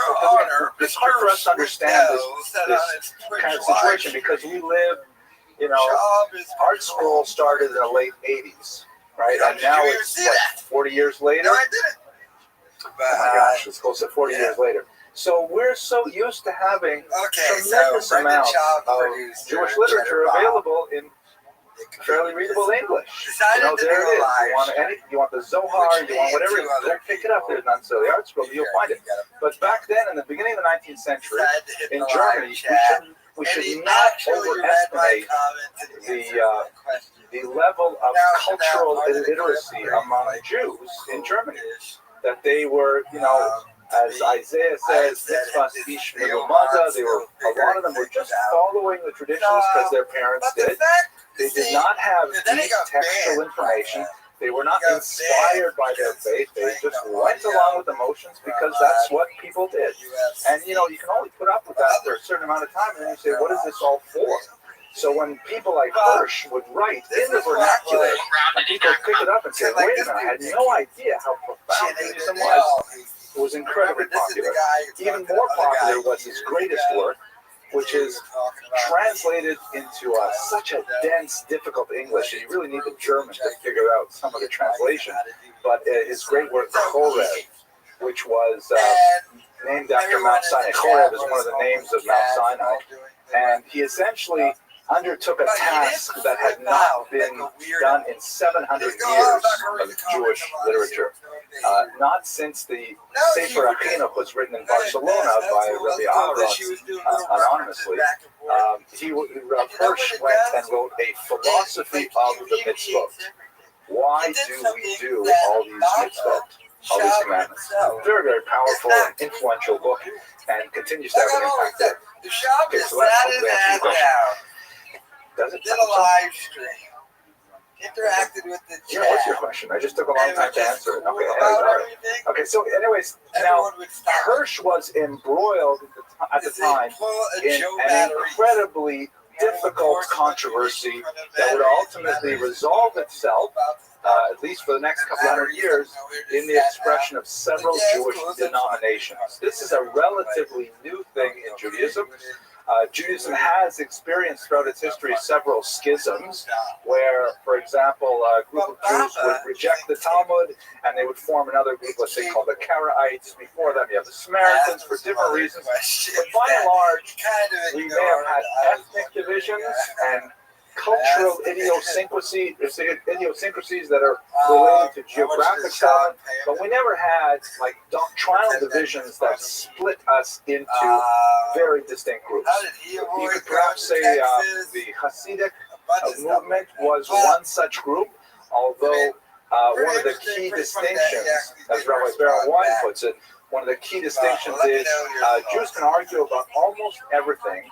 The only time the debate gets kind of finalized is when they argue about who is a Jew. You can argue about whether or not this is permissible or not permissible on the Sabbath. But I guess the point saying that my children cannot marry your children then feels like it's no longer a family argument. Like, so we're in that period right now in the 19th century because ultimately one of the questions that was raised is the issue of matrilineal versus patrilineal descent. how's everyone What doing? How's defines your a summer Jew? going, A Jewish man? mother, Yeah. a Jewish father, Kids in something multiple else. freaking camps. So We won't get into it deeply, but let's look at the major players I and get it. see how that first fits in, because of course this has tremendous From impact on SoCal, Orange County. I wasn't in LA. So the I wish I first was in figure LA so I could is see a bunch of Abraham my friends, Geiger, but I was who in is regarded as the Newport, figurehead California. of what was then known as the liberal Out movement. there Later in America in for particular, it's known as the business, reform movement. and then I was in Contrary Downey to for a lot popular of the opinion, time working on Geiger was not like a truck philosopher who came up with the idea that eventually formed the movement. He was rather a response to a grassroots movement that spread all over early 19th century Germany. There were many, many Jews who were looking at the possibility of emancipation, that is, of being given equal citizenship with the Germans, as it happened in France in the late 18th century. And they felt that the only way we're going to do this is if we can prove to our non-Jewish especially in America, citizens, we so don't to see speak, a lot of that we are deserving of citizenship, that we are normal people, that we have the same values, and that they can trust us, they can include us in their vision of the united German people. And so this often was expressed as the jettisoning of Jewish cultural practices which were seen as non-Germanic. So, for example, the synagogue layout was completely changed so that there was no longer a separation between men and women. You had family seating, with men and women in the same areas. The synagogue arrangement was already also shifted around to make it more church-like. Instead of having the shulchan in the center and the prayer leader having his back to much of the rest of the congregation, the prayer leader would stand in front like a priest that faced the congregation for much of the prayers and so on. A lot of changes like that to make, if a German Gentile walked into a Reformed synagogue, he would sort of understand what was going on. Of course, one of the big issues was the language of the prayer book, which was proved to be very seminal in creating a split, but I'll get to that in a second. So Abraham Geiger, at any rate, around him, already in the second decade of the 19th century, you have this burgeoning movement that Jews were simply ignoring, abandoning, reforming the Jewish tradition in the interest of a new Judaism that would be more appealing to the Germans around them, and that would hopefully, I mean, looking at the to look at it in a positive light, that would hopefully inspire millions or hundreds of thousands of Jews who were simply not inspired by the tradition. That Orthodox Judaism, the term of course had not been coined at that time, but Orthodox Judaism had failed to inspire the youth. And so this was one response that proved to be the most popular at the time. Yeah, I was blown away. This was the case until the 1840s, when at a convention of Reformed rabbis, again the term liberal was used then, one of the discussions revolved around the use of Hebrew in the liturgy, and there was a strong movement to simply change the language of the prayer book completely to German. And most people simply did not understand the Hebrew. And why do you come into synagogue just to repeat words that you have no idea what they mean? Maybe this is just a level. You can't use a translation. No, it just doesn't work. So therefore, there was a movement to simply remove Hebrew.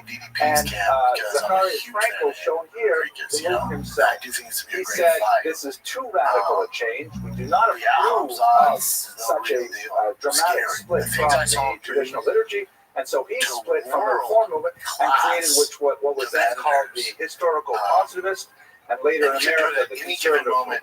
So it's like a break off from the original Reform. At the same time, just to make it more complicated, there's Moses Sofer, known as the Hatam Sofer in Eastern Europe. The other two figures are primarily in Germany. Moses Sofer is in northern Hungary.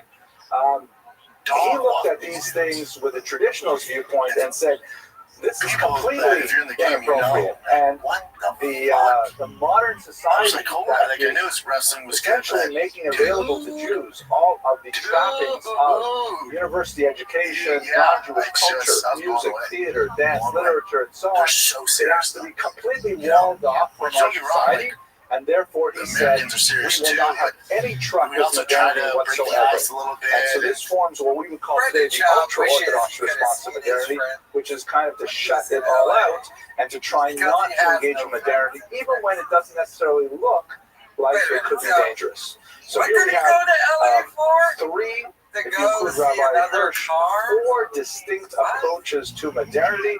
And let's look at how regrets fits in. So here, I'm going to give you a very quick chart here. It looks like this. If you take a spectrum and you put on it on one side, openness to outside culture, and you want to measure these various ideologies in terms of what do they believe about the outside world? Is it fundamentally toxic, or is it potentially beneficial for a Jew to be involved in cultural causes that are not necessarily Jewish in origin? And you go to the other side and you say, no, Jews have to remain totally insular. They have to stay away from anything that's smacks of non-Jewish origins, and they have to stay totally within the framework of Jewish sources only. So this is your spectrum from left to right. On the left side, we could put Reform and Abraham Geiger, meaning in terms of the questions of how open to outside sources Reform would be, or Jews would be, this would be the most liberal of those approaches. So in other words, the most open to going to the opera, studying foreign philosophies, foreign religions, even in university, things like that, you'll find this on this side of the spectrum. On the other side, you have the so-called Charedim, which is a Hebrew term meaning the tremblers, the ones who tremble. And it's often translated to English as ultra-Orthodox. What that means also is there are 2 major forms, the so-called yeshivish, which is basically Lithuanian Talmudists, the Mitnagim we spoke about a few weeks ago, or the Hasidim. They're both within this camp, and that would be Rabbi Moshe Sofer's approach. And then in the middle here, where you have a large number of Jews, you have what we would call today conservative.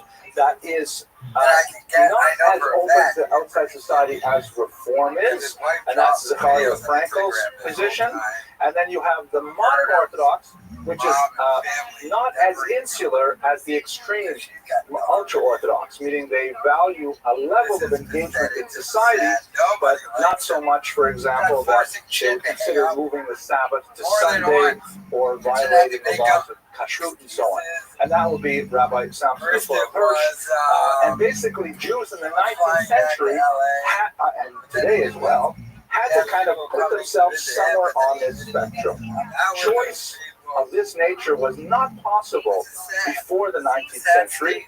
Before the 19th century, Jews either had to conform to community standards or convert to Christianity. There was no secular Jewish identity. There was no, hybrid Jewish identity. You just did what was around you, or you faced social ostracism that could have, especially in the pre-modern period, it could actually have financial consequences, because the Beit Din could fine you for, let's say, smoking on Saturdays. Smoking on Saturdays would count. Or the Beit Din could even have you lashed for failure to conform to community sensibilities.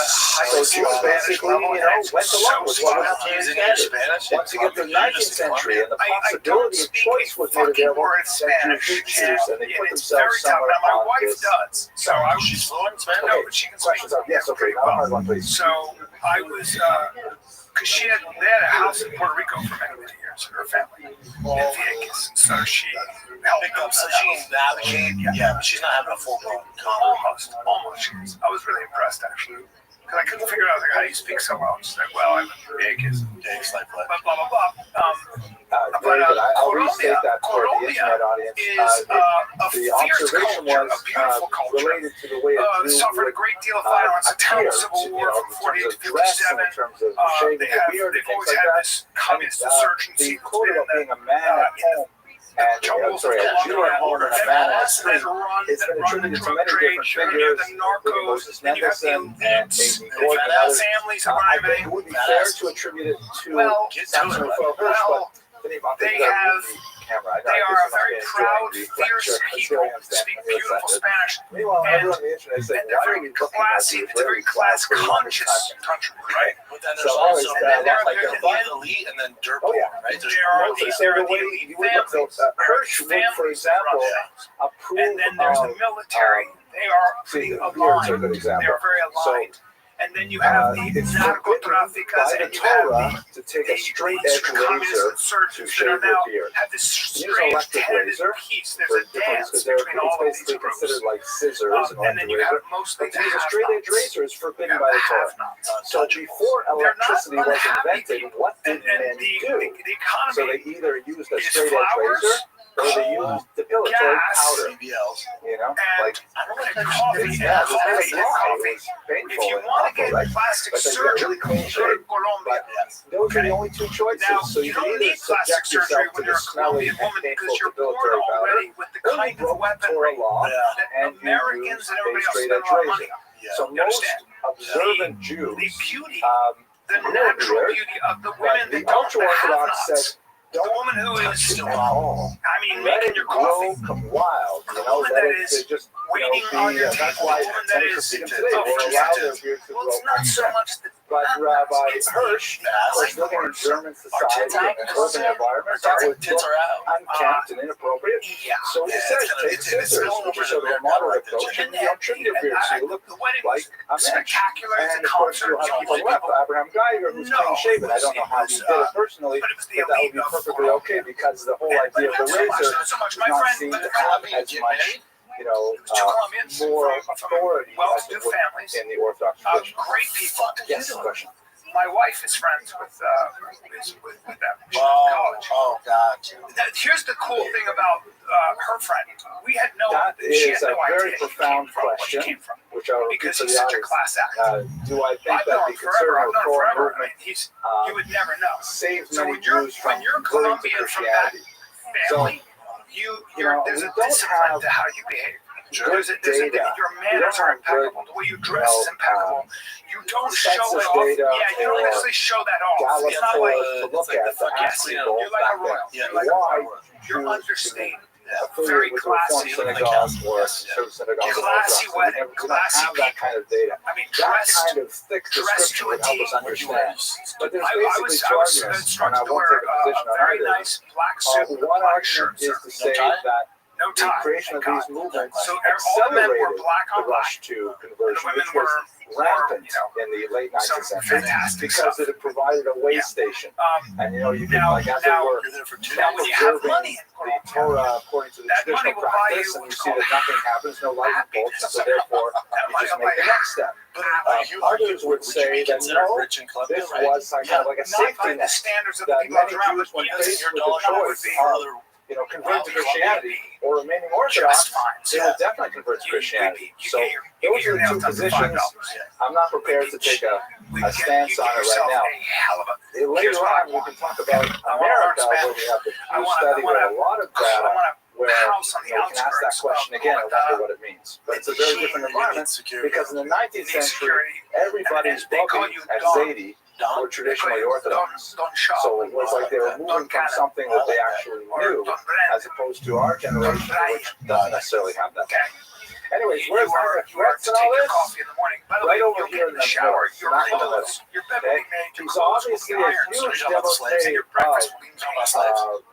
He lived in his home for 3 years with his personal student, and so you think he would be modern Orthodox, but he happened to agree very strongly with Rabbi Franco of the conservative movement, who argued for adaptations to Jewish tradition, but not so fast. Is that they've suffered violence, He strongly supported the conservative movement. He also strongly supported the Juden, which was a modern scholarly movement that Abraham Geiger was involved with.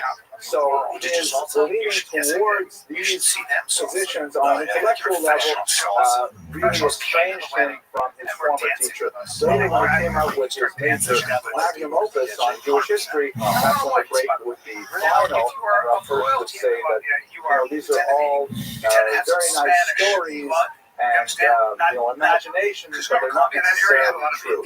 And he really had nothing more to do with threats at that point. you'll see a But Dominican anyways, Republic, this is you'll see putting him the Latin on the countries, spectrum. people with He's a fairer former skin yeshiva boy that from look more Poland. Spanish, more European tend to be the Grew ones up, who run the he show. spent his emerging But, adulthood in a having said modern that, Orthodox home, modern Orthodox home under and there were Rabbi some Rothschild, and then he Mexican moved a elites little bit there. to the left Some of because the he influenced the Reform and Conservative movement. Mexicanos in. Yes, and So let's go that's further on. also. Now, this is his greatest book, without question. Yeah. The history It's, of Colombia's the not a Jews. place. This was Like, you don't want to fuck work around. that ended up extending You over would never 10 go to volumes in the Colombia. original So German. in Europe, And as I mentioned in the Right? Like, if introduction, you're looking for had a trouble, you're gonna find phenomenal it. You're playing the dark on arts. German Yes. Jews. It was like just Go like to an Colombia, be earth-shattering respectful, book and that understand took that if you want to turn the decades to volume up, complete. He actually turn the started with volume volume in any 4, aspect. and then he filled in the You're later not volumes just and then went back. don't go there and And think after you're a going to trip rule to the roost. Israel There's a to way of actually doing be in things the in land of Colombia. Israel, he wrote the volumes on It's not biblical like Israel. that. Maybe But South by the Africa, time he was done, it was 10 Middle Africa, North massive Africa. It's not volumes. really like that. Phenomenal I feel achievement like the of trouble's gonna find scholarship. you no matter what. So in The Europe, section, right, as I mentioned so earlier, in was Ireland, immediate in and England, very in positive. France, And one of in the Germany, reasons they're having for a this problem with a is lot of because young of his Muslim the men from narrative. This is war-torn something countries that a little come and more are not assimilating sophisticated in that the I country, try to but find explain to extremism and they my tend more to come. advanced history students. There's a lot of When they're working this. at the graduate level.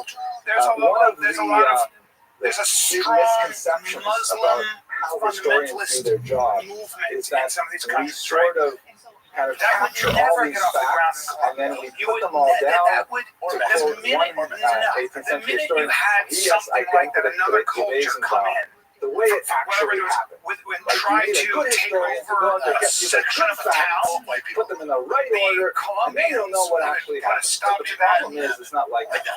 The Movement, world of facts Mexico, is no, kind of like No. the world of Oh, by the way, Google. There's like that wedding, so many Thank you. overwhelming You're going to go to a full facts mass. to choose You're going from. to take communion. That's a And Catholic you have country. to sift through And you've them, got and you can't priests up possibly there. look at them all because there are just way it's part of too the culture. many. It's part of And you have to try and like tease tease out of the facts that you're Stand able to up and see kneel down. what You're gonna drink are coffee. likely to be I drink true, all the and coffee, what sir. constitute trends, what facts lead You to know one why? another, Because it tastes and like then coffee. at some point And I you can't have to tell different. convert this I'll to get the best writing. coffee. Now, my friend owns Sometimes I like to coffee explain this to plantation. my students as like, let's say you're So, writing the story of your own I life. could go out there and stay So at one if of you the wanted coffee to write the plantations. story of your own life with mind-numbing accuracy, it would take you exactly as long as you have lived. Like I'm 51 years old now, so I would have to like put a tape recorder on my life for 51 years. Eat Italian food in 8 hours of Florence sleep and in every Rome. night, everything. To get through that, and that would be really the whole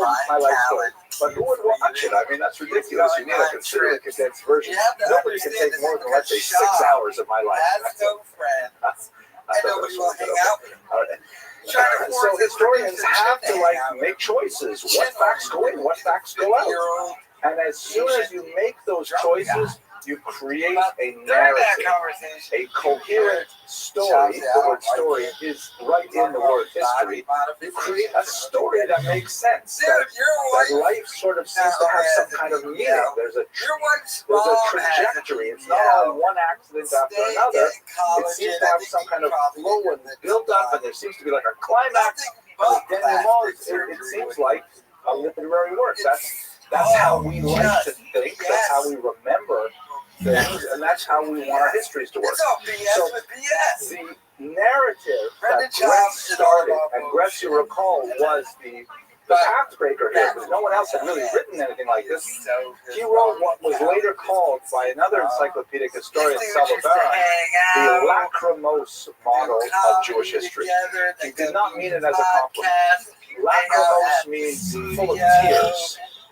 And put in a sentence, the lachrymose model that Gretz promoted was that despite overwhelming and consistent persecution, Jews succeeded and contributed to world civilization by dint of their great intellect and superior moral standards. That's in one sentence the lachrymose model of Jewish history.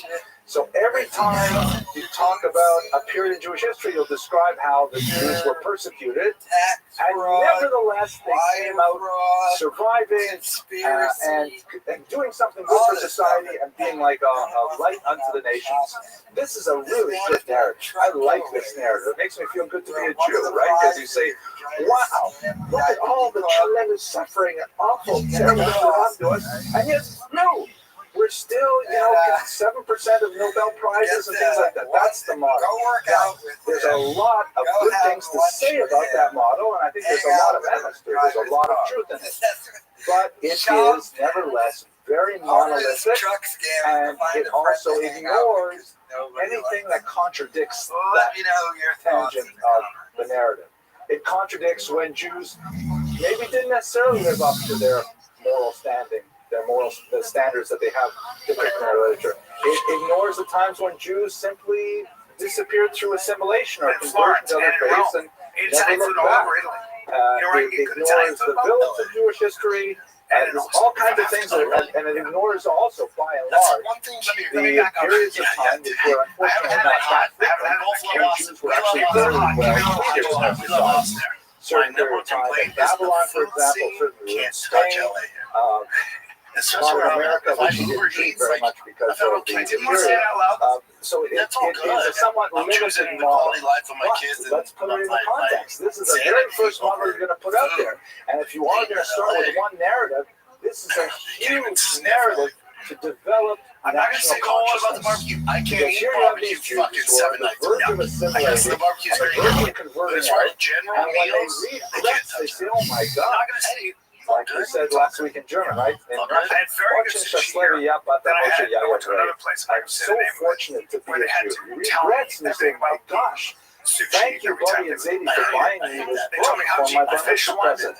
Actually, the copy I have in my library, I have a personal copy of the 1899 printing in English, and it's beautiful with leather covers and binding and stuff like that.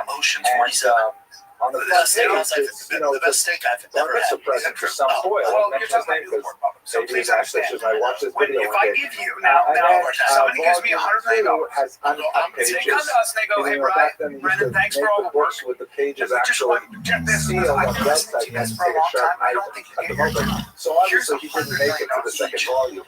But nevertheless, that's really what this book is about, and it made a huge splash in the Jewish world because it made everyone so proud to be a Jew.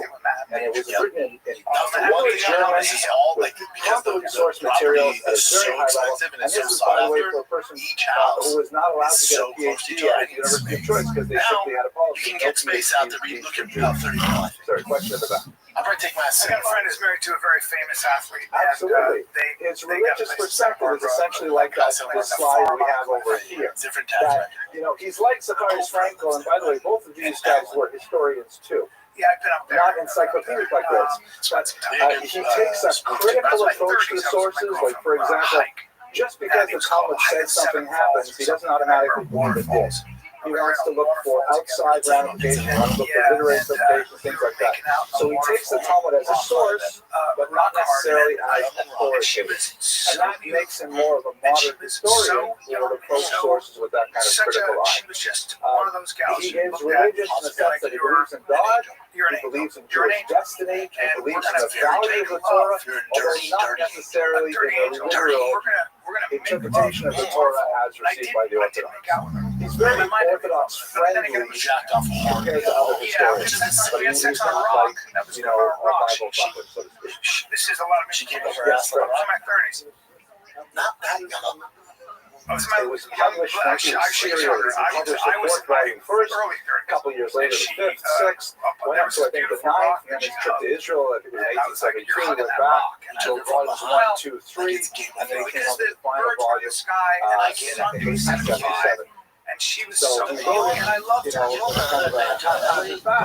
And then it was immediately translated, printed several editions of Greek, things like that. I don't know how many times they printed, but literally tens, maybe all kinds of rattlesnakes. Rattlesnakes in the neighborhood. Okay, the last question, and we better go on. My neighbor caught a rattlesnake. The one that's most popular in English is it's done by a woman. Her first name was Bella. I think her last name was It's fucking great. Listen, published by the Jewish Publication Society, 1899 to 1905. I wish I could remember her last name. I'm sorry. That's a hard question, though. We don't allow hard questions. Easy question.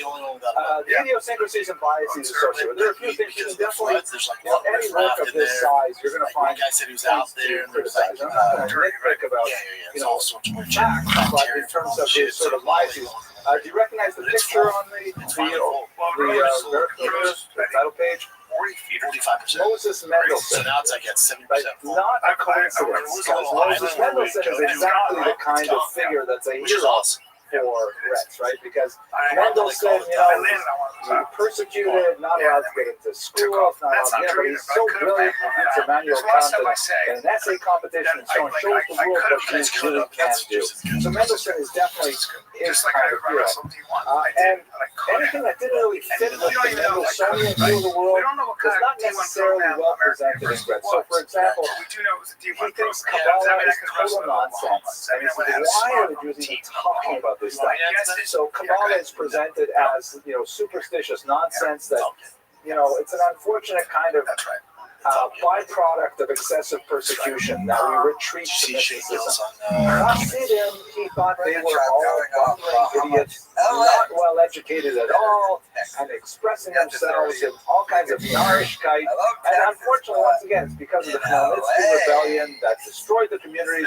They didn't have proper teachers, they couldn't learn German, so he has in general a fairly low opinion of Eastern European Jews. Again, remember where he comes from, in the Poznan region, where the Jews are Germanotropic, and he looks at these Jews who can't even speak proper German, that they have so much Polish and Ukrainian and Russian mixed in there, that wants nothing to do with them. So he was also tended to be very weak in social history. Like, he was very much a proponent of the so-called great man in history model that believes that history, all of us kind of like to sort of follow great men, usually white men.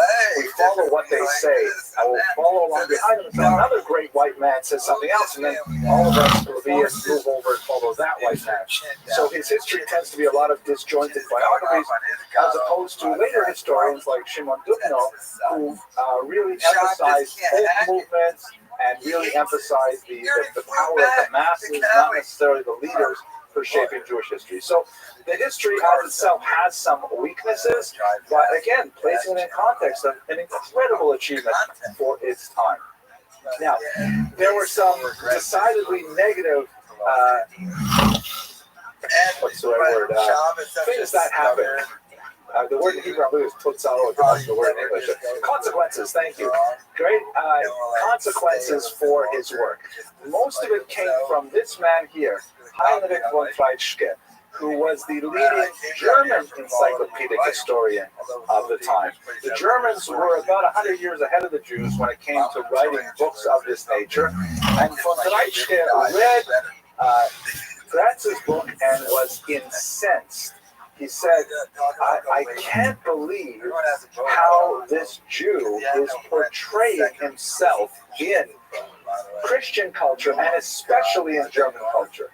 How dare he present himself as being, the Jews as being persecuted generation after generation. And what chutzpah, he actually didn't use the word chutzpah, but what, nerve he has to proclaim the Jews' superior moral standing despite this persecution. And he says that is so false. The Jews, we have tolerated them, he says, in German society, and they are a scourge on our society. They have, ruined our cities. They have infiltrated increasingly our universities. Our economies are torn up by their petty dealings and so on. And von Treitschke just chewed into Gretz as a kind of a national ideologue that didn't write history, he wrote propaganda. So if you remove all of the venom, if you remove all of the hatred and anti-Semitism that von Treitschke was expressing, his historical criticism of Gretz was not so far off. Gretz was writing a national history that was kind of like, like, for example, when you write a national anthem for a country, put it like that, right?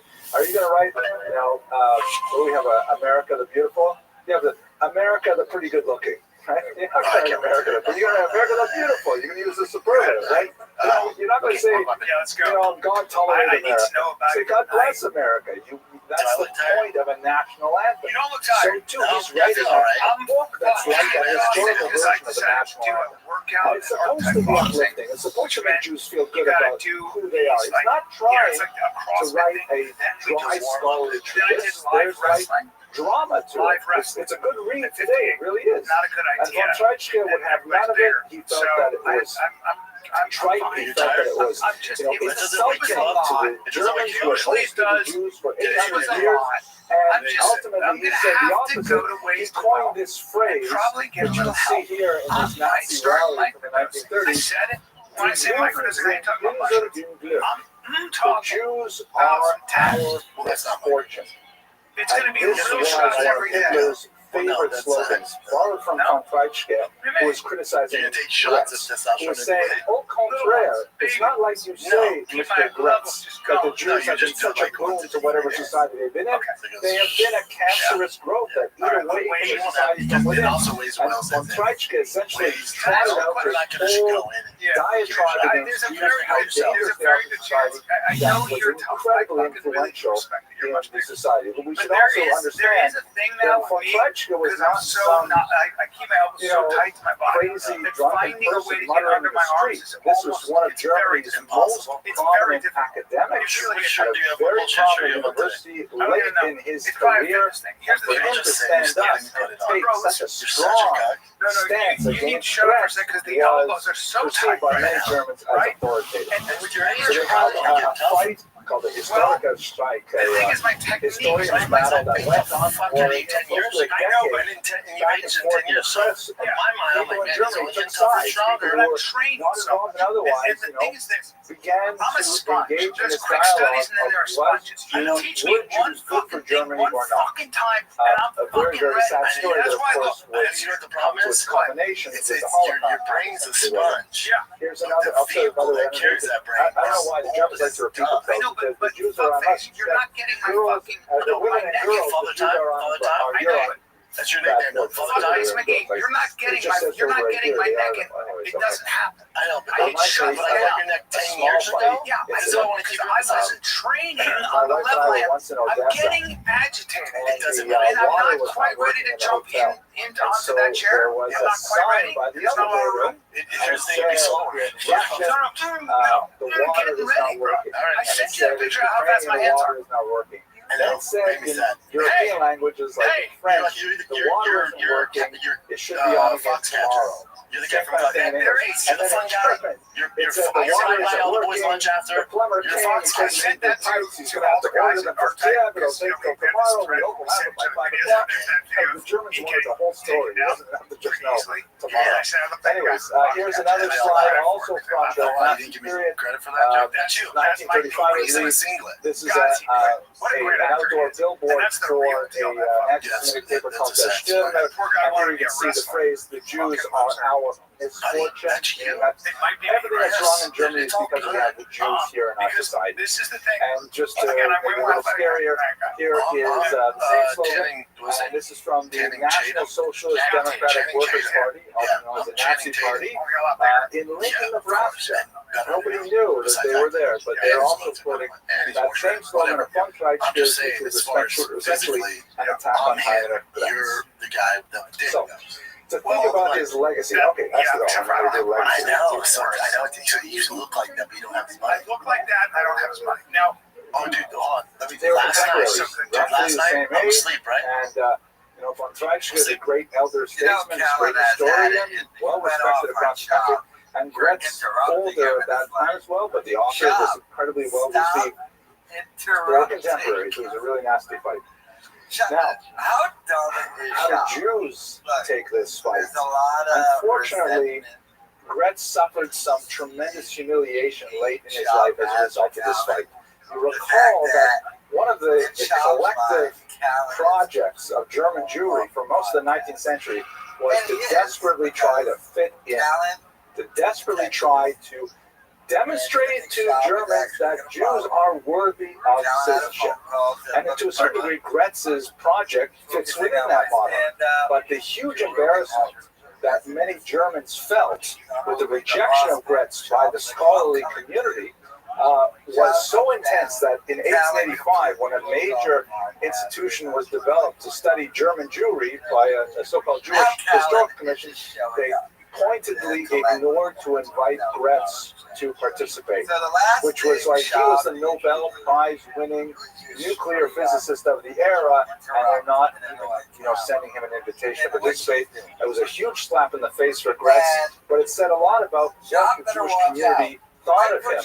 They were, at this point, frankly embarrassed by his achievements because it had caused so much negative attention. His reputation extended internationally. French translations and English translations did not have the same kind of, qualms about his chutzpah and his fight with Kontrachka, because in America and in France, Jews had already earned equal rights, and so his reputation. But, he was humiliated. But that nevertheless does not diminish the tremendous achievement that he made in his great 10-volume history of the Jews. He eventually succumbed to heart disease and was buried with significant honors in Wrocław, if I remember correctly. And we remember him even today. In fact, just preparing for this lecture tonight, I think I'm going to have to go back and reread my Gretz. So even the pages that were not cut in volume 2, maybe I'll cut them myself this time. And I guess that's about it. I thank you very much for watching, thank you very much for participating, and I look forward to seeing you next week when I hope to speak about the Friedricher Rebbe, one of the most important Chabad rabbis of the late 19th and early 20th centuries. Okay, have a great night. What did he say? Tanning Cheatham? Mix up the T and C? But, Tanning, of course. Child said Tanning Cheatham. Oh, what a douche just sitting there interrupting. Look at Callan, all upset. Sitting there, having his